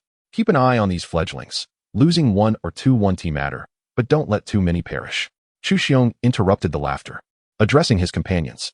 Upon hearing this, the trio snapped to attention and saluted, promising to fulfill their task. "Let us depart," Chuxiong said to Jiang Chun, and they began walking forward. Watching the two head towards the entrance of the secret realm, the other students were left bewildered. What is Jiang Chen doing? It seems they intend to enter the secret realm. But what for? Murmurs arose, drawing Du Wang's ire. "What are you all mumbling about? Speak up." Upon hearing this, the students' faces paled. A foolish one had already provoked Du Wang earlier, with disastrous consequences, and they were still sniffling from the aftermath. Jiang Chun and Chuxiong arrived at the entrance. Chuxiong suddenly turned to Jiang Chun. "The air inside may have an unpleasant odor. Prepare yourself." With that, he stepped inside. Jiang Chun hesitated for a moment, then shrugged off his thoughts and followed suit. Instantly, he felt as though he had stepped into something indescribable. The foul stench nearly overwhelmed him. "What is that smell?" It was as if rotten socks were wrapped around rancid fish, mingled with the scent of spoiled pork, truly overpowering. Simultaneously, he beheld the world before him. It was a predominantly gray realm, devoid of sunlight, illuminated only by faintly glowing stars. This appeared to be a marshland. Scattered across the ground were bones of all sizes. The stench was utterly intoxicating. Chuxiong rubbed his nose and spoke with a hint of displeasure. This was one of the reasons he was reluctant to come here. The stench was unbearable. He recalled that after clearing this secret realm, he spent 3 entire days with his senses assaulted by foul odors. Just then, a desiccated crow spotted the two of them and charged in their direction. Jiang Chun, sensing the impending threat, summoned the rogue rabbit without hesitation. In an instant, the withered crow was struck down. Upon closer inspection, Jiang Chen noticed that several bones were exposed on the crow's body, indicating that it should have perished long ago. This was a small-scale necromantic realm, populated predominantly by undead creatures and some carrion-eating beasts. I will stay nearby to ensure your safety. We will return in 5 hours. Zhou Xing suddenly declared, turning to leave without regard for Jiang Chen's willingness. By the way, that little bird is called a morning bird. Its cries will attract nearby undead creatures, so be prepared for battle. Upon hearing this, Jiang Chen's expression darkened as he summoned Ping Tu and Yang Chun. Almost simultaneously, Ping Tu covered his nose with his hand, looking innocently at Jiang Chun. What are you staring at? I didn't want to come here either. I was out of options, he exclaimed, trying to see where Zhou Xing had gone. The next moment, he was taken aback. Zhou Xing seemed to have vanished entirely. This was a marshland, with visibility stretching for miles. How could a person simply disappear? As Jiang Chun pondered this, a series of cawing sounds echoed through the air. He looked up to see a flock of morning birds flying toward them from the distance. Initially, he considered summoning an Tuan as well, but he realized that in this marshy area, an Tuan's substantial size would hinder their speed, possibly leading to entrapment in the mire. Thus, he opted to release only the rogue rabbit. The rogue rabbit assessed the distance to the morning birds and nodded in agreement. Almost immediately, it leapt into the air, soaring toward the flock. The morning birds, upon spotting the rogue rabbit, were momentarily stunned. However, the rogue rabbit's intentions were unmistakable. With a swift flick of its ears, it unleashed a shockwave. The morning birds quivered, and in the next moment, they plummeted from the sky. This was not just one bird, but an entire swarm. Hundreds of them fell like dumplings into the marsh, quickly sinking beneath the surface, leaving no sign of life. After executing this feat, the rogue rabbit hopped back, playfully stepping on the corpses of the morning birds. In the shadows, numerous pairs of eyes widened in disbelief, staring at Jiang Chun. Who was this young man that could annihilate a flock of morning birds with a single move? Although morning birds were merely bronze to silver-tier beasts, their gregarious nature made them formidable, causing most to avoid confrontation. When this secret realm was first opened, the morning birds were a dominant force, and it took 10 platinum-tier beast tamers 2 days to clear them. Yet this young lad had managed to eliminate over 100 with just one strike, an achievement beyond that of most gold-tier beast tamers. In that moment, several informants began to contact their superiors, inquiring about the unusual presence of a young boy in the secret realm. Unbeknownst to Jang Chun, he was consumed by grief at the sight of the sinking morning bird corpses, feeling as though flesh was being torn from his own body. Damn this marshland. It infuriates me, he lamented. With the corpses swallowed by the mire, he was certain he could not retrieve the crystal cores. The flock of morning birds had numbered in the hundreds, resulting in a loss of hundreds of thousands of alliance coins, an entire fortune wasted. He felt an overwhelming urge to unearth those bird carcasses. A series of low growls suddenly interrupted his sorrow, prompting him to look up. 7 or 8 decaying wolves were fixated on him. A quick glance revealed they were all silver-tier beasts. Jiang Chun, having learned from experience, decided to wait until they drew closer before striking, to ensure he could collect their crystal cores. As the 6 rotting wolves howled and charged with drool dripping from their mouths, Ping Tu, feeling the need to prove himself after the rogue rabbit's recent success, volunteered to engage. Jiang Chen rolled his eyes, ignoring Ping Tu's eagerness. Let the rogue rabbit engage first. You can collect the cores afterward, he instructed, assigning tasks to the two. Both the rogue rabbit and Ping Tu nodded, entering battle mode. Meanwhile, Zhou Xing, observing this spectacle from a distance, nodded in approval. This young man displayed potential for joining the exploration team. Though with such limited capabilities, he should not have drawn the attention of the leader. Did this boy possess hidden talents? As the rogue rabbit unleashed its attacks, the ground soon bore the remains of 8 decaying wolves. Jiang Chun made an intriguing observation. Undead creatures seemed devoid of intelligence. The previous battle had been a one-sided massacre, yet the rotting wolves continued to charge recklessly. Extracting the crystal cores revealed that they were all dark-type cores. An idea began to form in Jiang Chen's mind. Perhaps he should attempt to tame a dark-type beast. He anticipated a significant haul of dark-type crystal cores during this excursion, which could be used to elevate a dark-type beast swiftly. He had 2 untapped beast seeds in his possession. Although one was reserved for a flying-type beast, the other remained free, providing an opportunity to capture a dark-type beast. He certainly would not attempt to tame these decaying creatures. Not only would the enemy struggle against them, but he would find it equally unbearable. Ping Tu approached. and Jiang Chun beckoned for him to come closer before mounting him. In such a perilous environment, it was wise to limit his own wandering.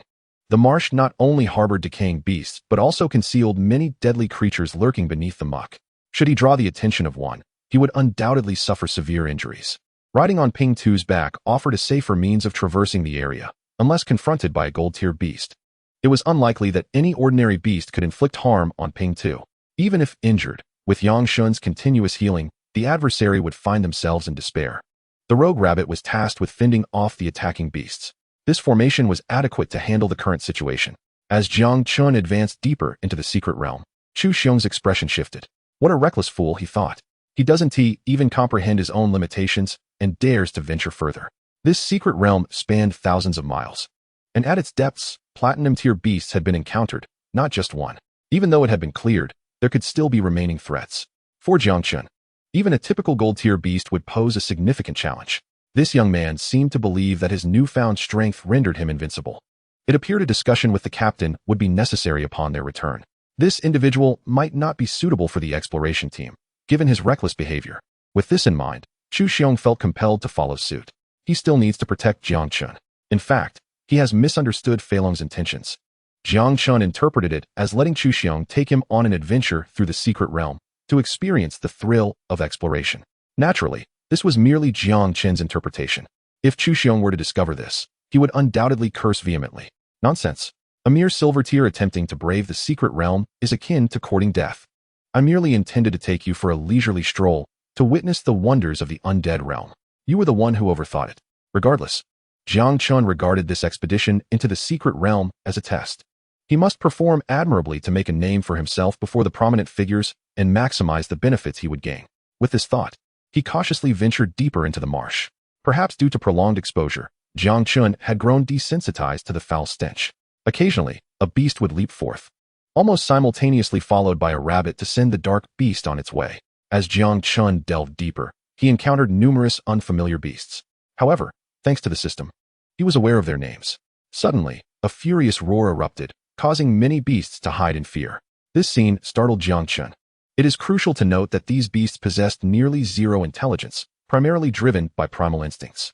Yet, a single roar could send this group scurrying into hiding, indicating that the creature responsible must possess considerable strength.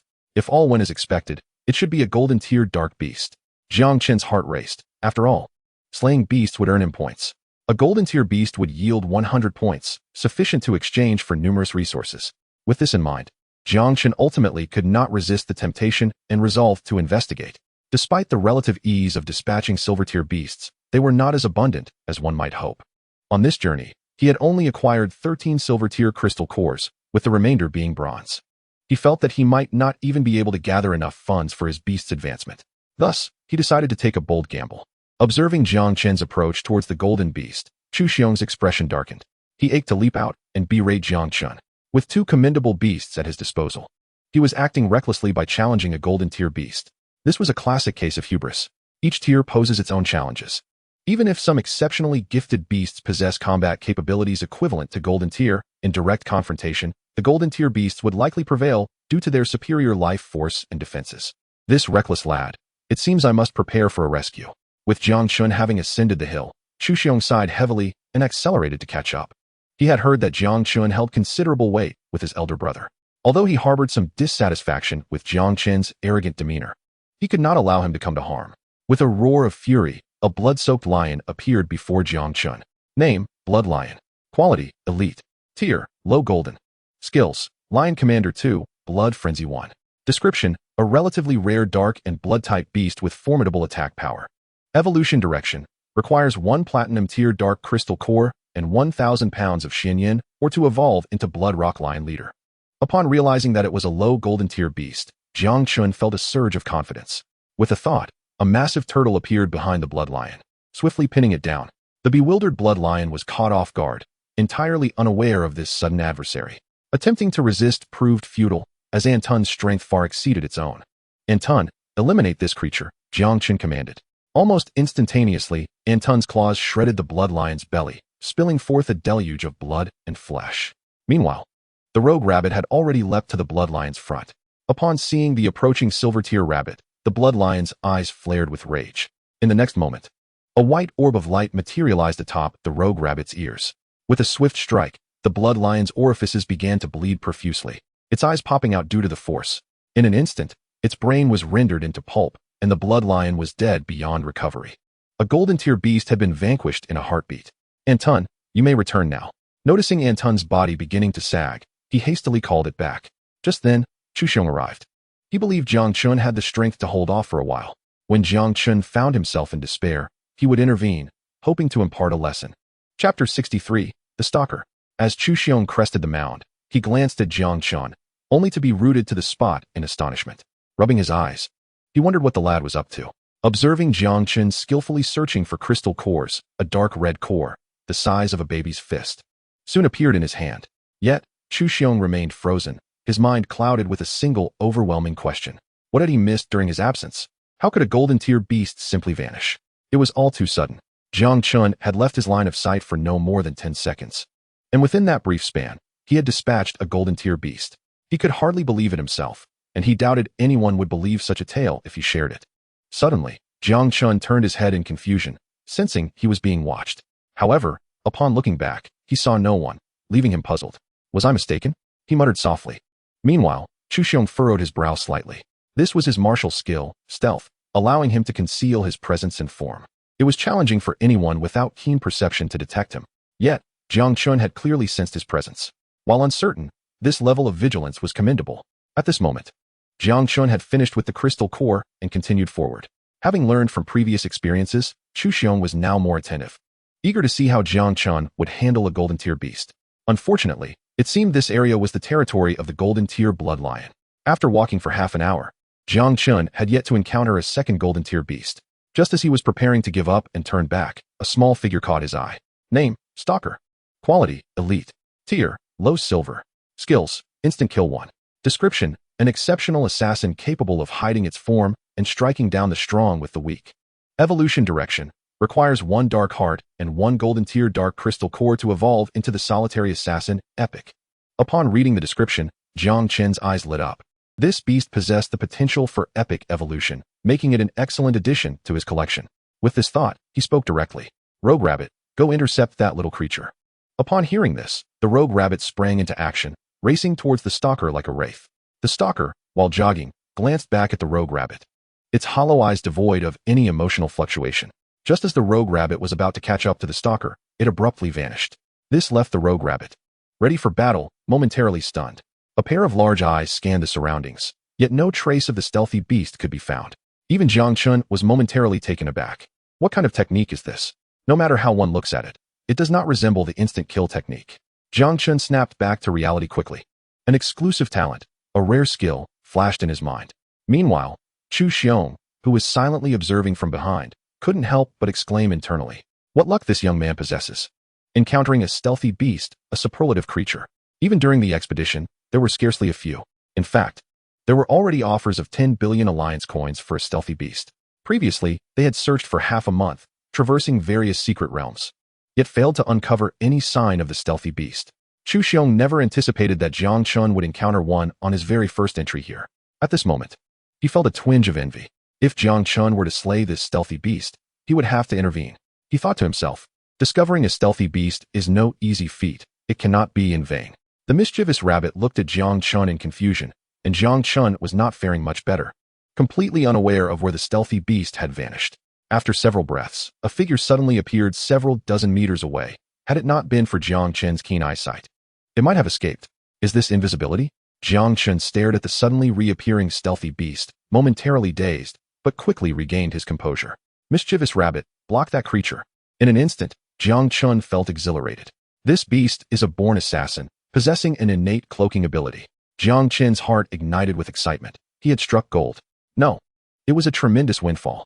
The mischievous rabbit might have felt a surge of anger, casting an annoyed glance at the stealthy beast, as if this little creature had embarrassed him in front of his master.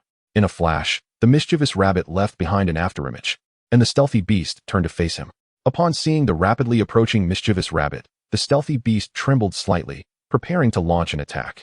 However, as an assassin-type beast, facing an enemy head-on was akin to courting death, especially when up against the speedster, mischievous rabbit, who effortlessly dodged the stealthy beast's assault.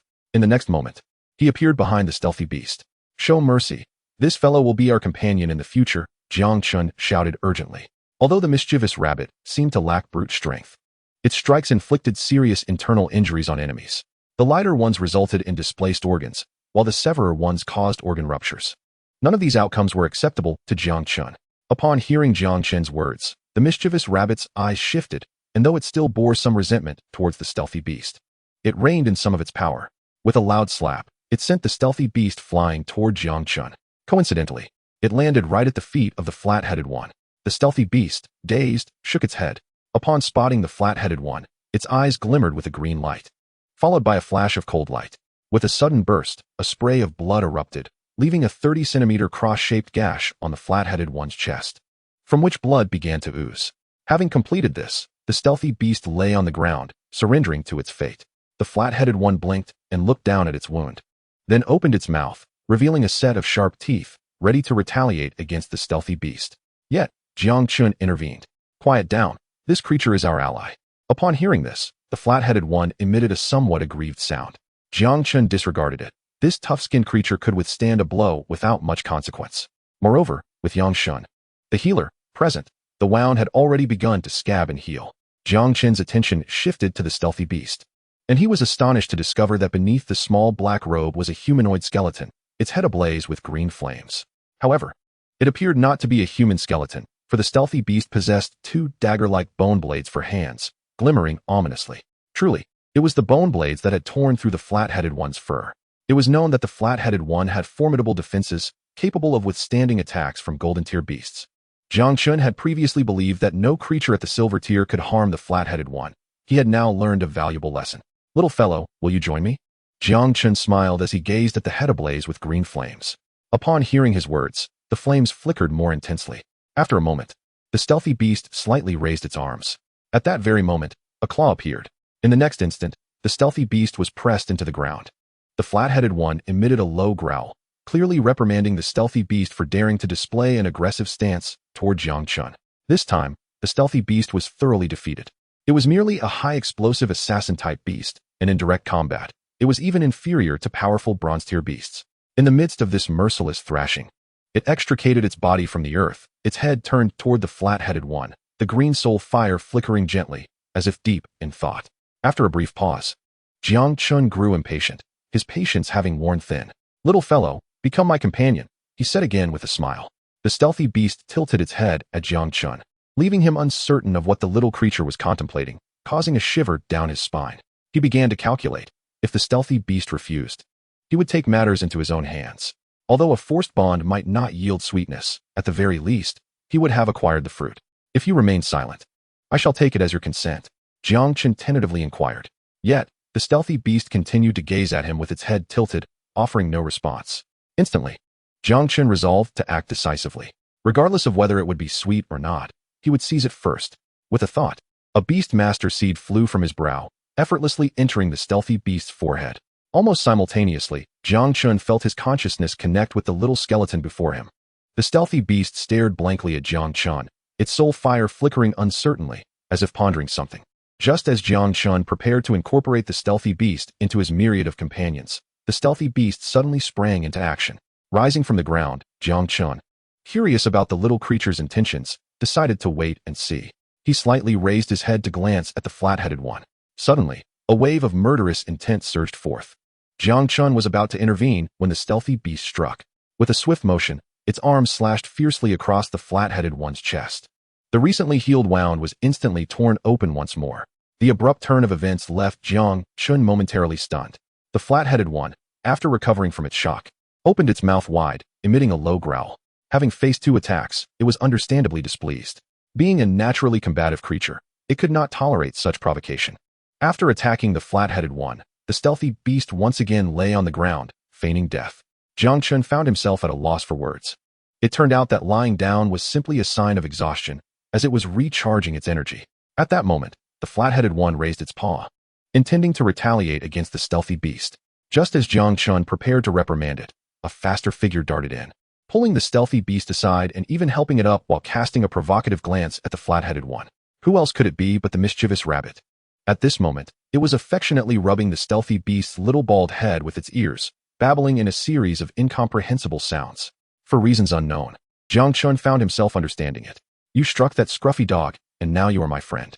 From this moment on, I shall protect you, my brother. As he spoke, he even affectionately stroked the little bald head with his own ear. This left Jiang Chen utterly speechless.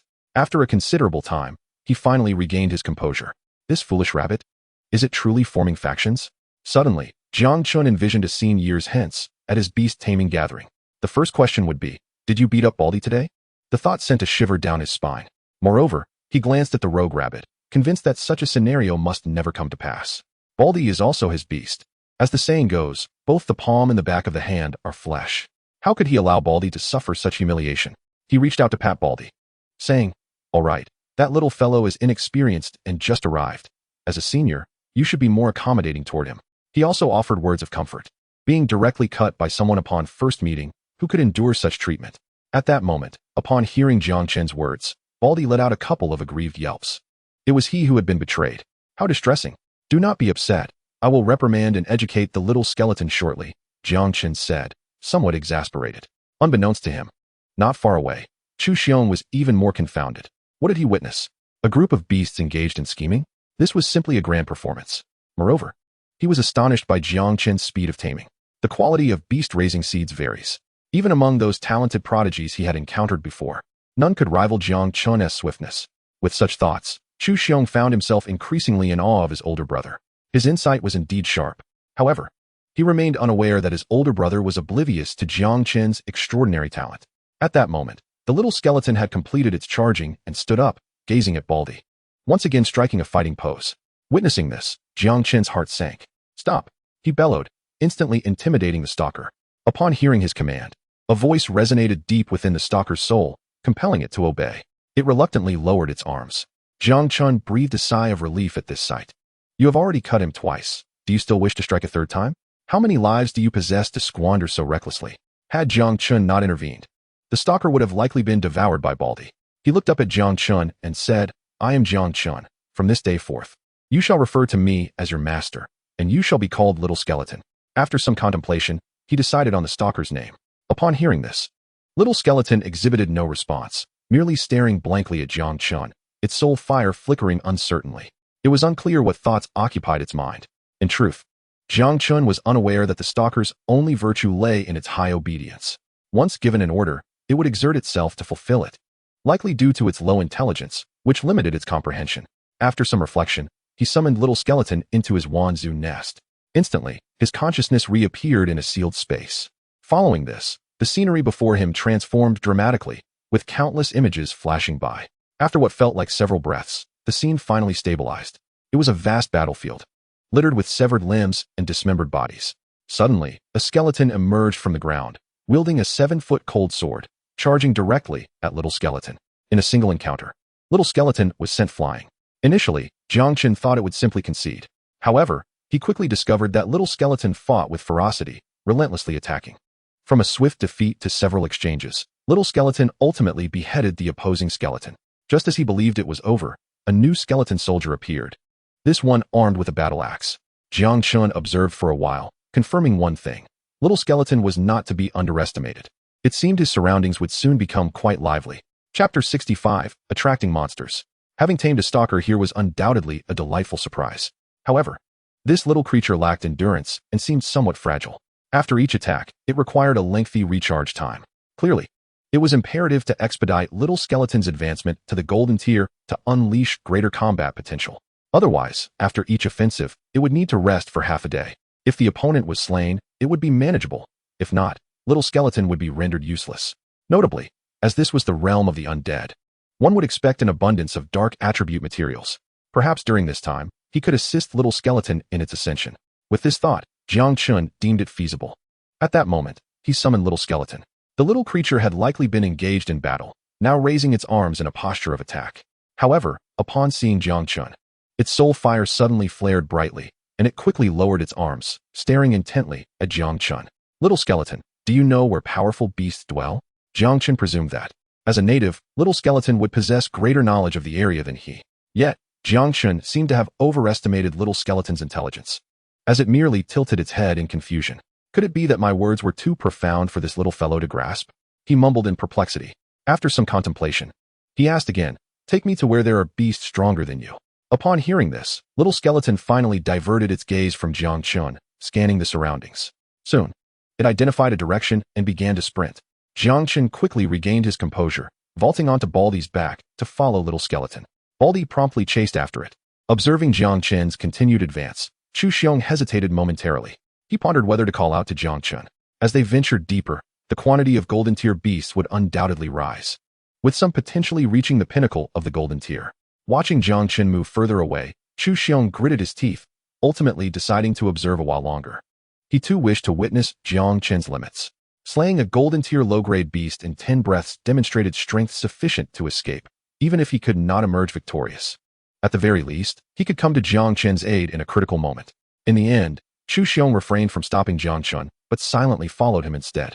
They traversed for over half an hour without Little Skeleton pausing. This prompted Zhou Xing to consider intervening. The realm of the undead presented minimal danger during the day. It was the night that posed true threats. Some undead beasts lurking underground would emerge to forage after dark. By nightfall, even a platinum tier warrior like himself needed to exercise caution.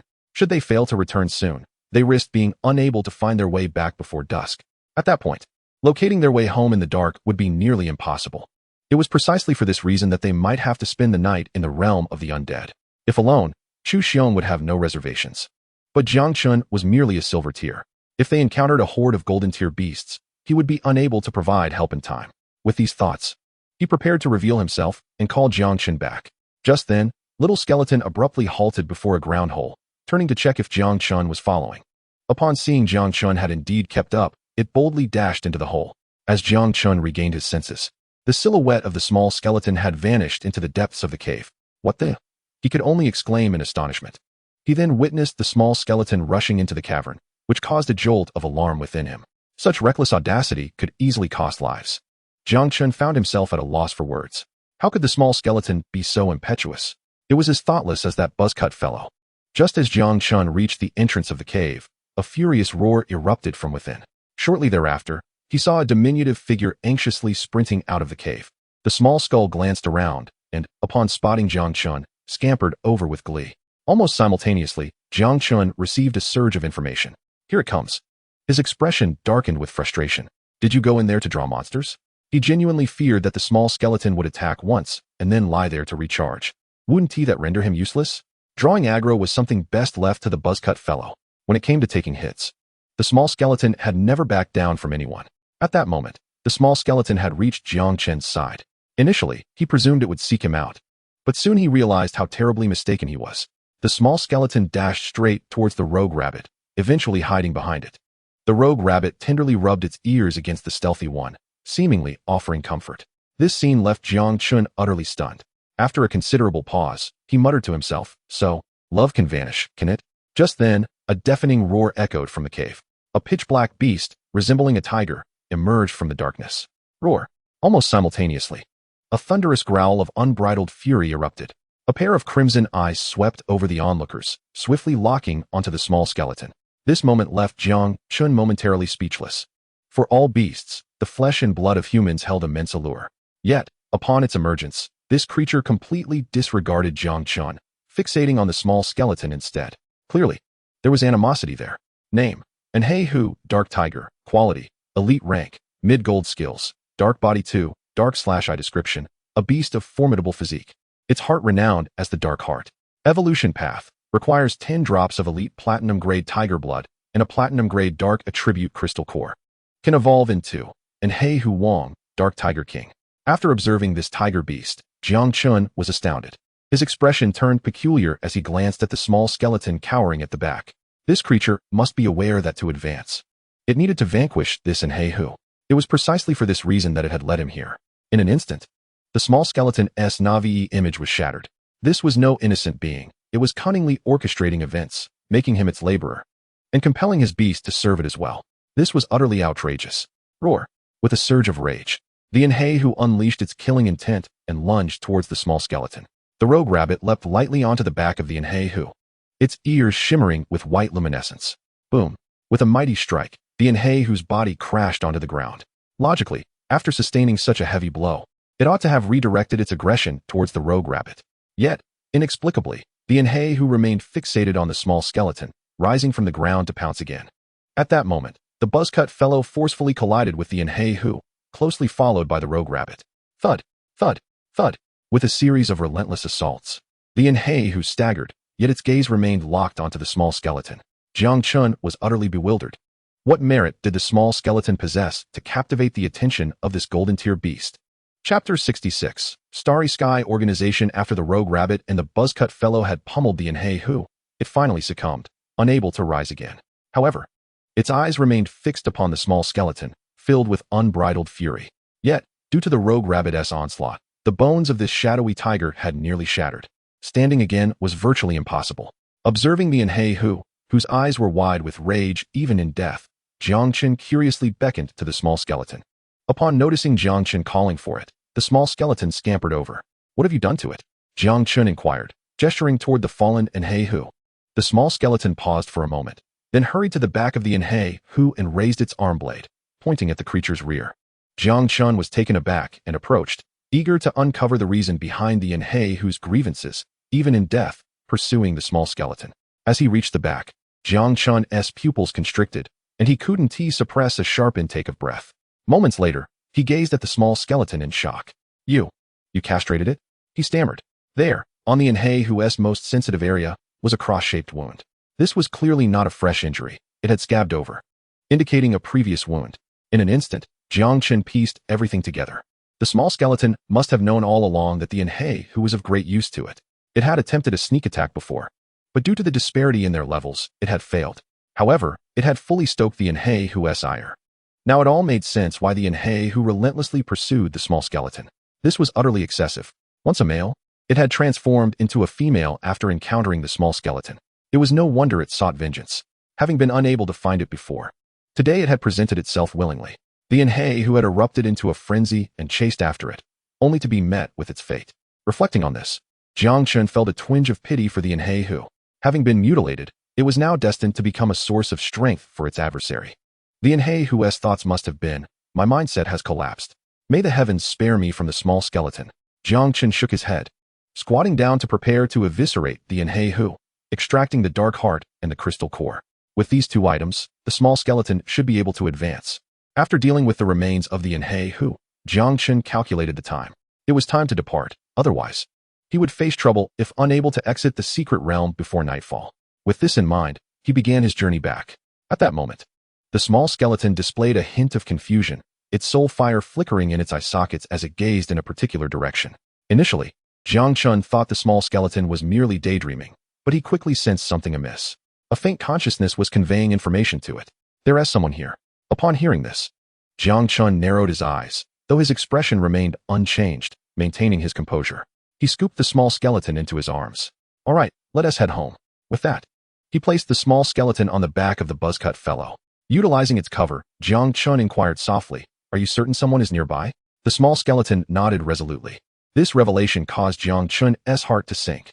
There was a murderous intent. The consciousness manifested again, startling Jiang Chun. If it were Zhou Xing, there would undoubtedly be no malevolence. Moreover, as a naturally born assassin, the small skeleton possessed an acute sensitivity to murderous intent that surpassed many perception-based beasts. If the small skeleton detected bloodlust, then it was indeed present. "Where is it?" he asked again in a hushed tone. The small skeleton fell into deep contemplation, even tapping its own little skull with its bony arm. After a moment, it attempted to point, but was intercepted by Jiang Chun. "Just tell me where," he urged. After speaking, Jiang Chun worried that the small skeleton might not comprehend, so he added, "What is around that fellow?" This time, the small skeleton did not hesitate and uttered a single word, "Tree."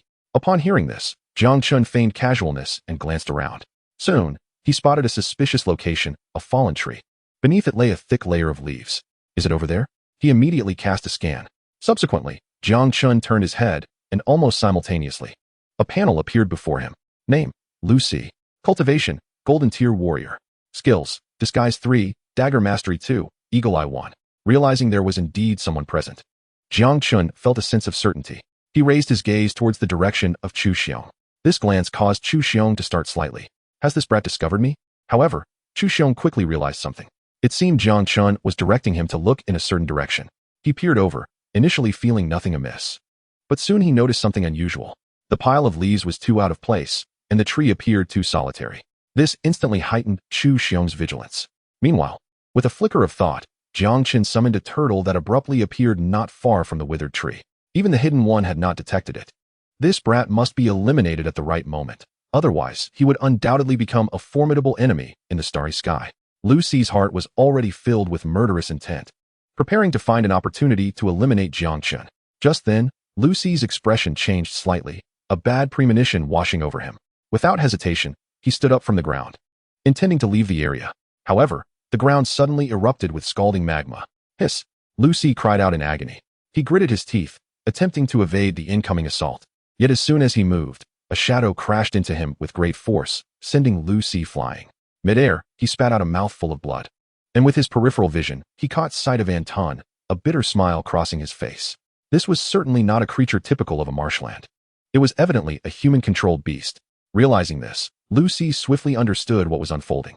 He cast a glance at Jang Chun, recognizing the cunning of the lad.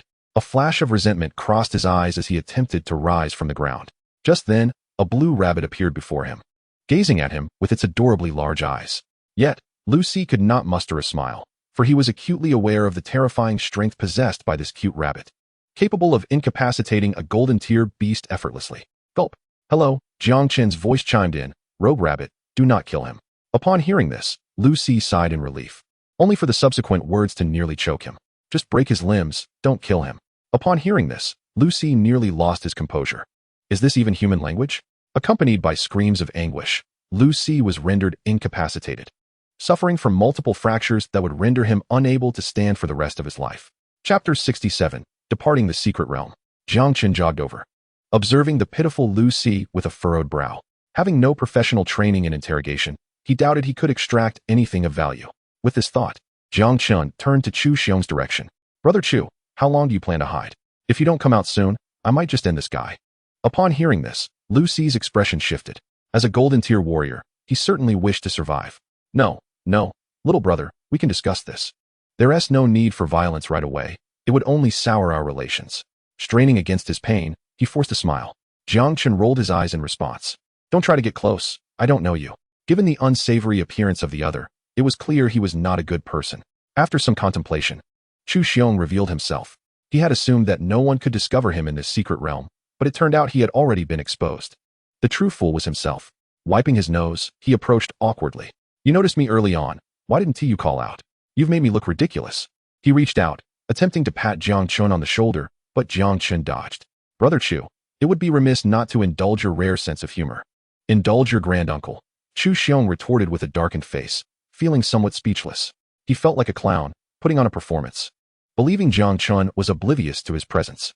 Now, with his dignity in tatters, he realized it was better to simply stay with Jiang Chun. Zhou Xing's gaze fell on Lucy. Upon noticing the shimmering badge on Lucy's chest, a flash of murderous intent flickered in his eyes. Starry Sky personnel, he murmured softly, squatting down to grasp Lucy by the collar, lifting him effortlessly. Feeling the malice radiating from Zhou Xing, Lucy's eyes widened in panic. I am one of Starry Sky's. I possess valuable information. You cannot kill me, or you will face consequences too. However, Zhou Xing had already raised his fist, ready to strike Lucy. Should this blow land, Lucy would likely perish on the spot. Brother Chu, stay calm. What he says holds some truth.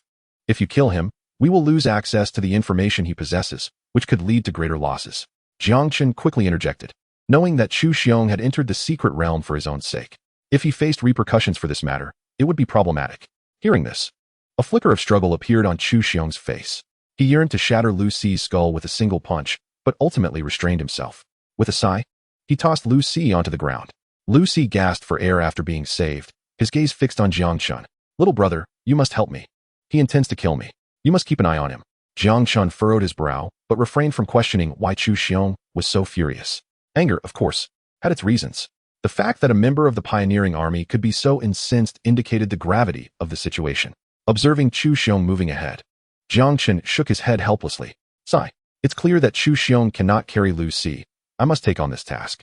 With this thought, he warned Lucy, don't try any tricks, otherwise, your demise will be particularly unpleasant. After issuing the warning, he hoisted Lucy onto his back and made his way toward Ping Tu. He then unceremoniously tossed Lucy onto Ping Tu's back. Although a bit cramped, It posed no significant issue for Ping 2. Jiang Chen settled in, patting Ping 2's back to signal that they could set off. Kid, nightfall is approaching. We need to quicken our pace. Zhou Xing suddenly spoke up. Understood, Brother Chu. Ping 2 replied, nodding slightly before breaking into a furious sprint. Initially, Ping 2's back was uncomfortable, but with this sudden burst of speed, Jang Chun found the jolting even more unbearable. He contemplated asking Ping 2 to slow down, but upon seeing Zhou Xing ahead, he gritted his teeth. The trials of hardship are insufferable. How can one aspire to be a beast master? Charge ahead, Ping 2. He bellowed once more. However, what Jiang Chen did not hear was a faint voice calling out to him. Take it easy. I'm on the verge of death. Lucy, draped across Ping 2's back, nearly met his demise with every jolt. At this moment, at the boundary of the secret realm, Lao Luo glanced up. Why hasn't Zhou Xing emerged? If that rascal encounters trouble, I will not let him off lightly. He was still preoccupied with Jiang Chen. Ever since he learned that Jiang Chun had ventured into the secret realm, anxiety had gripped him. Was such a place meant for a student? Even an experienced soldier would face death on entering. Allowing a student in was sheer folly. Though anger simmered within him, Jiang Chun had already departed, leaving him with no choice but to wait. As the sun began its descent, the absence of Jiang Chun and Zhou Xing darkened Lao Luo's expression. Just then, a few students, consumed by jealousy at Jiang Chen's delay, whispered amongst themselves. What use is talent if one is a misfit? It serves him right that he is trapped now. They sneered. What is he really? Just fortunate to have a good beast. I could manage too. The galling thought of the fearsome strength of the rogue rabbit left them embittered. If they had such a beast, they would not need to worry about the college entrance examination. The worst outcome would be admission to a beast master university. Alas, that beast was not theirs. He deserves this. Even the class leader, Lu Chunyan, sought him out, yet he dared to refuse. He deserves to perish. Indeed, those who are arrogant meet an early demise. Hearing their chatter, Lao Luo's expression darkened. You lot, pack your things and get lost. He could no longer restrain himself, pointing at the group. The students were momentarily taken aback, but their expressions quickly changed. Sir, did we say something wrong? One timidly inquired. Huh, what could you possibly say wrong? People like you have no place here, leave. Lao Luo's words struck them with shock. They had endured an entire day. How could they leave now? As they contemplated pleading for mercy, two members of the pioneering army approached and swiftly subdued them. If nothing unexpected occurred, they would awaken only after having left the premises. Cold-hearted and devoid of loyalty, how dare you associate with my pioneering army? Get them out of my sight. The roar sent a shiver through the two soldiers, who immediately stood at attention and escorted the students away. Lao Luo then turned his gaze back to the entrance of the secret realm, where darkness had fully enveloped the sky. If they did not emerge soon, they would have to wait until the morrow. Just then, a familiar figure stepped out, followed closely by the boy he had longed to see. Chapter 68, Little Skeleton Advances. You fool, why have you returned now? Do you have any idea how perilous it is in the secret realm at night? Lao Luo, witnessing Zhou Xing's return, was overcome with fury and stormed toward him, unleashing a torrent of words. Zhou Xing appeared oblivious, walking straight past. Lao Luo was momentarily taken aback, puzzled by this unusual behavior. Typically, this fellow would engage in a heated exchange. Now, however, he remained disturbingly calm. Instead of confronting Lao Luo, he hastened toward Jiang Chun. Kid, what happened to Zhou Xing? He was fine going in, but now he seems entirely different. Hearing this, Jiang Chun leaped down from Ping 2's back. Lao Luo also noticed Lucy slumped across Ping 2. Initially taken aback, he quickly inquired, did a beast tide erupt inside? Just as he posed the question, he realized that Lucy was not clad in the attire of the pioneering army and was unmistakably an outsider. You can see for yourself, he declared, flipping Lucy over. Due to the rough journey, Lucy was now gasping for breath. Help me, he weakly pleaded. Lao Luo's gaze fell upon the emblem on Lucy's chest, and his eyes narrowed, a glint of murderous intent flashing through him. He then understood why Zhou Xing was so incensed. Lao Luo, I leave this person in your care. For reasons unknown, Zhou Xing nearly attacked him upon encountering him. Jang Chun was ready to hand Lucy over. Very well, Lao Luo agreed decisively, hoisting Lucy and preparing to head toward the camp. As he turned, he suddenly remarked, once you learn of Zhou Xing's past, you'll understand why he harbors such animosity toward Xingkong. I shall say no more. If there is nothing else, I must take my leave. Nodding at Jiang Chun, he departed with Lucy in tow. Fortunately, a member of the pioneering army guided Jiang Chun to his quarters. Otherwise, he would have been hesitant to wander aimlessly. Now that Jiang Chun had joined the pioneering army, he was entitled to claim his own tent, which he did without hesitation. It was not out of arrogance. He intended to assist the little skeleton in advancing tonight, propelling it to become a golden tier beast. If others were present, it might cause distractions, hence his request for an independent tent. "Sir, this is your residence. You may summon me for any assistance." A soldier of the pioneering army saluted and stated earnestly. Jiang Chun felt a twinge of embarrassment. Initially, he had not perceived the significance of the situation. But upon presenting his identity as a member of the pioneering army, the soldier's demeanor shifted entirely. He had not anticipated becoming a military officer. After inquiring, he learned that every member of the pioneering army held the rank of squad leader and could command 30 soldiers. Unbeknownst to him, he had ascended into the ranks of leadership. After bidding farewell to the soldier, Jiang Chun drew the tent flaps closed, preparing for the little skeleton's advancement. With a mere thought, the little skeleton materialized before him, arms raised, clearly just having engaged in battle. Upon seeing Jiang Chun, its soul flame flickered brighter, radiating joy. "Be ready. Shortly, I shall aid you in your advancement to the golden tier." Upon hearing this, the little skeleton nodded vigorously. Jiang Chun then retrieved a heart from his pack.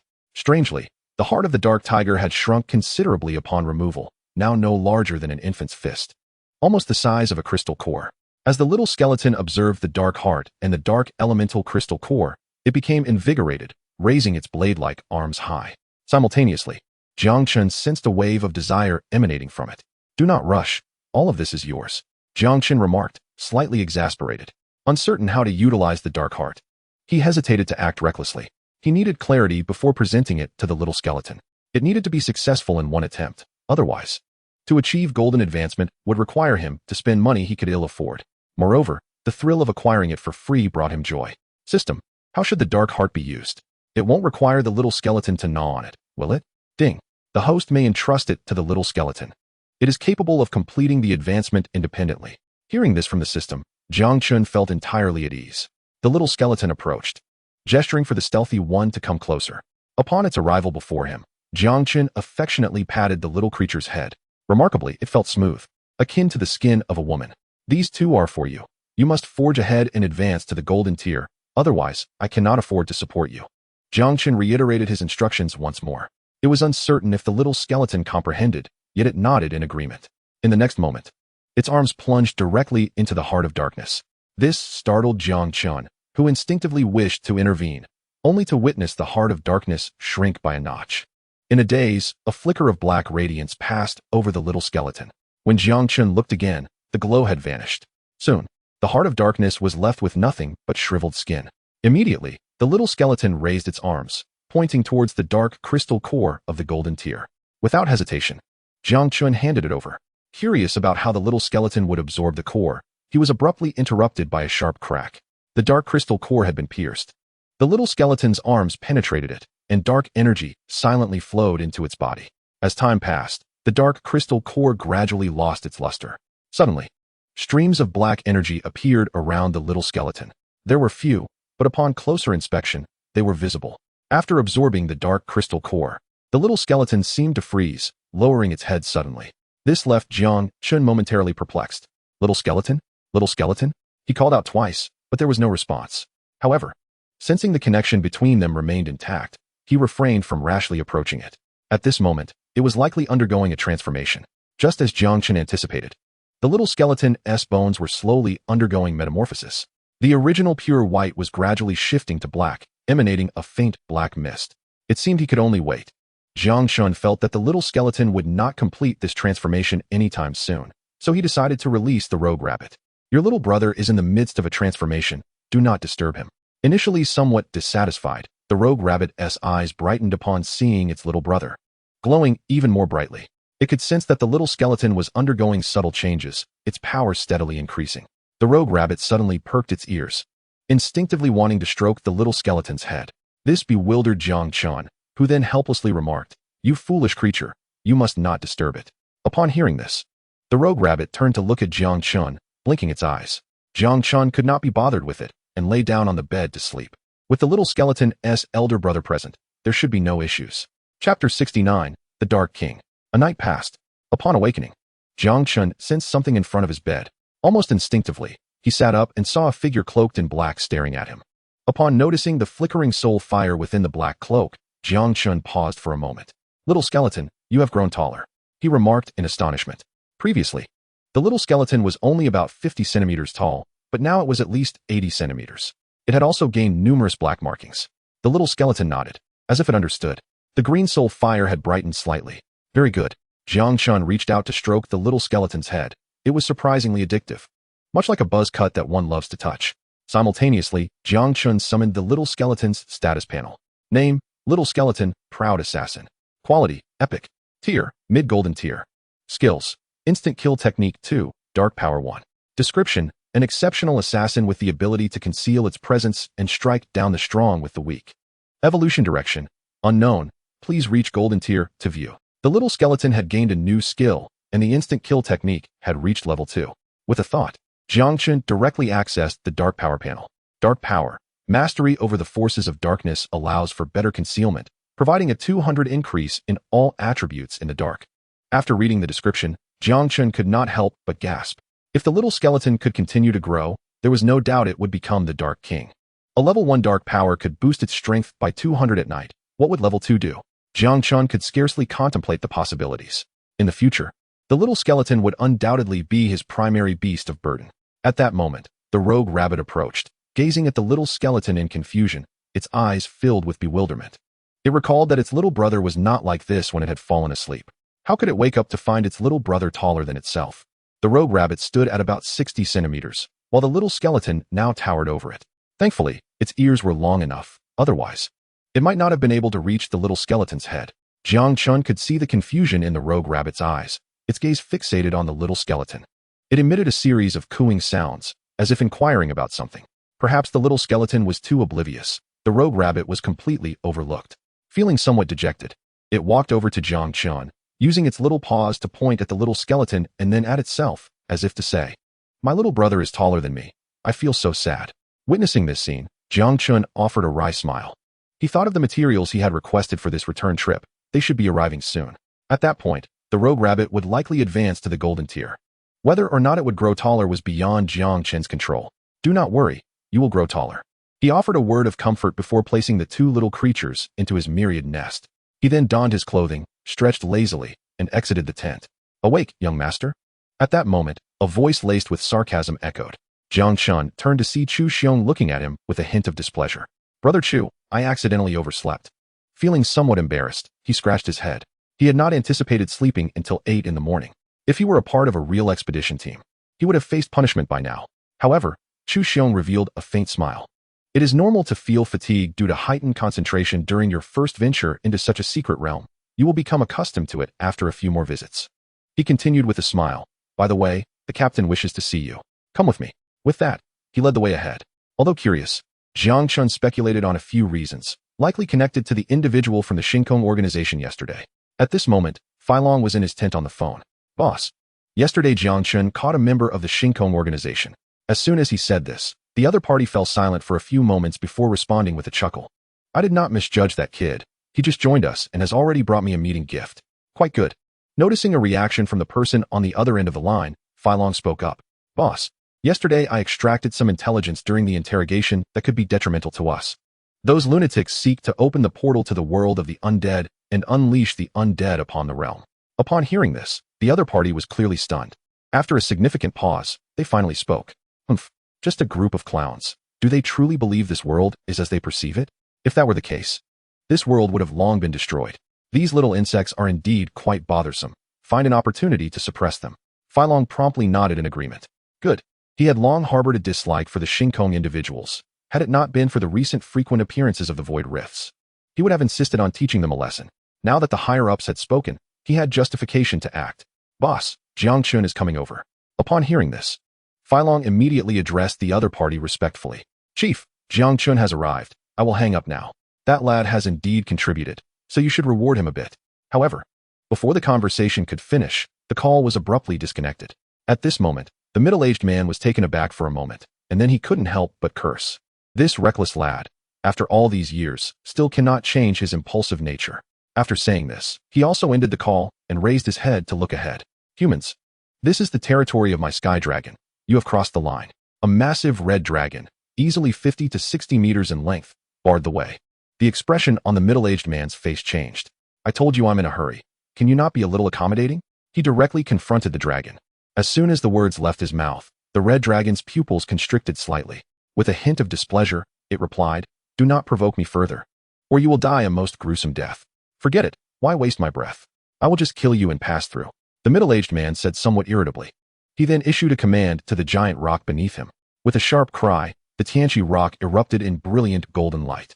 The middle-aged man leaped off the back of the Tianqi rock. Hurry up and deal with this. We still have a journey ahead, he said. Upon hearing this, as the middle-aged man jumped down, the Tianqi rock soared through the sky, leaving a trail of golden radiance as it flew past the red dragon. Moments later, it returned to the feet of the middle-aged man. Honestly, I am just a person with an impatient nature. Why must you make things difficult for me? He said innocently, looking at the now split red dragon. In the next instant, he took flight from the area. Moments later, a horde of dragons approached, roaring with fury at the sight of their fallen kin. In an instant, the surrounding area resounded with the echoes of dragon roars. Chapter 70. A further exploration of the secret realm. Jang Chun has arrived. Sit. Fei Long greeted Jiang Chen with a cheerful demeanor. That smiling gaze made Jiang Chen feel quite uneasy. Ahem. Brother Long, I will just stand. Saying this, he took a step back. Meanwhile, Fei Long scrutinized Jiang Chen from head to toe. The next moment, he nodded in satisfaction. You have made considerable progress in your strength. You should now be at the mid-level of silver. Quite commendable. Thankfully, it is all thanks to your guidance, Brother Long, Jiang Chen replied with a smile. Upon hearing this, a trace of displeasure crossed Fei Long's face. Kid, have I not told you before? Do not play coy here. Ability is ability, and mere words are worthless. Besides, I am not one to devour people. He rolled his eyes, which made Jiang Chen feel a bit awkward. You are my superior. If you do not behave properly, would I not fear your retribution? He thought to himself. Enough, you have no sense of humor. I called you here for two matters, to discuss the Starry Sky and to reward you for capturing members of the Starry Sky. Oh, Jiang Chen nodded. Observing his dull expression, Fei Long felt a surge of disinterest. He almost wished to expel Jiang Chen immediately, but restrained himself. In truth, you should regard the Starry Sky as a group of terrorists. These fellows, having nothing better to do, think only of world destruction. But rest assured, the leader of the Starry Sky is merely a collection of small insects hiding in the shadows. They never show their faces, otherwise, I would have eliminated them long ago. He expressed with annoyance. Numerous missions have been delayed due to these hidden pests, forcing us to expend more time to accomplish our tasks. Almost all the pioneering forces harbor a deep-seated hatred for the Starry Sky. If it were not for their exceptional ability to hide, we would have annihilated them long ago. Jiang Chun listened attentively, nodding heavily at the end. Seeing Jiang Chen's demeanor, Fei Long nearly lost his patience. You brat, you are truly insufferable. However, recalling his position as a superior, he suppressed the urge to strike. You have made contributions by capturing members of the Starry Sky. What reward do you desire? He thought to himself that after giving the reward, he could hasten Jiang Chen's departure, as he found him bothersome. Upon hearing this, Jiang Chen's eyes lit up.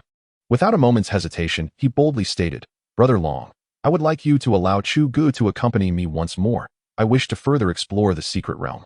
Fei Long was momentarily stunned by this request, then looked at Jiang Chen as if he were foolish. Are you certain? Indeed, I am certain and resolute. Jiang Chen replied loudly. He had made up his mind. This time, he must thoroughly exploit the resources of the academy. The little skeleton had already advanced to the mid-level of gold. Given Jiang Chen's understanding of quality, even against a peak-level gold beast, he would not be without a fighting chance. Even if he were to fall short, he had a layer of protection. With Chu Xiong, a master of platinum rank, by his side, as long as nothing unexpected occurred, his safety would be assured. Have you truly thought this through? Fei Long asked uncertainly. Jiang Chen nodded emphatically. He had already thought it through. The materials needed for his beast advancement, he had asked Zhang Man to collect. They would surely be gathered before the college entrance examination. He was uncertain about the materials required for advancing from gold to platinum, as only upon his own advancement to gold could he ascertain the conditions for his gold beast's progression. Moreover, the materials for advancing his platinum beast had already been secured by the pioneering army, so he did not need to collect them himself. Now, he could take advantage of this secret realm to earn a wave of money and academy points. This was far superior to anything else. Very well, I will allow Chu Xiong to accompany you once more, Fei Long said with a peculiar expression. Were it not for his certainty that Jiang Chun was of sound mind, he would have thought the lad had lost his wits for making such a request. Chu Xiong, he called out towards the entrance. Hearing his name, Chu Xiong walked in, looking puzzled. What is it, boss? Upon hearing this, Fei Long felt a bit embarrassed. You have to go once more, accompany this lad. As soon as these words left his lips, the expression on Chu Xiong's face darkened. His eyes widened in disbelief. He waved his hand in refusal. I won't go. Seeing Chu Xiong's reaction, Fei Long was instantly irritated.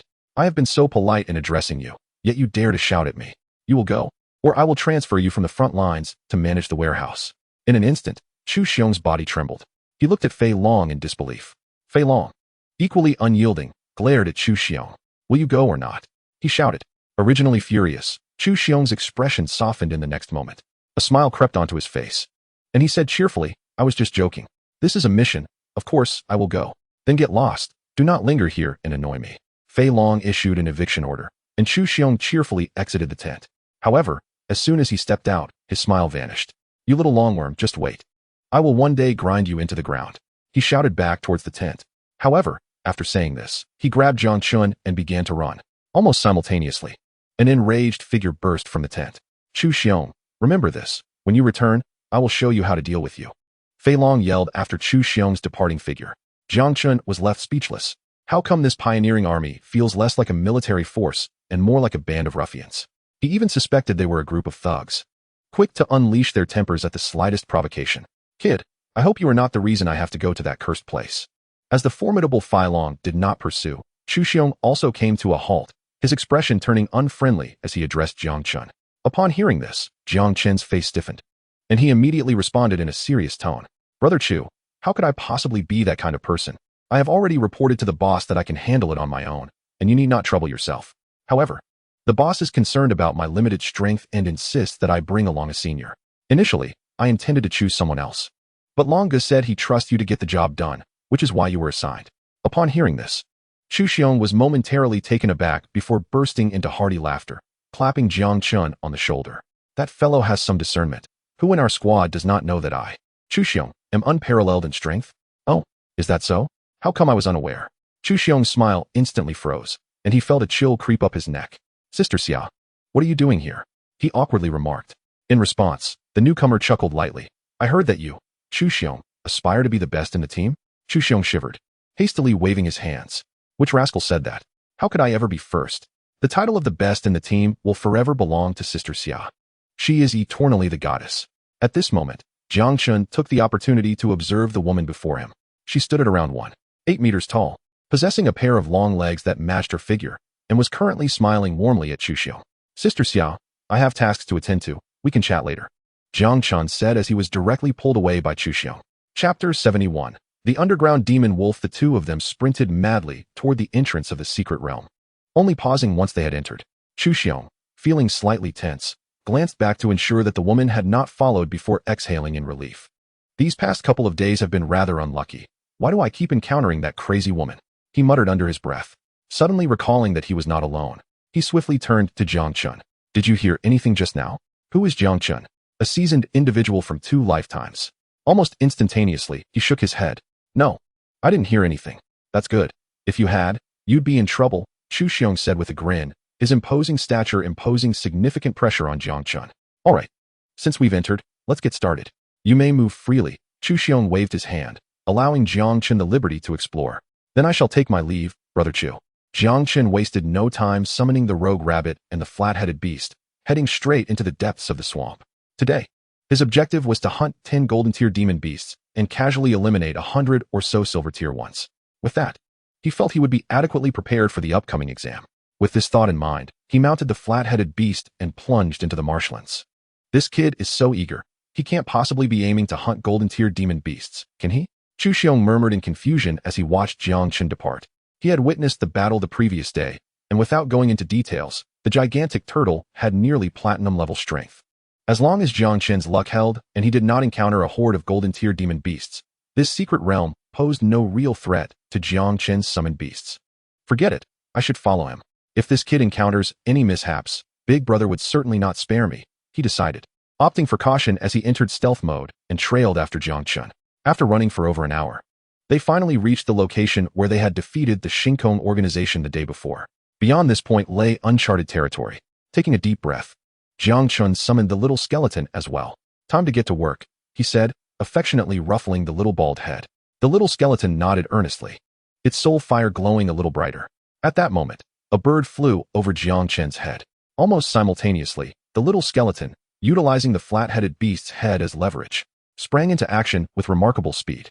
With a swift motion, the bird was cleaved into several pieces. This scene startled Jiang Chun. The little skeleton's speed was nearly comparable to that of the rogue rabbit. Such swiftness could indeed be considered impressive, even among golden tier creatures. Provided it avoided speed-oriented demon beasts and combined with the little skeleton's stealth capabilities, it was no longer just a little skeleton.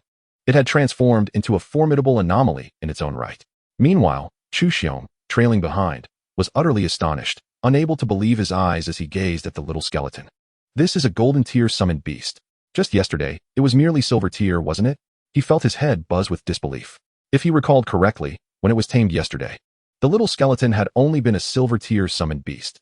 In just one night, it had ascended to golden tier. This kid truly is a little freak. After much contemplation, he finally murmured, "It is a rare occurrence to witness a summoned beast advancing in rank overnight since the establishment of the Dragon Kingdom. I didn't expect to witness such a phenomenon today." "Well done," Jiang Chun praised with a smile as the little skeleton returned. He then signaled for the flat-headed beast to continue onward, for his target today was not these little creatures. He sought to hunt golden tier demon beasts. With his summoned beasts in tow, Jiang Chen charged into the depths of the marsh with a fierce resolve. After approximately 10 minutes, he suddenly halted as a series of varying-sized holes appeared ahead. Most importantly, his summoned beasts exhibited signs of vigilance, all glancing toward the holes as if sensing something amiss. In that moment, a pair of crimson eyes emerged from one of the openings, followed by more pairs of red eyes appearing from the various holes. Demon beasts. Jiang Chun narrowed his eyes, attempting to discern the nature of these creatures, but the darkness within the holes obscured his view, revealing only those glowing crimson orbs. A deep growl echoed as a pack of pure black wolf demons surged forth from the openings. Jiang Chen quickly recognized the type of demon beasts he was facing. The underground demon wolf, known for resting during the day and hunting at night. Most of the pack consisted of silver tier beasts, with only one being golden tier, their king, the underground demon wolf king. It seemed that he had not demonstrated sufficient strength to attract the attention of the underground demon wolf king. With this realization, Jiang Chun felt a surge of determination. "Let us eliminate them," he cried out. His summons, initially stunned, soon snapped back to reality, charging into the fray against the underground demon wolves and unleashing a frenzy of slaughter. In mere moments, nearly 10 silver-tier underground demon wolves fell victim to their assault. The flat-headed beast and the rogue rabbit showed no signs of stopping, unleashing their full power. Moments later, there were at least 20 to 30 carcasses of underground demon wolves strewn about. The overwhelming prowess of the flat-headed beast and the rogue rabbit instilled fear in the remaining wolves, who howled in distress as if calling for help. Seeing this, a smile crept across Jiang Chen's face. The main one was finally making an appearance. Following his gaze, he spotted the largest hole, from which a pair of green eyes emerged. Shortly thereafter, a demon wolf exceeding 4 meters in length, with a gray coat, appeared. Name: Underground Demon Wolf King Quality, Elite Tier, Golden Tier, Middle Grade Skills, Decaying Body 2. Demon Wolf, Howl 1 Description: the rotting body possesses terrifying strength and the ability to infect targets. Evolution Direction: observing the emergence of the subterranean Demon Wolf King, Jiang Chen promptly issued a command to the little skeleton. Meanwhile, the rogue rabbit retreated to Jiang Chen's side. Moments later, the silhouette of the little skeleton vanished.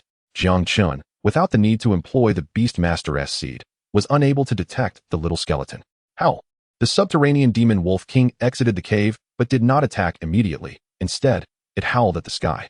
Following this, Jiang Chen noticed an eerie red glow emanating from the other subterranean demon wolves, their auras strengthening significantly. This must be the howl of the demon wolf, he murmured softly. Shortly after, a flicker of disdain flashed in the demon wolf king's eyes. 2 silver-tier beastmasters and a silver-tier beastmaster were, to it, merely delectable prey. In the next instant, it slightly bent its limbs and charged towards Jiang Chen. Yet, Jiang Chen stood his ground, gazing directly at the advancing demon wolf king, revealing not an ounce of fear. He trusted the little skeleton to handle the situation. Chapter 72. A Shared Purpose. "Come, little puppy, bite me." Jiang Chen smiled and beckoned with his finger. Witnessing this scene, the demon wolf king's pupils dilated slightly, its form swelling in anger. Howl. With a low growl, it prepared to pounce on Jiang Chen. At that moment, a flash of cold light darted past. The demon wolf king felt no discomfort, exerting force fiercely. Suddenly, its hind leg snapped, blood gushing forth. But that was not the end. Another flicker of cold light appeared, severing its forelimb. The demon wolf king collapsed onto the ground, astonished, unable to comprehend what had transpired. Just then, an eerie figure appeared directly before it, clad in a black robe, obscuring its form. Gradually lifting its head, a pair of emerald eyes emerged. In an instant, the demon wolf king emitted a terrified howl, calling for help. The other subterranean demon wolves plunged into a state of agitation, yet none dared to charge forth. For in their eyes, their invincible king had been defeated, shattering their worldview and leaving them devoid of fighting spirit. Kill, kill, kill. An awareness surged within Jiang Chun's mind. In the next moment, the little skeleton sprang into action, darting past. However, at the demon wolf king's neck, a slender red line appeared. With a thud, its head fell away, blood splattering forth. Fortunately, Jiang Chun had moved aside in time. Otherwise, he would have been drenched. Was this the power of the little skeleton? Gazing at the demon wolf king lying amidst its own blood, Jiang Chen fell into contemplation. A golden tier beast was utterly powerless. He even began to question whether, at this moment, Tuan and the little skeleton, if they were to strike together, would possess platinum tier combat strength. Yet, such matters could only be discerned post-battle. However, no platinum tier beasts were available for him to test against. Even if there were, he dared not take the risk. To challenge a platinum tier beast, he needed to at least be a golden tier beast master, and ideally, his beast should also have advanced to golden tier. At that point, engaging in battle with a platinum tier creature should not pose significant issues. With the golden tier wolf king slain, the other subterranean demon wolves had long since recognized the peril and fled into their burrows. Jiang Chun harbored no desire to slay these silver tier beasts. He simply did not have the luxury of time to waste here. That time would be better spent seeking out golden tier beasts. Furthermore, the subterranean demon wolves did not have just one exit. These creatures were quite cunning. It was possible that another exit was not far away. By the time he excavated it, their entire clan could have already fled. Jiang Chun directly collected the crystal cores and stowed them in his spatial ring. A cubic meter was, indeed, pitifully small. Alas, it seems I must capture a spatial-type beast to serve as a tool beast, though the spatial ring was decent. Its capacity was too limited. If he had a spatial-type beast, it could accommodate not just dozens, but even tens of thousands of crystal cores. Moreover, the size of the space expanded with the beast S tier. This meant that the higher the tier of the beast, the greater the space it would possess. It was imperative to secure a spatial-type beast, but regrettably, such creatures were rare and elusive. Jiang Chun recalled that the last time he heard news of a spatial beast was a year ago. That particular creature was sold for 3 trillion alliance coins and was merely a bronze-tier beast. To possess space, one also needed to cultivate it. The problem was that there was a considerable risk of ruining the beast in the process. In that case, 3 trillion would be a complete waste. Yet, Jiang Chun did not need to worry. He simply lacked a means. Sighing softly, he chose not to dwell on these matters. Perhaps sensing Jiang Chen's sigh, the little skeleton approached and nudged him with its head. I am fine, little skeleton. I am merely pondering how to find you companions. Noticing the understanding little skeleton, Jiang Chun could not help but smile. After gathering all the crystal cores, Jiang Chun set out once more. Today, his objective was singular, to slay as many demon beasts as possible, aiming for a total of 10. Mounting Ping 2, he began to gallop furiously. Simultaneously, he contemplated acquiring a mount. Ping 2's back was far too rigid, causing discomfort. Meanwhile, several hundred miles away, 3 stealthy figures were engaged in hushed conversation. A new task had come up, one of the cloaked figures stated. The other 2 turned to look. This time, let us intensify the connection between the realm of the undead and this world, ideally allowing beings surpassing the platinum tier to descend upon this land. Upon hearing this, the other 2 gasped in shock. Under normal circumstances, before a spatial rift forms, one can only pass through with golden tier beasts. For even more formidable beasts, sacrifices are required to stabilize the rift's passage. How could we possibly achieve this? To allow a platinum tier beast to pass through, we would need to sacrifice at least 20 golden tier beasts. With our combined strength, how could we accomplish this? One cloaked figure interjected. Upon hearing this, the leader showed no surprise. Rest assured, we have powerful allies assisting us this time. This time, we will surely establish a complete connection between this secret realm and the world of the undead. When that happens, we will all be honored as heroes of the starry sky. Hearing this, the other 2 felt a surge of excitement, exclaiming loudly, for the starry sky. We are willing to shed our last drop of blood. However, they soon encountered a new dilemma. Even with strong allies, they needed sufficient golden tier beasts. Due to the prior discovery of this secret realm by the pioneering army, it had already been ravaged. A group of golden tier beasts seemed like startled birds, hiding away, unwilling to show themselves. We must endeavor to search for the whereabouts of golden tier beasts. We should still be able to locate 20 of them. Upon hearing this, the other 2 nodded. Aware of the challenges ahead, they had no choice but to seek. Thus, let us separate and act, aiming to return here before nightfall. Good. Yes.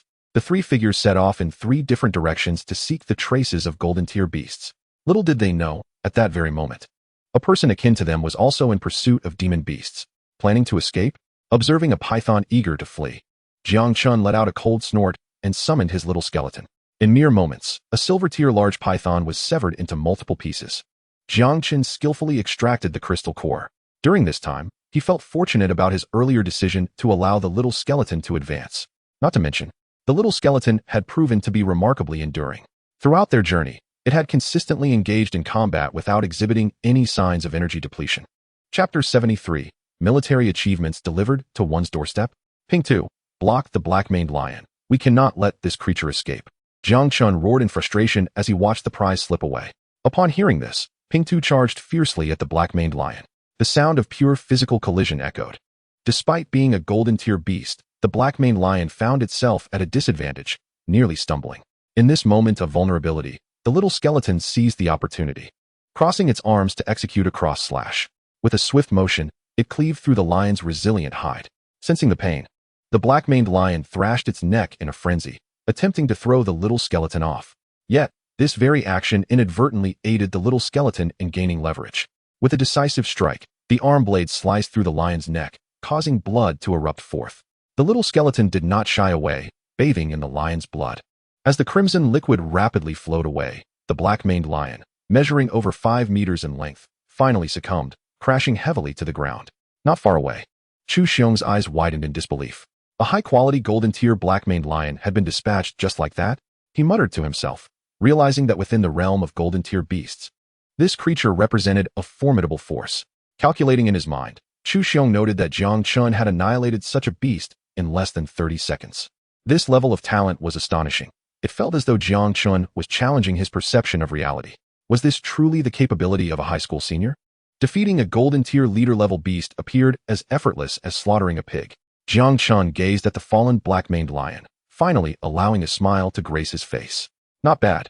This golden-tier specimen was slightly superior to his previous prey. Half a day had already passed since Jiang Chen entered, and he had gained a clear understanding of the little skeleton's combat prowess. Beasts below the mid-golden tier were essentially one-hit kills. The only adversary capable of retaliating was the black-maned lion before him, known for its defensive capabilities among golden-tier beasts. Even this creature fell within 30 seconds under the little skeleton's onslaught. The little skeleton's attacks were remarkably incisive. Its only shortcoming lay in the somewhat limited length of its arm blades, making it challenging to penetrate the thick hides of certain beasts. Nonetheless, it had proven itself capable of single-handedly dispatching golden-tier foes as long as it did not encounter those with exceptional defenses. Jiang Chun, having secured the crystal core of the black-maned lion, contemplated the daunting task of collecting 10 golden-tier crystal cores within the remaining time. Now that half a day had elapsed, he realized that time was against him, especially when considering the journey back. Unless a miracle occurred, completing his objective seemed impossible. After dealing with the carcass of the black-maned lion, Jiang Chun rose from the ground, ready to continue his exploration. If there was an opportunity to slay another golden-tier beast, he would seize it. Tomorrow, barring any unforeseen circumstances, he would need to return to school. Today was his last chance. At this moment, a beastly roar echoed in Jiang Chen's ears. While initially unremarkable, another furious roar soon followed. In an instant, Jiang Chen's mind jolted with the realization 2 golden-tier beasts were engaged in battle, presenting him with an advantageous opportunity.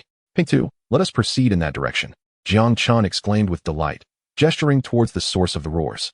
Ping 2, oblivious to fear, was ever ready to charge forth at Jiang Chen's command. In a swamp, 2 golden-tier beasts were locked in fierce combat, the Swamp Crocodile King and the Giant Frog King. These 2 golden-tier beasts could serve as worthy sacrifices. The figure cloaked in black revealed a smirk.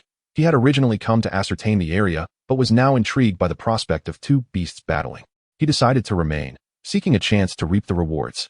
Finding a concealed spot, he settled in to observe the clash of the 2 golden-tier beasts.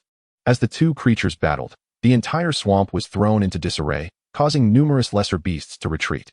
The Swamp Crocodile King, with its superior size, managed to seize the Giant Frog King, which was the size of a millstone.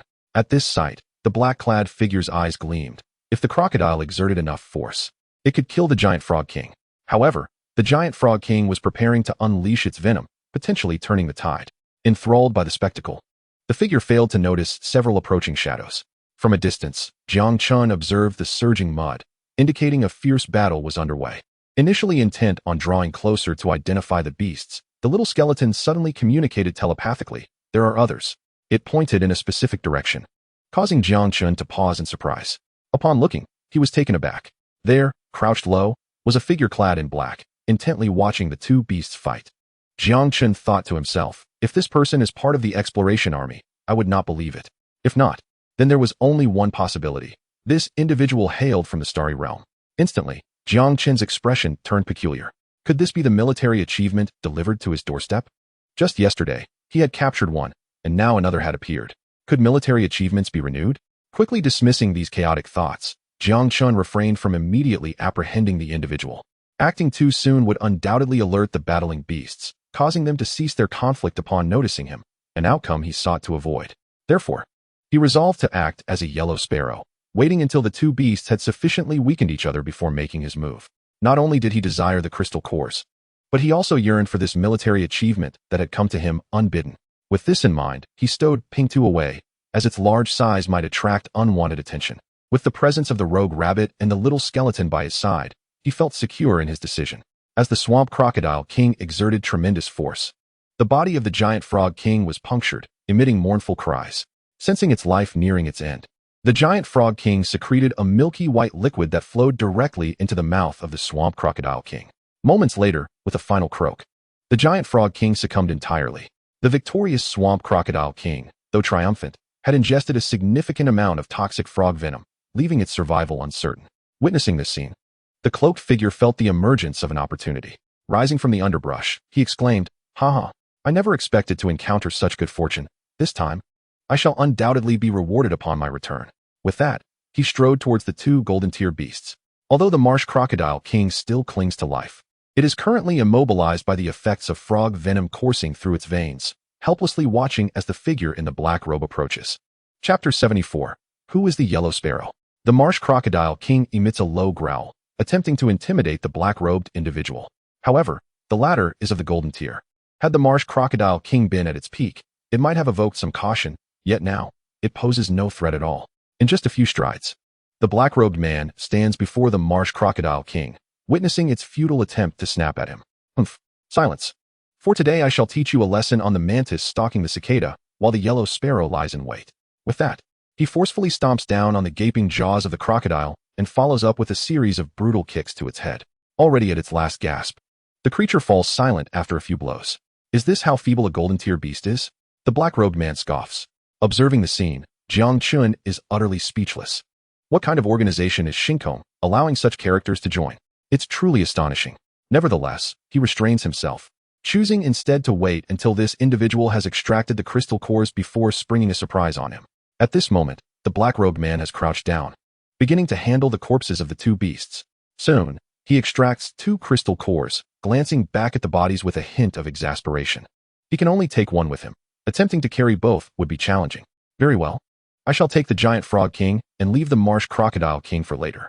Without space treasures or the ability to summon beasts, he has no choice but to shoulder the weight himself. As he contemplates this, the black-robed man prepares to lift the giant frog king for transport. Jiang Chen senses that the moment has come for him to make his entrance. 1, 2, 3. Get up.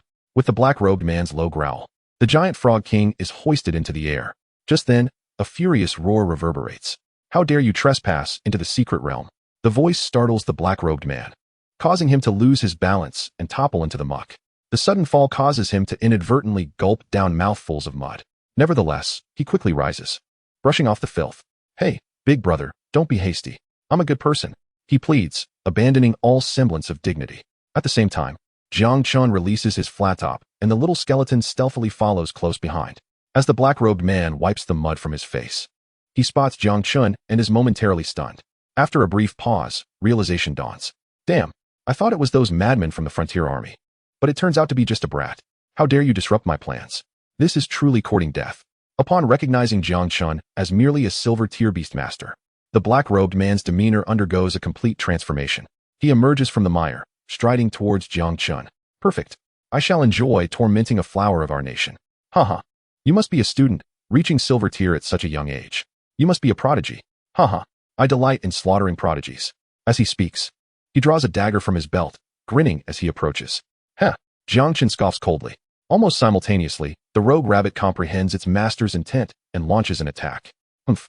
A mere silver-tier beast dares to charge at me? The black-robed man sneers, his eyes filled with disdain.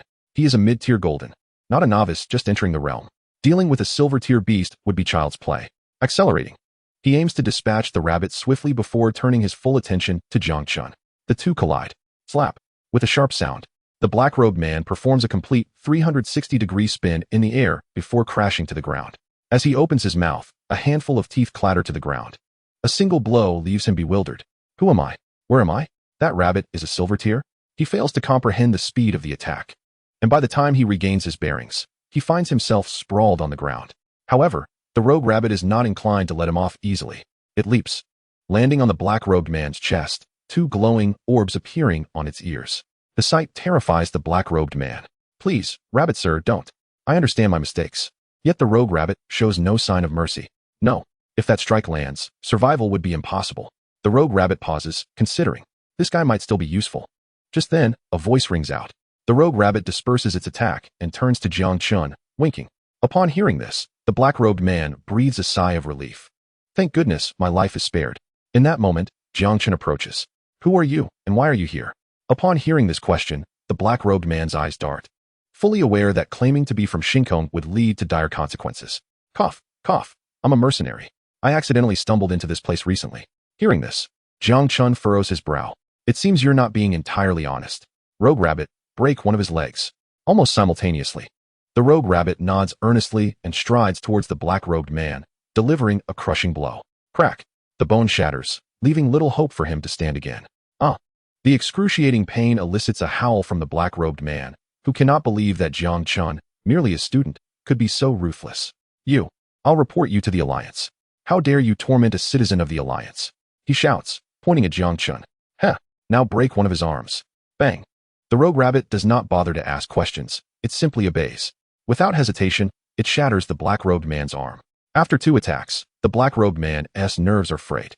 He sees Jiang Chen open his mouth, and his pupils involuntarily constrict. Unable to hold back any longer, he cries out, I confess. I will tell everything. Just stop torturing me. Jiang Chun is not surprised by this.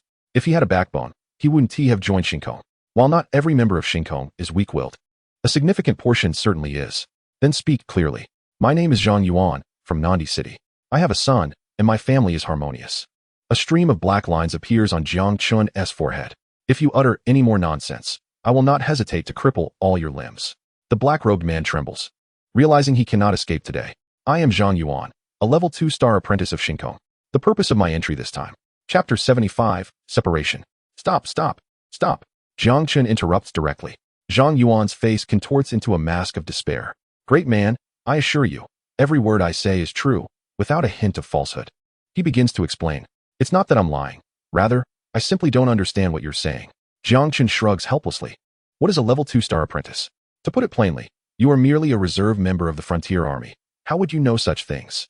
Such matters should be addressed by professionals. Chu Gu, it's time to get to work. As soon as the words leave his lips, Chu Xiong approached from a distance, his expression somewhat grim as he cast a displeased glance at Jiang Chun. Yet, he refrained from uttering any words, merely stealing a couple of glances before turning his attention to Zhang Yuan. At this moment, Zhang Yuan felt somewhat bewildered. Had this secret realm truly concealed so many beings from the starry skies? Encountering 2 in just 2 days was unprecedented. In the past, there had only been a handful, perhaps a mere 10 individuals in total throughout the entire secret realm. Now, 2 had emerged in the span of just 2 days. As a second-tier star apprentice, it appeared that this group of small insects was scheming something. He muttered coldly to himself, and these words reached Zhang Yuan's ears, causing him to shiver. My lord, I shall disclose everything. I beseech you to spare my life. Chu Xiong, however, let out a cold snort, a flicker of murderous intent passing over him. You may choose not to confess, and in that case, I shall have a legitimate reason to end your life. The murderous aura momentarily faded. Yet Zhang Yuan trembled under its pressure, fully aware that the man before him was undoubtedly a member of the madmen from the pioneering army. Only such individuals, amidst relentless slaughter, could harbor such terrifying bloodlust. I will reveal everything, he declared. We came to this realm of the undead to summon a multitude of undead beings, and then use this place as a stronghold to annihilate Yulong City. Upon hearing this, Chu Xiong's expression shifted. To destroy a city, one would need at least diamond-tier strength. Otherwise, it would be utterly impossible. Each city lord was nearly always of diamond rank. If not, They possessed combat power equivalent to that tier. How many of you came? Zhou Xing knew this matter could not be delayed, otherwise, it would become exceedingly difficult to manage. The crisis must be nipped in the bud. We arrived with 4 individuals, and reinforcements have already been dispatched. They should arrive tonight at the latest, at least 3rd-tier star apprentices or elders. Upon hearing this, Zhou Xing's expression changed slightly. These 4 were clearly scouts, while the real threat lay ahead. 3rd-tier star apprentices were not overly concerning, but elders from the starry skies were genuine platinum-tier beings. If a hidden platinum-tier individual were to appear here, it would spell disaster for the pioneering army. In that instant, Zhou Xing realized he could not make this decision alone. At the very least, a 5-person team would be necessary to ensure the safety of this place. Although he was of platinum rank, he could not withstand an assault from several individuals of the same tier. Those who attained platinum rank were no weaklings. Contemplating this, he acted without hesitation, swiftly incapacitating Zhang Yuan. He then turned to Jiang Chun and remarked, "We must return immediately. I need to inform Feilong and request a pioneering team." The sudden shift left Jiang Chun momentarily stunned. What on earth had he done to warrant such treatment? He merely sought to benefit from the school. Why was this happening to him? Even with the addition of the 2 cores from the Crocodile King and the Giant Frog King, he only possessed 6 golden tier cores. The silver tier cores amounted to just over 50. Returning empty-handed was simply unacceptable. "Brother Chua, may I stay behind?" Jiang Chen tentatively inquired. Almost simultaneously, a resolute voice of refusal rang out. "No, it is far too dangerous for you to remain here. You must come back with me." Upon hearing this, Jiang Chun felt a wave of disappointment wash over him, yet he still wished to press his case. "Brother Chua, you have seen my combat prowess. Even if I do not reach platinum, I am at least at the pinnacle of golden tier. If I were to encounter a platinum tier powerhouse, I could summon all my beasts, granting me at least a fighting chance. Moreover, my life is my own. I will be exceedingly cautious. How about allowing me to stay?" Observing Jiang Chen's earnest demeanor and recalling all they had witnessed together, Zhou Xing could not help but acknowledge the strength of Jiang Chen's beasts. Though merely silver tier, they possessed the capability to contend with golden tier entities. Logically, there should be no threats within this secret realm that could harm them. After some contemplation, he ultimately relented. "Very well, but you must return before nightfall." Zhou Xing realized that upon returning, he would have to exert himself fully, unable to afford any consideration for Jiang Chun. Otherwise, even if he brought Jiang Chen along, he would be left behind. Agreeing to the terms, Jiang Chen's heart leaped with joy as he nodded vigorously. "Rest assured, Brother Chua, I will certainly return before nightfall." Zhou Xing nodded in acknowledgement. When faced with insurmountable odds, one's life takes precedence above all else. Even the finest beasts cannot compare to one's own existence. Although he initially hesitated to voice his thoughts, concern for Jiang Chen prompted him to express them.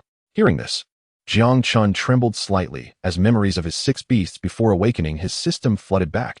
Each had fought valiantly for him and perished.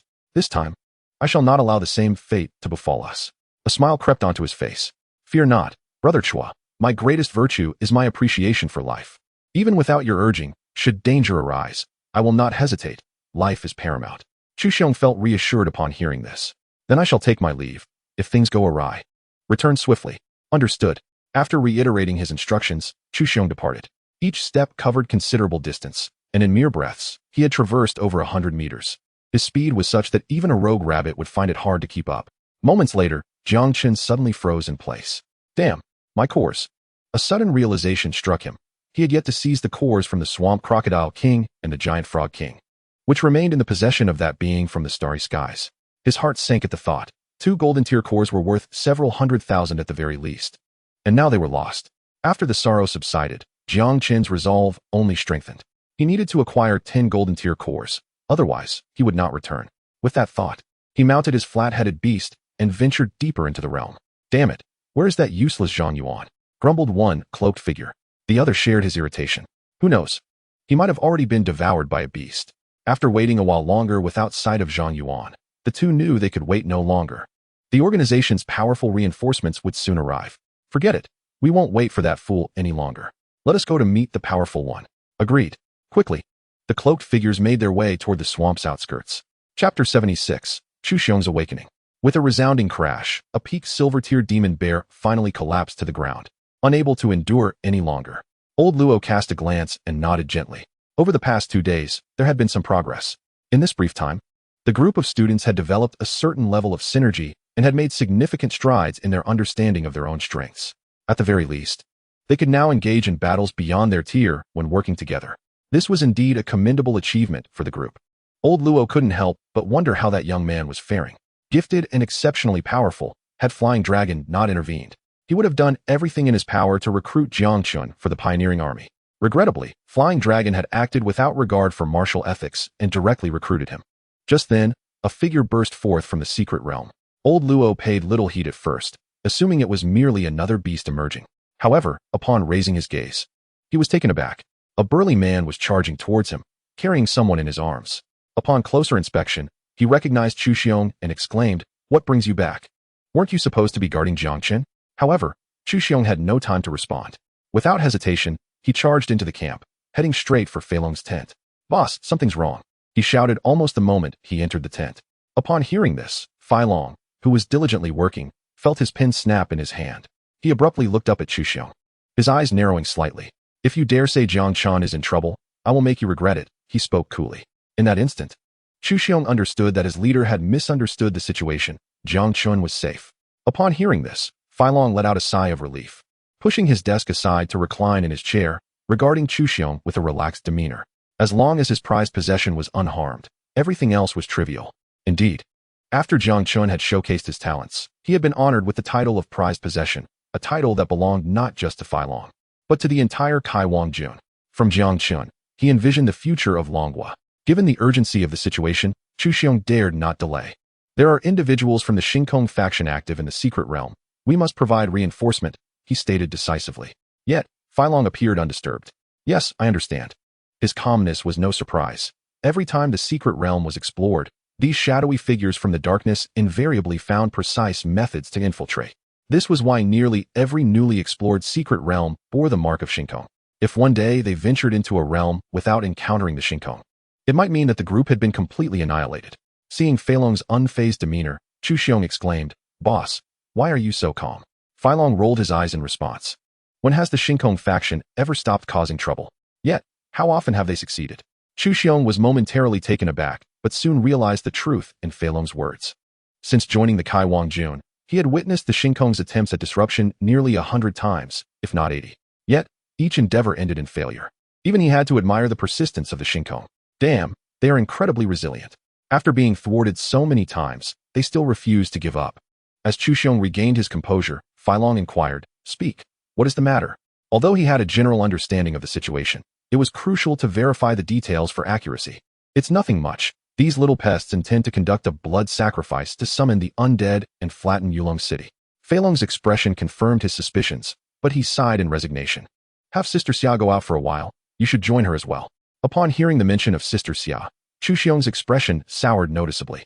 He opened his mouth to protest, but was interrupted by a cold snort. "Zhou Xing, have I been too lenient with you lately? Always haggling with me?" Fei Long's voice was commanding. "So, are you going or not?" Ultimately, Zhou Xing managed a wry smile and nodded in agreement. "All right, just inform Sister Xia about this quickly, and you both head out." "Understood. I will find Sister Xia right away," Zhou Xing affirmed before exiting the tent. Suddenly, Fei Long's body trembled, and as if struck by a thought, he dashed out of the tent. Calling out to Zhou Xing, "Wait, where's Jang Chun?" It dawned on him that he had overlooked a critical issue. He had seen Zhou Xing, but not Jiang Chun. Without hesitation, Zhou Xing replied, "That kid is currently hunting golden tier monsters in the secret realm. As long as he doesn't exceed the golden tier, he won't be in danger." Fei Long's eyes widened in disbelief as he regarded Zhou Xing. "Have you considered a significant issue?" "What issue?" Zhou Xing retorted. "Why did you go out to call for reinforcements?" The realization struck Zhou Xing like a bolt from the blue. He had come out to counter the platinum tier threats from Xingkong, which implied the presence of platinum tier adversaries within the secret realm. "Damn," he exclaimed, unable to contain himself. Before turning on his heel and sprinting toward the entrance of the secret realm, shouting, "Boss, you go find Sister Xia. I must return to find Jiang Chun." Watching Zhou Xing's retreating figure, Fei Long took a deep breath. "If anything happens to my prized possession, Zhou Xing, prepare to manage the supply depot from the rear." He bellowed at the vanishing silhouette, which only spurred Zhou Xing to hasten his pace. Fei Long slapped his forehead, lamenting the lack of reliable teammates. He hoped that Jiang Chun had not encountered any Xingkong members. His silent prayer, however, went unanswered. At that moment, Jiang Chun pushed aside a thicket of dense foliage, only to find himself under the scrutinizing gazes of two individuals. Both the members of Xingkong and Jiang Chun were momentarily taken aback. After a considerable pause, one of the dark-clad figures finally spoke. "It seems we need to silence him." The other nodded in agreement. The crew-cut man, realizing Jiang Chun was on his back, swiftly turned to flee. "Rogue Rabbit, do your thing," Jiang Chen shouted, and almost simultaneously, a cute blue rabbit materialized before them. "Oh, this little rabbit is rather adorable. It makes my heart melt," one of the hooded figures remarked, unable to resist the urge to reach out and pick up the rogue rabbit, which was merely a silver-tier beast. With a swift strike, the rogue rabbit broke the man's bones, incapacitating him. In a flash, the first adversary was down. The second, upon recovering from his shock, instinctively sought to escape, but he was no match for the speed of the rogue rabbit and was quickly felled to the ground. As the confrontation concluded, Jiang Chen approached, instructing, "Rogue Rabbit, do not kill them." Seeing the rogue rabbit ready to strike again, he hurriedly intervened. No matter how he looked at it, the living members of the Xingkong organization held greater value. However, before Jiang Chun could come closer, a pungent odor assaulted his senses. "What on earth?" he exclaimed, waving his hand in front of his nose. The stench caused the rogue rabbit to recoil in disgust. These Xingkong members are remarkably audacious, Jiang Chen thought, exasperated. Encountering 4 of them in just 2 days, how many more had the Xingkong sent? Initially, Jiang Chun had intended to interrogate them for information, but the battle had rendered both adversaries unconscious. This left him speechless. Indeed, the Xingkong seemed to take in anyone, regardless of their worth. In the face of a formidable opponent, their power was hardly comparable to that of a silver-tier warrior. Staring at the 2 unconscious figures, Jiang Chun found himself in a dilemma. Logically, he should capture any Xingkong members and return them to the camp. Yet, his own objectives remained unfulfilled, and returning empty-handed was far from satisfying. With this thought, an idea began to take shape in Jiang Chen's mind. He could hide them for now and take them with him when he departed. This plan seemed feasible, but soon he encountered a problem. He had no rope. "In this desolate wilderness, where can I find rope?" Jiang Chun lamented silently. Just then, Jiang Chen's gaze was drawn to a moving object. To be precise, it was a creature of the supernatural realm, the Gonglian snake. Quality, elite. Rank, high silver tier. Skill, toughness level 1. Description, a beast possessing remarkable resilience, exceedingly difficult to sever. Evolution direction, 10 gene of refined steel, 1 metallic crystal core. Capable of evolving into the Gonglian snake king, leader. Upon reading the description, Jiang Chen's eyes sparkled with excitement. It was as if fortune had delivered a pillow to a weary soul. At times, he questioned whether his own mother was the goddess of luck, as this unexpected blessing arrived with such suddenness. At that moment, the Gonglian snake remained oblivious to the gravity of the situation, still watchfully regarding Jiang Chun. Without hesitation, Jiang Chun leaped from his companion, Ping Tu, and patted him on the back, advising him not to cause harm, but rather to let the creature exhaust itself. Since the skills of the beast only activated while alive, Jiang Chun needed to capture it in its living state. Capturing a deceased Gonglian snake to ensnare 2 golden-tier warriors would be utterly fanciful. As Ping Tu approached, the Gonglian snake coiled slightly, producing a rustling sound, attempting to intimidate him. However, Ping Tu, seemingly undeterred, ambled forward. Suddenly, the Gonglian snake lashed out with its tail, striking Ping Tu's face with great force. Yet it was of no consequence. In fact, a flicker of disdain crossed Ping Tu's eyes. Such was the audacity of one with thick skin. At that moment, Ping Tu leaned forward, as if to say, "Here's my face. Feel free to continue." The Gonglian snake, a formidable beast in its own right, had never endured such humiliation and ceased its defenses. Its tail began to strike furiously, producing a cacophony of slaps against Ping Tu's face. Witnessing this spectacle left Jiang Chen speechless. Perhaps fatigued from standing, Ping Tu yawned and lay down on the ground, yet his thick skin remained presented before the Gonglian snake. The creature hissed in fury, launching a frenzied assault on Ping Tu. For a full half-minute, the Gonglian snake attacked as if possessed, its tail leaving afterimages, relentlessly striking Ping Tu's face. Finally, it could endure no more and came to a halt, panting heavily, its gaze fixed on Ping Tu. Likely pondering the existence of such audaciously thick skin, Ping Tu slightly lifted his eyelids, observing the wheezing Gonglian snake, and extended a paw to pin it down. Almost instantaneously, the Gonglian snake reacted, initiating a deathly constriction. In its memory, this move had always led to the demise of its foes amidst their wails. However, this time, it was clearly mistaken. Ping Tu, displaying impatience, yanked the Gonglian snake from his body. Yet, the creature did not concede, opening its jaws to bite at Ping Tu, hoping to inflict a wound. The bite landed on Ping Tu's fur, yet upon releasing, the creature found its teeth shattered. The Gonglian snake was left bewildered, its pupils dilated. Meanwhile, Ping Tu casually swatted it, and the creature felt a stinging pain at the sight of impact. Ultimately, the Gonglian snake appeared as if it had lost its very essence, collapsing limply. Ping Tu then seized the Gonglian snake and approached Jiang Chen, depositing it at his feet. He extended his tongue in an attempt to curry favor, but Jiang Chun callously pushed him away, expressing his displeasure.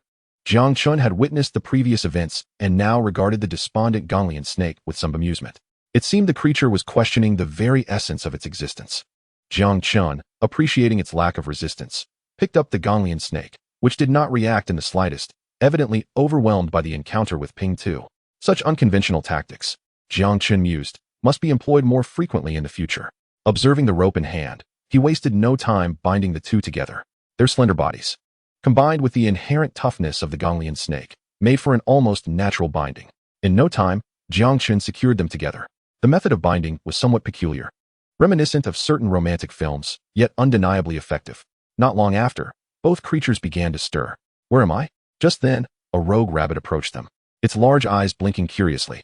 The previously composed duo suddenly appeared horrified, exclaiming in terror. Jiang Chun, witnessing this, found himself speechless, realizing they would likely carry a psychological scar regarding rabbits for the rest of their lives. Silence, Jiang Chun bellowed, prompting them to finally notice his presence. Having been preoccupied with the rabbit, I am off to hunt golden tier beasts. You two would do well to remain here. Alternatively, if you believe you can contend with the bound state, then disregard my warning. Upon hearing this, the pair regained their senses, embarrassed by their method of binding. Chapter 78. The Unexpected Emergence of Platinum Tier. Meanwhile, at a dimensional rift, an elderly figure emerged, glancing around with a furrowed brow. Where are those four imbeciles? Have they forgotten to retrieve me? Scanning the area and finding no sign of his contacts, he expressed his displeasure. After standing in the cold wind for an extended period, he resigned himself to leave, determined to complete his task. Those four fools had better perish here. Otherwise, I shall ensure they suffer greatly, the elder muttered in anger. Unbeknownst to him, the four lackeys had already been captured by the pioneering army, having fallen victim to a single individual. At that moment, the mastermind was engaged in a relentless assault on a pitiful and defenseless undead creature, a decayed giant tiger. Name, Decayed Tiger King. Quality, Leader. Rank, High Gold Tier. Skills, Decayed Body Level 2, Tiger King, /Level 1. Description, a decomposed being, devoid of pain, and thus more bloodthirsty, having long since lost its vitality. The creature continued its frenzied attacks on Ping Tu, who proved to be quite resilient against the Decayed Tiger King's onslaught. Little Skeleton, attack. Jiang Chun, growing impatient with Ping Tu and the rogue rabbit's inability to subdue their foe, commanded. A diminutive figure appeared, swiftly darting forward before vanishing from sight. Suddenly, a burst of blood erupted from the Decayed Tiger King's body as a significant amount of putrid blood gushed forth. The creature's instinctive sense of danger prompted it to roar in fury. Yet, it was powerless to halt the onslaught of the little skeleton. Each time the skeleton materialized, the Decayed Tiger King was met with injury. In mere moments, the Decayed Tiger King limped, its speed drastically reduced. This moment provided the rogue rabbit with an opportunity, allowing it to charge forward. Utilizing the claws that had been sent forth, several leaps brought him directly atop the head of the corrupt Tiger King. The two ears converged together, and a basketball-sized orb of white light manifested. With a thunderous crash, the corrupt Tiger King was forcefully slammed into the ground, with black, tainted blood oozing from its 7 orifices. At that moment, the little skeleton seized the opportunity and executed the instant kill technique, piercing through the skull of the corrupt Tiger King. Without hesitation, the blade whirled, and in the next instant, a painful wail echoed through the air. Just then, the Flathead charged forward, pinning down the desperately thrashing corrupt Tiger King. Moments later, the once mighty Tiger King fell silent. Jiang Chun, witnessing the imminent acquisition of a high-grade golden crystal core, frowned as rustling sounds emerged from the surrounding grass. His 3 beast companions promptly returned to his side to protect their master. Shortly thereafter, several 2-meter-tall corrupt hyenas appeared. Rather than exhibiting fear, they rushed toward the corpse of the decaying Tiger King to feast upon it, leaving Jiang Chun momentarily stunned. These silver-tier beasts typically would not dare venture into the territory of the corrupt Tiger King, yet here they were. There was only one possible explanation. This group of corrupt hyenas had acquired a golden-tier leader, one whose strength surpassed that of the Tiger King, emboldening them to invade its territory. As Jiang Chun had anticipated, a 3-meter-long corrupt hyena emerged, identified as the corrupt hyena king. Its quality was elite, and it was a high-grade golden-tier beast. The skills it possessed included Corrupt Body 2 and Bloodthirsty Chase Eye. Its description warned of a beast that relished inflicting pain, advising caution regarding one's rear. The evolution direction remained unknown. Indeed, this group had acquired a golden-tier leader, Jiang Chun had not anticipated encountering two golden-tier beasts vying for territory. However, regrettably for them, he had already slain the Tiger King, and this little hyena would likely not escape. The crystal core that presented itself was not something to be dismissed. The corrupt hyena king, having detected Jiang Chen's presence, bared its sharp teeth and emitted a threatening growl. Did it think it could intimidate him into leaving? Jiang Chen chuckled, feeling indignant at the notion. After laboring to hunt, it sought to oust him, the rightful master. It seemed this creature was unaware of the meaning of death. A flash of murderous intent crossed his mind, and without needing further instruction, his three beast companions sensed their master's fury. In an instant, Flathead and the rogue rabbit charged into the throng of corrupt hyenas. Each assault sent a corrupt hyena crashing to the ground, and in mere moments, nearly 10 of the 20-plus corrupt hyenas lay slain. This enraged the corrupt hyena king, which let out a low growl, causing the other hyenas to part ways. In the next instant, the corrupt hyenas prepared to charge at Flathead and the rogue rabbit. However, at that moment, a figure clad in a black robe materialized beneath the corrupt hyena king. With legs coiled in preparation, it executed a leaping slash, instantly severing its neck and causing a torrent of filthy blood to spill. The little skeleton, having succeeded, swiftly darted away and reappeared at the corrupt hyena king's throat, its eyes gleaming with green light. Its skeletal arms radiated dark energy as it unleashed the instant kill technique. In an instant, accompanied by a crack, the head of the corrupt hyena king fell to the ground, its body crashing heavily beside it. An elite quality golden tier beast was no match for a leader tier beast. Jang Chun was confident that even without his intervention, the battle's outcome would have been a foregone conclusion, culminating in the crushing defeat of the corrupt hyena king. Despite the same tier, the disparity in potential was vast. Even with a few silver tier minions, they could not bridge that gap. As Jiang Chun prepared to collect the crystal core, a round of applause erupted, causing his pupils to constrict. Indeed, a remarkable talent. At that moment, he noticed an elder approaching from a distance, a badge of identity hanging from the elder's chest, marked with a constellation of stars. A name flashed in his mind, Shinkong. This elder was evidently from Shinkong, and Jiang Chun could distinctly sense the pressure emanating from him, indicating that the elder's strength far surpassed his own. Young man, your talent is quite exceptional, and I hold you in high regard. Why not join us in Shinkong? Your future will undoubtedly be radiant. The elder said with a broad smile, extending an olive branch. This caused Jiang Chen's brow to furrow. He opened his mouth, yet before he could speak, a colossal lizard suddenly appeared before the elder. A single glance sent Jiang Chen's heart plummeting. Named, Earth Core Lizard, Quality, Elite, Tier, Low-Grade Platinum, Skills. Description, a lizard dwelling in high temperatures, possessing extraordinary heat resistance. Upon reading the information about the Earth Core Lizard, Jiang Chun felt an overwhelming sense of dread. Heat resistance? Was it specifically targeting him? All this time, Antun's magma had been an invincible skill. Encountering it meant suffering severe consequences.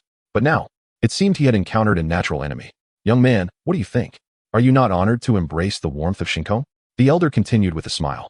Yet, Jiang Chen sensed an insidious intent lurking behind that smile. Should he refuse at this moment, it was likely the elder would take his life. However, as a member of the pioneering army, how could he associate with a band of subterranean rodents? Clearing his throat, Jiang Chun spoke earnestly, ahem. What benefits does joining Shinkong entail? As you can see, my strength is formidable, and my talent is commendable. Wherever I go, I can at least be considered a prized asset. What advantages would I gain by joining Shinkong? Hearing Jiang Chen's words, the elder appeared momentarily stunned, not expecting such a decisive response. But upon reflection, he realized that a 15 or 16-year-old boy would undoubtedly fear for his life. Such a swift agreement was only natural. With that in mind, the elder straightened his demeanor. Allow me to introduce myself. I am Hua Xiaomu, an elder of the Shinkong organization, and the head of the Yulong City branch. Should you choose to join us, resources will undoubtedly be directed your way. In truth, he had already arrived and recognized Jiang Chen's talent and strength. His three beast companions possessed golden tier combat prowess, and the little skeleton could easily hunt golden tier beasts. Such talent was considered exceptional throughout the Long Kingdom. Furthermore, with Jiang Chen's current performance, it would not be long before he advanced to platinum. At that time, recruiting a platinum powerhouse would assure him abundant resources, potentially providing his Earth Core Lizard with another chance to evolve. I cannot guarantee everything, but I assure you, if you join Shinkong, you will be prioritized for resource allocation in Yulong City, Hua Xiaomu stated with a smile. Upon hearing this, Jiang Chun furrowed his brow, feeling that Shinkong's sincerity was lacking. Joining the pioneering army meant he would have access to materials for advancing his golden tier beasts to platinum. Yet, Shinkong merely offered him priority selection. This comparison seemed rather petty. Fortunately, Jiang Chen's intention to feign submission remained intact. In his heart, Jang Chun could not help but ridicule Shinkong. No wonder it struggled to grow. It was far too petty. With his extraordinary talent, how could he rely solely on one division for sustenance? How could they hope to retain gifted individuals under such circumstances? It was no surprise that they found themselves in such dire straits. As Jiang Chun mused over these thoughts, Hua Qiaomu noticed his prolonged silence and, feeling a hint of displeasure, inquired once more. Young man, what are you contemplating? If you join us in Shinkong and demonstrate your exceptional abilities, I am certain the Star Master will take notice of you. That will be your moment to soar to great heights. Upon hearing this, Jiang Chen realized he could no longer delay. If he continued to hesitate, suspicions would inevitably arise. He wondered what Chu Xiong was doing. It had already been 2 hours, and he had yet to return. Even a turtle would have been quicker. He muttered a complaint under his breath, yet wore a smile on his face. If what Elder Hua says is true, I shall join Shinkong. Upon hearing this, Hua Qiaomu's face broke into a smile. Haha, excellent. Trust me, this will be the most astute decision of your life. You will soon come to understand the might of our organization. Jiang Chen quickly echoed. I hope Elder Hua will look after me in the future. He initially thought this matter would come to a close, but Hua Qiaomu suddenly remarked with a grin. Since you have chosen to join Shinkong, you must complete the entrance examination. Jang Chun was momentarily taken aback. What is this? Joining such a mediocre organization requires an examination? How rare. Although he mentally berated Shinkong, his face remained adorned with a smile. What does the entrance examination entail, Elder Hua? Hua Qiaomu did not hesitate and replied with a smile. It is quite simple. Our entrance examination requires you to kill a member of the Kaifeng army or the Tektite army. Of course, for you, eliminating a member of the Tektite army will suffice. Your success will indicate your allegiance. Jiang Chen's heart sank. This was a miscalculation. They actually expected him to kill one of their own. Fortunately, there were no members of the Kaifeng or Tektite armies present. Otherwise, today's situation would have been troublesome. Ahem. Elder Hua, there are no Tektite army members here. What will I do for this examination? Upon hearing this, Hua Qiaomu's face flickered with a hint of amusement as he replied, no problem. I happen to have a member of the Tektite army right here. As he spoke, a jellyfish suddenly appeared before him, floating in the air. Release that individual. Hua Qiaomu instructed. While Jiang Chun was still in a daze, he witnessed the large jellyfish suddenly extend its tentacles. First, a pair of legs emerged, followed by the lower half of a body, and ultimately, a young man clad in Tektite army attire was regurgitated by the jellyfish. Jiang Chen finally understood the utility of this jellyfish. It was a spatial-type beast capable of accommodating living beings within its confines. A glimmer of gold flashed in Jiang Chen's eyes. Name, floating jellyfish. Quality, elite. Rank, gold. Skills, levitation power 2, spatial storage 1. Description, a rare spatial-type beast that can create a small space for storing items. Evolution direction. As Jiang Chun had anticipated, this unremarkable jellyfish was indeed a spatial beast. His eyes widened in astonishment. Hua Qiaomu, noticing Jiang Chen's reaction, chuckled. As long as you are devoted to the organization, there will surely be opportunities for you to acquire spatial beasts in the future. Indeed, I shall fight for the organization, Jiang Chen replied, though he was merely surprised to see a spatial beast for the first time. However, upon regaining his composure, he felt that it was not particularly significant. If this group of insignificant creatures from Shinkong could obtain spatial beasts, then the Kaifeng army could certainly do the same. Regardless, the resources at Shinkong's disposal could not possibly compare to those of the entire Kaifeng army. All right, enough talk. Let us proceed, Hua Qiaomu said, gesturing toward the unconscious Tektite army member. This brought Jiang Chun back to reality, and he couldn't help but curse inwardly. Damn it, what a cunning old fox. He felt that this examination was likely a ruse, and their true intention was to have his hands stained with the blood of a Tektite soldier. If that happened, even if he chose not to join Shinkong, he would be hunted by the Tektite army. They were determined to drag him into the depths of the mire.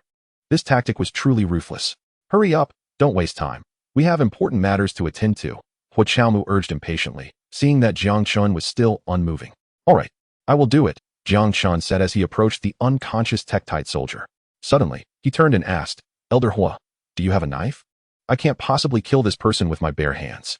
Upon hearing this, Hua Qiaomu tossed him a dagger. Here, kill him. Once you do, you will be a formal member of Shinkong. In fact, I can promote you to a second-level star disciple. For your future, act. Jiang Chun did not respond, but picked up the dagger from the ground and walked toward the Tektite soldier. As he raised the dagger, his body trembled, possibly from fear. I can't do it. After a moment, he turned back, shaking. Upon hearing this, Hua Qiaomu's eyes glimmered with malice. What is there to fear? Kill him. Jiang Chun attempted to appear frightened, his lips quivering as he spoke. He is a person, I have never killed anyone. Observing Jiang Chen's terrified demeanor, Huaqiaomu was not surprised. It would be strange for a high school student to have the audacity to take a life. However, he could not allow Jang Chun to escape this predicament. The little fellow is afraid, is he? Let's provide some motivation. Either you kill him, or I will feed you to my precious beast, he stated coldly. Hearing this, the earth core lizard drooled. Its eyes fixated on Jiang Chun as if awaiting its master's command. With a single word, it could swallow Jiang Chun whole. Chu Xiong, are you a turtle? Why haven't you arrived yet? Jiang Chun lamented inwardly. He truly could not afford to delay any longer. If help did not arrive soon, he would be forced to fight for his life. I will kill, Jiang Chun declared, gritting his teeth as he lunged at the fallen Tektite soldier. Witnessing this scene, Huaqiaomu's face lit up with joy. This genius was likely to be fully integrated into Xingkong. Just as the dagger was about to pierce the throat of the unconscious Tektite soldier, Jiang Chun suddenly twisted the dagger and hurled it with all his might at Huaqiaomu. The sudden turn of events caught even Huaqiaomu off guard. As the dagger hurtled through the air, a tongue emerged to intercept it. But that was not all. A massive figure appeared behind Huaqiaomu, its claws crashing down upon him. Yet, another figure moved even faster, swiftly reaching Huaqiaomu's side and delivering a powerful blow. Even a platinum-tier beast was sent skidding several meters back before coming to a halt. You seek death. Regaining his composure, Huaqiaomu realized that the boy's previous words had been a deception. When he looked again, Jiang Chun and the unconscious Tektite soldier had vanished. Humph. Do you truly believe you can escape? You underestimate a platinum-tier beastmaster. Huaqiaomu sneered. He had not anticipated that a high school student could be so cunning, managing to deceive even him. First, I will deal with your beasts, and then I will hunt you down. With a fleeting glance at the fleeing Jiang Chun, the gaze quickly shifted away, turning towards the assailant, and Tuan. Upon seeing Tuan, there was a moment of astonishment. A commendable beast tamer, yet regrettably. Today must mark its demise here. The earth core lizard shall slay this tortoise. As the words were spoken, two figures reappeared before him. One was a kangaroo standing a meter tall, while the other resembled a porcupine-like beast. Both were evidently peak golden-tier beasts. Jiang Chun furrowed his brow, surveying the newly emerged beasts, the Fist King kangaroo and the irritable porcupine king. Jiang Chun recognized that he had encountered trouble. He had to prevent these two from advancing. Otherwise, escape would be impossible. The rogue rabbit would obstruct the irritable porcupine king, while the little skeleton would swiftly deal with the Fist King kangaroo. A direct command was issued. In the next moment, two figures emerged. At that moment, Tuan was already engaged in combat with the earth core lizard. For the first time, Tuan was forced back repeatedly, clearly at a disadvantage. The disparity in strength was insurmountable. One was silver tier, the other platinum tier, a difference of two major realms. The fact that Tuan had not been annihilated was testament to its strength. The silver body withstood the onslaught of the platinum beast. Huaqiaomu narrowed his eyes, observing Tuan. Even he had to concede that this tortoise-like beast was extraordinarily formidable. Even his two superior golden-tier beasts could not hope to defeat this tortoise. Regrettably, it had encountered the earth core lizard, which possessed high-temperature resistance. This time, it was destined to fail. It was merely a matter of time. He cast a glance towards Jiang Chen's direction. Capture that boy. I must survive to play with him later. As he spoke, a lewd smile crept across his face. This scene fell squarely within Jiang Chen's line of sight, causing him to shudder involuntarily. This old man couldn't he possibly have some peculiar obsession, could he? I must not fall into his hands. Resolutely, he vowed that even in death, he would not allow himself to be captured. That grin from moments ago resembled that of a depraved individual. Watching the rapidly approaching golden-tier beasts, Jiang Chen couldn't he help but pray. Little skeleton, you must exert yourself and eliminate that Fist King kangaroo. If you fail, we won't even have a chance to struggle. One platinum and two golden-tier beasts, with Jiang Chen's current strength, facing them meant certain death. Fortunately, Tuan was powerful enough to temporarily hold back the earth core lizard. Otherwise, it would have been a one-sided massacre. Fist King, be cautious. That boy possesses a stealth-type beast. At that moment, Huaqiaomu suddenly interjected. Upon hearing this, Jiang Chen's heart plummeted. Could the superior golden-tier beast truly be killed in one blow by the little skeleton, especially with its newfound precautions? Jiang Chun, already lacking confidence, became even more anxious as he glanced at the Fist King kangaroo. At this moment, the golden-tier Fist King kangaroo scanned its surroundings, entering a heightened state of focus, ready to defend against the impending assault. Suddenly, an idea struck Jiang Chun. He looked at the tactician on his back. With a thought, he summoned the Sun God. Sun God, heal him. As Jiang Chun summoned another beast, Huaqiaomu's eyes widened in disbelief, staring at Jiang Chun. How is this possible? A silver tier possessing 5 beasts? This is inconceivable, he muttered in a hushed tone. Jang Chun was equally delighted, hastily requesting the sun god to heal the tactician on his back. Boom, boom, boom. A series of dull thuds echoed in his ears. The rogue rabbit, though faster, could not inflict any harm on the irritable porcupine king. It seemed that a resolution was not forthcoming. Little skeleton, give it your all, Jiang Chun cried out internally. At this moment, the little skeleton was the key to breaking the impasse. If it could not eliminate or severely injure the Fist King kangaroo, they would all perish here. Chapter 81. The organization arrives. A figure abruptly appeared. Almost simultaneously, the little skeleton's speed reached its peak. Whoosh! It transformed into a fleeting shadow, employing its signature move, instant kill technique. The sudden turn of events caught even the Fist King kangaroo off guard. With a splatter of blood, a gaping wound opened at the back of the Fist King kangaroo's neck. Yet, the little skeleton was not finished. Utilizing the momentum from its shoulder, it launched an assault on the kangaroo's artery. With a flash, blood gushed forth. However, being a formidable golden tier beast, the Fist King kangaroo quickly forced its muscles to constrict, staunching the flow of blood. Damn it, this little skeleton possesses terrifying abilities. A flicker of rage crossed the eyes of the Fist King kangaroo upon witnessing its injury. Seizing the moment, it aimed to crush the little skeleton. Hua Xiaomu shouted loudly.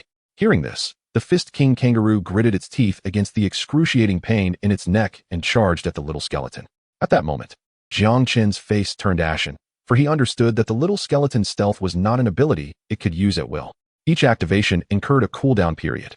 This lapse was potentially fatal for the little skeleton. Quick, dodge, little skeleton, he yelled. The little skeleton's hollow eyes burned with green soul fire, seemingly lost in thought as it awaited the Fist King kangaroo's assault. Damn it! Watching the dazed little skeleton, Jiang Chun felt an overwhelming urge to rush in and save it. At this moment, the Fist King kangaroo's height surged, its muscles bulging like coiling dragons, and it delivered a powerful punch aimed at the little skeleton. Thud!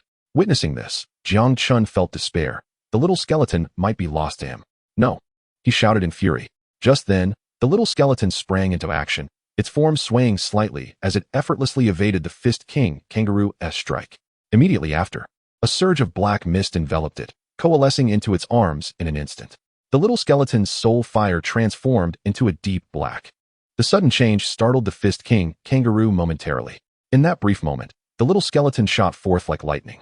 The next instant, a kangaroo head lay on the ground. The unexpected turn of events left everyone stunned, unable to believe their eyes as they gazed at the little skeleton. Instant kill.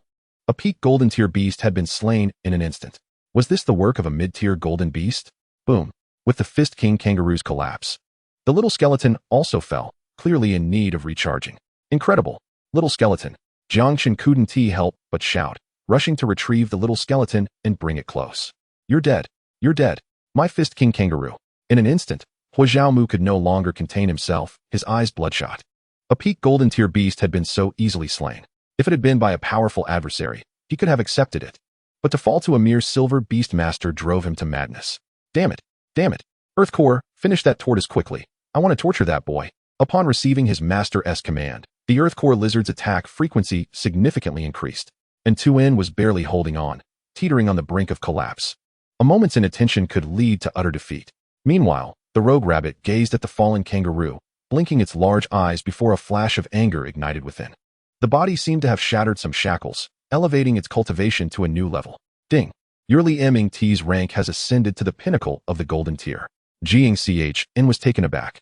The Li Ming had advanced at this moment, filling him with joy.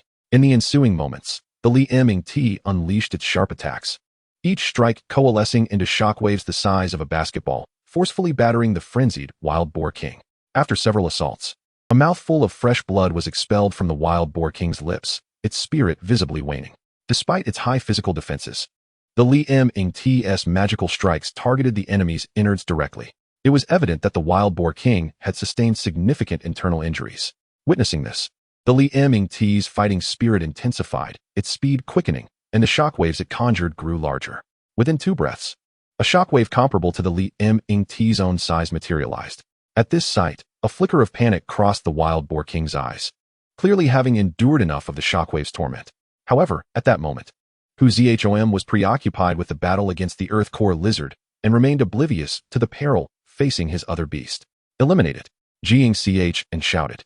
The wild boar king, already in a highly concentrated state, was momentarily thrown off by this roar, glancing back at Jiang Chen. seizing the opportunity. The Li Ming Ti charged forward, swiftly approaching the Wild Boar King's head. Then, the massive shockwave struck down. With a thunderous sound, the Wild Boar King's head collided with the ground, blood gushing from its 7 orifices, and it breathed its last. Suddenly, Hu Zhom felt the severing of a contract. Turning around, he beheld the fallen Wild Boar King. "Why you?" he stammered, pointing a trembling finger at Jiang Chen, who merely smiled in return. "Elder Hu, I regret to say your beast was rather weak. It was an unfortunate accident." At this remark, Hu Zhom could not contain himself, spewing a mouthful of blood, his body swaying slightly.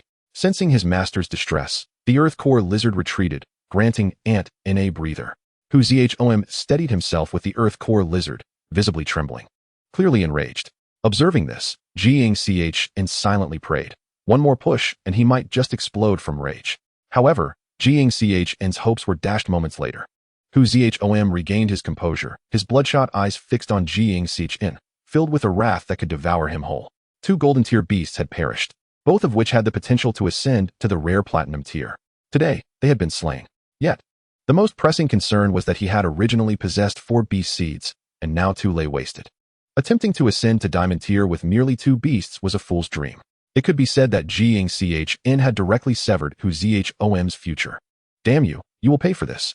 I will flay you alive," he roared, his eyes ablaze with fury, the murderous intent surging toward Jiang Chen. Just then, a cold voice interjected, "I beg to differ."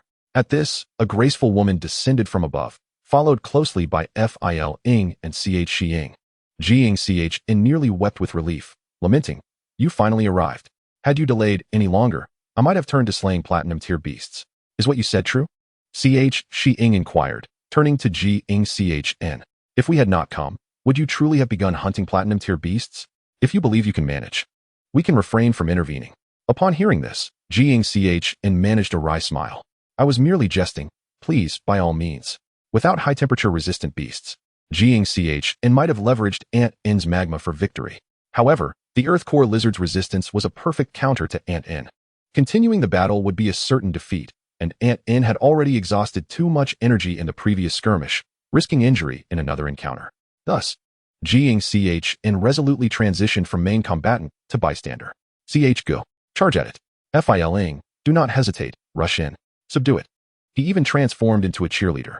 The sudden shift left the only woman, Ji, regarding Fling with an odd expression. "Where did you find this little fool?" Fling, feeling somewhat embarrassed, cleared his throat. "Let us focus on the task at hand," he said, casting his gaze toward Hu Zhom. His eyes brightened instantly. "What a catch. An elder from the starry sky, our trio's efforts will not be in vain. You are Fling, the Scarlet Queen, and Gu am I?" Hu Zhom shivered, never having imagined that this operation would attract such renowned figures from the expeditionary army. "It seems you have done your homework, recognizing us at least," Fling remarked with a grin, rubbing his chin. This smile unsettled Hu Zhom. "What of you 3? Capturing me will not be so simple. Earth Core Lizard, fight to the last breath." His excitement was palpable, eyes fixed intently on the trio. In response, the 3 exchanged amused glances. Surprised to find a tough nut to crack among the starry sky. "I like it," Ji said, stepping forward with a whip appearing in her hand, clearly her weapon. Just then, Hu Zhom sprang into action, moving with a speed unfitting for his age. With a leap, he landed on the back of the Earth Core Lizard. "Earth Core, unleash the flame wall," he commanded, a fiery barrier stretching 100 meters to block their path. With that, Hu Zhom spurred the Earth Core Lizard into a frantic dash. "You will pay for this, boy. One day, I, Hu Zhom, will personally end you." The death of his 2 beasts pained him deeply, but staying was a certain path to capture. Whether it was Fling, the Scarlet Queen, or Gu am I, none were foes he could contend with. Escape was his only option, perhaps offering a glimmer of hope. His earlier bravado was merely a ruse to distract the 3, and it seemed to have worked as they did not pursue him. "Huh, I take back what I said." Ji rolled her eyes, displeased. "Fling, that fellow is making a run for it. Are you certain we won't capture him? He is an elder of the starry sky." Jiang Chen, witnessing his enemy's flight, felt a surge of urgency. The 3 exchanged meaningful glances directed at Jiang Chen, leaving him feeling somewhat exposed. "I know I am handsome, but your gazes are making me shy," he stammered, drawing exasperated looks from the trio. "Do you know why the boss is called Fling?" Xing asked with a smile, pulling Jiang Chen closer.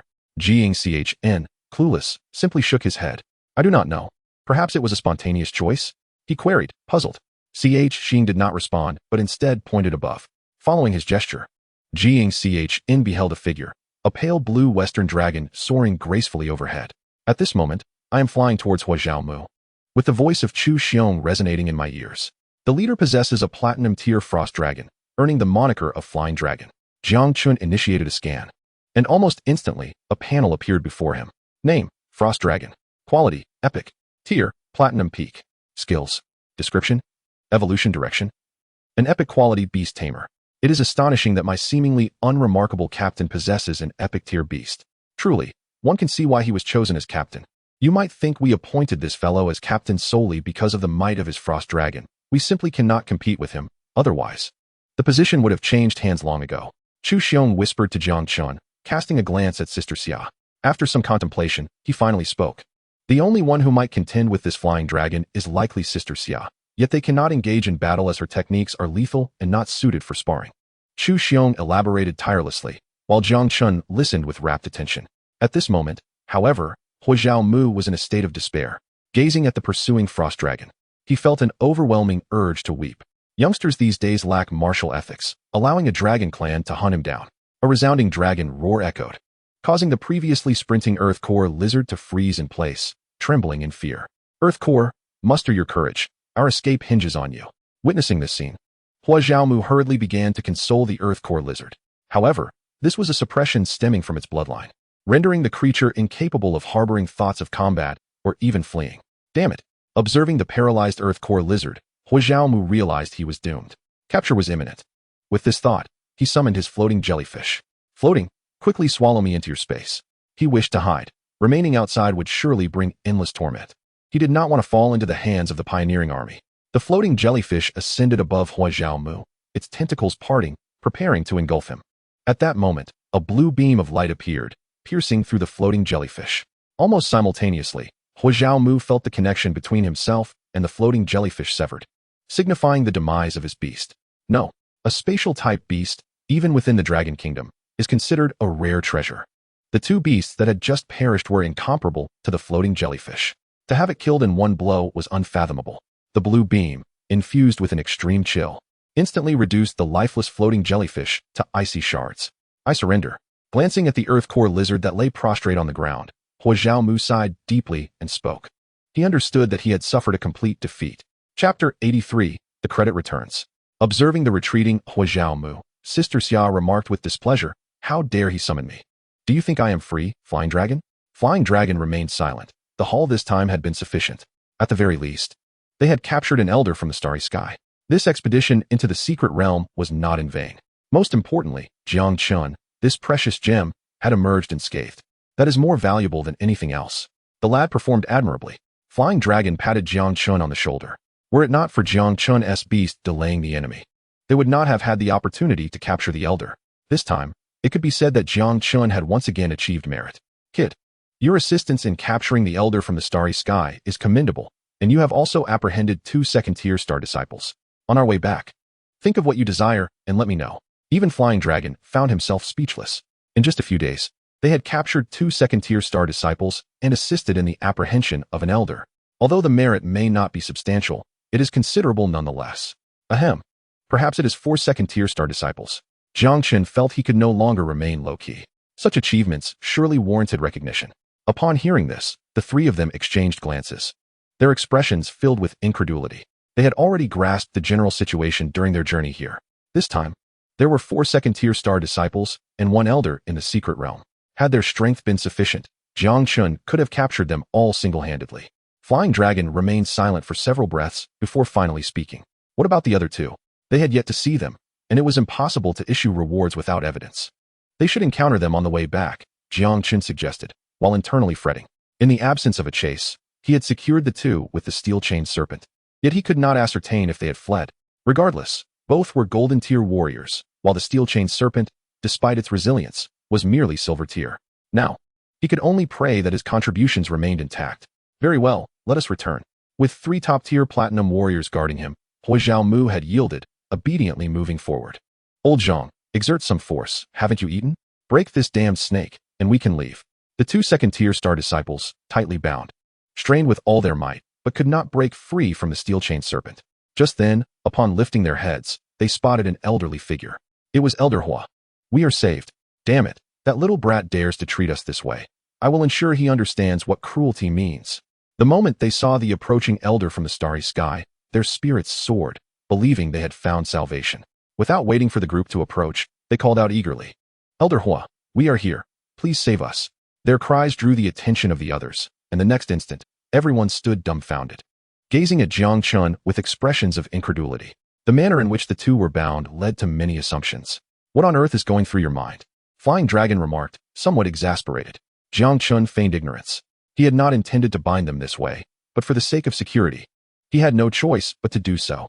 By the way, where did you find that floral rope, or did you bring it yourself? Zhou Xing chuckled as they walked.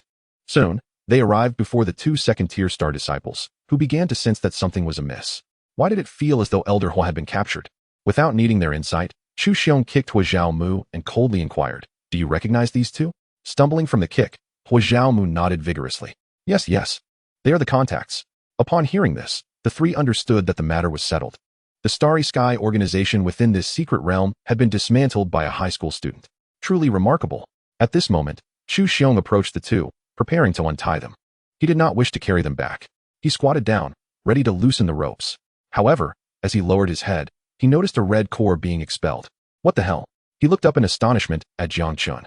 Kid, you are truly impressive. You used a steel chain serpent as rope. Hearing this, all eyes turned toward Jiang Chun. Ahem. There was no other option. In this desolate wilderness, where else could I find rope? The only thing available was a snake. To my surprise, there exists a steel chain snake perfectly suitable for binding. Thus, I contemplated using this snake to tie up two individuals. Although I spoke lightly of the matter, did the snake not bite? You, a mere Bayin level, boldly approached the Bayin level steel chain snake. Truly, you are a brave soul. Naturally, such thoughts remained unvoiced among them. They were unaware that the snake had already been rendered doubtful about life by Ping Tu before being handed over to Jiang Chun. Moments later, once the two were untied, realization dawned upon them. They were captured. Upon discovering that their captors belonged to the Kaihuang army, they dared not utter a word. What a jest! The Kaihuang army is the elite of the elite, a true special operations force, with only one emerging from thousands. Each member is capable of facing 100 foes alone. Engaging in tricks before such individuals could lead to one's demise without a hint of forewarning. As the group prepared to depart, Jiang Chun noticed something unusual. The fellow Ping Tu sat off to the side, seemingly engaged in some clandestine act. Jiang Chen approached cautiously, intent on uncovering what this individual was up to. Soon, he stood behind Ping Tu, peering ahead. In an instant, he was rendered speechless. My goodness, you wretched creature. He reached out to stop Ping Tu, but at that moment, Ping Tu's mouth was already producing a crunching sound. Upon hearing Jiang Chun's voice, Ping Tu looked back at his master with a puzzled expression. A long slender creature still in his mouth. What else could it be but the steel chain snake? Initially, Jiang Chun had resolved to spare this creature, considering it had assisted in capturing two Shinkong-level apprentices. Even without merit, there was toil involved. He intended to let the steel chain snake go free. However, he never anticipated that this ungrateful creature would devour it, as if it were a snack, while he was not paying attention. At that moment, Ping Tu was akin to slurping noodles. The entire steel chain snake consumed whole. Meanwhile, Ping Tu gazed at Jiang Chun with a hint of confusion, his chewing unabated, relishing the flavor. Alas, Jiang Chen sighed. Since it had already been eaten, there was nothing he could do. He could only hope that in its next life, the steel chain snake would be reborn into more fortunate circumstances, far from Ping Tu's grasp.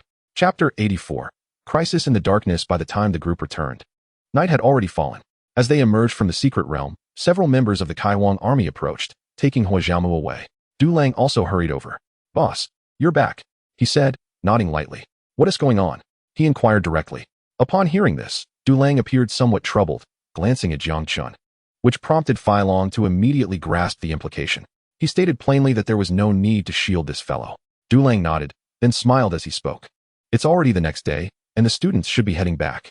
What I mean is, should we administer the medicine and send the students back overnight? Upon hearing this, Jiang Chun instinctively took a step back.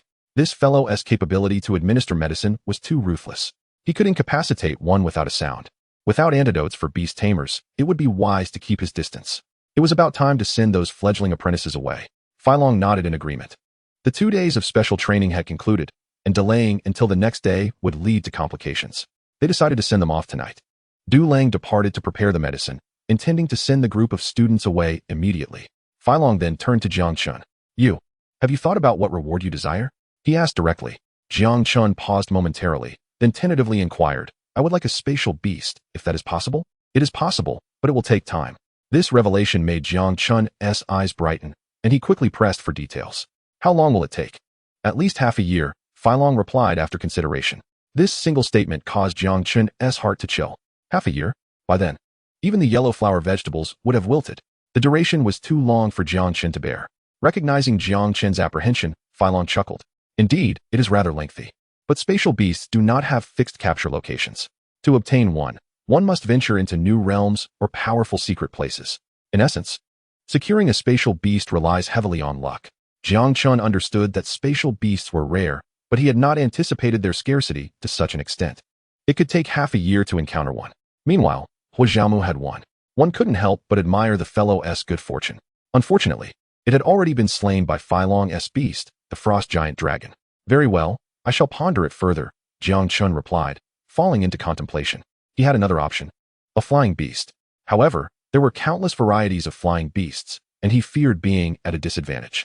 Since a spatial beast could be granted, it indicated that his recent contributions were substantial. I wish to select a flying beast, he added after a brief moment. Upon hearing this, Long did not even blink. Readily agreeing, he recognized Jiang Chun's potential, and these rewards were intended to facilitate his growth. Witnessing Long's swift agreement, Jiang Chun felt as though he had underestimated his request. Just then, Du Lang returned, a faint smile on his face. He gestured to Long, clearly indicating that all the students had been subdued. When they awakened again, they would likely find themselves at home. The 2 days of special training had concluded, and the number of students in the class had significantly dwindled. Only 23 remained. The rest had either violated discipline and been sent back or were deemed unqualified and similarly dispatched. Chu Xiong, go load the cart, Long beckoned. Upon hearing this, Chu Xiong, who had been daydreaming, darkened with annoyance. Boss, I am part of the Kaihuang army, not a porter, he said, somewhat exasperated.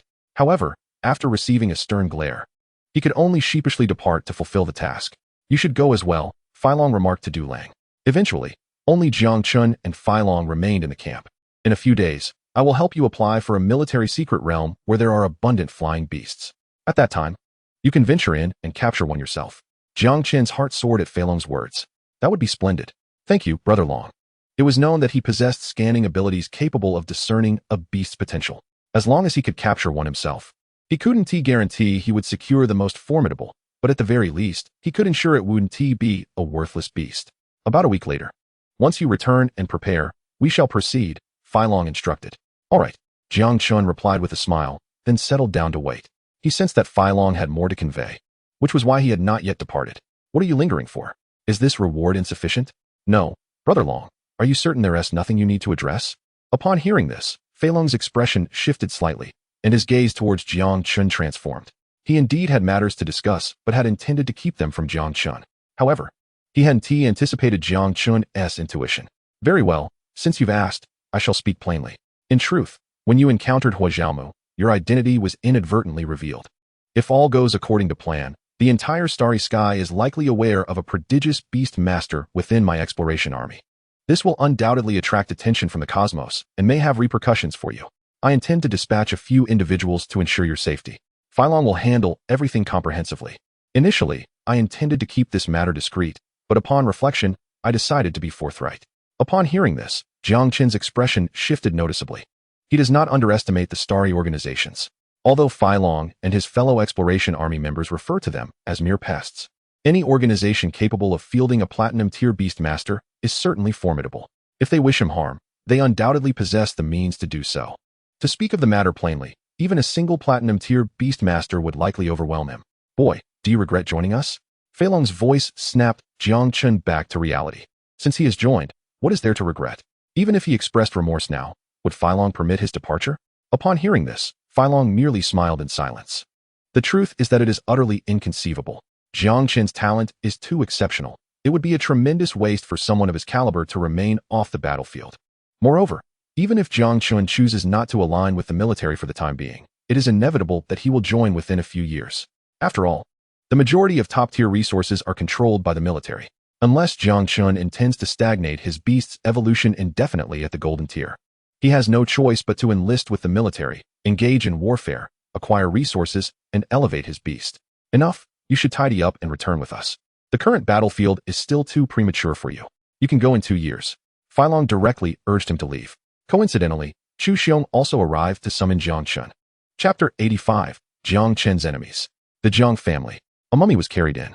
Simultaneously, its remaining eye fixated intently on the middle-aged man seated in the main position. Father, father, you must avenge me. This mummy was none other than Zhang Lan. After being violently kicked by Jin Wankai, he lost consciousness on the spot and took 2 days to regain his senses. Upon waking, his first thought was to seek out his father, the head of the Jiang family, Jiang Baichuan. However, Jiang Baichuan's expression was far from pleasant. He was already aware of the disgraceful actions of his unfilial son. The audacity to cause a scene at Wanlu and survive was solely due to the thin veneer of his family name. The thought of it alone incited his fury. Yet, seeing his son rendered a mummy only fueled his anger further. Father, Jiang Lan spoke again. Jiang Baichuan roared with indignation. What father? Where's your brain? You dare provoke that old fool Jin Wankai? Are you tired of living? If it weren't for his fear of our Jiang family, would you still be alive to call me father? How could I have raised such a worthless son? Seizing the opportunity to vent, Jiang Lan was momentarily taken aback, questioning whether this was still the father who had once indulged him. Tears involuntarily streamed down his face as he declared, I won't talk to you. I'm going to find my mother to complain. With that, he instructed others to push his wheelchair, preparing to leave. Jiang Baichuan's expression darkened. Get back here. His wife had been deceased for 15 years. Whenever there was trouble, as long as he refused to comply, Jiang Lan would undoubtedly resort to this tactic. Yet, when he thought of his wife, Jiang Baichuan would relent. Regardless, this unaccomplished youth was still his blood. Have you decided to avenge me? Jiang Lan turned his head with great difficulty. How could that be? Jin Wankai exists on the same level as I do. If I dare to act against him, it would result in a clash of two forces. Upon hearing this, Jiang Lan ordered his subordinates to push him away. You truly don't care about me anymore. I'm going to find my mother to complain. I suspect you aren't my real father. Watching Jiang Lan prepare to leave once more, Jiang Baichuan sighed deeply, a fleeting glimmer of murderous intent flashing across his face. Though he could not move against Jin Wankai, he would ensure Jiang Chen's demise. In an instant, Jiang Lan turned back. It's all that little bastard's fault that I suffered such severe injuries. I want to kill him myself, father. Just bring him here. I'll do it personally. This time, Jiang Baichuan did not refuse. Some matters must be handled cleanly to leave no trace. Jang Chun was the last remnant. As long as this remnant was erased, no one would ever learn of that incident. With this thought, his murderous intent surged. Shadows, almost simultaneously. 4 burly men entered through the door. These 4 were deadly assassins meticulously nurtured by Jiang Baichuan. They would only be dispatched when the Jiang family required assassination. Capture that little bastard Jiang Chun and leave no trace. Understood, family head. The 4 men turned to leave. Jiang Baichuan suddenly spoke again, strike tonight. He worried that if too much time passed, complications could arise. It was best to resolve this hidden threat swiftly to rest easy. Return to your room. I will summon a high-tier healing beast master to treat you. Oh, with the resolution of his own desires. Jiang Lan ceased his incessant complaints and obediently returned to his room. Unbeknownst to Jang Chun, he had already been placed on the assassination list. He was also unaware that his residence was currently being surveilled. 2 shadowy figures stealthily infiltrated Jiang Chen's villa. Damn that old fool for making us lie in bed for 3 days. If it weren't for the boss calling for a high-tier healing beast master, we would still be bedridden. These 2 sneaky figures were none other than the capable subordinates of Lord Kuei, the black and white twin devils. After lying in bed for 3 days, they had finally been healed. As prominent figures in Yulong City, they could hardly swallow their humiliation. They dared not provoke old Wang, but they certainly would confront Jiang Chun. Their sole purpose for coming was to seek revenge on Jiang Chun and present him before their boss, Lord Kuei. The duo quickly infiltrated Jiang Chen's room, only to be astonished to find it empty. After searching high and low, they found no trace of him. Damn, that kid must be lucky to not be home. One of them grumbled, visibly disgruntled. They were oblivious to the fact that Jiang Chun was participating in a special training program at school and was currently en route back. Let's leave for now. We can return to capture that kid tomorrow. Once I catch him, I'll break all his limbs and make him wail before me, Black Devil growled menacingly. Since Jiang Chun was absent, they had no choice but to retreat for the time being. As they opened the door, both the black and white twin devils were stunned. A burly man was also poised to open the door. In an instant, both parties stared at each other in shock, not anticipating such an encounter. White Devil reacted swiftly, delivering a powerful kick to the leading man's torso. Black Devil, what are you staring at? Hurry up and act, or the security will come. He reminded the still-dazed Black Devil.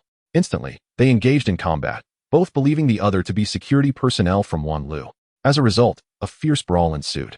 With the Jiang family's assassins outnumbering them, they gradually gained the upper hand, leading to injuries for the Black and White Twin Devils. As time passed, the two grew increasingly sluggish, cursing the Wanlu organization profusely in their hearts. In a surprising turn of events, the community has deployed such formidable guardians, a clear indication of their immense wealth. Little did they know, the 4 death warriors from the Jiang family shared a similar sentiment. The duo known as the Black and White Twin Assassins unleashed their full strength, forcing the 4 adversaries to retreat. Without uttering a word, they swiftly turned and fled, recognizing that defeating their opponents today was simply unattainable. The leader among the death warriors observed this scene and intercepted those intent on pursuing, coldly stating that capturing Jang Chun was of utmost importance.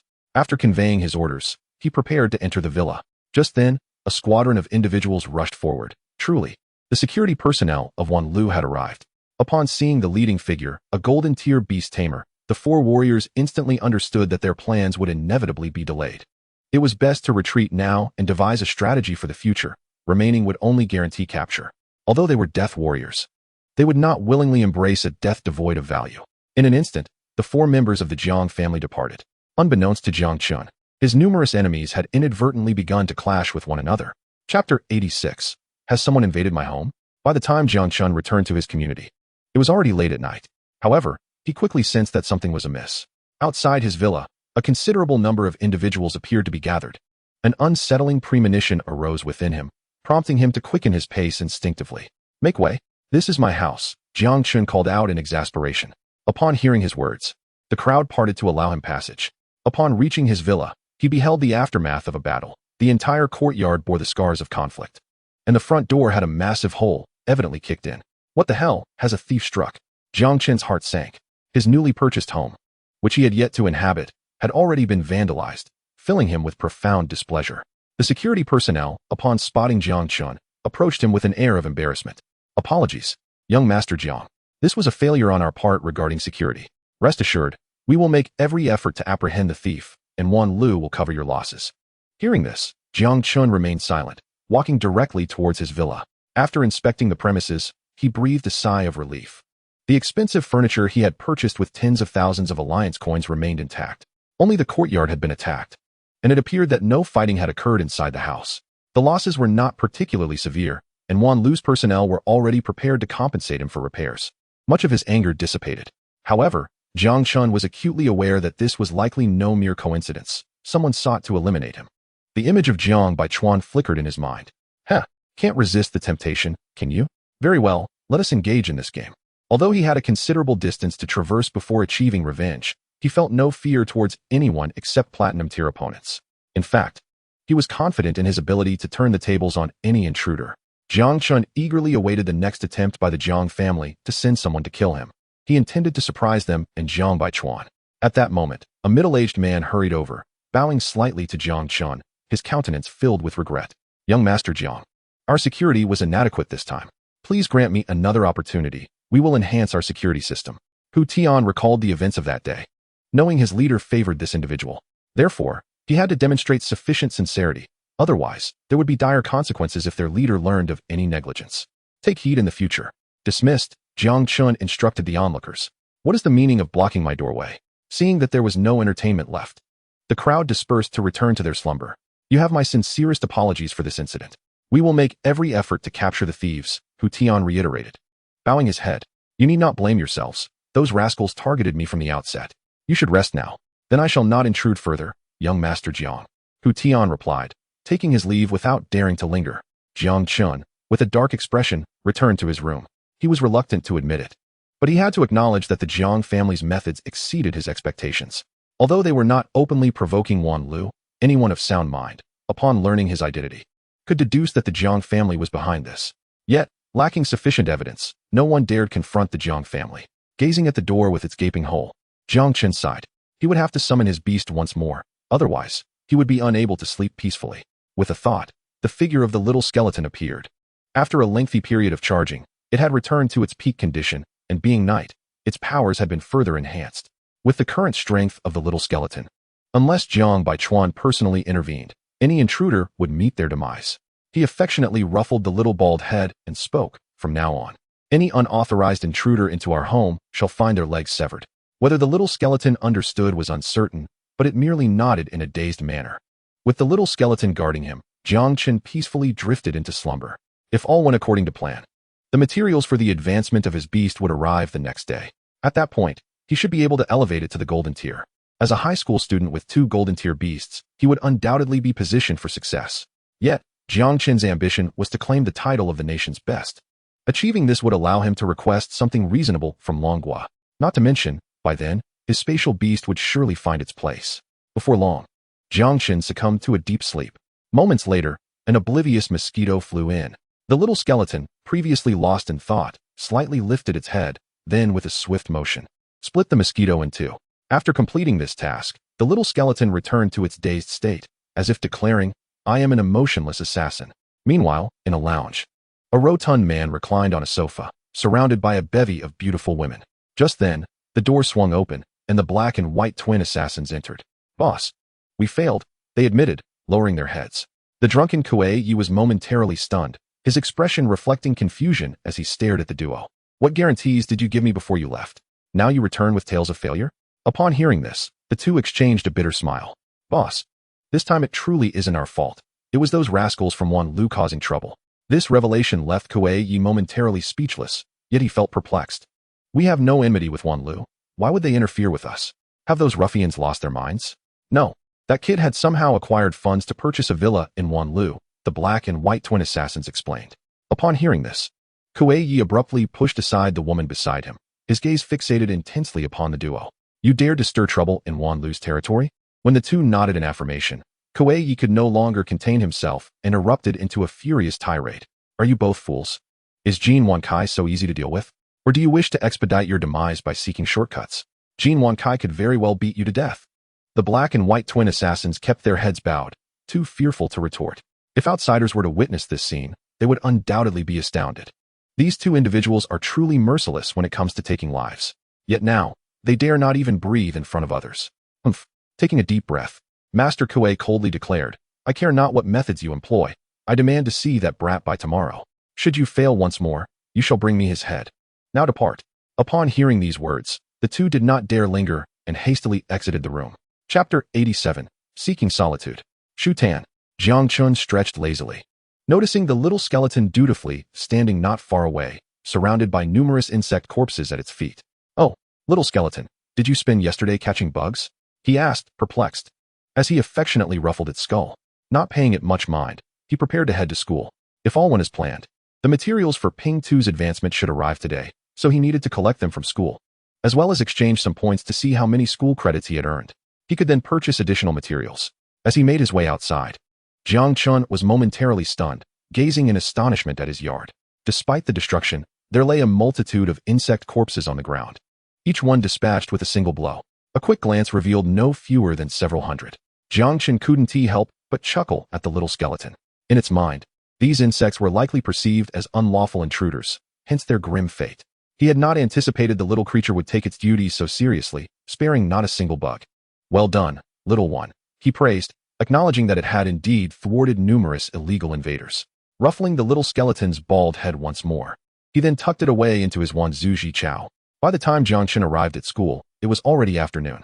Unfortunately, he had stayed up far too late the previous night, waking up just shy of noon. "What time do you call this for school?" Old Wang, the gatekeeper, glanced at Jiang Chun with a bemused expression. Feeling a twinge of embarrassment, Jiang Chen realized he had arrived just as everyone else was about to have lunch. One might mistakenly think he was merely there for a meal. "I overslept a bit. Could you please open the gate, senior?" he called to the closed door. Old Wang sighed in exasperation. "If you were my student, I'd have to give you a good thrashing every day." Though he complained, he nonetheless opened the gate. "Thank you, senior," Jiang Chun expressed, genuinely admiring Old Wang, a platinum-tier powerhouse who willingly stood guard at the gate. As for his reasons, Jiang Chun dared not inquire. He hurried towards the teaching building. At this moment, Class 1 of the third year was announcing the results of their points acquisition.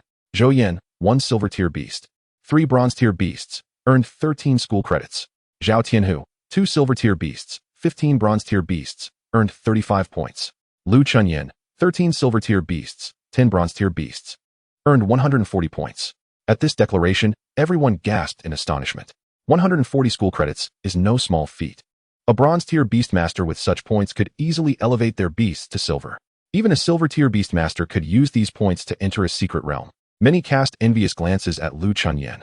Even a silver-tier warrior could exchange points for treasures to enhance themselves. Listening to the announcements, Zhang Manman refrained from interrupting the atmosphere, allowing the students to understand that only through effort could they reap rewards, thus motivating them. After all scores had been announced, there were both jubilant and disheartened faces. Although they remained in Class 1, the distribution of resources was likely to become increasingly lopsided in the future. Those who performed excellently would certainly receive more resources. Among the last few students, some had already contemplated transferring to a regular class. Despite persevering through the special training, their displayed abilities were subpar. Perhaps becoming combat personnel was not suited for them.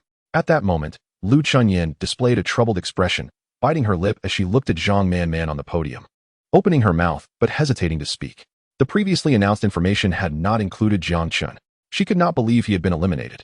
Moreover, during the first beast tide, he had single-handedly held back all the beasts. By all logic, the results of this special training should be remarkable. She even suspected that Jiang Chun's points would exceed 500. Seeing Zhang Manman preparing to leave, Lu Chunyan finally could not contain herself. "Teacher, wait." Zhang Manman looked back, puzzled. "What is it, Lu?" Lu Chunyan gritted her teeth. If she did not ask, she would likely spend the night restless, possibly even sleepless. Thus, she had to inquire. "Teacher, I want to know why Jiang Chen's results were not announced." Upon hearing this, the others snapped back to reality. They had been so focused on their own scores that they had momentarily forgotten about Jiang Chun. There was still one result yet to be revealed. Instantly, all eyes turned towards Zhang Manman. Taken aback, Zhang Manman quickly regained her composure. It was not that Jiang Chen's results were unworthy. Rather, they were so outstanding that she worried it might undermine the confidence of the other students. Therefore, she had refrained from announcing them. In truth, Jiang Chen's results are nothing to be overly concerned about. Everyone should focus on training hard and strive for excellent scores on the college entrance exam, she said with a smile. However, the mere utterance of this statement left Lu Chunyan with a foreboding sense. As she saw the homeroom teacher about to leave, she called out once more, "Teacher, could you please announce Jiang Chen's results?" Zhang Manman felt a pang of frustration. What was this child thinking? Did she not realize she was acting in her best interest? Was she determined to seek out trouble? "Are you sure you want to hear?" "Yes." Lu Chunyan nodded earnestly. Seeing this, Zhang Manman sighed. "Fine. Since you wish to hear it, I shall announce it. Jiang Chun has slain 387 bronze-tier beasts, 130 silver-tier beasts, and 9 gold-tier beasts. He has earned 4,387 school credits." At this revelation, the classroom fell into complete silence. All eyes widened in disbelief as they stared at Zhang Manman. After what felt like an eternity, one student finally broke the silence, asking, "Teacher, are you sure you're not joking with us?" Prompted by this inquiry, the others snapped back to their senses. They calculated the figures and realized that even with 9 gold-tier beasts, the total should not be so high. Zhang Manman seemed to anticipate their shock, responding with a hint of exasperation. The gold-tier beasts Jiang Chen defeated were all of at least mid-grade quality, each worth 200 credits. Moreover, among the 9 gold-tier beasts, 2 possessed peak-quality cores. This declaration left the classroom in stunned silence.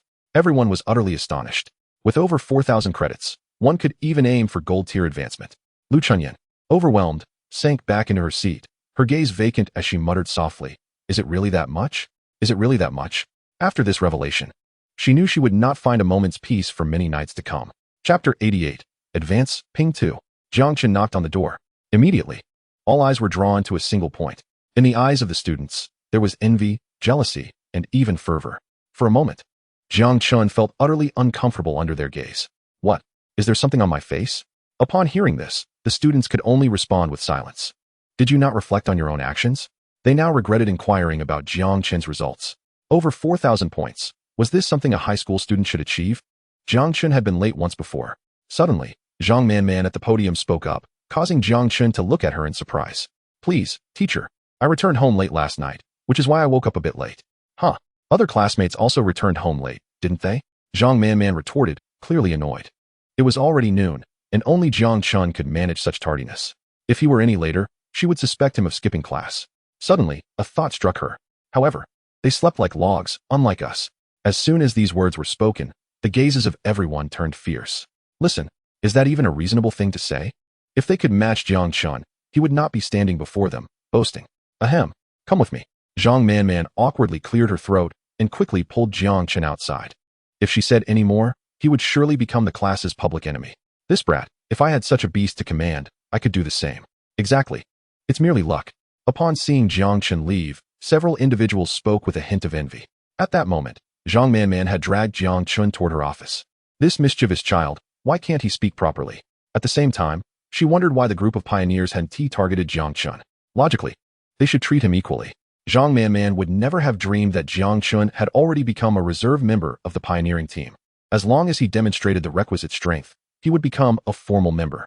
Naturally, Jiang Chun would not disclose this identity, for no reason other than that he was, to put it bluntly, a little sheep, with many wolves lurking, ready to pounce. He could not afford to expose himself to the public eye. Upon entering the office, Jiang Chun, Zhang Manman suddenly called out sharply. Jiang Chun, who was following her, stumbled in surprise, looking up at his suddenly stern homeroom teacher. Teacher, is there something wrong? Observing Jiang Chen's bewildered expression, Zhang Manman finally could not hold back and burst into laughter. Ha! You little rascal, you are truly mischievous. While I did want you to take advantage, I did not expect you to be so ruthless. This time, you nearly drained the school's resources dry. Once those words were uttered, Jiang Chun felt even more confused. He roughly estimated his gains this time to be just over 2,000 points. These points should not be significant to the school. Stop feigning innocence. Do you even know how many points you earned this time? Zhang Manman remarked, slightly exasperated by Jiang Chen's innocent demeanor.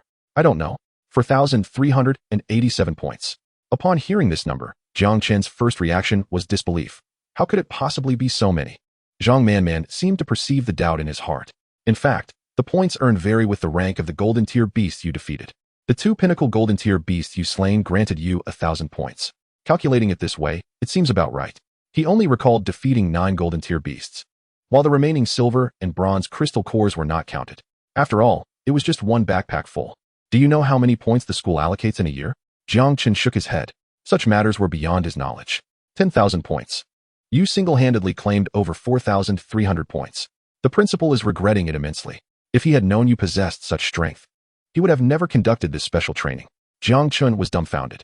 10,000 a year. If considering his monthly allocation, it approached 5,000 points. He had essentially secured half the total points for himself. It must be noted that even if Yulong High School had a small student body, there were still over 1,000 students. After he departed, those younger students would undoubtedly have fewer resources. It was likely that many would harbor resentment towards him. Nevertheless, Jiang Chen saw no reason to relinquish what he had earned. The points were acquired through his own abilities.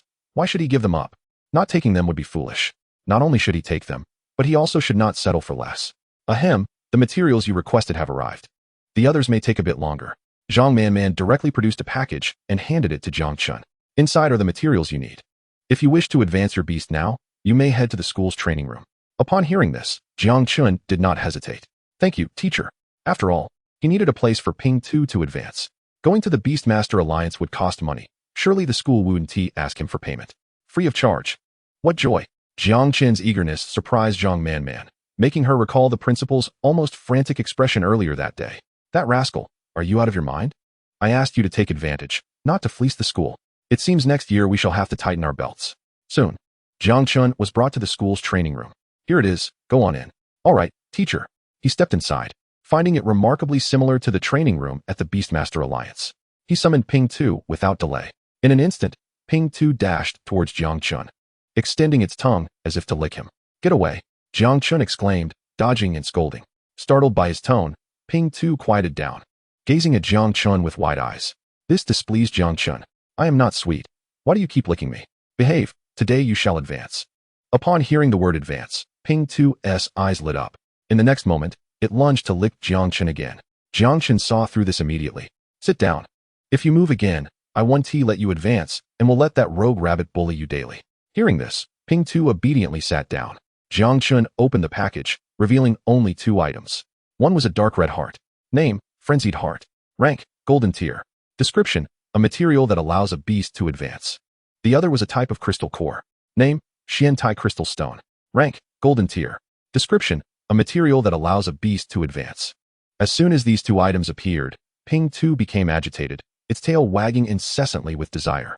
Jiang Chun effortlessly tossed both items into Ping Tu's mouth, as they were only the size of a fist. Subsequently, Ping Tu lay down on the ground. Chapter 89, Mischievous Child. Name, Ping Tu, War Tank Honeybadger. Quality, epic. Rank, mid-golden tier. Skills, unyielding warfare 2, unyielding life 1. Description, put in some effort. Your scraping technique is truly excellent. Evolution direction. After the advancement, Ping 2 gained a new skill, and the level of unyielding warfare also increased by 1. Unyielding life. As the duration of battle extends, the war tank Honeybadger becomes increasingly irritable, resulting in an enhancement of its attributes. Minimum increase of 10, maximum of 50. After reading the description of unyielding life, Jiang Chun exclaimed in astonishment. Incredible. Truly monstrous. The effects should indeed synergize with ZHNGZH in B11, resulting in a transformative shift in PNGTU's prowess. Moreover, PNGTU currently possesses an epic quality, far surpassing other beast companions in terms of defensive capabilities. With the addition of these two skills, it seems improbable that any adversary of the same realm could breach its defenses. Contemplating this, Jiang Chen could not help but exclaim in his heart at the sheer absurdity of it all. At that moment, he suddenly felt a sticky sensation on his finger. Looking down, he discovered PNGTU, that mischievous creature, stealthily licking his hand. Get away, he uttered with a bemused sigh. After its evolution, PNGTU had grown to an impressive 5 meters in length. Just standing beside him was enough to instill a psychological burden. WWW. PNGTU whimpered, appearing somewhat aggrieved. Jiang Chen, finding it bothersome, summoned PNGTU into the WNZHCHO and promptly exited the school. Remaining in school offered little in terms of learning for him now. Besides, he had a plethora of crystal cores that he needed to offload. It was high time to visit the Beastmaster Alliance once more.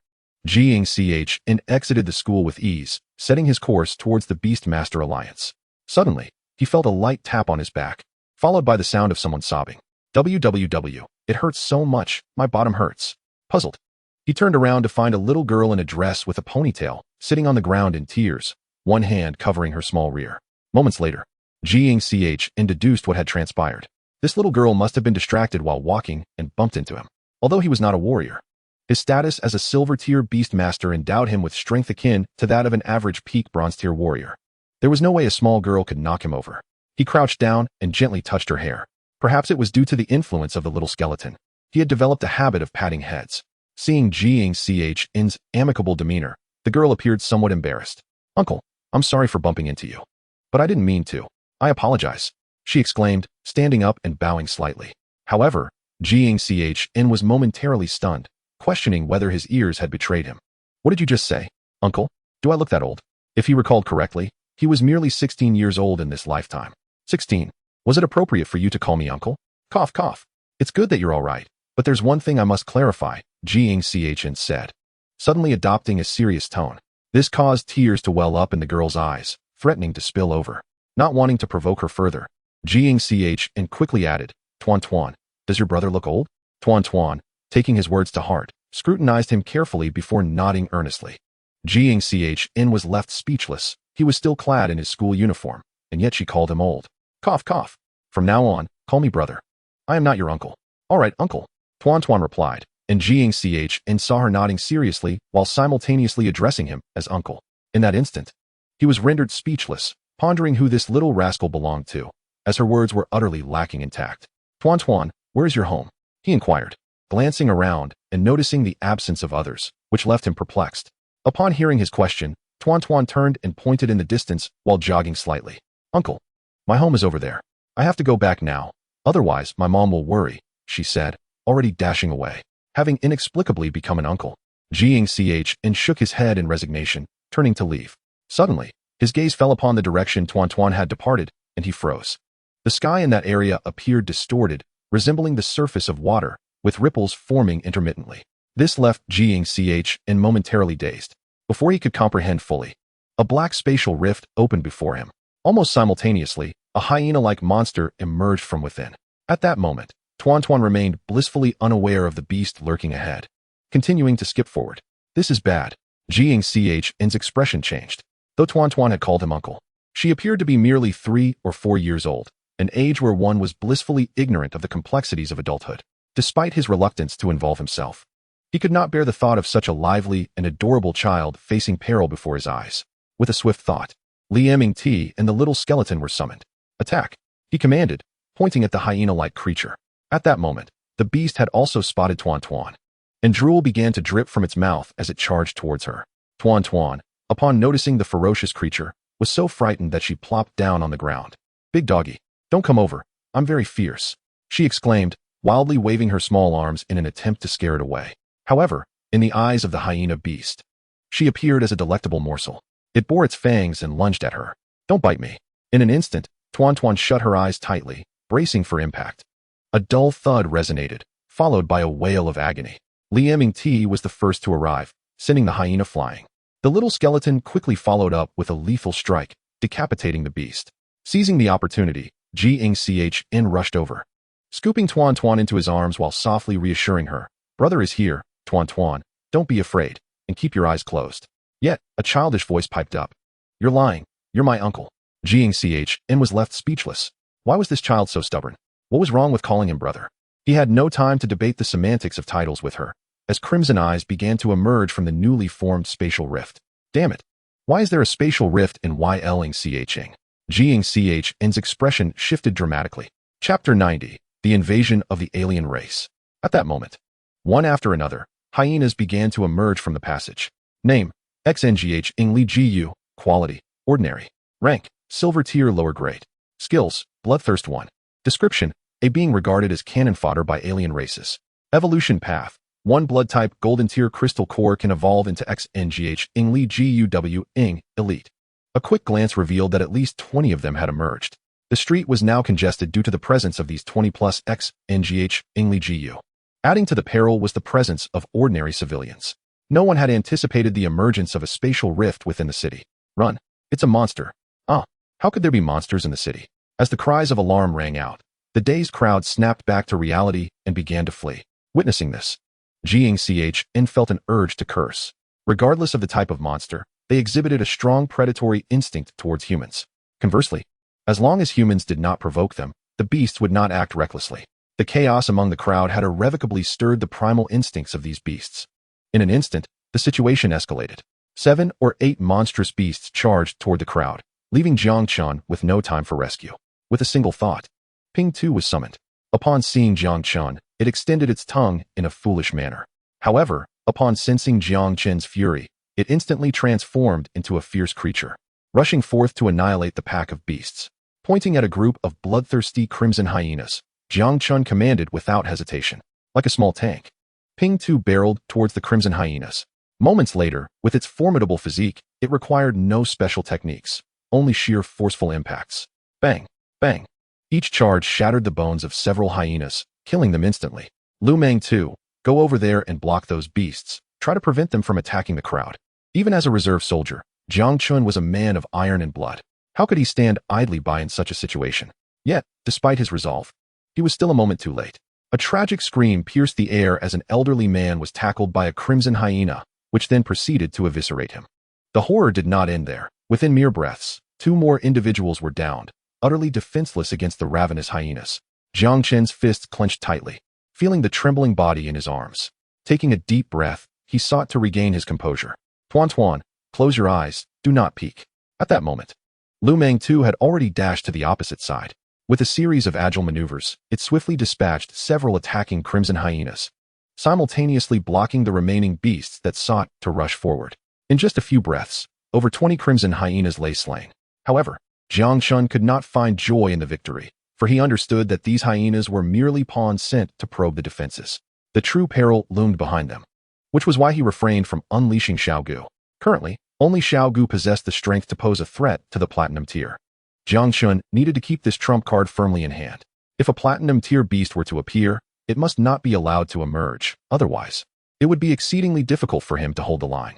Thus, he needed to eliminate any platinum tier beasts that surfaced in the shortest time possible. Due to the constraints of the terrain, he chose not to summon in 2N, knowing it would have limited effectiveness. Suddenly, a series of resounding wolf howls echoed. Almost simultaneously, a group of beasts emerged from the spatial rift. Their designation, rock giant wolves. Quality, elite. Tier, upper silver. Description, these wolf beasts possess remarkable defenses and are often utilized as tank-like creatures. Evolution direction, 1 earth attribute golden tier crystal core can evolve into the rock armor wolf king, elite. Observing the emergence of these new beasts, Jiang Chun surmised that an intelligent being must be orchestrating the events on the other side of the spatial rift. Given the current situation, It appeared that the rock giant wolves were intended to block any intruders, while other beasts would surge forth to attack. Almost concurrently, a line of flames ignited at the tips of the tails of the emerging beasts. The flame demon wolves, also of upper silver tier, confirmed Jiang Chen's suspicions. Offensive beasts had indeed arrived. He could now assert with certainty that an intelligent life form was commanding the forces from the other side of the rift. In an instant, a name that had only appeared in textbooks surfaced in his mind: the other races. An other race was directing the battle from the other side of the spatial rift, instilling in Jiang Chen a sense of foreboding. He sensed that this rift was not a mere coincidence, but rather a calculated scheme by the other races to infiltrate the city. Clearly, they had made thorough preparations. Yet, here he stood alone. How could he possibly withstand an army of beasts? If that were the case, how could he defend against such overwhelming odds? Bang! At this moment, Ping 2 collided with the rock giant wolves. Not far off, the flame demon wolves unleashed fireballs the size of human heads, engaging in long-range bombardment. Meanwhile, Lu Meng 2 had pushed its speed to the limit, leaping and dodging furiously in an attempt to breach the defenses of the rock giant wolves and eliminate the hidden flame demon wolves. However, the rapid-fire attacks from 7 or 8 flame demon wolves proved too swift. They could unleash 2 fireballs per second, and combined with the assaults from the rock giant wolves, Lu Meng 2 found itself unable to counterattack. Jiang Chun discerned that these rock giant wolves and flame demon wolves had evidently undergone rigorous training, which accounted for their seamless coordination. Ping 2, push these creatures back. Lu Meng 2 cannot escape for the time being. We must rely on your resilience. Upon hearing this, Ping 2 turned to Jiang Chun and let out a low growl. At that moment, its 2 passive skills were fully stacked. With a fierce roar, it struck down several rock giant wolves, rendering them unconscious, before charging towards the incapacitated flame demon wolves. Realizing the peril, a few of the flame demon wolves turned to flee into the spatial rift. With Ping 2 breaking through, the remaining flame demon wolves exhibited signs of panic. In that fleeting moment, Lu Meng 2 unleashed its full potential, swiftly dispatching the remaining rock giant wolves. By the time the flame demon wolves regained their senses and attempted to escape back through the rift, it was already too late. Lu Meng 2 blocked their path, its eyes blazing with fury. The recent memories of being suppressed were still fresh in its mind as it charged forward, shattering the skulls of the flame demon wolves. Ping 2, hold the beasts back. Do not let them escape through the rift. Jiang Chun shouted as Ping 2 approached the gaping rift. Just then, a woman rushed over, sobbing, "Tuan Tuan, Tuan Tuan." Upon hearing this, Tuan Tuan looked up sharply. Spotting the woman, she cried out, "Mama!" Jiang Chun released Tuan Tuan, allowing her to seek her mother and escape. "Thank you," the woman said, her eyes red as she bowed and quickly took Tuan Tuan away. At that moment, a voice rang from behind Jiang Chun. "Brother, go for it. Drive those nasty dogs away." Jiang Chun was momentarily taken aback, turning in shock to see Tuan Tuan, her small fist clenched in determination, cheering him on. Chapter 91, an opportunity for Un's advancement. It was only after Tuan Tuan and her mother vanished from sight that Jiang Chun returned to his senses. That little rascal. She must have done it on purpose to call him uncle. What a mischievous little girl, Jiang Chun muttered under his breath, yet a helpless smile adorned his face. With the crowd dispersed, the street was left with Jiang Chun alone. At this moment, the spatial rift began to ripple ominously, signaling the emergence of more beasts. Ping 2, do your utmost to prevent the beasts from emerging. Block them in the rift. He urgently instructed once more. Ping 2 nodded emphatically, exhaling a plume of mist from its nostrils. With a howl, a fully armored metallic wolf appeared. However, before it could grasp the situation, it was sent staggering by a powerful slap. Immediately after, Ping 2 executed a fierce charge, sending the golden tier steel wolf crashing back into the rift. The retreating steel wolf was left bewildered, and not far from it stood another race being, clad in animal skins, resembling a human yet possessing a wolf's head. Observing the scene intently, Guluawo, a series of unintelligible utterances echoed in the air, and a flicker of alarm flashed in the eyes of the steel demon wolf. It quickly emitted a series of whimpering sounds, as if attempting to convey an explanation. The wolf-headed anomaly, having listened to the report, displayed a glint of ruthlessness in its gaze, letting out a low growl. Moments later, 2 steel demon wolves approached, both of which were at the golden tier. The spatial rift could only allow 3 steel demon wolves to pass through, otherwise, more would have come forth. With a flurry of chattering from the wolf-headed anomaly, the 3 steel demon wolves advanced toward the rift. Shortly thereafter, Ping 2 witnessed 3 wolf heads emerge from the spatial fissure. Without hesitation, he pounced with a series of claw strikes. Bang, bang, bang. The 3 steel demon wolves were momentarily stunned, their heads ringing from the impact. Ping 2 employed the same tactic, using his body to forcefully shove the trio back. This time, The wolf-headed anomaly on the other side of the rift exhibited a look of confusion, quickly followed by a series of howls. Almost simultaneously, a pack of rock giant wolves appeared, with at least 100 visible at first glance, preparing to charge out. A resounding wolf howl erupted, with all the rock giant wolves responding in unison, as if in reply to the wolf-headed anomaly. At this moment, Jiang Chen's expression turned grim. The cacophony of wolf howls suggested an overwhelming number. Were they attempting to overwhelm Pingtu through sheer numbers? In an instant, Jiang Chen realized he could no longer remain passive. If this continued, not only would he be unable to slay the platinum-tier beasts, but with enough cannon fodder, they could easily exhaust Pingtu and the rogue rabbit. Pingtu sidestepped as Jiang Chen bellowed. Despite not understanding his intentions, Pingtu obeyed unconditionally. In the next moment, the figure of Anton materialized, occupying a significant portion of the street. Now, Anton had expanded to a width of 7 to 8 meters and a length exceeding 10 meters, having successfully ascended to the pinnacle of the silver tier. It would not be long before he advanced to the golden tier. Anton unleashed a torrent of lava.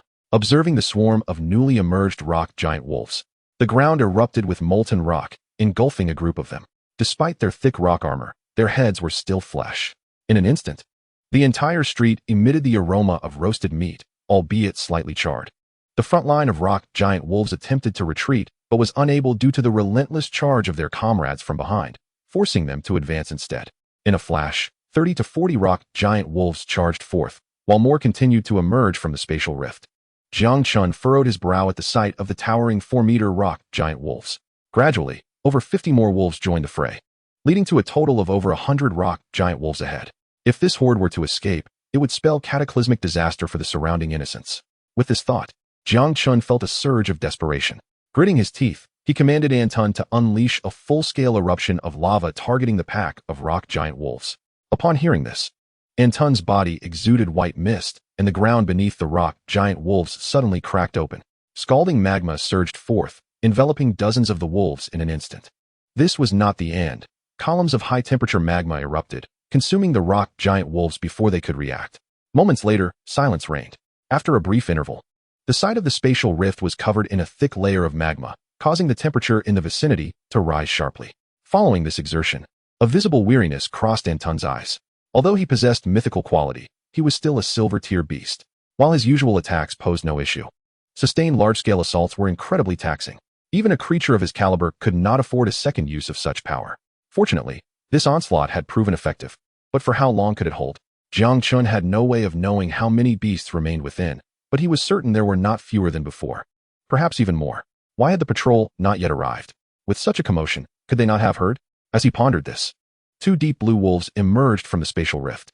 Shortly thereafter, icy beams swiftly cooled the scalding magma, returning the surroundings to normal after a few breaths. The 2 frost giant wolves stepped forth, followed closely by 5 steel wolf demons, and then 2 blazing flame giant wolves. This assembly of 9 golden-tier beasts rendered Jiang Chen's expression somewhat unnatural. Faced with such formidable foes, it seemed nearly impossible for him to withstand them with his current strength. Moreover, both the blazing flame giant wolves and frost giant wolves were of leader quality among the golden-tier beasts, intensifying Jiang Chen's pressure. Damn it! It appeared that he had no choice but to fight. The time to wait for the platinum-tier beasts had passed. If he did not act with full force now, he might be left behind. With a thought, he summoned the sun god, who soared directly towards Pingtu. It was time to fight. With another mental command, he instructed the little skeleton through their bond. Little skeleton, eliminate those 2 blazing flame giant wolves as swiftly as possible and retrieve their cores. He intended to stimulate Anton to ascend to the golden tier using the cores of the golden tier beasts. Previously, Anton had been only a high-quality silver tier, but now he had reached the pinnacle of the silver tier. Ascending to the golden tier was merely a matter of time. Jang Chun was more than willing to provide Anton with a boost. Chapter 92. Ascend. The little skeleton slipped into stealth, gradually fading from view. Jiang Chen seized this opportunity, attempting to draw the attention of the 9 beasts. Pingtu, charge at them. Such a task of enduring punishment was best suited for Pingtu, rather than the petite rogue rabbit, who would surely be left battered. Though aware of the impending beatdown, Pingtu was inexplicably exhilarated, exhaling a plume of white vapor from his snout. Like a raging bull, he charged ahead. Bang! The impact caused 2 steel giant wolves to stagger, nearly toppling over. Pingtu raised a paw, targeting the heads of several steel giant wolves. Moments later, the 5 steel giant wolves regained their senses. They howled in frustration, angered by the unexpected assault. Though they were resilient, it did not mean they relished pain. They were, after all, creatures of instinct. The 5 steel giant wolves launched a simultaneous offensive. Bang, bang, bang. The heavy thuds resonated as Ping Tu braved the onslaught of the 5 golden tier beasts. Jiang Chen observed this scene with growing concern. Were they truly unharmed against such an overwhelming assault? Anxiety creased his brow, but soon he realized he had overestimated the situation. After taking a beating, Ping Tu appeared even more invigorated, launching powerful counterattacks with fervor. He even extended his tongue, drooling in excitement, as he single-handedly forced the 5 steel giant wolves into retreat. The frost giant wolves and blazing flame giant wolves began to coalesce their attacks, directing their fury toward Ping Tu. Scorching fireballs and icy spears flew in unison toward him. Bang! At this moment, the 2 types of resistance possessed by Ping Tu were already fully stacked, granting it an impressive 80 damage avoidance. When the ice spear and fireball struck Ping Tu, they erupted upon contact, leaving it unscathed, even failing to disturb a single hair. This astonishing scene rendered both the frost giant wolf and the crimson flame giant wolf momentarily speechless, staring in disbelief at Ping Tu. As golden tier demon beasts, they were acutely aware of their own offensive capabilities. Even the heavily armored steel giant wolf would be injured if struck head-on by their assaults. Yet the honey badger standing not far away was not only unharmed, but also too indifferent to even glance their way. In that instant, the 4 aggressive giant wolves felt a profound psychological blow. Just then, a petite figure materialized. With a swift movement, it severed the neck of one crimson flame giant wolf in an instant. Following this, in the midst of another crimson flame wolf's astonishment, it executed another lethal strike, decapitating it with remarkable speed. Having completed this audacious feat, it turned and fled. The rogue rabbit charged forward to intercept the 2 frost giant wolves. Jiang Chun recognized the opportunity and commanded the rogue rabbit to press the attack. With Ping Tu diverting the attention of 5 steel giant wolves, the 2 frost giant wolves could not possibly hinder the rogue rabbit's actions. It transformed into a fleeting shadow, deftly maneuvering until it was in front of the 2 frost giant wolves. Although both were golden tier, inexplicably, they sensed a grave danger emanating from this silver tier beast before them. The 2 frost giant wolves quickly conjured ice spears and hurled them at the rogue rabbit, but it evaded effortlessly, even using the ice spear to propel itself forward, significantly increasing its speed.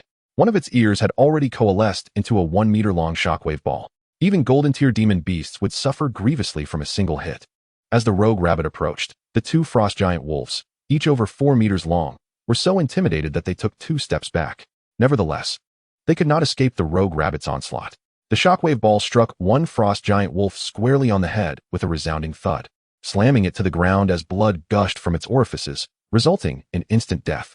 Witnessing the rogue rabbit charging again, the other frost giant wolf turned tail and fled. Jiang Chun seized the moment and shouted, "Rogue rabbit, bring those 2 wolf heads over here," indicating with his hand. The rogue rabbit swiftly dashed over and struck the heads of the 2 crimson flame giant wolves. Jiang Chun was already prepared. Instructing the small skeleton that had returned to his side, cut it open. The small skeleton nodded earnestly, swiftly delivering a precise slash that cleaved the head of the crimson flame giant wolf open. Jiang Chen knew there was no time for hesitation. He extended his hands, rummaging through the brain of the crimson flame wolf in search of its crystal core. Moments later, a fist-sized crystal core emerged. Without a moment's delay, he commanded Anton to open its mouth and swallow the fire attribute crystal core. Yet, he was not finished. Jiang Chun immediately targeted the head of the other crimson flame giant wolf, delving into it once more.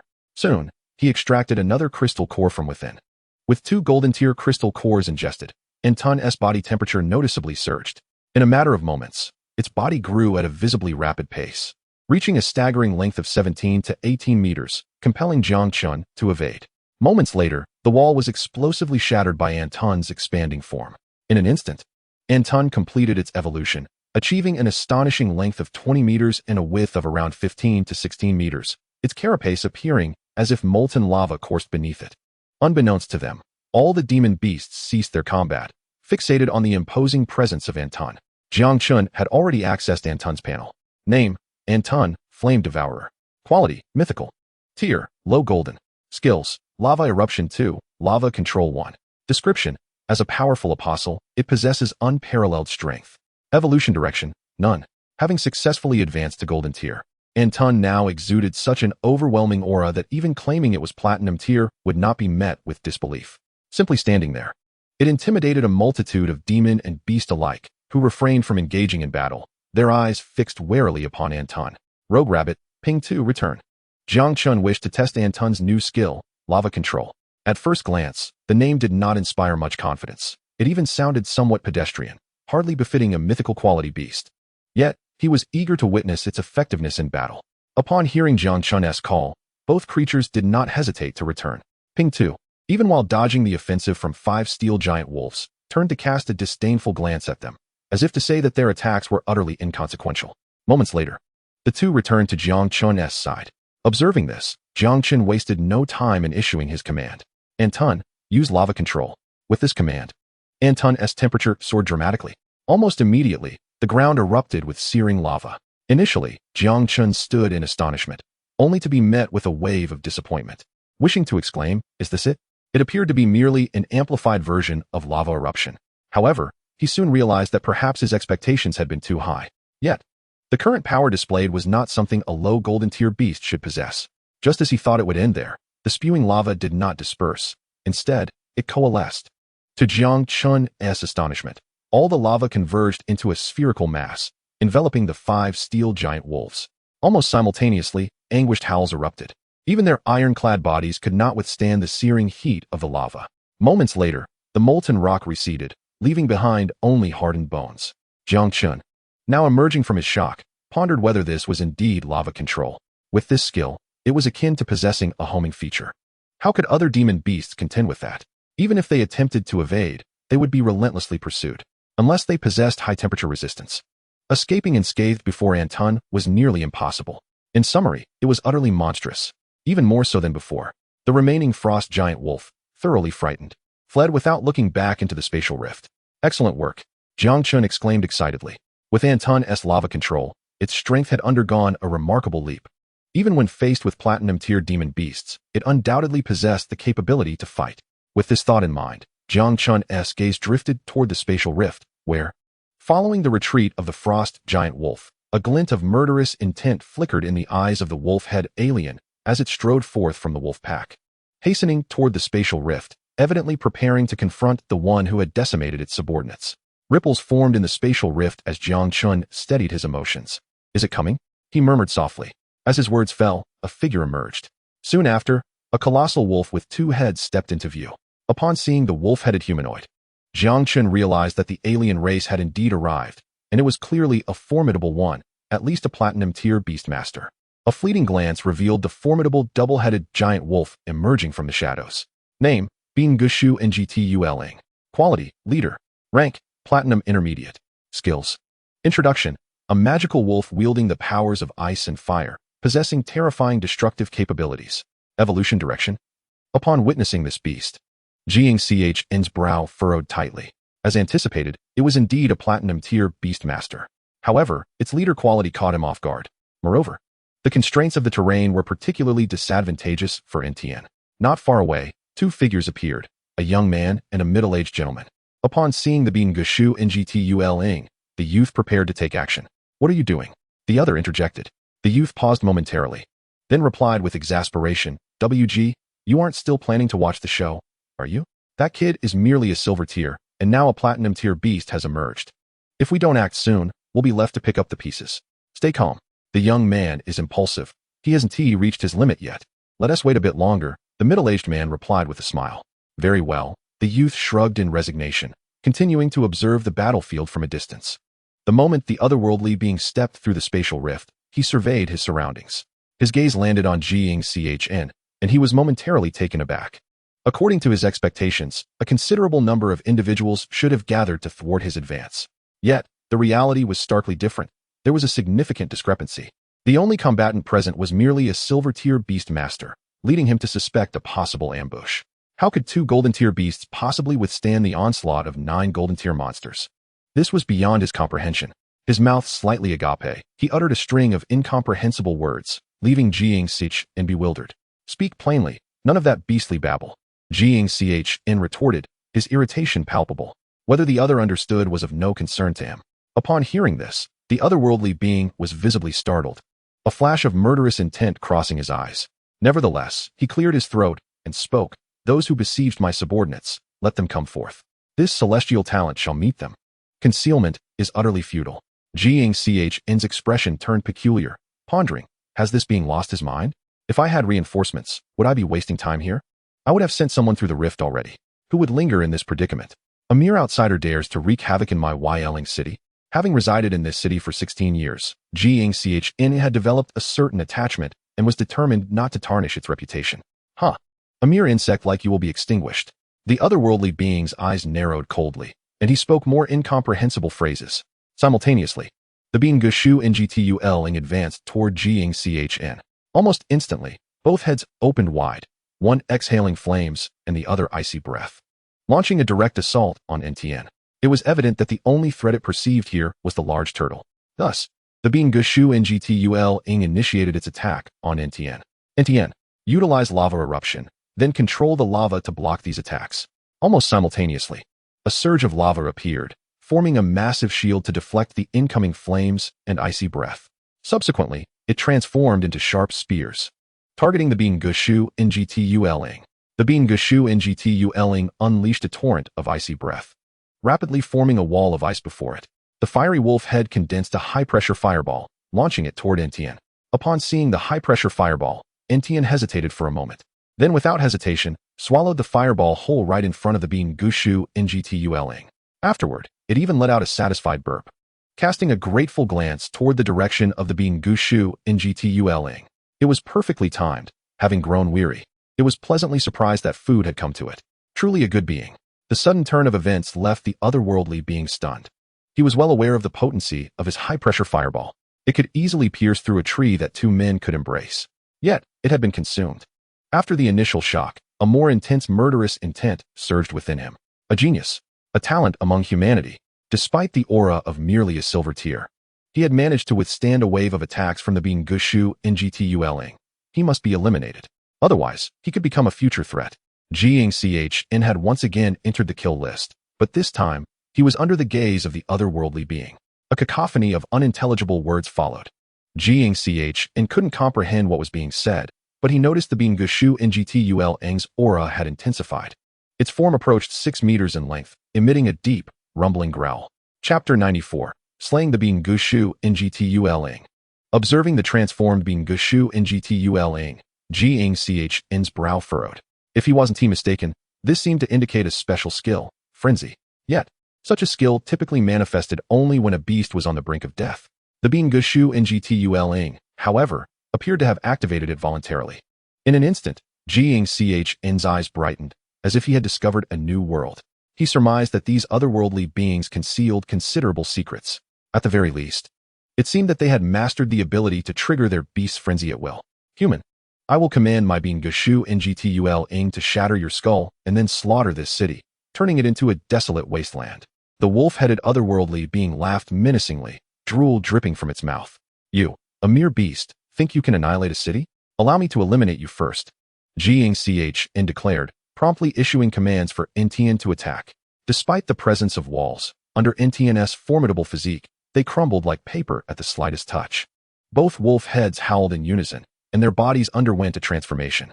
Sharp ice spears coalesced and flew toward NTN. Due to NTN's massive size, it could not evade the rapid assault of the ice spears. Each strike caused a brief moment of stasis. The fiery wolf head, recognizing that its attacks were not only ineffective but also replenished NTN's strength, ceased its onslaught and remained vigilant, aiding the ice wolf head in defense. Ice spears struck NTN's body repeatedly. Though its defenses were robust, this could not continue. Yet, Jiang Chen appeared oblivious, persistently urging NTN to advance. This scene prompted the two observers hidden in the shadows to shake their heads gently. We cannot allow this young man to act recklessly. It would be detrimental for such a remarkable beast to suffer harm here. The youth prepared to intervene once more, but was restrained by the middle-aged man. Do not be so rash. I have reviewed Jiang Chen's information, and he should not be acting so foolishly. I suspect he has a plan.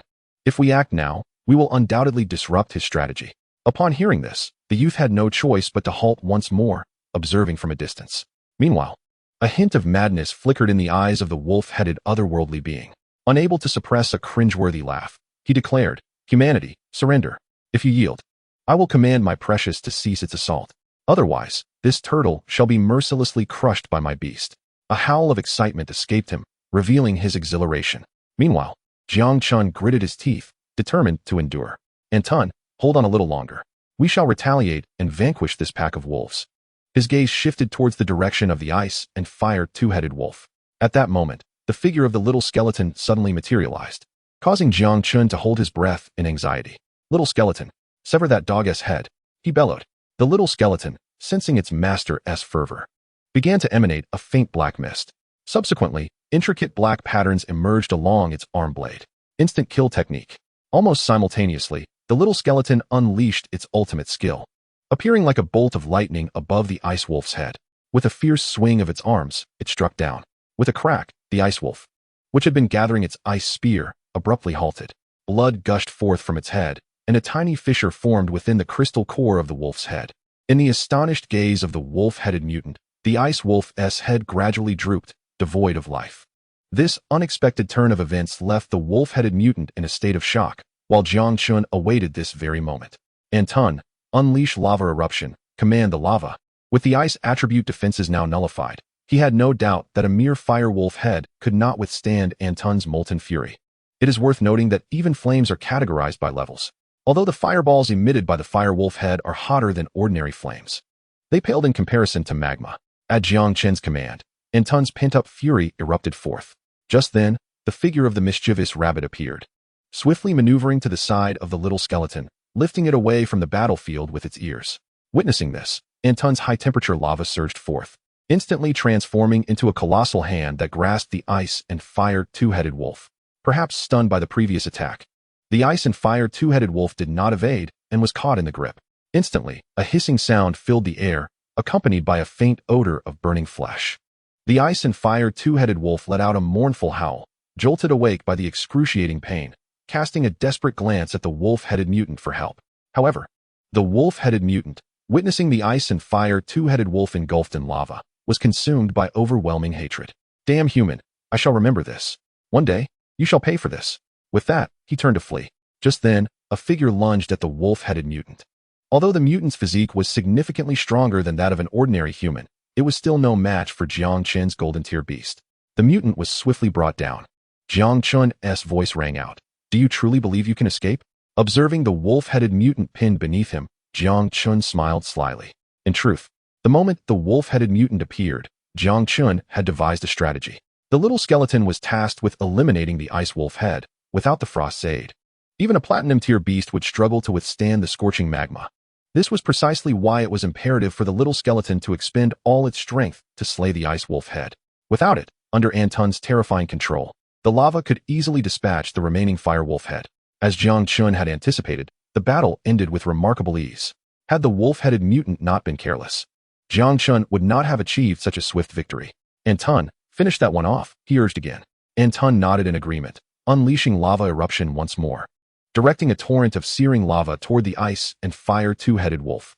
Before long, silence enveloped the scene. The wolf-headed mutant spat out a mouthful of blood. As the beasts grew stronger, the bond between them and their master deepened. When a beast perished in battle, the beast master would inevitably face repercussions, especially high-tier beast masters. You dare to capture me? You will pay dearly. My father is the White Wolf King. Release me now, and I will not return, he shouted at Jiang Chun. Jiang Chun merely rolled his eyes, unwilling to forfeit the hard-earned reward. Just then, the mischievous rabbit approached, its ears manifesting two fist-sized shockwaves that it slammed into the wolf-headed mutant's face, causing teeth to scatter. After this, it returned to the little skeleton.